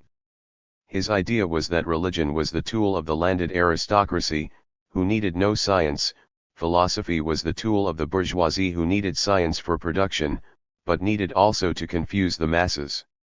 The proletariat needed neither religion nor philosophy, but only science.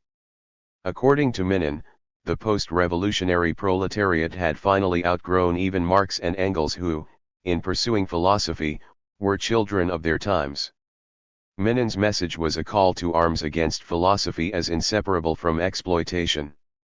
The need was for science, only science, simply science. 13 Minin's first article was accompanied by an extended rebuttal, followed by polemics against it in subsequent issues and in other journals. Jorovsky draws attention to the connection of the various positivistic tendencies surfacing at this time with the whole mood prevailing in the early 1920s.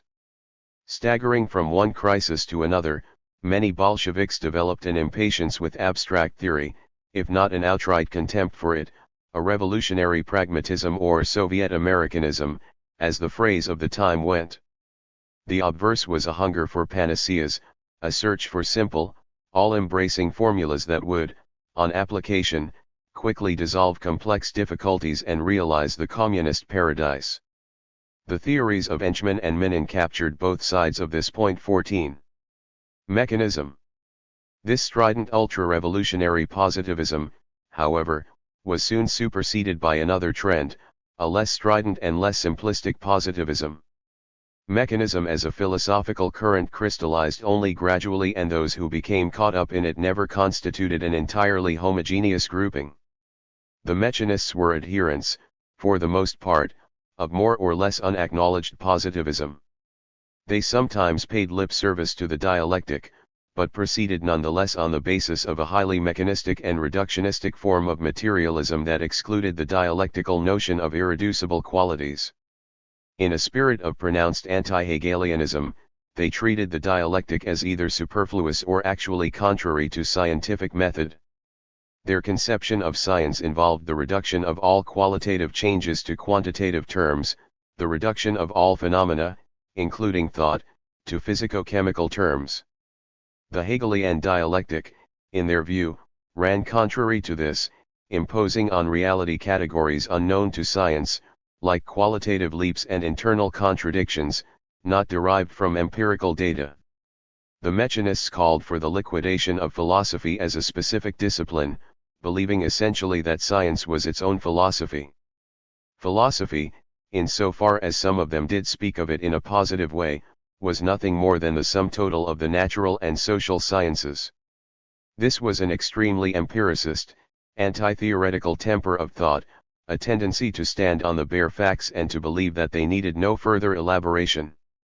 Because of its emphasis on the self-sufficiency of science, it was an extremely popular school of thought in the early 1920s, especially among scientists and students of natural science. Its popularity lay in its sweeping simplicity, and its confident materialism suited the need of those in the grip of fervent revolutionary optimism. Bukharin. A very powerful figure in setting the tone for Soviet intellectual life was the prominent party leader, Nikolai Bukharin, who interested himself in the philosophy of science. In relation to the earlier philosophical debate, Bukharin admitted a certain heretical inclination towards the empirio-critics. 15 What Bukharin seems to have found attractive in Bogdanov was his insistence that Marxism was a growing body of thought, his openness to non-Marxist trends, his orientation more towards science than towards Hegel, and his emphasis on the concept of equilibrium. In relation to the issues raised by Proletkult, Bukharin took a position somewhere between Bogdanov and Lenin. Regarding proletarian culture, he said, "I think we can and must try to bring it about, in every sphere of ideological and scientific power, even in mathematics, that we eventually have a certain approach which is specific to us. From this a new spirit will develop in cultural relations." 16. He nevertheless stood firmly opposed to all forms of coercion in this sphere, to the implicit reign of terror in the Proletkult demands, to all forms of official favoritism in such matters, to sectarian appeals to working class origins and proletarian virtue.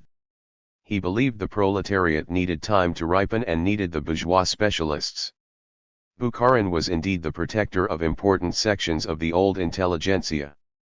Bukharin's influential manual Historical Materialism, published in 1921 and used as a basic text in the higher party schools, had a direct bearing on the field of philosophy of science. Like Bogdanov, Bukharin sought to purge Marxism of its lingering Hegelianism and proposed to reinterpret the meaning of dialectics in the process. He thought that dialectics needed to be cleansed of all idealist elements, of the theological flavor inevitably connected with the Hegelian formulation. This was to be done by giving a theoretical systematic exposition of dialectics in mechanist terms, that is, by placing it on the foundation of the theory of equilibrium. The dialectical point of view, in Bukharin's exposition, was that all that existed, both natural and historical, was in motion and that motion had its source in the conflict of forces internal to a system. Every system tended to a state of equilibrium. With the conflict of forces came disturbance of equilibrium, followed by a restoration of equilibrium on a new basis, with a new combination of forces. No state of equilibrium was to be seen as absolute or static. Every state of equilibrium was relative and dynamic. Moreover, every system was simultaneously involved in two types of equilibrium, internal and external. The internal equilibrium, that is, the structure of a system, was a function of the external equilibrium, the interaction between a system and its environment. Bukharin was a mechanist and he did not shy away from the use of mechanist terminology. It is quite possible to transcribe the mystical language of Hegelian dialectics into the language of modern mechanics. Not so long ago, almost all Marxists objected to mechanical terminology, owing to the persistence of the ancient conception of the atom as a detached isolated particle. But now that we have the electron theory, which represents atoms as complete solar systems, we have no reason to shun this mechanical terminology. The most advanced tendencies of scientific thought in all fields accept this viewpoint. 17. The argument thus went that, because in modern times mechanics had itself become dialectical, there was no longer any point in counterposing mechanistic terminology to dialectical terminology. Thus, dialectical materialism had now become indistinguishable from mechanistic materialism. This raised the rather intriguing question of how the Marxist assertion of the universality of dialectics could be reconciled with making mechanistic the polar opposite of dialectical, assuming that the realm of mechanics was undialectical. It was not clear, however, what was entailed in defining mechanics as dialectical, that is, whether this made possible a claim to the universality of dialectics or whether the scope of dialectics was to be restricted after the fashion of Bogdanov, such that some processes were dialectical and others were not. It seemed in some formulations as if dialectics were identified with internal motion. In this case, the status of external motion was unclear. In any event, with his assertion of the priority of external motion to internal motion and the dependence of internal motion upon external motion, Bukharin seemed to be adopting a position contrary to what had been to both Engels and Lenin as essential characteristic of a dialectical point of view, that is, the stress on internal motion. This perhaps is why Lenin in his testament commented that Bukharin never understood dialectics. While Bukharin, like Bogdanov, sought after the ideal of the unity of science, he did so in a radically different way. Bukharin differed substantially from Bogdanov in his firm objectivism. He never went the way of empirio-criticism, which he thought of as psychologizing Marxism. He argued moreover against all the neo-Kantian and machist denials of causality and assertions of indeterminism and held to an all-pervasive system of causal determinism. There was for him no difference in methodology between the natural sciences and the social sciences. Most of Bukharin's critics were to be far harsher than Lenin, especially after his political fall from power. There was an ex post facto scouring for proof of his long-standing and thoroughgoing revisionism, reaching the nadir of branding petty thefts in factories as Bukharinism. The most frequent criticism made was that his emphasis on equilibrium made balance more basic than conflict and presupposed the normality of social harmony as opposed to the traditional Marxist thesis on social struggle. Others centered their critique on his emphasis on determinism, as encouraging social passivity and as undercutting the revolutionary will to act. Bukharin did not believe his philosophical model of change implied political conservatism, asserting that the transformation of quantity into quality was a fundamental law at every step along the way. In both nature, and in human society, there was both evolution and revolution, both gradual adaptation and violent upheaval. The critics, however, were to have their way, for his philosophy did, after his political demise, fall into disrepute, never to be resurrected. However, some have come to reconsider his emphasis on the organizational structure of systems and to consider Bukharin, like Bogdanov, a forerunner of modern systems of theory. Trotsky. Another Politburo member who turned to philosophy of science and who has been associated with the mechanistic trend, was Leon Trotsky, born Lev Davidovich Bronstein. In his major statement on philosophy of science, his address to the Mendeleev Congress in 1925, Trotsky unfolded before the assembled chemists a sweeping reductionism. Psychology is for us in the final analysis reducible to physiology, and the latter to chemistry, mechanics, and physics. Chemistry reduces chemical processes to the mechanical and physical properties of its components. Biology and physiology stand in a similar relationship to chemistry. Psychology is similarly related to physiology. 18. Extending this scheme under the influence of Pavlov, Trotsky held that the so-called soul was nothing more than a complex system of conditioned reflexes, completely rooted in elementary physiological reflexes that, in turn, through the potent stratum of chemistry, found their root in the subsoil of mechanics and physics. Society was simply a more complex system of conditioned reflexes, in the final analysis, a combination of chemical processes. It was a product of the development of primary matter, like the Earth's crust or the amoeba. Within this framework, the role of philosophy was to systematize the generalized conclusions of all of the positive sciences, linking all phenomena into a single system. To Trotsky's way of thinking, reductionist assumptions were necessary to the achievement of this enterprise.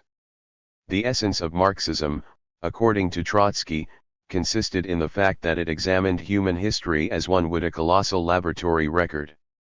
There should be no gap between the methods of the natural sciences and those of the social sciences. To be sure, Trotsky did introduce a cautionary note against transplanting the methods and achievements of one science into another. The methods of chemistry or physiology could not simply be applied to human society. Public life was neither a chemical nor a physiological process, but a social process, shaped according to its own, sociological, laws. Each field of complex combinations of elementary phenomena required a special method.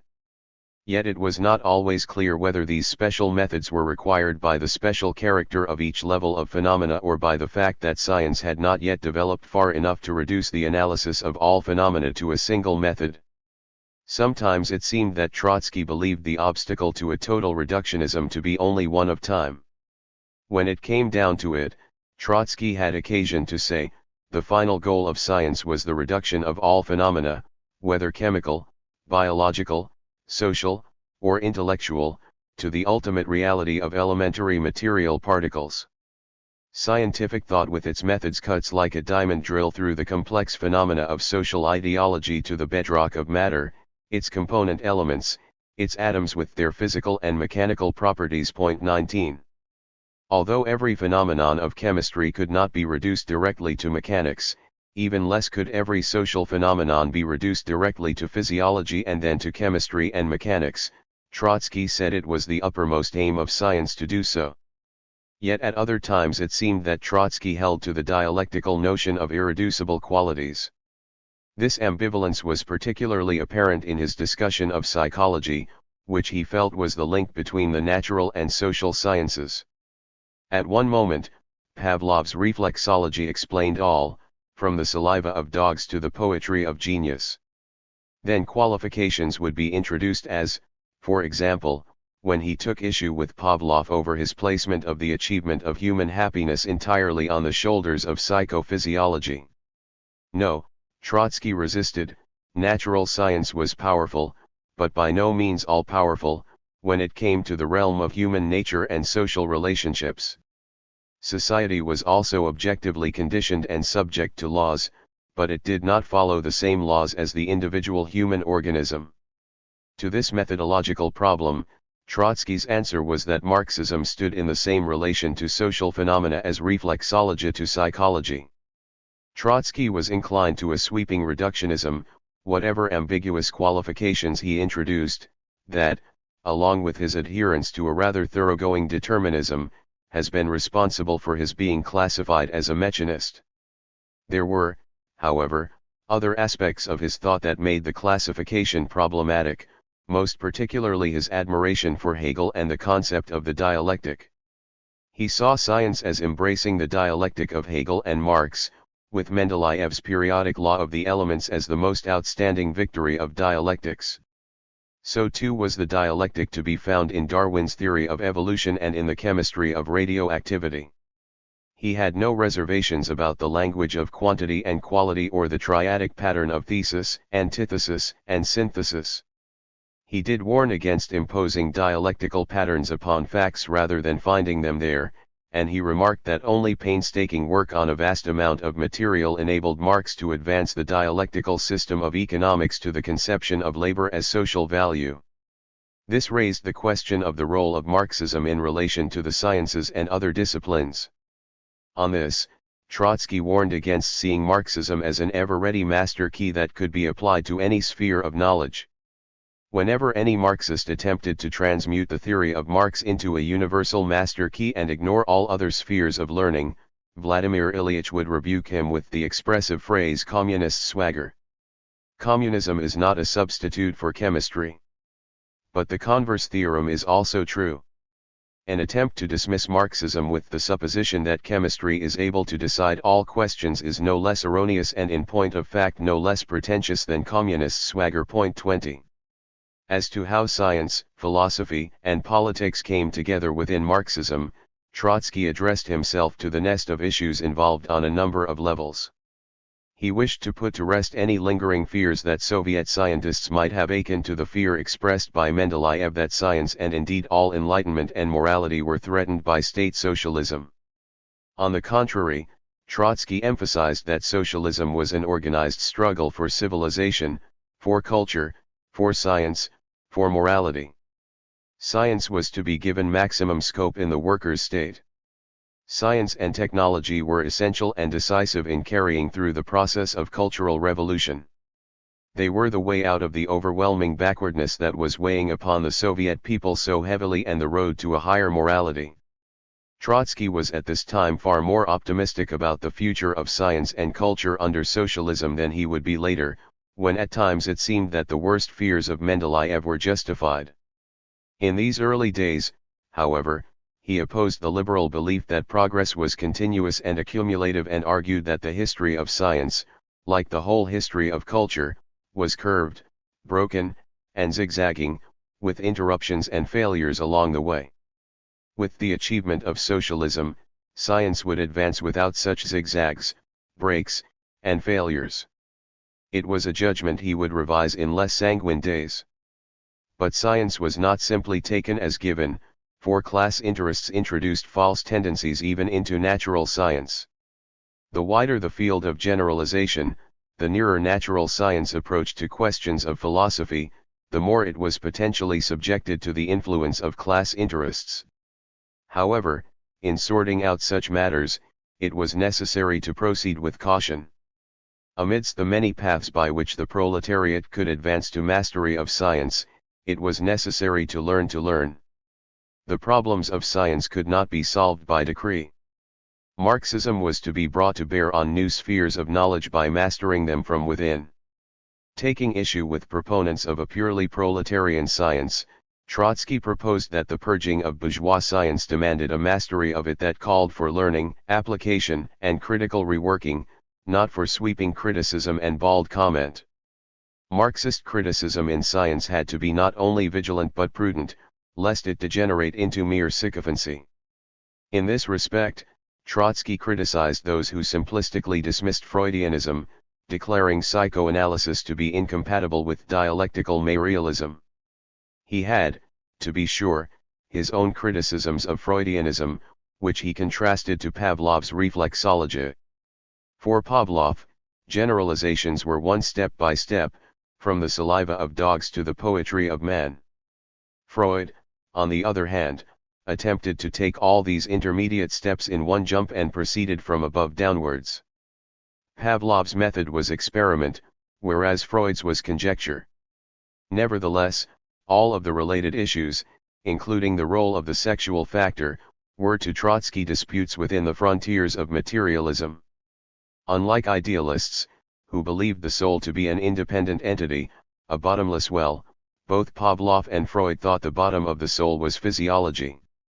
The difference was that Pavlov was like a diver who descended to the bottom and laboriously investigated the well from there upwards, whereas Freud stood above the well and with a penetrating gaze tried to pierce its ever-shifting and troubled waters and to guess at the shape of things below.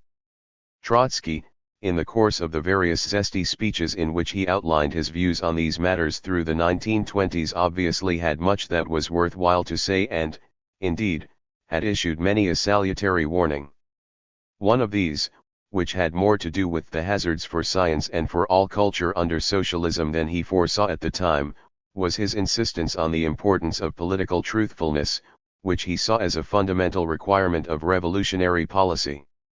It was true, he admitted, that the existence of powerful enemies made necessary a certain cunning, but this could never be an excuse for delusion and deceit with regard to one's own people. Another theme he stressed was the necessity of combining professional specialization with all-embracing syntheses. However, there were certain problematic areas in Trotsky's analysis of science in the new society. Trotsky often seemed to imply that no special effort was needed to elaborate a Marxist philosophy of science, Marxism in the field of nature science being what natural scientists were already doing. When he more specifically addressed himself to the question of the relation between the new discoveries and dialectical materialism, he floundered somewhat, unable to specify where and when and by whom such questions could be answered. He thought that there were domains in which the party's role was to lead, directly and imperatively, whereas there were other domains in which its role was only to cooperate. For Trotsky, art and science belonged to the latter category. His position was that Marxist methods were not the same as the artistic or scientific. Although Trotsky opposed the revisionist belief that Marxism was not a universal philosophy, but only a social theory, he often spoke of Marxism as if it were not a universal philosophy applicable to natural science and social science alike, but as if it were only a social science, as if it were a specialized science alongside the other sciences. Marxist methods did not, in the context of many of his statements on these matters, encompass the realms of art and science, and so the implication was that the socio-political realm was the proper domain of Marxism, whereas the other realms were outside it. Therefore, he seemed to be giving the signal to the artists and scientists to leave politics to the communists, promising that the communists would leave art and science to them.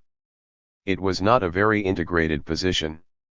His insistence on mastery of every field of knowledge from within, his repudiation of solving problems of knowledge by decree was healthy enough, but his haziness about what exactly constituted the domain of Marxism in it all confused matters somewhat.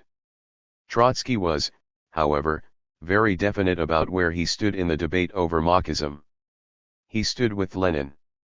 The more science learned about matter, the more unexpected properties of matter it found, the more zealously did the decadent philosophical thought of the bourgeoisie try to use these new properties in their struggle against materialism, by implication linking party members under the influence of Marxism to alien class interests.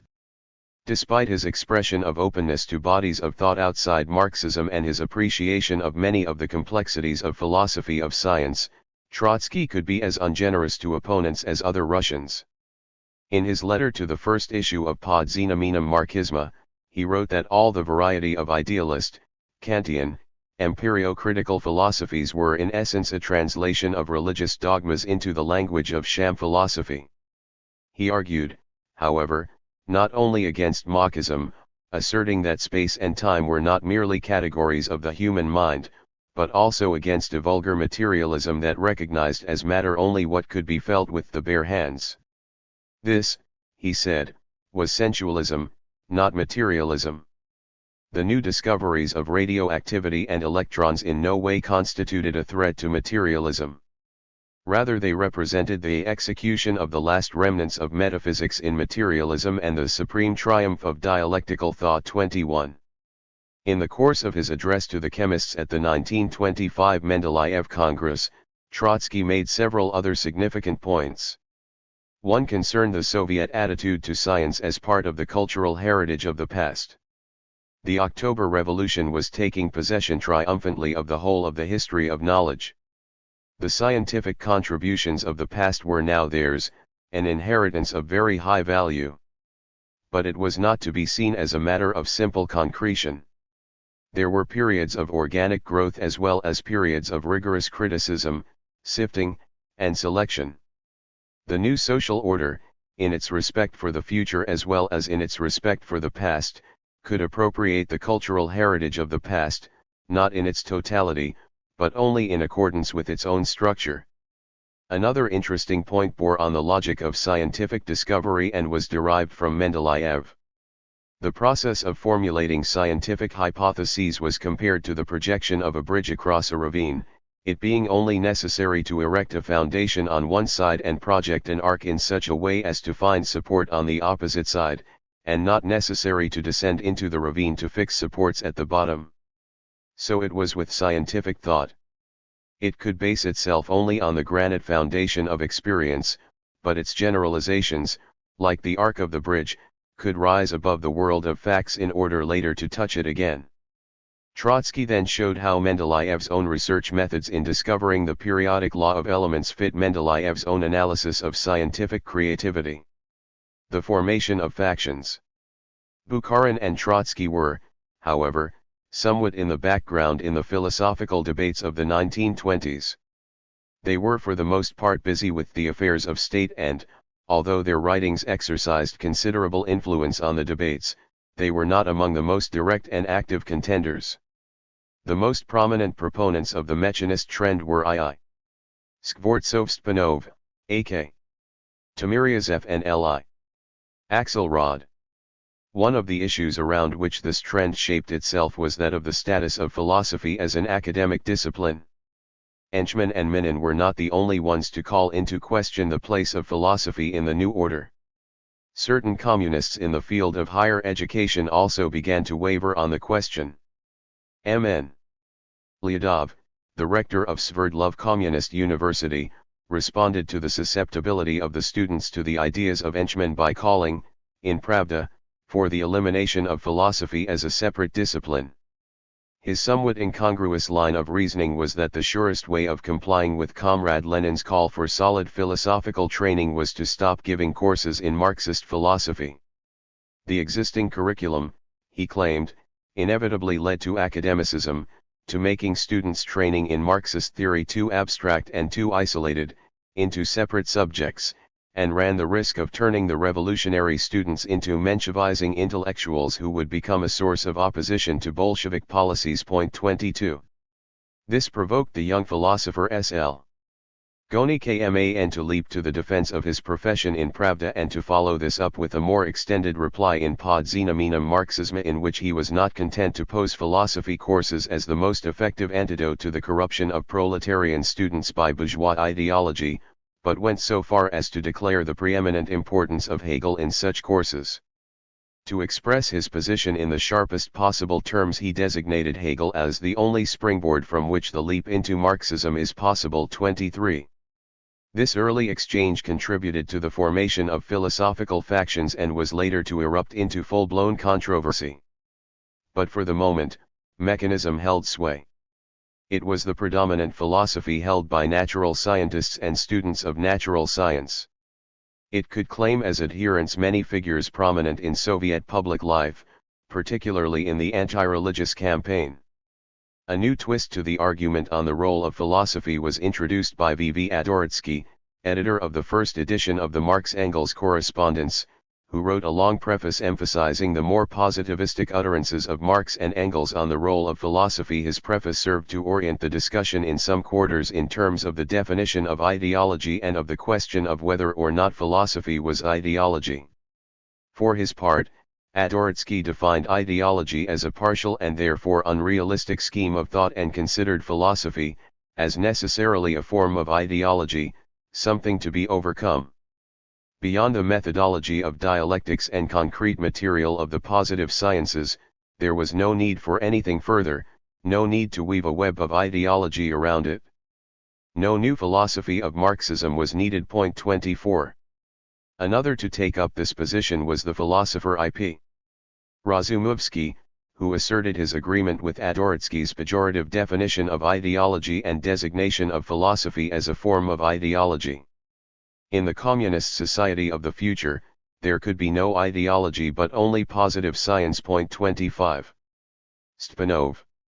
An influential publication that appeared in 1924 also raised the question of the role of philosophy and opened up the controversy over it on a wider front.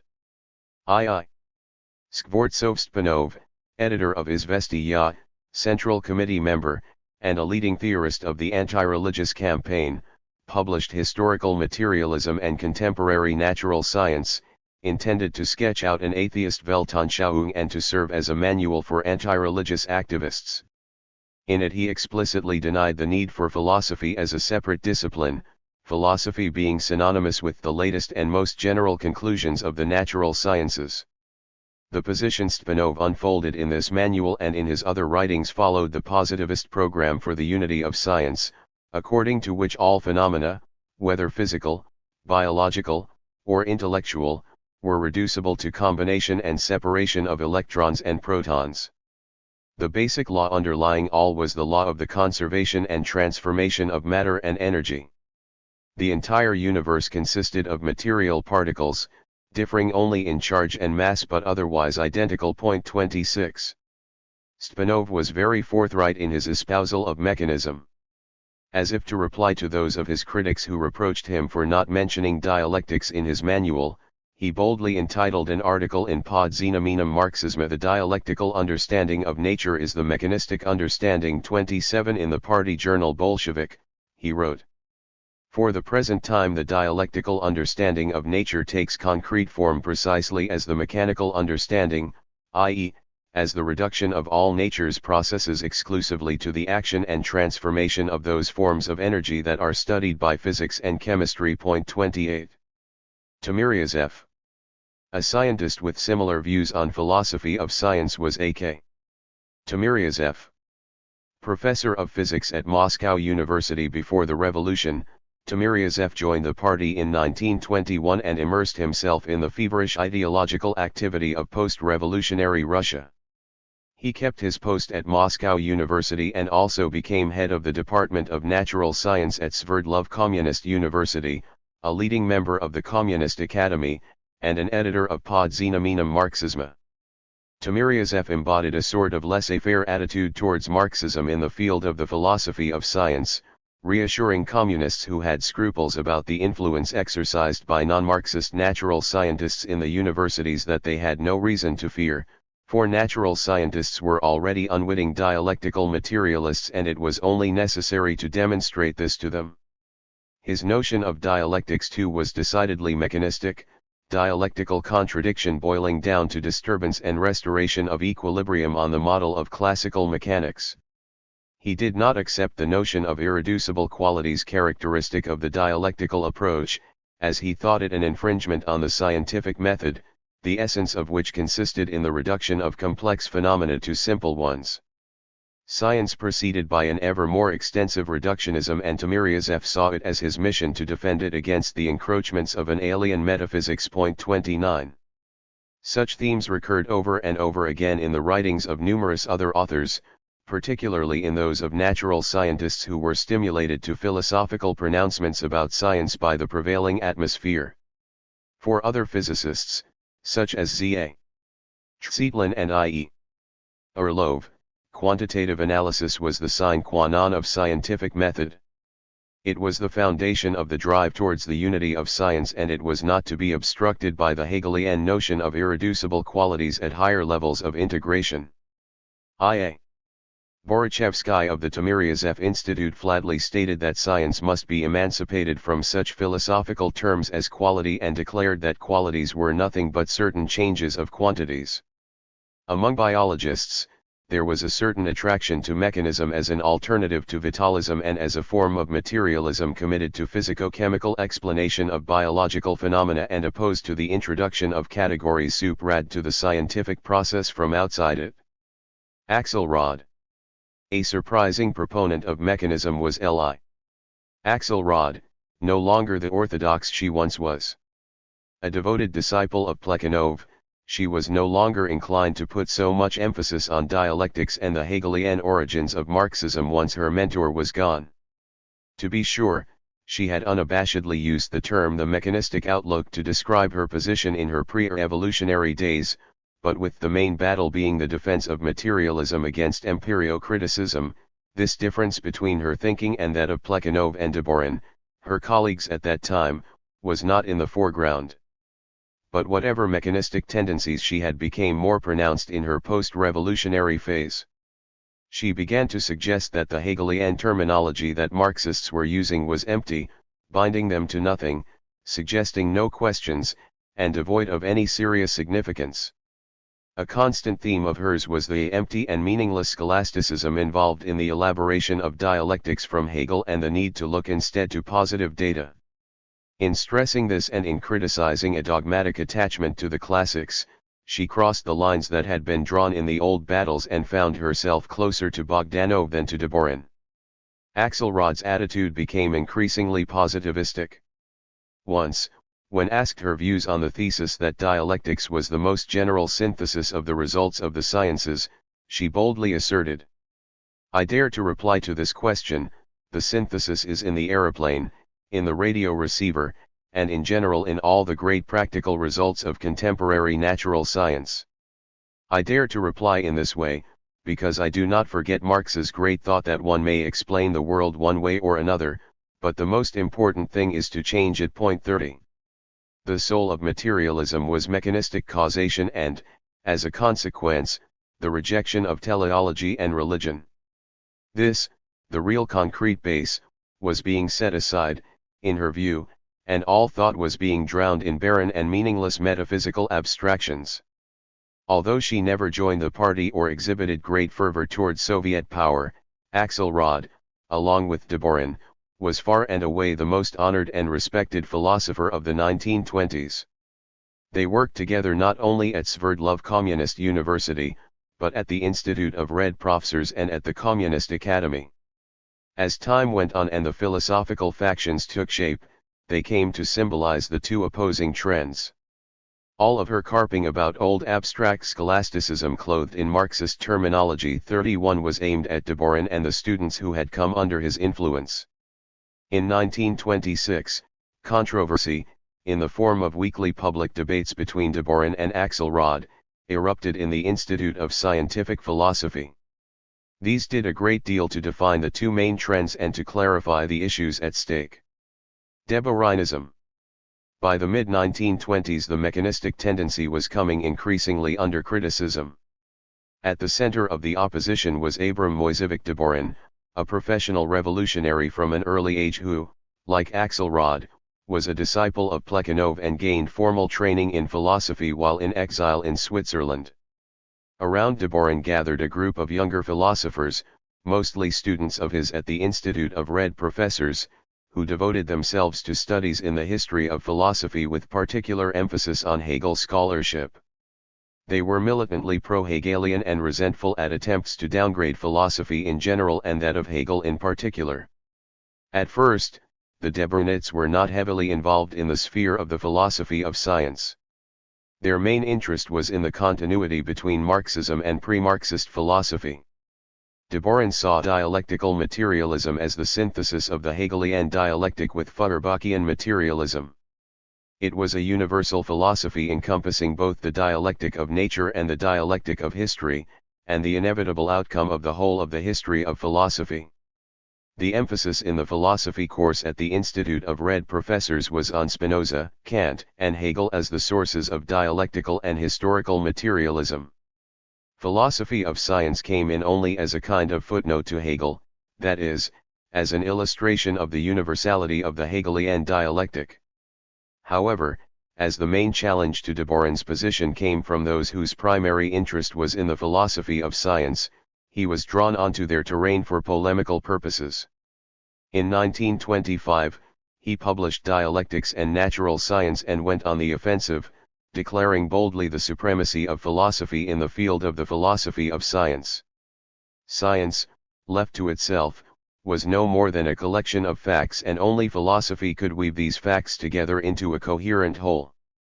Science on its own could not rise above the level of formal logic, whereas the Marxist dialectic introduced a higher logic that made it possible to study phenomena concretely rather than abstractly, in motion rather than simply at rest, in their mutual relations rather than in isolation.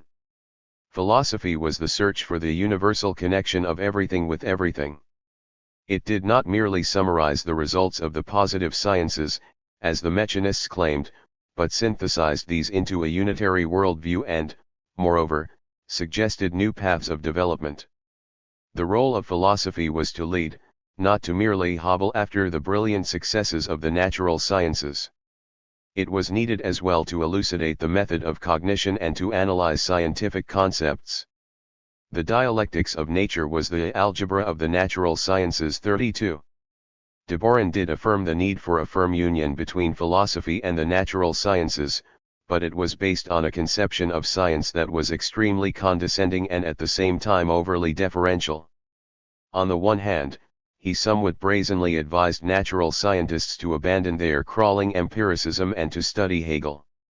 Through knowledge of the dialectic, with Hegel as its source, they could overcome their various crises and make progress. He infuriated natural scientists with his Olympian style, his disdain for empirical methods and his tendency to an irritating a priorism, prone as he was to such pronouncements as the question of the possibility of reducing chemistry and biology to mechanical laws is a question of principle. Its methodological formulation and solution cannot be dependent on whether such a reduction has or has not been achieved already in practice. 33. As if to wave a red flag before a fall, de Boron indicated the sort of methodology that should be the norm in radical contradistinction to that proposed by the mechanists and to that instinctively followed by most natural scientists. We demand the reworking of the new data in each field of knowledge from the point of view of materialist dialectics, while various critics, often without being aware of it, are inclined towards the reworking of dialectical materialism from the point of view of particular facts, of a particular science. The method of dialectical materialism is the result of the entire accumulation of human knowledge. Therefore, it cannot be overthrown by particular, contingent facts, which are themselves subject to critical examination from the point of view of the general methodology. 34. On the other hand, because of his own remoteness from the particular facts of the particular sciences, de Boron was inclined to stand aside in debates between rival scientific theories with far-reaching philosophical implications and to leave the natural scientists to get on with it. Only at a fairly advanced stage of the controversy on the theory of relativity in physics or on Morganism versus Lamarckism in biology did de Boron comment on their philosophical import. On some occasions, he echoed the mechanists in asserting that natural scientists were spontaneously coming to dialectical materialism in and through their own research in their own sciences. At times, he even went so far as to say that dialectics could be enriched through the data of the positive sciences conceived of as practical dialectics. In fact, he said, philosophy would be empty without the material provided to it by the natural and social sciences, although, of course, he was quick to add that science was blind without philosophical methodology to guide it. But, on the whole, de Boron was anxious to keep natural scientists in their place, which, in his view of things, was subordinate to the philosophers. He reproached them for their ontological neutralism that came out in the tendency to define matter exclusively in terms of current physical theory, and he offered his own definition of matter as the whole, infinite, concrete aggregate of mediations, i.e., relations and connections. 35 as an example of the sort of broader perspective that was needed. He also rebuked them for their reductionism, putting great stress on irreducible qualitative leaps in the higher levels of the organization of matter. The higher forms arose out of the lower forms, but could not be reduced to them. In these views Deborin was vigorously supported by his students, who were, in time, joined by a growing number of adherents to this fairly homogeneous school of thought. Among the most prominent was I.K. Lupol, N.A. Karev, and Y.E. Sten, who revered Deborin as a great philosopher and began to talk of his works as classics of Marxism. And like Deborin, they revered Hegel and esteemed his philosophy far above concrete research in the natural sciences. Lupol commented on the relation between two spheres in characteristically stark terms: the results change, but the dialectics remains the same. 36 Karev, responding to the charge often made against them of having gone over to Hegelianism, once brashly exclaimed, "Yes, we are Hegelians. Everything great in modern history has been in one way or another connected with Hegel's name." 37. Although the Deborinists, or the dialecticians as they were sometimes called, were for the most part professional philosophers, while the mechanists were drawn heavily from the ranks of natural scientists, there were as a matter of fact both philosophers and natural scientists on both sides. As the controversy proceeded, several natural scientists threw in their lot with Deborin's social movement about dialectics. A. Maximov and B.M. Hessen, both of Moscow University's Department of the History and Philosophy of Natural Science, worked in the borderland between philosophy and physics and were instrumental in getting the Deborinists to involve themselves in the debate over relativity theory, just as I.I. Agol, a geneticist, did in the debate over the mechanism of heredity. Maximov criticized the mechanists for stressing the method of analysis to the neglect of synthesis and for paving the way for the vulgarization of science. 38. The Deborinists, as time went on, also won a number of supporters, such as Adoritsky and Razumovsky, from the other side. An interesting case was that of S.I. Semkovsky, a Menshevik and Machist before the revolution and the most prominent Marxist philosopher of the Soviet Ukraine after the revolution, who exhibited marked mechanist tendencies early in the 1920s. Semkovsky attached great importance to the spontaneous materialism of the natural sciences and showed a certain contempt for Hegelian dialectics, criticizing the fruitless philosophizing of the pure philosophers. There would be a great flowering in the field of Marxist philosophy, Semkovsky asserted, if it kept to the real living problems being raised by the natural and social sciences and did not draw back into sterile school philosophy. As the forces began to line up on opposite sides, he called for a third force between vulgar materialism and Hegelian scholasticism. 39 In the end, he came over to the Deborinite position on the active and leading role of philosophy in the dialectical interaction between philosophy and science, although he did still warn against an inordinate attachment to the Hegelian form of dialectics. 40. By the late 1920s, the Deborinists were in effective control of all philosophical institutions and most organs of philosophical publication, all, that is, except the Timiryazev Institute and its organ Dialectics in Nature. In 1928, the Institute of Scientific Philosophy was fused with the philosophical section of the Communist Academy to form the Institute of Philosophy of the Communist Academy with Deborin as director. The Deborinists also had the support of the large organizational network associated with the Society of Militant Materialists, formed in 1924 and amalgamated with the Friends of Hegelian Dialectics in 1928 to become the Society of Militant Materialist Dialecticians. Neither Trotsky nor Bukharin, the party leaders inclined to mechanism, came to its defense when it came under attack. Presumably they both had troubles enough in the political arena by this time. Polarization of positions. When mechanism came under attack, however, its adherents did not allow themselves to be overwhelmed and they fought back with determination. As Spinow formulated it, the nature of the debate was a struggle between two irreconcilable points of view. From one of these, Dialectics is a method which should be used for knowledge of nature and society, inasmuch as the use of it leads to fruitful results. From the other point of view, all the fundamental relationships of the real world are given in advance in the ready-made conditions laid down in the dialectical philosophy of Hegel. The study of actually existing things can at the very most afford only additional verification of what are essentially a priori assertions. 41. The contrast was drawn in the sharpest possible terms, a priori philosophy or experimental science. The mechanists chose experimental science. In further defining the differences, the mechanists were far more active in the main tasks posed by the party to the philosophers of the new era, that is, in aiding the anti-religious campaign and in winning over the natural scientists, and they charged the dialecticians with hindering their efforts in both of these tasks. Spinoza accused them of aiding the cause of religion by denying the adequacy of physico-chemical explanations and of alienating the natural scientists with their Hegelian scholasticism. Timiryazev posed the issue in similar terms, setting the vague and diffuse formulations of the Debrunites against their own attention to the actual results of research and experiment.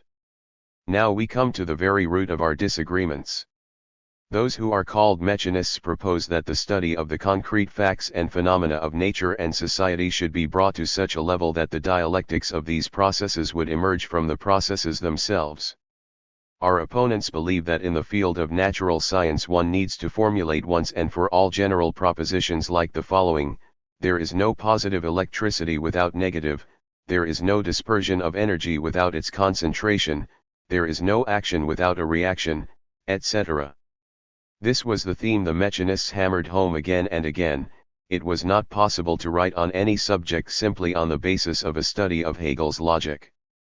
It was necessary to engage in persevering and specialized research in the particular sciences and to constantly test conclusions by experiment. Naturally, the dialecticians did not let this way of posing the issues go unchallenged. Lupol responded that their conception of dialectics was not in opposition to natural science. On the contrary, it explained and enriched the conclusions reached by the natural sciences. He insisted that the mechanist strictures against Hegelianism being imposed on the natural sciences from above did not apply to them, for they were proceeding not on the basis of Hegel's dialectic but on the basis of Marx's and Engels's materialist reconstruction of it. 42. Others added that the mechanists failed to realize the significance of the fact that Marx and Engels had consciously built on Hegel. And so it went, back and forth. Charges of crawling empiricism were met with countercharges of Hegelian scholasticism. Attacks against positivism brought counterattacks against idealism. Timiryazev called Deborin the liquidator of the natural sciences. Deborin accused Timiryazev of kvostism. To the mechanists, the dialecticians were hindering their efforts to win natural scientists over to Marxism.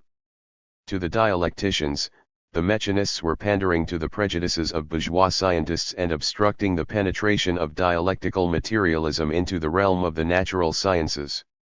According to the mechanists, the dialecticians were dictating laws to nature instead of inducing them from it.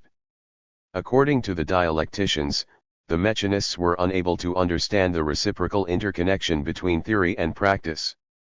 The crux of the issue was the relationship between philosophy and science within Marxism, more specifically the relative weight given to the modes of philosophical thought emerging from the development of the history of philosophy vis-a-vis the concrete data derived from the natural sciences in working out a Marxist philosophy of science.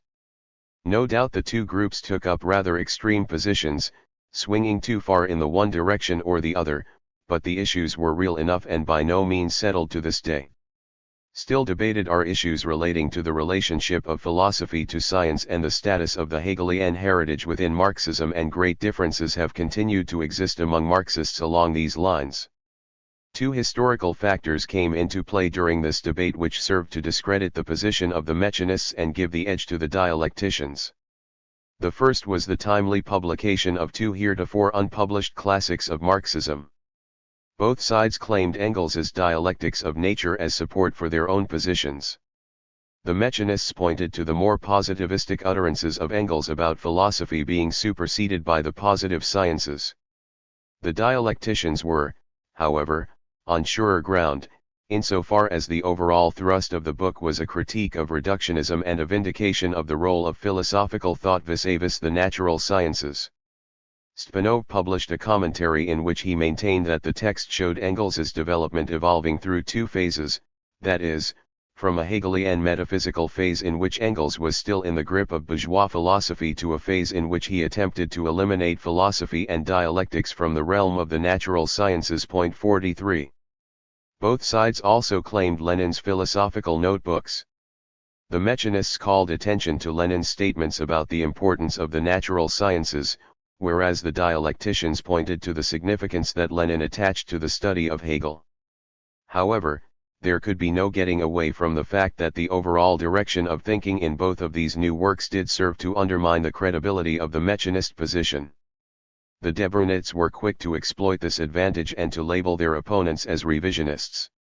There was a somewhat reverential attitude to the classics becoming established, and Leupold dogmatically stated that the publication of Engels's book should put an end to the controversy. The second factor coming into play was that developments in the natural sciences themselves were undercutting the Mechanist position. Their position in the philosophy of science was tied to the science of an earlier age that was in the process of being overtaken by the new science. These new developments had already been taken into account to some extent and assimilated within the tradition of Marxist philosophy of science by Engels and by Lenin. The Mechanist position was to some extent a reversion to a philosophy of science already superseded by Marxism. Mechanism did, however, reflect the Promethean attitude towards science characteristic of a class that was on its way up. There was a brave defiance of the old modes of thought and a sweeping revolutionism that in the early days was inclined to underestimate the complexities and to charge ahead in the grip of an overly simplistic optimism. There was also a healthy respect for science and experiment and the empirical world, and a legitimate wariness of a priori theoretical constructions blocking the way. The victory of Deborin. Things came to a head in 1929. In April of that year, the Second Yale Union Conference of Marxist-Leninist scientific institutions took place.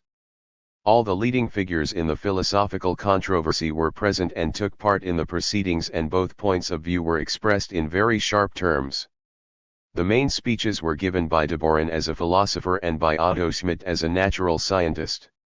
Schmidt, a prominent mathematician, headed the Communist Academy's section of the natural and exact sciences. Deborin's report summarized the points at issue as he saw them. The difference between the two groups consisted in their attitude to the facts. The Mechanists stand on the basis of bare facts, revealing an incomprehensible fear before theoretical thought, but we dialecticians tie facts with theory, understanding these as a unity and as a relation. 44. He reproached the Mechanists for revisionism, for failure to see the role of the dialectic in the natural sciences, for lack of understanding of the methodological crisis in science. Schmidt's speech was somewhat more conciliatory. Although he spoke as a dialectician, he did note the tendency of some philosophers to underrate positive knowledge, which portended scholasticism. The emphasis, however, was on his rejection of the attempts of the Mechanists to build their own philosophy on the basis of contemporary natural science in isolation from the development of dialectical philosophy and social theory in general. He concluded with what he thought the attitude of natural scientists towards philosophy should be. The ridiculous dispute between philosophy and natural science does not exist, for, as dialectical materialists, we recognize the leadership of philosophy in the sense of a general knowledge and a general viewpoint. On the other hand, the philosophers, through the mouths of Deborin and his students who have spoken here, have refuted the absurd accusations sometimes made against them, that they scorn concrete natural science and prescribe their own laws to nature. While continuing their own work in the development of dialectical materialism, the philosophers are in need of facts and concrete applications of the method from us.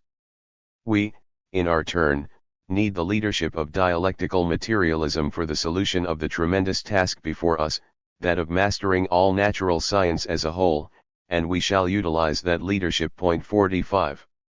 The Mechanists fought back.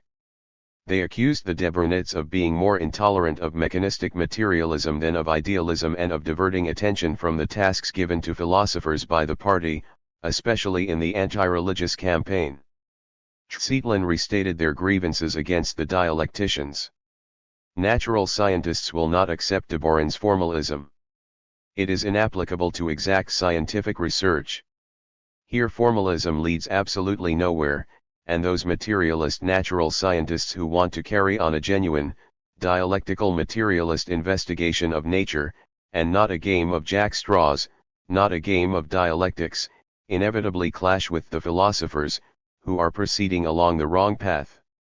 All this is explained by the fact that our philosophers do not study the natural sciences, they learn Hegel and other philosophers by rote from Kuno Fischer. 46.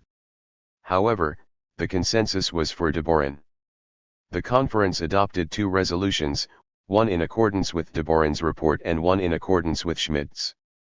The resolution, based on de Boron's report, acted as a kind of official condemnation of mechanism. The most active revisionist philosophical tendency during latter years has been that of the mechanists.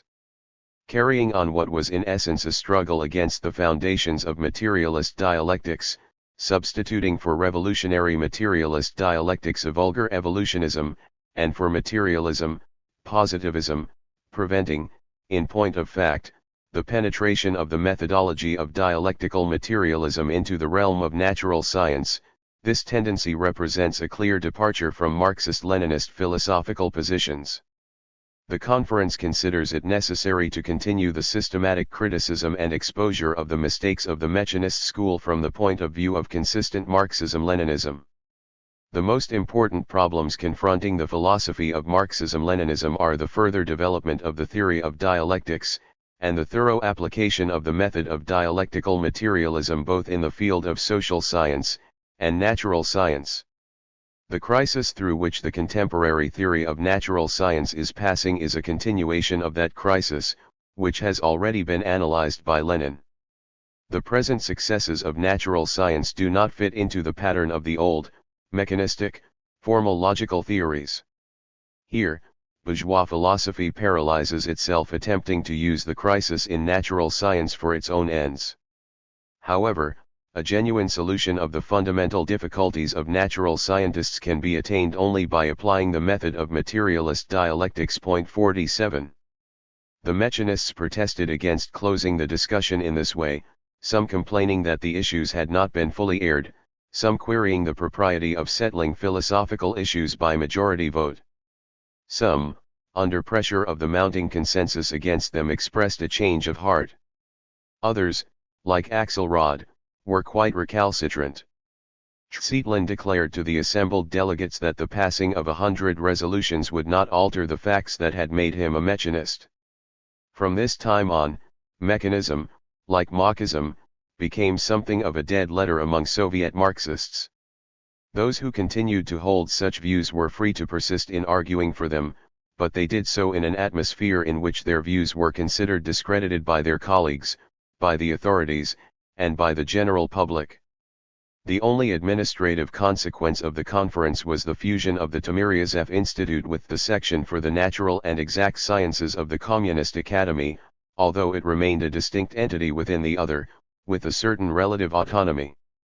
The de Boronite victory, however, did not last for long. No sooner had they triumphed over the mechanists than they found themselves with a new opposition to face, an opposition of a very different sort.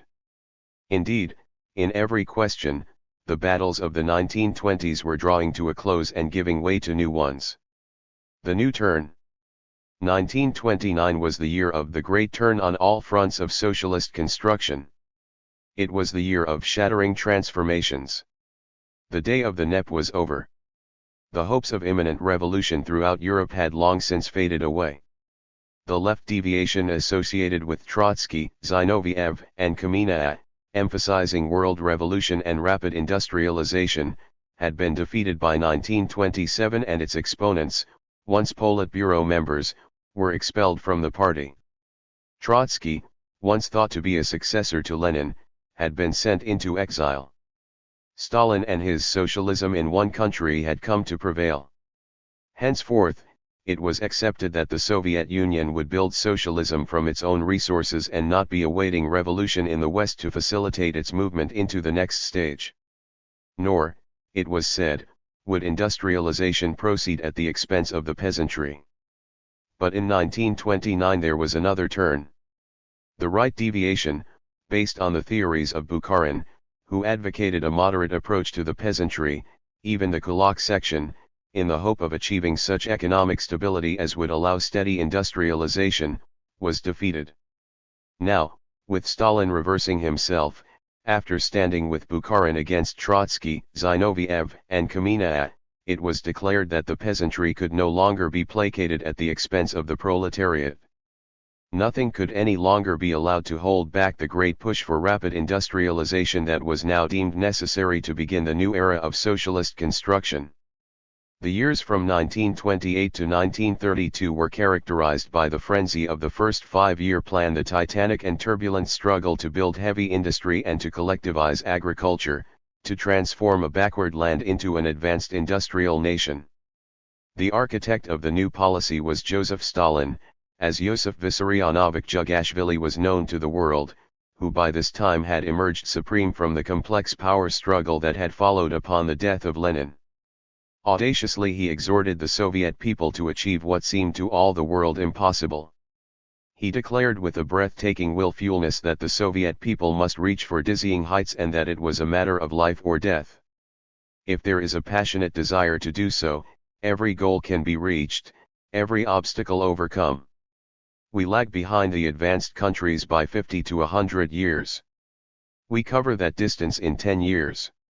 Either we do it, or they will crush us. 48. He declared that there were no fortresses that Bolsheviks could not storm, indeed that they were bound by no laws.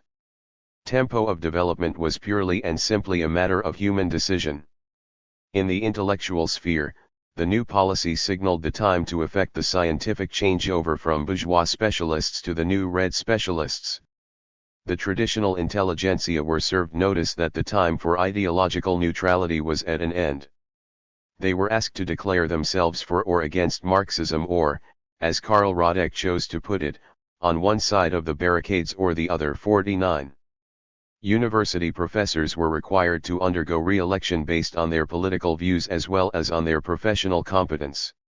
In 1927, new statutes were decreed for the Academy of Sciences that brought the Academy under the jurisdiction of the Council of People's Commissars, and provided for a new nomination procedure in the election of academicians that raised the number of academicians with a view to flooding the Academy with communist members.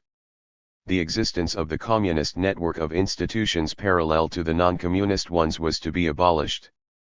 The Central Committee decreed in March 1931 that the distinction was to be erased and that the Communist Academy was to be the directing center of all.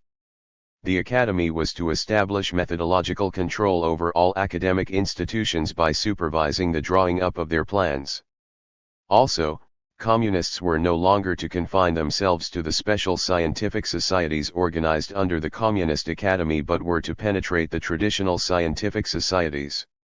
Each of the annual conventions of the various scientific societies that met in 1930 was pressed to give declarations of loyalty, to pass resolutions on the role of science in the construction of socialism, and to turn its attention to the problems involved in the dialectical materialist reconstruction of their science.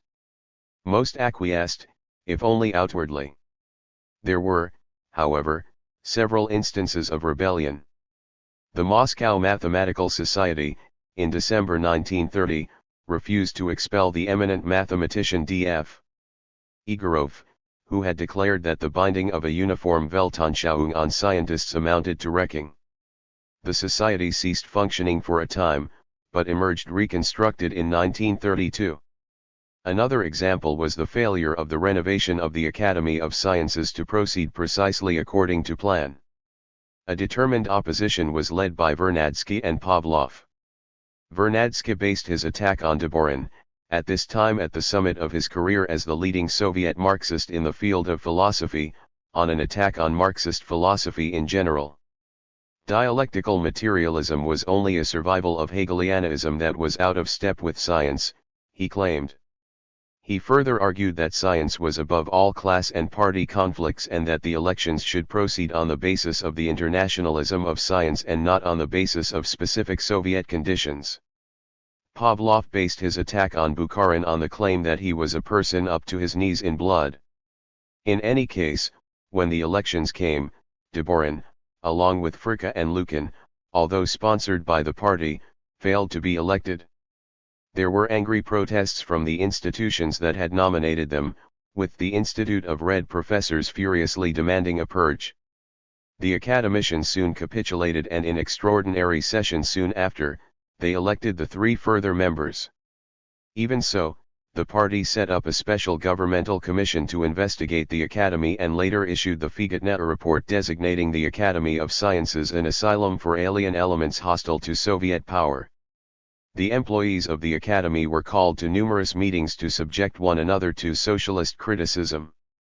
A sweeping purge ensued, and in December 1929 alone, 128 of its employees were arrested and another 520 were dismissed. In March 1930, a new presidium enacted sweeping organizational changes. Another new charter in 1930 brought in a political requirement for membership of the academy that disqualified scientists with a hostile attitude. Eventually, at least in principle, the traditional intelligentsia disarmed itself before the Central Committee, as the phrase of the time went. In practice, however, most continued through this period undisturbed in the pursuit of their specialized research. During this period as well, there was a drastic expansion of higher education. Between 1928 and 1932, the teaching staff doubled and the student body trebled. This resulted in the traditional intelligentsias becoming suddenly swamped by the new forces. The pushed-up ones, who now greatly outnumbered them, had a completely different style of work and introduced many innovations. Ideological requirements were introduced, even into graduate studies. Shock brigade methods of teaching and grading were adopted. The emphasis was on harnessing every discipline in the service of the 5-year plan. In December 1929, Stalin appeared before the Conference of Agrarian Economists to express his dissatisfaction at the way things were going in the academic world. He spoke of the great drive to collectivize, which was reaching its peak and was at a point of crisis, demanding the utmost in dedication from its practical workers, even while some theorists were still doubting and questioning. Stalin made it clear that he was addressing himself not only to agricultural economists but to intellectuals in all fields, for he felt that Marxist theory was lagging behind the actual stage reached in the practical process of socialist construction. Theoretical thought is not keeping pace with our practical progress. There is a gap between our practical progress and the development of theoretical thought, which should not merely keep pace with the practical, but indeed should move in advance of it, arming our practitioners in their struggle for the victory of socialism. 50. The new turn on the philosophical front. Intensified pressure to Bolshevize every institution and every discipline followed. At the Institute of Red professors, philosophy's Bolshevizers emerged to make their case. A group of younger philosophers, former students of Deborin at the Institute, who had taken Deborin's side against the Mechanists, began to express dissatisfaction with the philosophical leadership of Deborin and to declare that neither of the two contending factions in the 1920s had worked out a philosophical position worthy of Soviet communists. This group, led by Mark Borisovich Maidan, acknowledged the contribution of Deborin in exposing the errors of the Mechanists, but claimed that he had gone to the opposite extreme in the direction of idealism. They accused Deborin of adopting a formalist attitude, of a habit of scholastic theorizing on the categories of dialectics, that did not take full account of the actual concrete results of the natural sciences or of the practical tasks of socialist construction. Deborin, in their view, had nearly gone over to Hegelianism and had left too wide a gap between theory and practice. They also challenged his perspective on the history of philosophy, not only disputing the emphasis on Hegel in the task of the elaboration of dialectics, but disputing the priority of Plekhanov over Lenin in the philosophical sphere. It was not right, they insisted, that Plekhanov be considered the great philosophical leader of Russian Marxism and Lenin the great political leader. Lenin should be recognized as the greater in the philosophical domain as well as in the political. The new group called for a new turn on the philosophical front, one that would be more attentive to the duties of philosophers in serving the needs of the party in its great historical tasks, one for which Lenin would be the supreme philosophical and political authority, one that transcended both the positions of mechanism and of semi-idealism that had held sway in the 1920s. The Debrunets, to be sure, had also taken the cue from Stalin's speech and on several occasions had called for a turn to the actual problems of socialist construction. In a spirit of self-criticism, Deborin took note of the negligence of philosophers in not criticizing the methodological basis of Trotskyism. This did not satisfy the young Bolshevizers, who thought this approach insufficiently self-critical. Deborin accused them of manifesting unhealthy symptoms and a thirst for power. 51. A turning point in the new controversy was reached on June 7, 1930, when an article sharply critical of the philosophical leadership written by Maidan, Yudin, and Raltsevich was published in Pravda with editorial endorsement. They deplored the fact that the situation on the theoretical front was far from satisfactory, with theory lagging behind socialism's actual achievements. They criticized the failure of philosophers to do their part in illuminating the laws of the transition period and accused the existing leadership of a lack of party-mindedness and a formalistic separation of philosophy from politics. The new policy of socialist construction, they declared, called for a reconstruction of science. Communists must initiate a philosophical offensive to intensify the class struggle in science. They called for a struggle on two fronts in philosophy as in politics. 52. After this, the Debrunets were on the defensive. Podzinaminum Marxisma was now split three ways, Timiryazev remaining a Mechanist, Maximov supporting the Bolshevizers, but with the Debrunets still holding the majority. Deborin was still editor-in-chief. The Debrunets therefore used the journal to reply to the Pravda article and expressed extreme resentment at the accusations. Deborin and his colleagues insisted that everything that was correct in the article was simply a restatement of their own views. They too had called for philosophy to turn itself to the service of the party's political needs. They had already acknowledged their shortcomings in not exposing the theoretical foundations of Trotskyism. They denounced the young philosophers as militant eclectics and alleged that their denunciation of Hegelian studies and their assimilation of theory to practice amounted to a revival of mechanism. The new turn should be built on their previous work, which had been faithful to the philosophical will of Lenin in developing the theory of materialist dialectics as the knot which tied together theory and practice. They took strong exception to the shocking falsehood added to astounding confusion and gross political errors in the Pravda article. 53. The next episode came when a resolution giving a detailed survey of philosophical work in the preceding years was adopted by the Party Bureau of the Institute of Red Professors. The resolution repeated the accusations against the leadership and reasserted the need to take up the philosophical legacy of Lenin.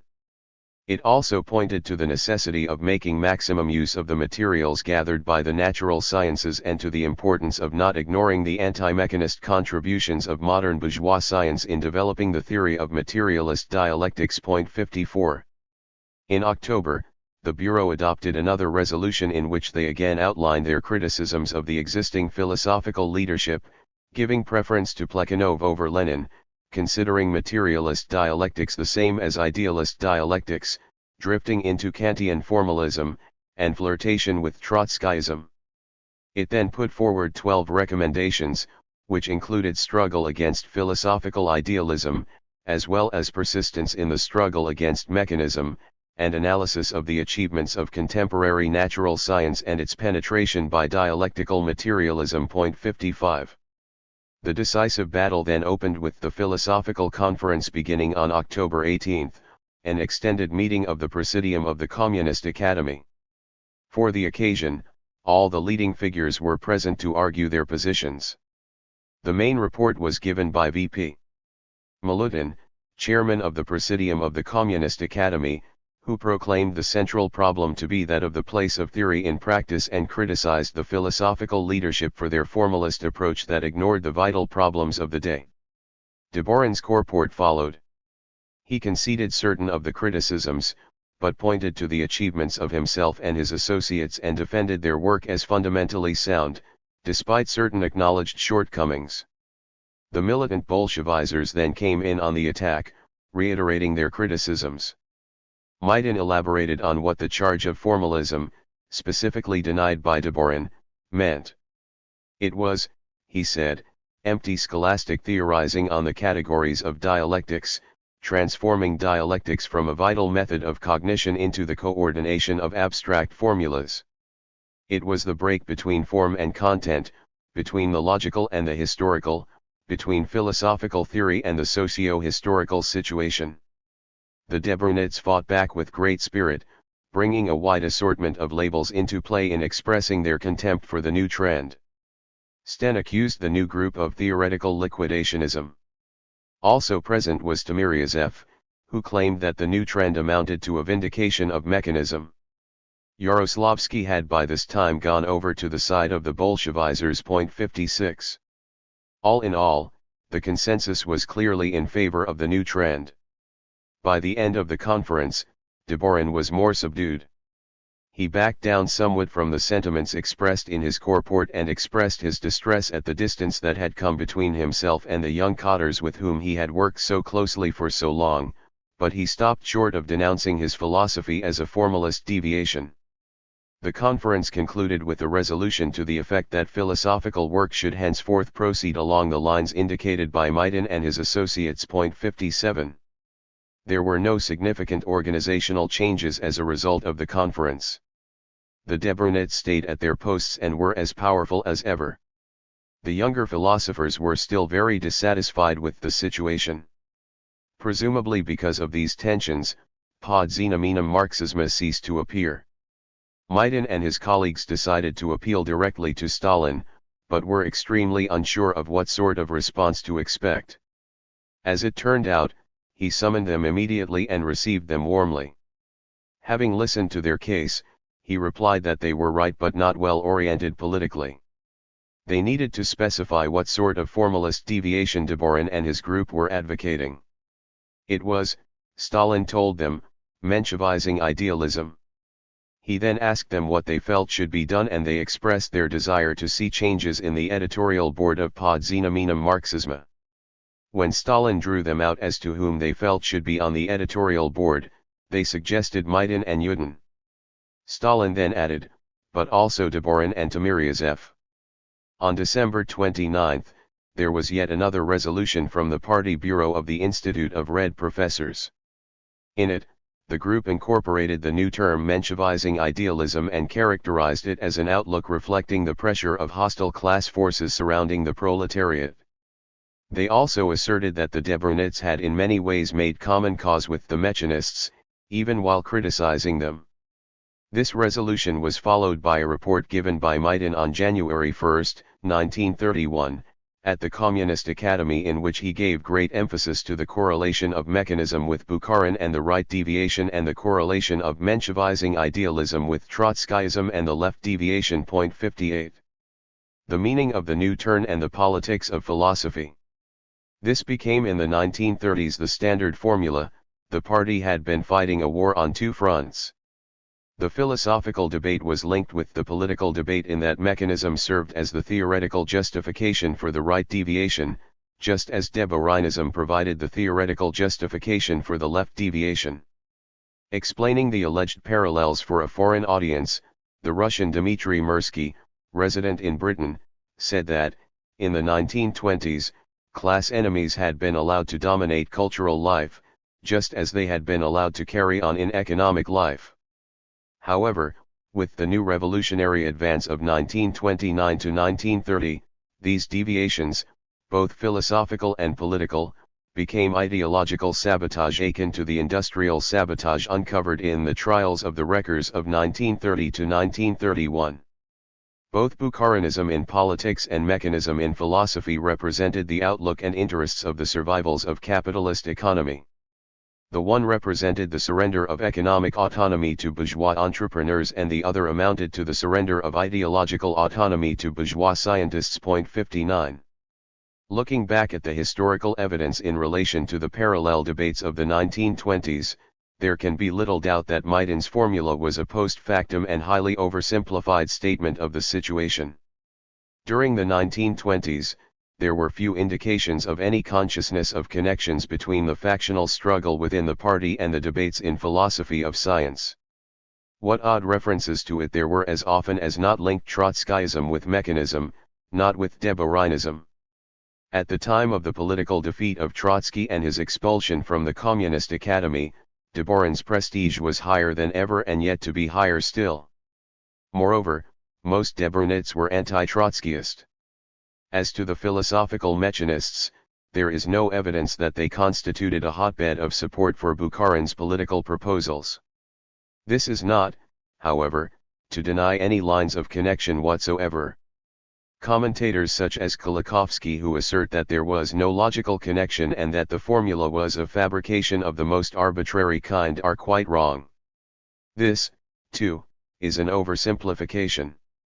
The argument linking mechanism to a tendency to determinist evolutionism, to overemphasis on continuity in denying qualitative leaps, and linking Debourinism to a tendency to voluntarism, to an overemphasis on leaps that could lead to revolutionary adventurism, is not really so ridiculous as Kolakowski makes it out to be. 60 Jorovsky's approach, arguing against any simple and direct connection, but for a certain ideological affinity that became apparent in retrospect, is more plausible.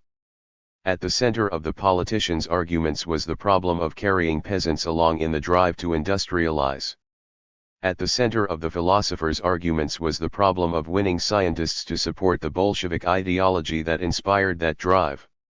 Both the mechanist philosopher and the rightist politician, each in his own area, urged caution and gradualism, the coaxing of the refractory elements. On the other hand, both the Debourinite philosopher and the Trotskyist politician argued boldness and haste, the compelling of the refractory element. 61 While such was roughly the case, it was not quite so simple. While the mechanists were inclined to patience vis-a-vis natural scientists, they were inclined to militancy where religious believers were concerned. The Debourinites were inclined to a certain conservatism in relation to the history of philosophy, and they lacked the sharp combative edge of those who emphasized the materialist implications of the natural sciences in sweeping away all forms of philosophical idealism. Still, there was a subtle and indirect connection between the political and philosophical debates. Both reflected the extremely complex tensions involved in trying to achieve a synthesis of seemingly diverse elements in order to bring them into a new harmony for the new revolutionary social order. The Soviet attitude to this question has changed somewhat over the years. Adoritsky's Dialectical Materialism, published in 1934, was a typical work of that period, in claiming that both tendencies converged in acting as channels of bourgeois influence over the proletariat. 62 An influential collective publication, the Philosophical Encyclopedia, as late as 1962 still described the struggle in philosophy as connected in a simple and straightforward way with the struggle against the right and left deviations, and described the discredited trends as opportunist views, which tried to undermine the significance of Leninism.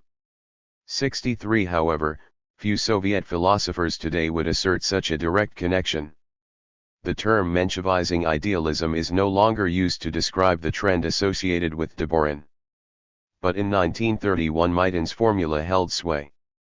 On January 25, 1931, a Central Committee decree was issued concerning the journal Podzinaminum Marxisma, criticizing the editorial policy of the journal for turning it into an organ of Menshevizing idealism and ordering a reorganization of the editorial board. 64 Debourin became an ordinary member of the editorial board, no longer the editor-in-chief. Karev and Sten were dropped and Maidan and Yudin were brought on. The new turn on the philosophical front had thus decisively triumphed and consolidated itself. Until recent years, there has been very little in the way of secondary literature, even in the Soviet Union, evaluating the development of Soviet philosophy during these years. Not that there is very much even today, but several significant works have emerged. To the foreign audience, one of the earliest accounts came in 1933 in Julius Hecker's Moscow Dialogues, an extraordinarily engaging account of the events of the 1920s as they looked from the perspective of the early 1930s. Hecker, a Russian émigré, who returned to Russia after the revolution, presented his interpretation of these years in the form of a dialogue between a mythical Soviet philosopher Sokratov and a delegation of visitors from abroad. The story was told from a point of view enthusiastically in favor of the new turn 65. In the 1940s, the American philosopher John Somerville spent 2 years in the Soviet Union, and in 1946, he published the book Soviet Philosophy. Again, the events were recounted in a light favorable to the new turn. Somerville assessed the net effects of the two successive major controversies in terms of scope, method, and temper. As to scope, the first controversy brought about a widening and broadening of philosophical effort, such that the whole range of traditional problems of the history of philosophy were to come under its aegis. The second controversy emphasized that there should be no diminution of scientific spirit or social commitment. In terms of method, the first controversy resulted in a greater receptivity to generalization, theory, and synthesis, to which the second added the necessity of seeing these methodological instrumentalities in the focus of practice. Regarding temper, the first controversy meant an effort to substitute a certain integrative urbanity for insular specialism, while the second meant the effort to harden the integrative quality, giving it the sharp edge of social realism. 66. In the foreign language literature, the next to take an interest in the early history of Soviet philosophy were a network of Sovietologist philosophers, many of them Catholic priests, centered in Western Europe and America and assessing these ideas from a neo-Thomist orientation. Thus came Gustav Wetter's Dialectical Materialism, a historical and systematic survey of philosophy in the Soviet Union in 1958, J.M. Bohensky's Soviet-Russian Dialectical Materialism in 1963, T.J. Blakely's Soviet Philosophy in 1964, and Richard DeGeorge's Patterns of Soviet Thought in 1966. Through all of these runs a common pattern of interpretation. One theme is that the controversies highlighted the irreconcilability of dialectics and materialism, the ambiguous relationship between philosophy and science, the tension between the philosophical and the positivistic strands in Marxist thought. Another often repeated assertion in these works is that the autonomy of Soviet philosophy came to an end by decree in 1931, becoming thereafter totally subservient to the voice of Stalin. 67. A particularly interesting analysis of this period can be found in Lauren Graham's The Soviet Academy of Sciences and the Communist Party. Graham argues that writers who have characterized the Bolsheviks as wreckers of science have missed much of the drama of the situation, for commitment to science was more fundamental to Bolshevism than was political control over scientists. Thus the irony of the very serious damage done to science by the Bolsheviks during this period by the particular interpretation of the idea of unity of theory and practice that became accepted in the early 1930s, by the growing tendency for terror to stifle the intellectual dimensions of socialism and for apparatchiks to replace theoreticians under Stalin. Also, seeing an aspect of the philosophical debates of the 1920s missed by most commentators, Graham analyzes their meaning in terms of the notion of proletarian science. The mechanist-Deborahite controversy, he contends, was connected indirectly with the discussion of the place of science within the Marxist schema of base and superstructure. Mechanists such as Spinoza believed science to be nearly homogeneous in different social systems, whereas such Deborahnites as Egershin insisted on the class nature of science itself and argued that modern natural science was bourgeois in its theoretical foundations.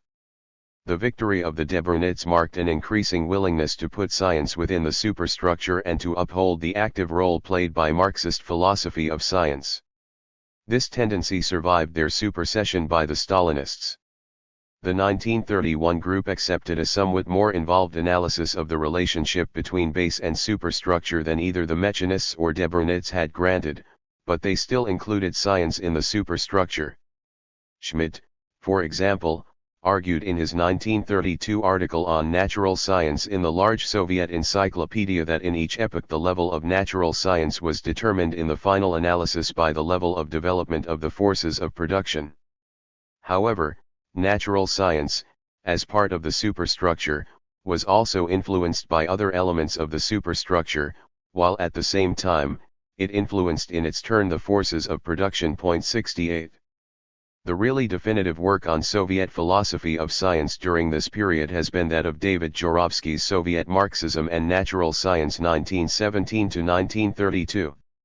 Although the book is historically accurate and extremely well researched, Jorovsky's judgment on these events is sometimes exceedingly harsh, not that harsh judgment is not sometimes well deserved. He is highly critical of the method of conciliarism, that is, the establishment of a philosophical line by resolutions at conferences. According to his interpretation, 1931 marked the great break for Marxist philosophers of science. The events of that year eliminated the issues that had divided philosophers in the past, restricted the field, changed the rules of argument, and brought to the fore a new generation of court philosophers, ready to continue the restricted argument under the new rules, in the presence of the close-mouthed, unblinking chief of the revolution. 69. A more recent and even less sympathetic treatment of these years appears in the third volume of Kolakowski's Main Currents of Marxism, entitled The Breakdown. Unfortunately, his account is marred by historical inaccuracy. He reports, for example, that Deborin was dismissed from the editorial board of Podzinaminum Marxisma, which he was not. More important, Kolakowski's interpretation of the philosophical outcome of the controversies is somewhat twisted. After commenting that the Mechanist had a good idea of what science was about, but knew nothing about the history of philosophy, whereas the dialecticians were ignoramuses in the sphere of science, but knew more about the history of philosophy, he concludes, eventually, the party condemned both camps and created a dialectical synthesis of both forms of ignorance. He asserts that there was no philosophical issue at stake in the 1930 controversy and that the official canonical version of dialectical materialism that was adopted was virtually indistinguishable from Deborin's. He feels that it was simply a power struggle and that in 1931 brought to power a younger generation of careerists, informers, and ignoramuses who made a career out of betraying colleagues, parrot the classics and party slogans and presided over the extinction of philosophical studies in the Soviet Union. 70. Turning from the foreign literature to the Soviet literature on the subject, it is, within the Soviet Union, acknowledged as a shortcoming of Soviet philosophers that they have not written very fully of their own philosophical history. In the Dictionary of Philosophy, edited by Rosenthal and Yudin, Deborin is not even mentioned. However, the major secondary sources in the Soviet Union have been large-scale collective works, such as the 6-volume History of Philosophy and the Philosophical Encyclopedia. In the History of Philosophy, Book 1 of Volume 6 is devoted to the history of Soviet philosophy, as is the article on philosophical science in the USSR in Volume 5 of the Philosophical Encyclopedia, but both give only a brief, sketchy, and schematic account of the developments of the 1920s. Mechanism is described as substituting materialist dialectics by vulgar evolutionism and replacing materialism by positivism, objectively hindering the penetration of dialectical materialist methodology into the field of science. Deborin and his associates are mentioned as having criticized the Mechanists, but themselves having made mistakes of a formalist and idealist character, expressed in overvaluing the idealist dialectics of Hegel and underestimating the philosophical heritage of Lenin. 71. In recent years, however, several full-scale studies on Soviet philosophy in the 1920s have emerged, as well as historical articles in such journals as Filosofsky Nauki. V.I. Kasanofantov's Leninist Ideas in Soviet Science in the 1920s, published in 1975, characterizes the Mechanists as suspicious of philosophy and as exaggerating the significance of the methods of the natural sciences, and the Deborinists as too uncritically enamored of the Hegelian dialectic and too ready to dictate to natural scientists. What is particularly interesting about this work, however, is that the author makes an effort to understand the rise of such trends in their connection with the social circumstances of the times, instead of simply branding them as mistakes or correlating them too crudely with political trends. Before judging the Mechanists too harshly for hyperbolaizing the natural sciences as a sufficient basis for an understanding of social reality, he insists that it is important to remember that religious, mystical, and idealist views were still widespread and influential.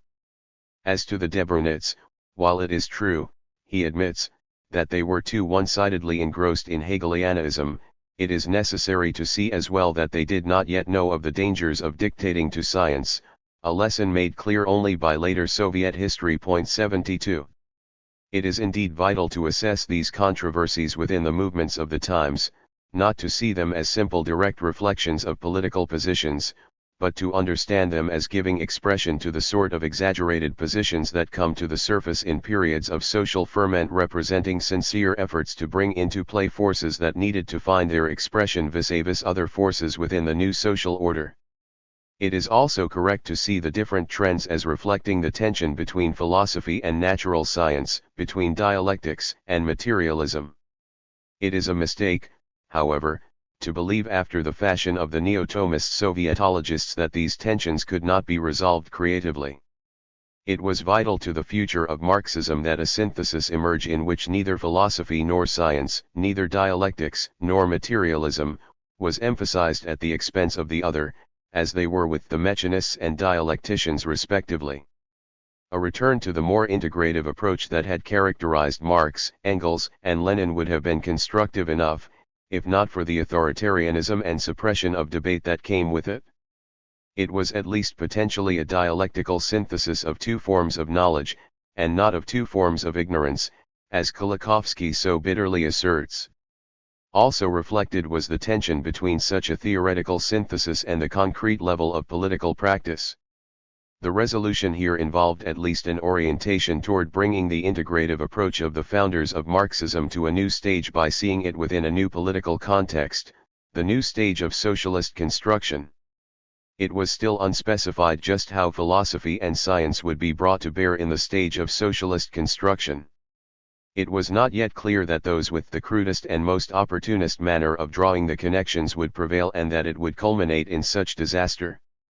The issues at stake in these debates were very real and important ones. The most fruitful form of interaction between philosophy and the natural sciences and between both of these and their social context remain challenging subjects of discussion and debate to this day. The young philosophers of the new turn did effect a significant and important reorientation of Soviet philosophy along lines that set it again in the mainstream course flowing from the original inspiration of the Marxist tradition, even if it was based more on appeal to authority than philosophical argument. They paved the way for the systematization of dialectical materialism as a philosophy of science and emphasized the social and political importance of philosophy in a socialist society, even if their own mode of systematization was a least common denominator vulgarization, even if an orientation towards socio-political relevance was turned into an instrument for a ruthless witch hunt. The reorientation cannot be reduced to a simple struggle for power, even if such shifts often do carry opportunist elements with the tide, even if in this case the most prominent exponents of the reorientation were perhaps engaged in a simple struggle for power. The young philosophers did have their shortcomings, and rather glaring ones at that. Their rough edges were perhaps attributable, in some degree at least, to their youth, to the rapidity of their rise to the top, and to the backwardness of their social background, but also to their own ruthlessness, to a taste more for power than for knowledge. They lacked the detailed knowledge of either the natural sciences or the history of philosophy that had characterized their predecessors. They had come up under the revolution. They had never been abroad, nor were they much acquainted with foreign trends or with the level of discussion reached by their foreign counterparts. They were inclined to a simplistic practicalism, to an unhealthy authoritarianism, and to extreme crudity in argument. But, however brash, unsophisticated, and heavy-handed those most to the forefront may have been, the whole of the new generation of Soviet philosophers were not simply careerists, informers, and ignoramuses, nor were they all simply court philosophers. No doubt many were, particularly those who rose to greatest prominence at this time, but the entire generation of Soviet philosophers formed in the creative intensity of the early years of the revolution cannot be dismissed so easily. There were others, whose names were not on everyone's lips, who were not being proposed as academicians, members of editorial boards and directors of institutes, who quietly and seriously continued their work. It would be a great mistake to believe that creative philosophical work was cut off by political decree in 1931, as so many of the commentators contend. It was a complex society, and it was not the case that all forms of intellectual life were strangled by various forms of administrative fiat at this time. Creative work continued, particularly in the early 1930s, although it was coming increasingly under pressure all the time. Indeed, the face that Soviet society presented to the world in 1931, though its delegation's contribution to the history and philosophy of science at the History of Science Congress in London, was a particularly impressive one. The fate of the delegation, however, constituted a dramatic illustration of the intensification of pressure and the tragedy resulting from it. Soviet philosophy was at every stage along the way inextricably tied to Soviet politics and on many levels. Specific developments in Soviet intellectual life can only be understood against the background of specific parallel developments in Soviet political and economic life. The goals of the 5-year plan were being pursued with great vigor and determination, but the way forward proved to be far from smooth and uncomplicated.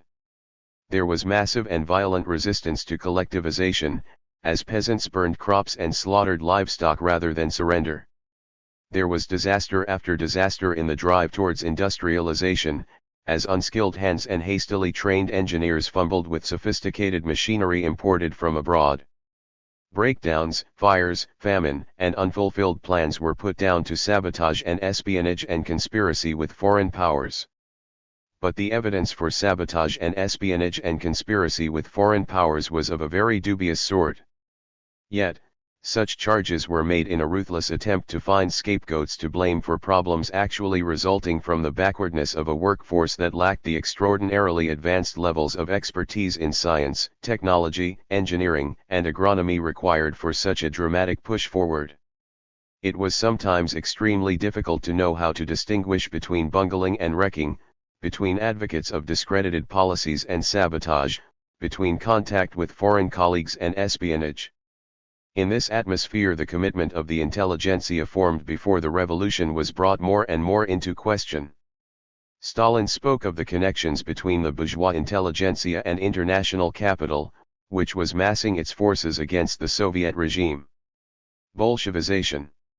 As the 1920s passed into the 1930s, there was a sharp turn in the direction of Soviet intellectual life.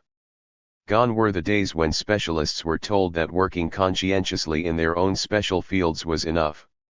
Every area was to be overhauled and Bolshevized. Every science was to be thoroughly reconstructed from a dialectical materialist point of view. The idea of two sciences, bourgeois science and proletarian science, came increasingly into play. In sciences in which there were contending theories, there was a growing tendency for the proponents of one to label that of their opponents as bourgeois and their own as proletarian, and to become correspondingly cavalier in relation to standards of evidence. In history, and by implication in all other fields, Stalin set the tone in an angry letter to Proletarskia Revoluция in 1931 denouncing Archives Rat 73. Not only did such historians as Slutsky, Pokrovsky, and Yaroslavsky come severely under attack, while others were dismissed from their jobs and expelled from the party, but still others in other disciplines felt the impact as well in a great rash of denunciation of all forms of rotten liberalism and bourgeois objectivism. There were new, though unspecified, criteria. There were special, though elusive, proletarian standards of evidence to be sharply distinguished from the bourgeois ones, and there were the most shocking barbarities, such as assertions that where class instinct speaks, proof is unnecessary. More vaguely, others simply somehow believed that the very affirmation of dialectical materialism conferred upon young Bolsheviks an insight into science denied to their empiricist contemporaries. The stage was set and the Lysenkos were on the rise. It was the day of the Bolshevizing youth in every discipline. They were given enormous responsibilities, sometimes incommensurate with their skills, training, or experience. They suddenly found themselves in positions of authority over far more highly qualified specialists in their fields, indeed often over extremely distinguished scholars of international reputation. In philosophy, the young P.F. Juden was made head of the philosophical section of the Institute of Red Professors within a year of graduating from it. In a few short years, he was Academician Juden, director of the Institute of Philosophy of the Academy of Sciences. Indeed, there were a number of new academicians in the 1930s. The standards were suddenly sharply different from anything before or since. The tone of Soviet intellectual life had changed drastically. The most serious subjects were discussed in a sort of agitprop pidgin, and learned institutions became penetrated by a provocative and combative presence. The party organization of the Academy of Sciences set up a newspaper, for the socialist reconstruction of the Academy of Sciences, calling upon young workers in the Academy to criticize the work of their seniors and condemning the survivals of political neutrality in the Academy. The Komsomol organization formed an organization called the Light Cavalry to intensify class struggle in the Academy of Sciences. So it was in all quarters. A meeting of the Leningrad Writers' Union was actually called upon by some of its members to form mopping up squads to remove from bookshops works that Stalin had just condemned.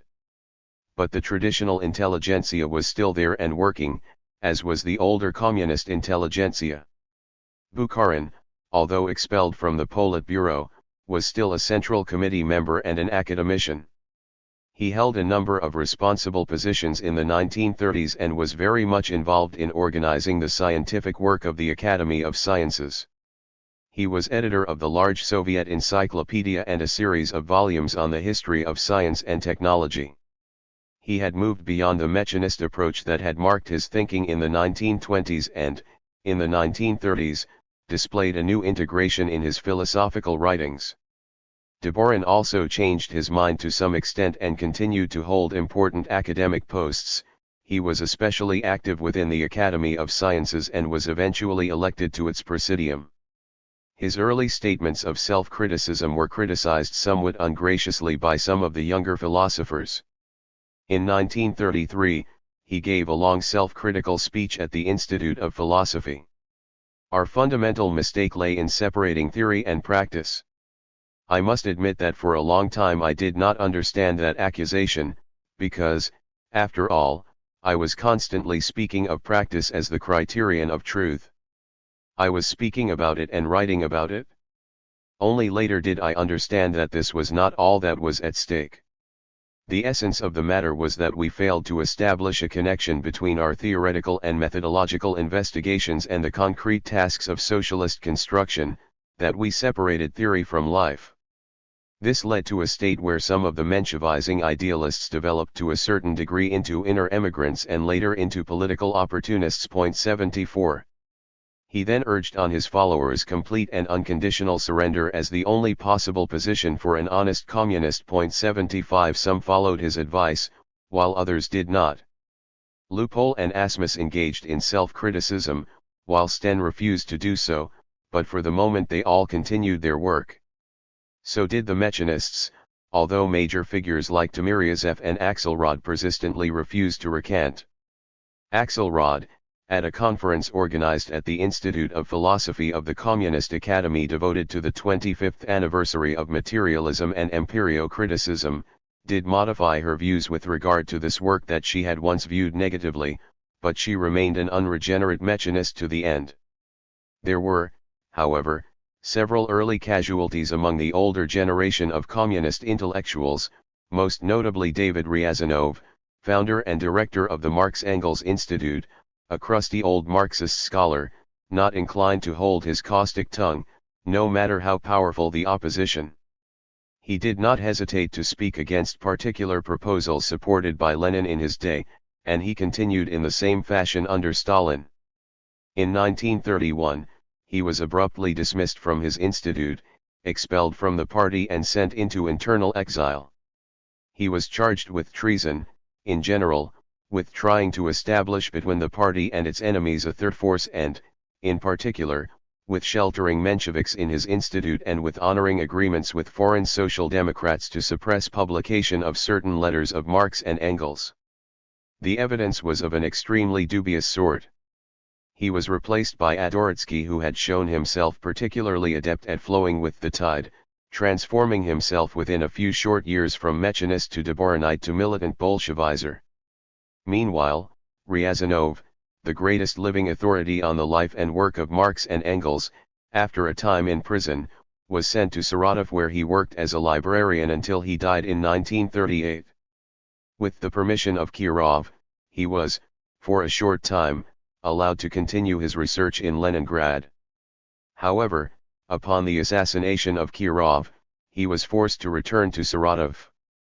By 1933, the philosopher Ian Sten, who had been engaged by Stalin to tutor him in philosophy from 1925 to 1928, was also arrested and sent into internal exile.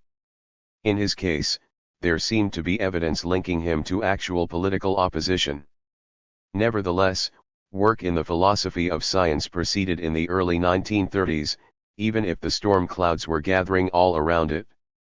The rallying cry for the proletarianization of science brought Soviet science to a level of acute philosophical and political self-consciousness unprecedented in the history of science anywhere. This had its positive, as well as its negative, aspects. There were, it is true, the clumsy and hasty reconstructions that justified eccentric scientific theories on the basis of crude philosophical notions put forward with scant regard for experimental evidence. There were the vulgar and superficial demands that every line of research justify itself by its immediate practical relevance to the goals of the 5-year plan. There were also leftist excesses in dealing with the older generation of scientists. Still, in all, the atmosphere of the time brought an awareness of the need to bind together the different spheres of philosophy, science, politics, and, indeed, all else, into a new and revolutionary whole. It brought a new intensity to the exploration of the philosophical implications of the results of scientific research and a new degree of seriousness about the role of science in the process of social transformation. These were all to be welded together in a positive way to build a new world. It did seem that a new world was being built. It was a time of enormous transformations and great upward movement. This was in dramatic contrast to the situation in the West, which was undergoing unprecedented crisis. In 1929 came the Great Crash and the sharp downturn that followed. The Soviets were not reticent about pointing to the contrast and noticing that the economic crisis had brought in its wake a deep and profound crisis in bourgeois consciousness that made its impact felt in every aspect of bourgeois culture, including its science and its philosophy. Science in the Soviet Union was moving irresistibly forward, they argued, as all scientific disciplines were being penetrated by a single method through the philosophy of dialectical materialism and as being concretely harnessed in the construction of the socialist future. Science under capitalism, on the contrary, was in crisis, threatened on all sides, not only by economic collapse, but also by the reactionary philosophical trends that were emerging from the bourgeoisie's ever more acute disillusionment with all forms of material culture. Fascism was on the rise, growing on the confusion, and the Soviet Union stood as a bulwark against it, as a source of clarity and enlightenment. This was how the communist intelligentsia saw it. The contrasts grew sharper by the day. They knew which side they were on and they felt glad to be alive and part of such a titanic and noble struggle. London 1931, the Soviet delegation and science at the crossroads. As if to put the contrast on display, a large Soviet delegation unexpectedly appeared at the Second International Congress of the History of Science and Technology held in London in the summer of 1931. It turned out to be an extraordinarily important event, not so much in the history of Soviet Marxism, as in the history of Marxism abroad. The Soviet papers read at this Congress, published by the end of the week in a volume entitled Science at the Crossroads, gave a good indication of the spirit permeating the best of Soviet thinking in the philosophy of science at this time. The leader of the delegation was Bukharin, who concentrated on showing how philosophy was transformed within a socialist society. The new culture, the new science, the whole new style of life formed a new conjuncture between theory and practice. Bukharin used the term theoretical practice, explaining that theory was accumulated and condensed practice and that practice was itself theoretical. Nearly all modern schools of philosophy, other than Marxism, failed to realize this and began from individualist, anti-historical, and quietist presuppositions, making epistemological Robinson Crusoes the starting point for their philosophies. He put forward dialectical materialism, not only as rejecting all species of idealism and agnosticism, but also as overcoming the narrowness of mechanistic materialism, that is, overcoming its ahistoricism, its anti-dialectical character, its failure to understand problems of quality, its contemplative objectivism. 76 This obviously represented a significant evolution from Bukharin's earlier philosophical thinking. M. Rubinstein, an economist, noted the tendency of all sciences to be transformed into a single system of science on the basis of dialectical materialism. Science, in the process of socialist construction, while modifying the whole of life, also modified itself, undermining existing divisions of the sciences and bringing a new scientific monism into being. Reaching beyond the boundaries of Soviet science, Rubinstein also cited the work of Einstein and the Cavendish Laboratory as evidence of the growing unity of science. Relativity had overthrown traditional notions of gravity, space, and time, and radium had turned old views about immobile and immutable elements upside down. 77. A sweeping paper on the range of conflicting trends represented in current biological thinking was given by the geneticist, B.M. Zavadovsky. The two basic, and seemingly mutually exclusive, tendencies in bourgeois science were mechanism and vitalism. Mechanism was based on the complete identification of the physical and biological sciences, and reduced biological phenomena to laws of a physical character. Vitalism, on the contrary, drew the sharpest possible contrast between them as two different orders of being. Zavadovsky drew attention to the predominance of mechanistic materialism in the period when capitalism was in its prime and to the rebirth of idealist, vitalist, and mystical ideas in the period of the general decline and decay of capitalism. Both positions, Zavadovsky insisted, were caught in insoluble internal contradictions, making it impossible for either position to maintain itself and causing each to slide into the very position it was intended to refute. The way beyond the whole morass of crises and contradictions encountered in the present state of biological science was to be found, Zavadovsky insisted, in the Marxist philosophy of dialectical materialism. It transcended the equally barren attempts to embrace all the complexity and multiformity of the world through either a single mathematical formula of the mechanical movement of molecules or through the vitalist idea of a single principle of perfection, in effect representing an attempt to know and explain the world through the unknowable and the inexplicable. It overcame both reductionism and mysticism, both mechanism and vitalism. Biological phenomena, although historically connected with physico-chemical phenomena, were not reducible to physico-chemical laws.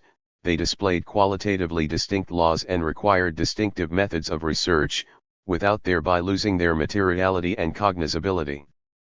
Summing up the dialectical materialist position and showing how it broke through all the seemingly irreconcilable antitheses, through its emphasis on the extreme diversity and qualitative distinctness of the various forms of the motion of matter, while still holding to an overriding continuity, Zavadovsky declared. Affirming the unity of the universe and the qualitative multiformity of its expression in different forms of motion of matter, it is necessary to renounce both the simplified identification and reduction of some sciences to others and the sharp demarcation and drawing of absolute watersheds between the physical, biological, and socio-historical sciences, which frequently takes the form of admitting the existence of causal determinateness of phenomena only in the sphere of physical science. While proposing to seek in the biological sphere for teleological solutions and in the sphere of socio-historical phenomena completely abandoning the search for any order and explanation in the course of historical processes at all. 78. So it was that the common antitheses were, for Marxists, false ones. The unity of science was still an ideal to be pursued, but without reductionism and without obscurantism. It was a matter of bringing Engels's conception of the dialectics of nature into play in the new situation and letting it illuminate the confusion and the darkness. The paper that made the greatest impact at the Congress and that has gone down in the history of science as a classical statement of the externalist position in the historiography of science was the one by Boris Hessen.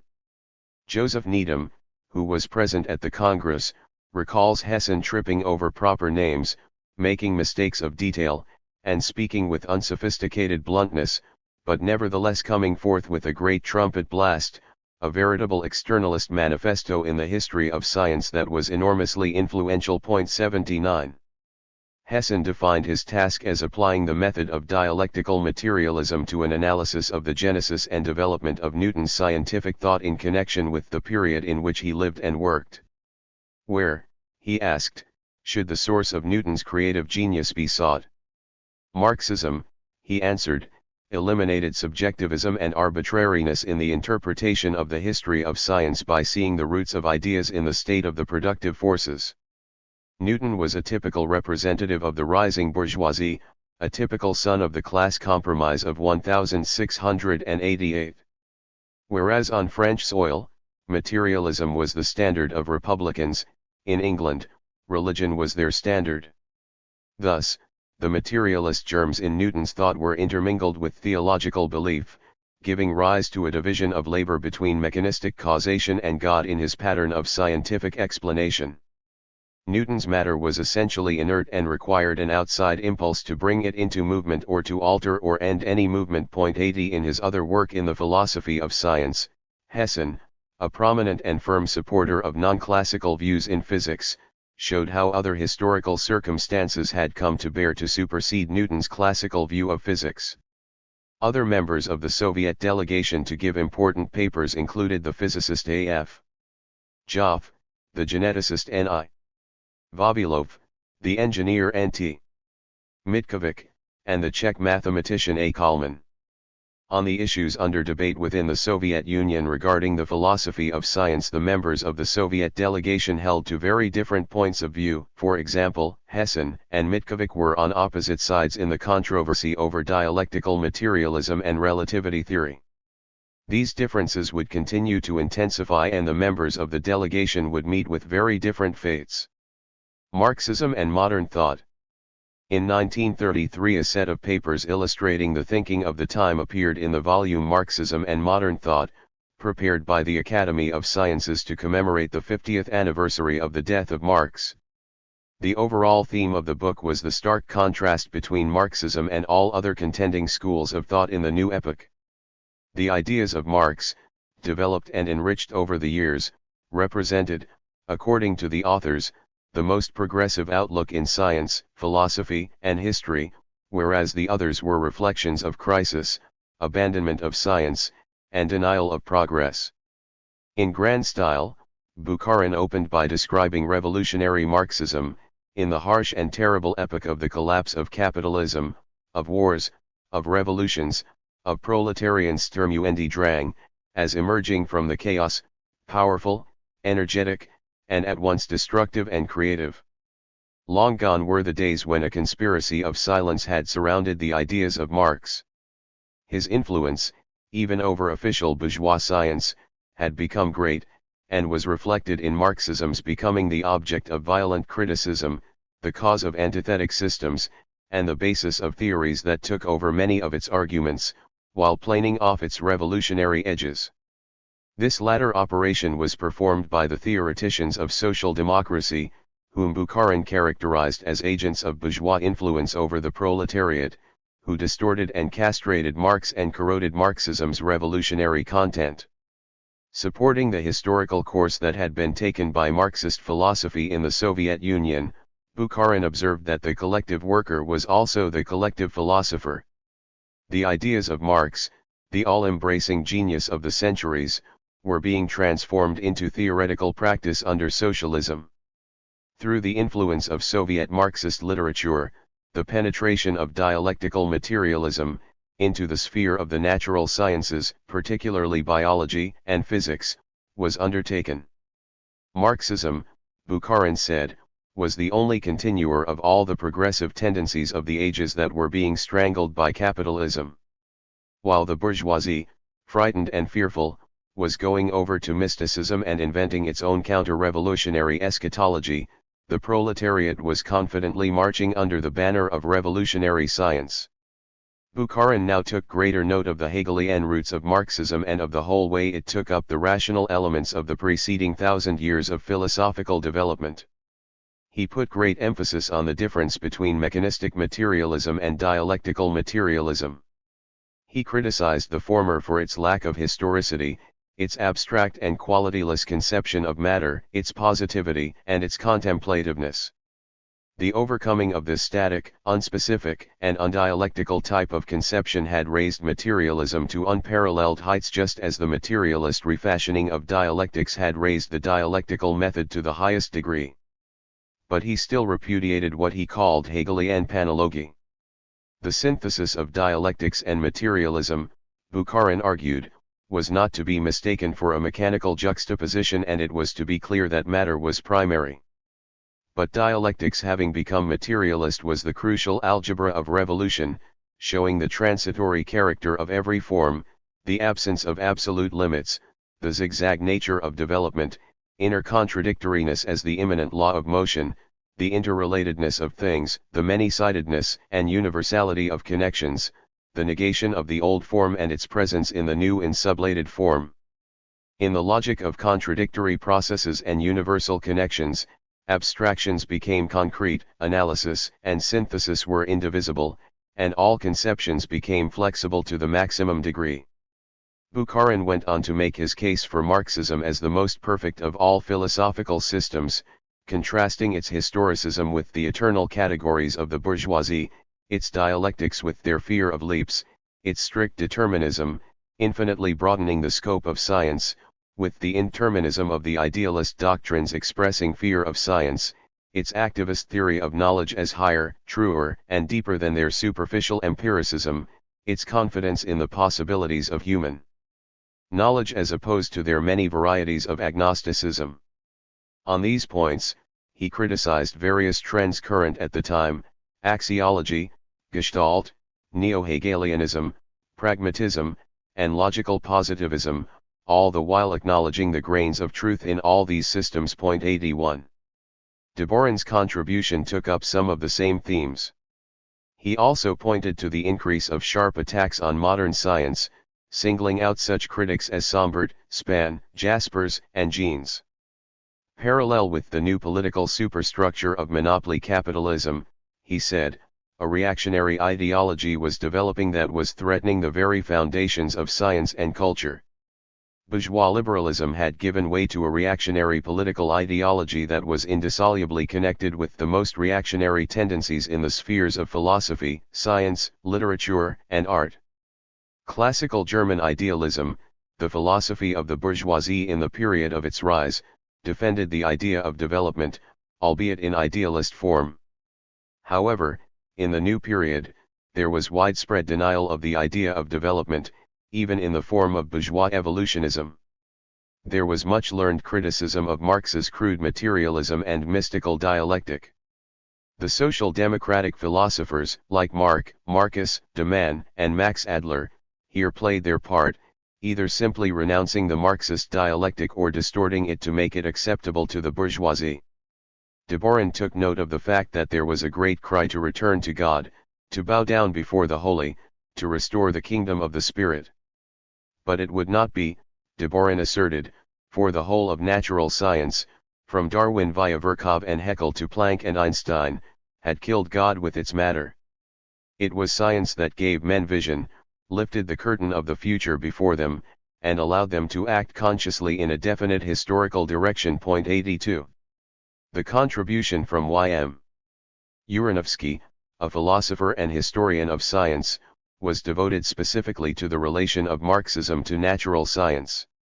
He strongly repudiated the position that had been put forward by Koski in the period of the Second International, denying the integral connection between Marxism and philosophy and natural science.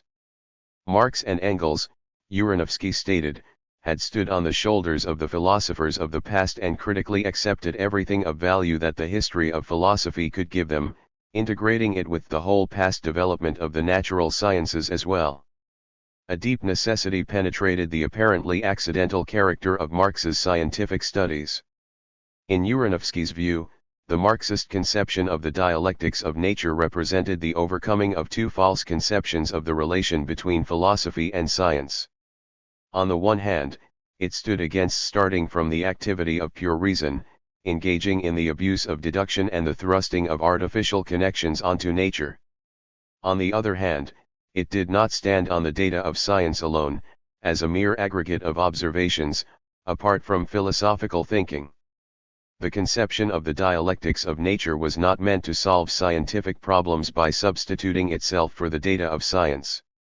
Its purpose was to help in critically interpreting and connecting facts already obtained, to point out paths of further investigation, and to pose uninvestigated questions. The dialectics of nature, Uranovsky agreed, was inseparable from the dialectics of history, with which it was connected by a unity of method. In fact, a real knowledge of nature and a conception of it as a developing whole was only possible with a knowledge of the laws of the history and the development of human society that formed a specific part of nature. It was extremely important, Uranovsky insisted, to understand correctly the question of the relation of science to philosophy at a time when there were so many reactionary solutions being proposed not only to it, but also to particular philosophical problems being posed by the natural sciences. In biology, there had been a wave of reaction that went to the extreme of repudiating Darwinism.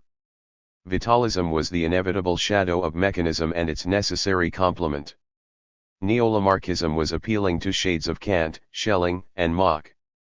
But the recent achievements of biology, the mechanics of development, the theories of ferments, vitamins, the facts of endocrinology, genetics, conditioned reflexes were seen as a complete refutation of vitalism and a confirmation of the materialist dialectics of nature.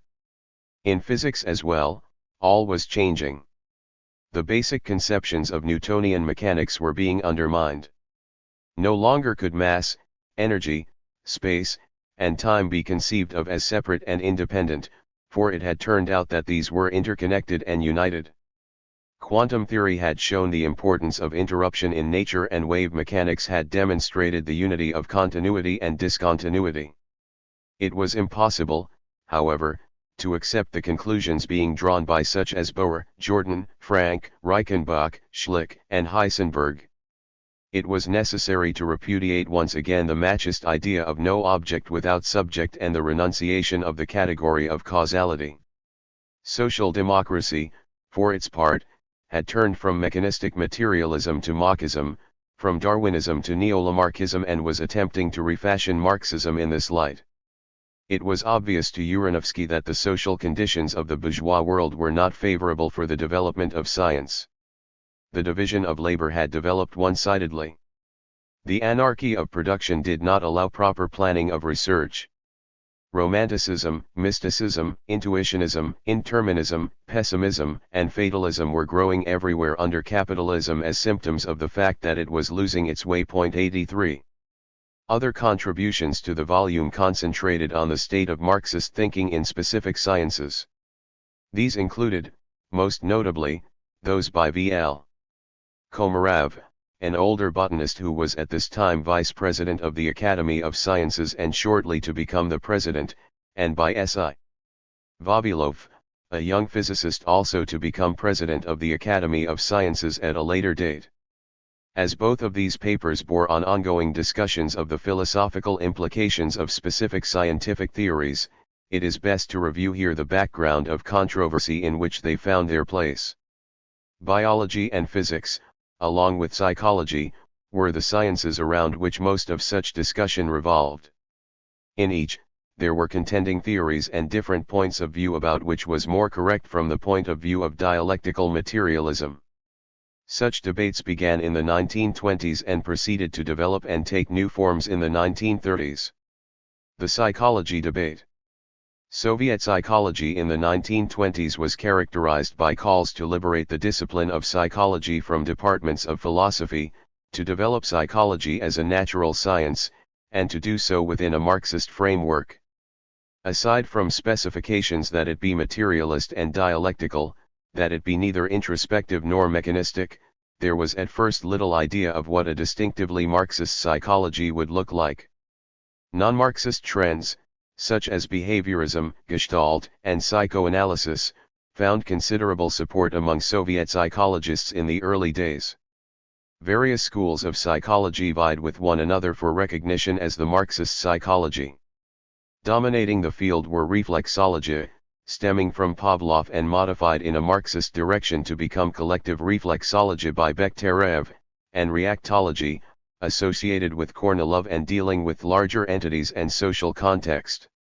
Nevertheless, both were basically behaviorist trends reducing psychic phenomena to physiological events and remaining aloof from the flow of consciousness. In contrast, was the developmental, cultural, historicist approach associated preeminently with Vygotsky and also with Leontov and Luria, which attended to the data of consciousness, analyzed higher mental processes in relation to the labor process and emphasized the role of language in human development. At the first All-Russian Psychoneurological Congress in Moscow in 1923 and at the Second Congress in Leningrad in 1924, the various schools contended with one another. However, at the first All-Union Congress on Human Behavior in 1930, all existing schools of Soviet psychology were criticized as inadequate to serve the needs of socialist construction. It condemned idealism, mechanism, reductionism, biologism, dualism, eclecticism, and abstractness. Included under these headings were Freudianism, reflexology, reactology. The Vygotsky school was taken to task as too reliant on foreign trends, as were the others as well. The Congress set out certain principles of Marxist psychology: materialism, i.e., mind as a function of highly organized matter, the role of consciousness in human behavior, the irreducibility of the psychic to the physical within the framework of psychophysical monism. As the grip tightened on Soviet intellectual life, whole areas of psychological inquiry were ruled out of bounds. The intensification of labor with the inauguration of the 5-year plan, the return to piecework, the Stakhanovite movement created a climate extremely inhospitable to the pursuit of industrial psychology. The new Soviet Constitution of 1936, with its declaration that socialism had been achieved in the Soviet Union, made it no longer admissible to explain individual differences or deficiencies on the basis of social environment. Thus the 1936 Decree on Pedology, which virtually liquidated the discipline. It condemned two-factor theories in favor of a three-factor theory. The factors specified heredity, environment, and training. The emphasis on training was to replace an allegedly passive approach with an active, even voluntarist, one. As was becoming the custom, the philosophers were called in to sort things out. A meeting was called under the auspices of Pod Znamenem Marxisma, and the leading psychologists were all taken to task by the philosophers. The events of these years seem to have thrown psychology and the psychologists into utter disarray and confusion. During the purges, psychologists disappeared, and those who remained were in paralysis, wondering what to write, what to teach, what to do. It was much clearer what was forbidden than what was wanted. Rubinstein's 1935 text Fundamentals of Psychology ventured to set out basic principles, and won him the Stalin Prize in 1942. For the most part, the discipline was characterized by vague enunciation of general principles and quotes from the classics and party decrees, but little basic research. The discipline also suffered from the premature death of Vygotsky in 1934 and the death of Pavlov in 1936.84. The physics debate. In physics, controversy centered around the theory of relativity and the Copenhagen school of quantum mechanics. There was in the Soviet Union active resistance to the new physics, but, in assessing it, one should realize that there was also much resistance elsewhere. Einstein's theories shattered the conventional views of space, time, mass, energy, and motion, and it was to be expected that many whose ideas had been formed on the classical concepts would find it exceedingly difficult to break with them so radically. The Copenhagen school, in particular, was calling into question the objectivity of science and the determinism of nature in a way that could not but provoke heated and troubled debate. The main opposition to relativity theory in the 1920s came from the physicist A.K. Timiryazev, who insisted that Einsteinian relativity was inseparable from Marxism.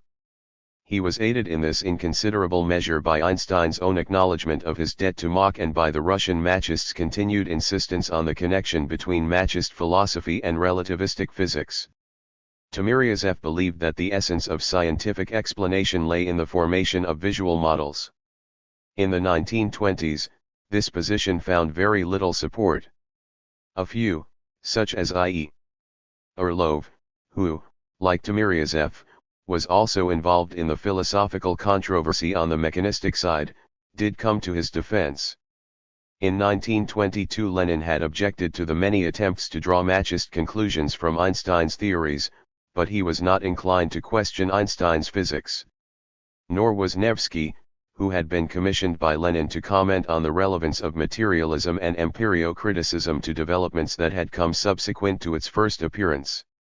Nevsky held that Einstein was sound in the realm of physics, but less sound when he ventured beyond it into the realm of philosophy. As the debate over physical theory became intertwined with the debate over fundamental philosophical orientation, there was a growing tendency to equate mechanism with hostility to relativity and de Bourrinism with enthusiastic acceptance of it. There was a definite logic to this, as the mechanists were indeed fighting to hold onto outmoded physical theories as well as onto the philosophy that was intrinsically bound up with them, while the de Bourrinists perceived dialectical elements in the new theories as representing another step away from mechanist concepts within science itself. There was discussion of the philosophical questions posed by the natural sciences along these lines at the April 1929 conference that endorsed de Bourrin's views and repudiated those of the mechanists. Otto Schmidt, for example, proclaimed his belief that relativity theory was thoroughly dialectical. Among those who were at this time supporters of de Bourrin's philosophy, there were such militant defenders of relativity theory as Hessin and Semkovsky. In the 1930s, the tone of the discussion changed somewhat, as the militant Bolshevizers, led by A. Maximov, voiced the demand for the dialectical materialist reconstruction of physics. They did not, however, seem terribly clear about how to go about achieving such a reconstruction.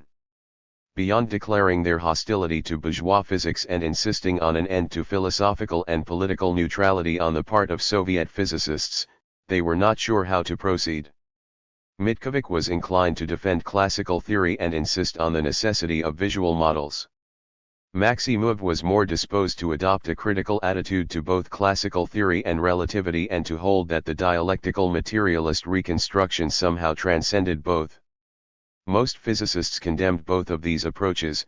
Joff, Fock, Vavilov, Tamm, Landau, Römer, and Bernstein all defended relativity, disapproving both of the reticence to accept real scientific advance and of the amateurishness of the reconstructions. Tamm, in the pages of the philosopher's own journal, accused the philosophers of flagrant ignorance and an appalling level of scientific illiteracy.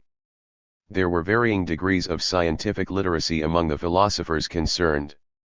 Whether rejecting the new physics like Maximov or attempting to steer a middle course between outright rejection and wholehearted acceptance like Maidan, most philosophers were groping in the dark and well deserved Tamm's rebuke. There were a few, however, who had a better grounding in the scientific issues and were better equipped to make a constructive contribution to the debate. Most notable among these was Kalman. With great attention to the scientific writings of the pioneers of modern physics, Kalman consistently emphasized Lenin's distinction between the substantial scientific achievements of the new physics and the dubious philosophical conclusions that were drawn from them. Kalman applied this technique in his analysis of the issues in the debates over both relativity and quantum mechanics. Kalman defended relativity, but took issue with Einstein's views on a finite universe, on his denial of general simultaneity as a negation of the objectivity of time, and on his denial of the empirical basis of scientific abstractions. Kalman also defended quantum mechanics, but expressed reservations as to the Copenhagen school's views of complementarity and causality, and accused its leading theorists of extrapolating transitory methodological difficulties into a permanent justification for ontological agnosticism. 85.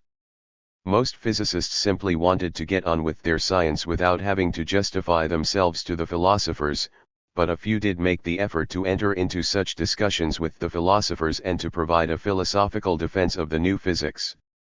Si. Vavilov, for example, argued in favor of the method of mathematical extrapolation in physics that was being resisted by those who were clinging to classical concepts. Science, he said, had decisively entered a non-classical period. Before it stretched a realm full of the unexpected, the unusual, phenomena quite unlike those known in the ordinary world of immediate human experience. Physics had unfolded a world of new scales, deprived of concrete images and models. Relativity theory and quantum mechanics had demonstrated the power of the new methods. Working alternatively from empirical experiment and mathematical hypothesis, the scientist was able to express the vital dialectic of natural processes, which completely failed to fit on the mechanical straight rails of classical physics. Physics needed to move forward, terrified by no scales, however remote from human custom. It was unrealistic to expect immediately the former close bond between human thought and the forces of nature. It was necessary for man to change biologically in order to reach again such harmony and comprehension. It was analogous to the human eye which, after a long period of darkness, assumed a greater sensitivity. Vavilov argued resolutely that Marxism must stand with the new physics. The revolution in physics over the past 30 years had proceeded along three paths: atomic structure, wave mechanics, and relativistic space-time. All three paths, he insisted, led to dialectical materialism. Nevertheless, there were still enormous obstacles, for these three paths had not yet fused into one. The fusion would bring much that was unexpected, but there could be no other way. 86. To such arguments, Timiryazev responded by calling Vavilov a machist. He persisted in identifying the defense of relativity with the defense of idealism and declared that it must be rejected in the name of dialectical materialism. Semkovsky and Hessin, for their part, continued to insist that relativity was the realization of dialectical materialism in physics. So it went into the mid-1930s, with the defenders of the new physics under attack, but maintaining the upper hand. Most Soviet physicists held their own, as part of the international context in which physics was developing so dramatically, operated on the assumption that the laws of nature were the same for all, although some admitted that different class interests could indeed put different interpretations on them. In deciding such questions as the validity of relativity, however, they believed that the appropriate answers were in terms of truth or falsity, not in terms of their being proletarian or bourgeois. Although defenders of the new physics were among those swept up in the purges, Soviet physicists were at this time relatively successful in protecting their science from the inhibiting effect of philosophical concepts that were tied to superseded science and from hasty and ill-conceived reconstructions based on philosophical concepts superficially understood and applied a priori. The biology debate. Things went very differently, however, for Soviet biologists. In the 1920s, the debate was focused on the conflicting claims of genetics, as elaborated by such scientists as Mendel and Morgan, and Lamarckism, which was experiencing something of a resurgence. At first, many Soviet biologists were favorably disposed towards both. They discerned in genetics the material basis of individual heredity, but they believed that it was inadequate in explaining the evolution of the species or the influence of the environment in the process of evolution. Lamarckism was viewed sympathetically as answering these supposed inadequacies. Research was carried on by experimenters of both orientations. The Communist Academy even offered a laboratory to the Austrian Lamarckist Paul Kammerer in 1925, and the Timiryazev Institute was a center of Lamarckist research. Meanwhile, the geneticists pursued their research as well. Some, such as B.M. Zavadovsky and K.A. Timiryazev argued for the compatibility of Morganist and Lamarckist assumptions and urged a reconciliation of the 2 points of view. In a series of discussions held at the Communist Academy in the late 1920s, militant Morganists such as A.S. Serebrovsky, I.I. Agol, and N.P. Dubinin argued forcefully against any such reconciliation. They insisted on the absolute irreconcilability of Morganism and Lamarckism. The key question was that of the inheritance of acquired characteristics. Lamarckists cited Engels on their behalf. B.M. Zavadovsky and others of his persuasion replied that they could not be tied to outdated science and had to break with belief in the inheritance of acquired characteristics, even if this meant abandoning views held by Marx and Engels or Darwin and Timiroff. Lamarckists accused Morganists of undermining scientific determinism by reducing evolution to accident and chance. Morganists replied with charges of anthropomorphism and argued that their picture of evolution as random, indirect mutation was the surest defense of scientific determinism against the revival of teleology. Zavadovsky noted nonetheless that in the mid-1920s voices in favor of Lamarckism were growing louder and stronger, as he had good reason to know, for he had been challenged by his students at Sverdlov Communist University who considered genetics to be a bourgeois science. 87.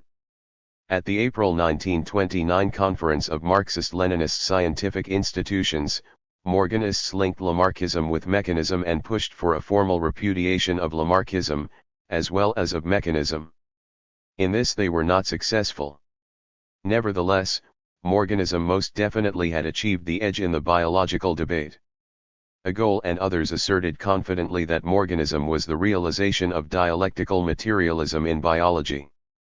They established in the minds of many a connection between Morganism in biology and Deborahnism in philosophy. This was to their advantage in the period when Deborahnism was at its moment of victory, but it was not a factor in their favor when the latter came to be labeled Menshevizing idealism. In 1930, however, both Morganism and Deborahnism were in the ascendant. At the All-Union Congress of Biologists in that year, Morganists announced that Lamarckism was in conflict with Marxism by virtue of its teleological character, whereas dialectical materialism was implicit in the science of genetics. This group included not only the biologists Agol, Serebrovsky, and Levitt, but also the philosopher present, shortly to become one of the harshest and most implacable opponents of genetics. One somewhat confusing aspect of this debate was the fact that Lamarckism was repeatedly identified with both mechanism and vitalism. Perhaps on the part of some authors this could be put down to overly facile and superficial labeling. Zavadovsky's remarks on the tendency of these two extremes to pass into one another in his 1931 paper at the History of Science Congress in London, however, offered some justification for it. The theory of evolution, Zavadovsky further argued, was passing through a crisis that could not be solved by any eclectic reconciliation. The Lamarckian men in the street explanation of heredity had the virtue of simplicity, but it was a simplicity that had been outgrown by science. Heredity could now receive its true explanation only according to the more complex formulae of Mendelism and Morganism. He did, however, take exception to the autogenetic enthusiasm of those geneticists, who altogether ignored the influence of external environment. Aside from the references to dialectical materialism, the debate among Soviet biologists developed along lines parallel to the debate among biologists elsewhere. Everywhere Lamarckism was losing ground to genetics in response to the mounting experimental evidence. The turning point in the debate came in 1927 with the highlight of the Fifth International Congress of Genetics in Berlin, the announcement of H.J. Muller's discovery of methods for artificially producing mutations. This discovery, as Serebrovsky excitedly announced in his September 11, 1927 Pravda article entitled 4 Pages That Shook the Scientific World, was thought to be the decisive blow to Lamarckism. The debate continued, but the balance had shifted. V.L. Komarov, the vice president of the Academy of Sciences, was typical of his generation of biologists with Lamarckist sympathies who were becoming more and more critical of Lamarckism and more favorably disposed towards genetics. He began to remark on the poverty of Lamarck's factual material and on the predominance of deduced conclusions and to stress the importance of starting from the facts and combining inductive and deductive methods. 88. Both Lamarckists and Morganists were at this time claiming unto themselves the mantle of proletarian science. Lamarckists asserted that their position meant that the working class were not slaves of the past but creators of the future. Morganists replied that the persistence and resisting power of hereditary characteristics was more in the interests of the working class, as it explained the survival of their human potentialities through generations of poverty, underfeeding, and, generally, the most unfavorable external conditions. Such arguments, however, were not unique to the Soviet debate, but were a feature of the discussion elsewhere as well. However, about this time the Soviet debate was set along an altogether distinctive path by an entirely new factor. The militant Bolshevizers were demanding that biology, like every other science, be reconstructed on the basis of dialectical materialism. The tendency was to assume that both Lamarckism and Morganism were foreign and therefore bourgeois and needed to be replaced by a new, distinctively Marxist and thoroughly proletarian biology that would transcend both Lamarckism and Morganism. B.P. Tokin, embryologist and director of the Timiryazev Institute, declared that Marxists must stop tailing along behind bourgeois science and create a single Marxist-Leninist school in biology. 89 As to what such a school would be like, there was only the vaguest idea, but there was a certainty that it would prove itself by its relevance to the tasks of social construction, particularly by its practical service to Soviet agriculture. There were heady proclamations about the indissoluble unity between Soviet biological science and Soviet agriculture, but no new theoretical breakthroughs. There was much groping, but no sign of a specifically proletarian biology. Most working biologists continued to accept the same assumptions as their foreign colleagues, and in doing so were in fact conscientiously serving Soviet agriculture. Serious work in genetics was proceeding and compared favorably with the state of research anywhere else. And then onto the stage stepped Lysenko. Lysenkoism. Trofim Denisovich Lysenko was a young agronomist from the Ukraine, who first came into the limelight in 1927 in connection with an experiment in the winter planting of peas to precede the cotton crop in the Transcaucasus. His results, in his remote station in Azerbaijan, were sensationalized in Pravda. The article projected an image of him as a sullen barefoot scientist close to his peasant roots. Lysenko subsequently became famous for the discovery of vernalization, an agricultural technique that allowed winter crops to be obtained from summer planting by soaking and chilling the germinated seed for a determinate period of time. He was the first to use the term vernalization, but not in fact the first to discover this technique, as N.A. Maximov was quick to point out. Lysenko ignored previous studies of thermal factors in plant development and reacted angrily to Maximov's claim to scientific priority and to his criticisms of Lysenko's experimental techniques.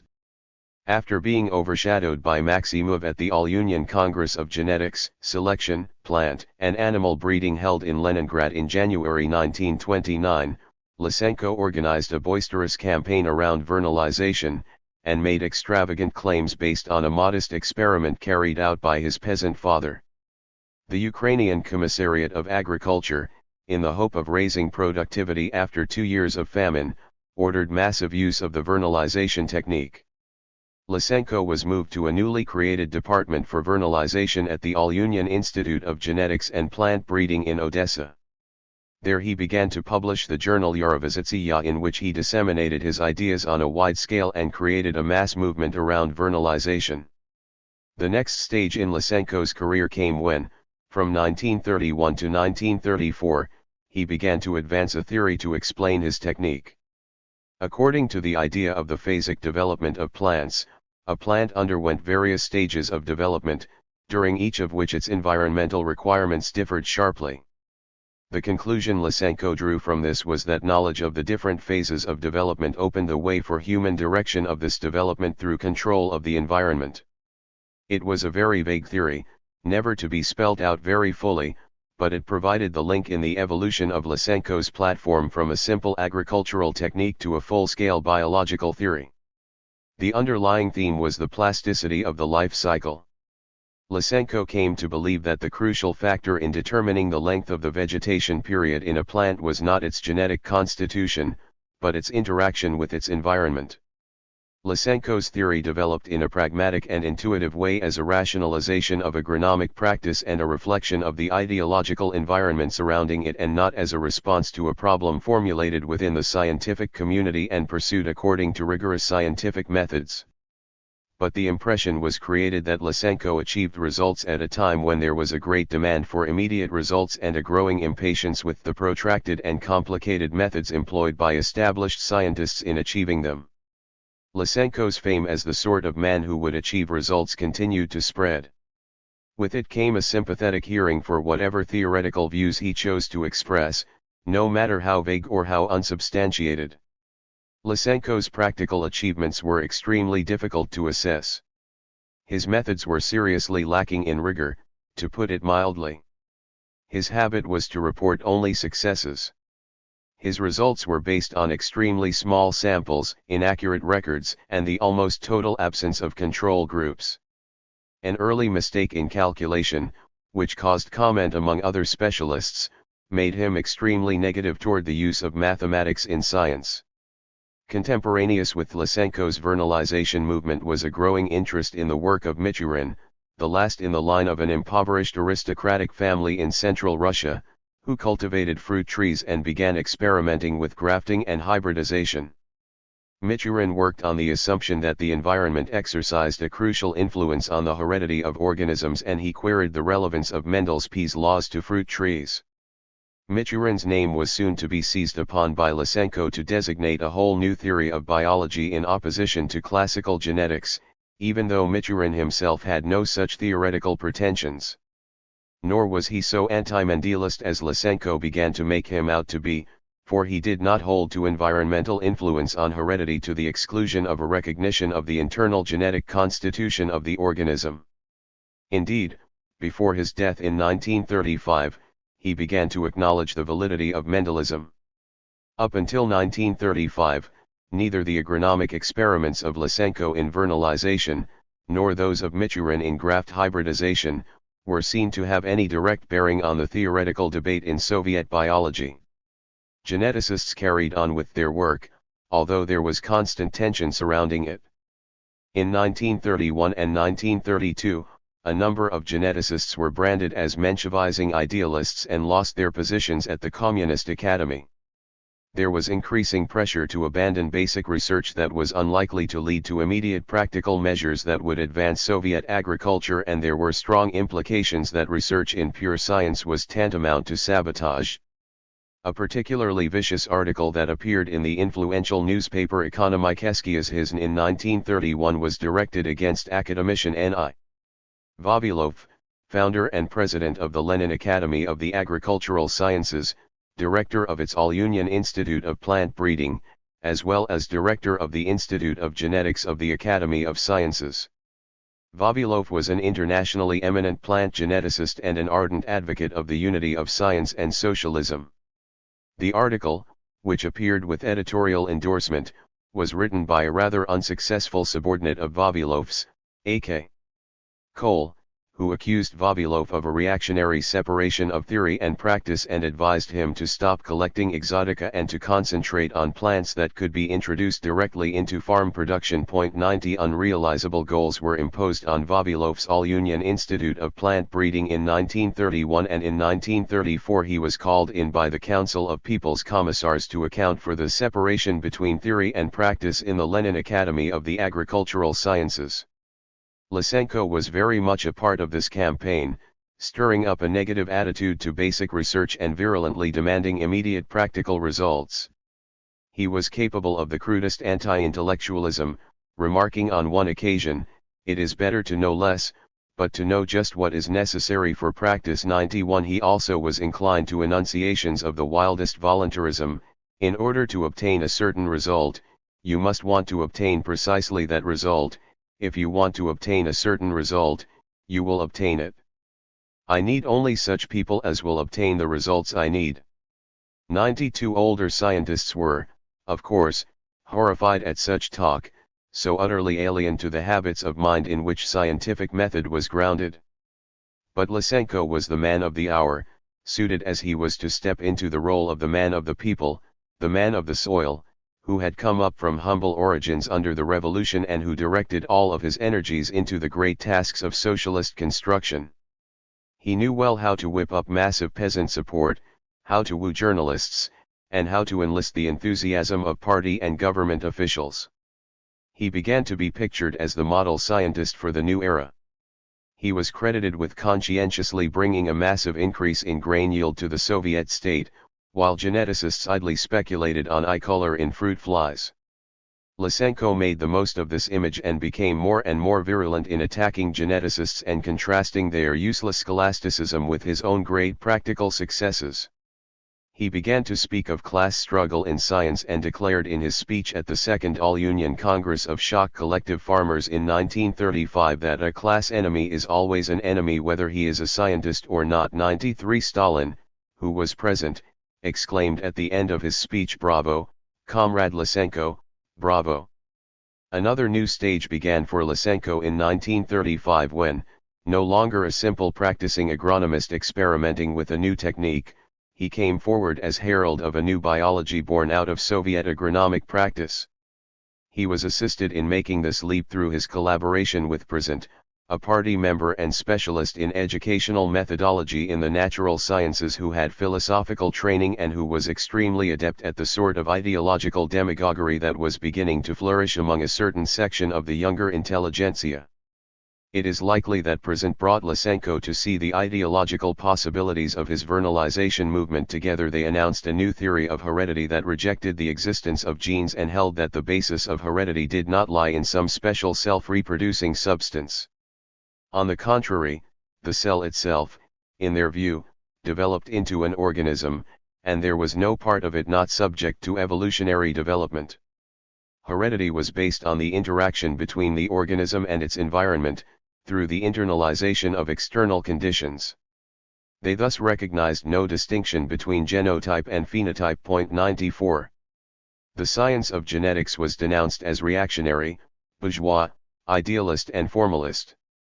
It was held to be contrary to the Marxist philosophy of dialectical materialism. Its stress on the relative stability of the gene was supposedly a denial of dialectical development as well as an assault on materialism. Its emphasis on internality was thought to be a rejection of the interconnectedness of every aspect of nature. Its notion of the randomness and indirectness of mutation was held to undercut both the determinism of natural processes and man's ability to shape nature in a purposeful way. The new biology, with its emphasis on the inheritance of acquired characteristics and the consequent alterability of organisms through directed environment change, was well suited to the extreme voluntarism that accompanied the accelerated development of the drive to industrialize and collectivize. The idea that the same sort of willfulness could be applied to nature itself was appealing to the mentality of those who wished to stress that Soviet man could transform the world in whatever way he chose to do so. Lysenko's voluntarist approach to experimental results and to the transformation of agriculture was the counterpart of Stalin's voluntarist approach to social processes, undoubtedly a factor in Lysenko's managing to capture Stalin's imagination in this period. However, other political leaders and scientific administrators were not so easily swayed. There was strong resistance within the Academy of Sciences, and Bukharin let it be known that he sided with the geneticists. Not that this went very well for them once Bukharin was condemned. But the geneticists fought their corner and had very influential support.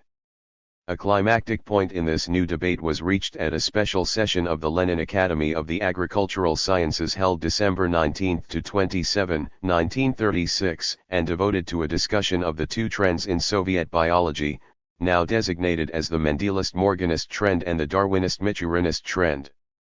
The official goal set for the conference was to achieve a reconciliation of the two schools of thought, some kind of accommodation for genetics within the framework of Lysenko's agrobiology. The outcome was the opposite.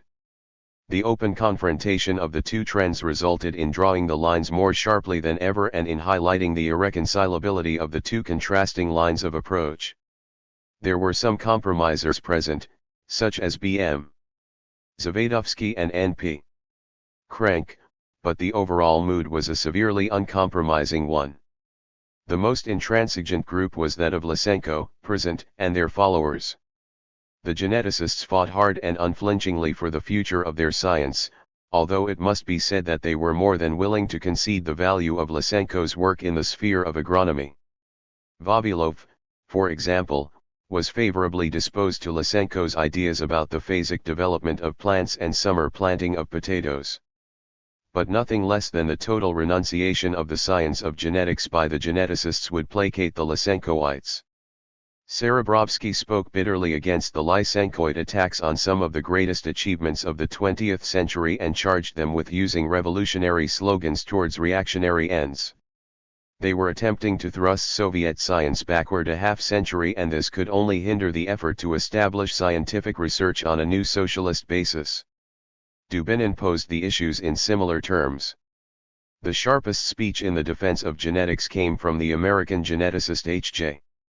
Muller, a foreign member of the USSR Academy of Sciences who had come to work in the Soviet Union out of commitment to the possibilities of science under socialism. Muller was also inclined to philosophical reflection on his science and had very definite views as to the place of genetics within the framework of a dialectical materialist philosophy of science.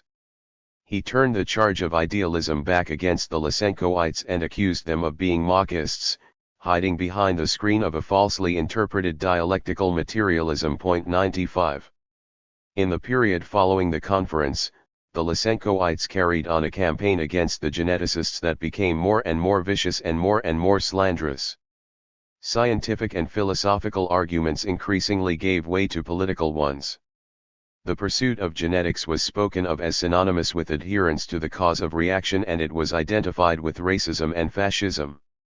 Yakovlev, one of the highest administrators in Soviet agriculture, referred to genetics as the handmaiden of Goebbels' department. 96 Various geneticists and supporters of genetics were named and accused of sabotage, wrecking, espionage, terrorism, and Trotskyism. Present, in a 1937 article, singled out Gogol, Uranovsky, and Bukharin as representing the powers of darkness opposing the creative direction being taken by Soviet biology. These bandits and Trotskyists had supposedly sold out, wholesale and retail, the interests of Soviet science. 97. The main target of the campaign was Vavilov, who was becoming ever more resolute and forthright in defending genetics and resisting the forces moving to destroy it. He was identified by the opposition as the main stumbling block standing in the way of complete victory for Lysenko's views. Vavilov believed the situation was becoming intolerable and complained of Lysenko's low level of culture, his outmoded scientific views, but most of all about his intolerance and the reprisals that were taken against those who disagreed with him. Vavilov was defiant, despite the danger, and he declared in 1939, "We shall go the pyre, we shall burn, but we shall not retreat from our convictions.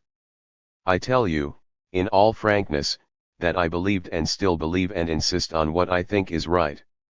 This is a fact, and to retreat from it simply because some occupying high posts desire it is impossible." 98. Vavilov was not being overdramatic. Already he had lost his position as president of the Lenin Academy of Agricultural Sciences, succeeded first by A.I. Muralov and then by G.K. Meister. In 1937, each of these in his turn was arrested, and in 1938 Lysenko succeeded to the post. In 1938 Vavilov was rebuked by the Presidium of the Academy of Sciences for isolating the Institute of Genetics from the trends stemming from academician Lysenko's scientific work. Prior to this, a campaign against A.K. Koltsov, director of the Institute of Experimental Biology, had cleared the way for the election of Lysenko as academician. In 1940, Vavilov was himself arrested, and Lysenko replaced him as director of the Institute of Genetics of the Academy of Sciences.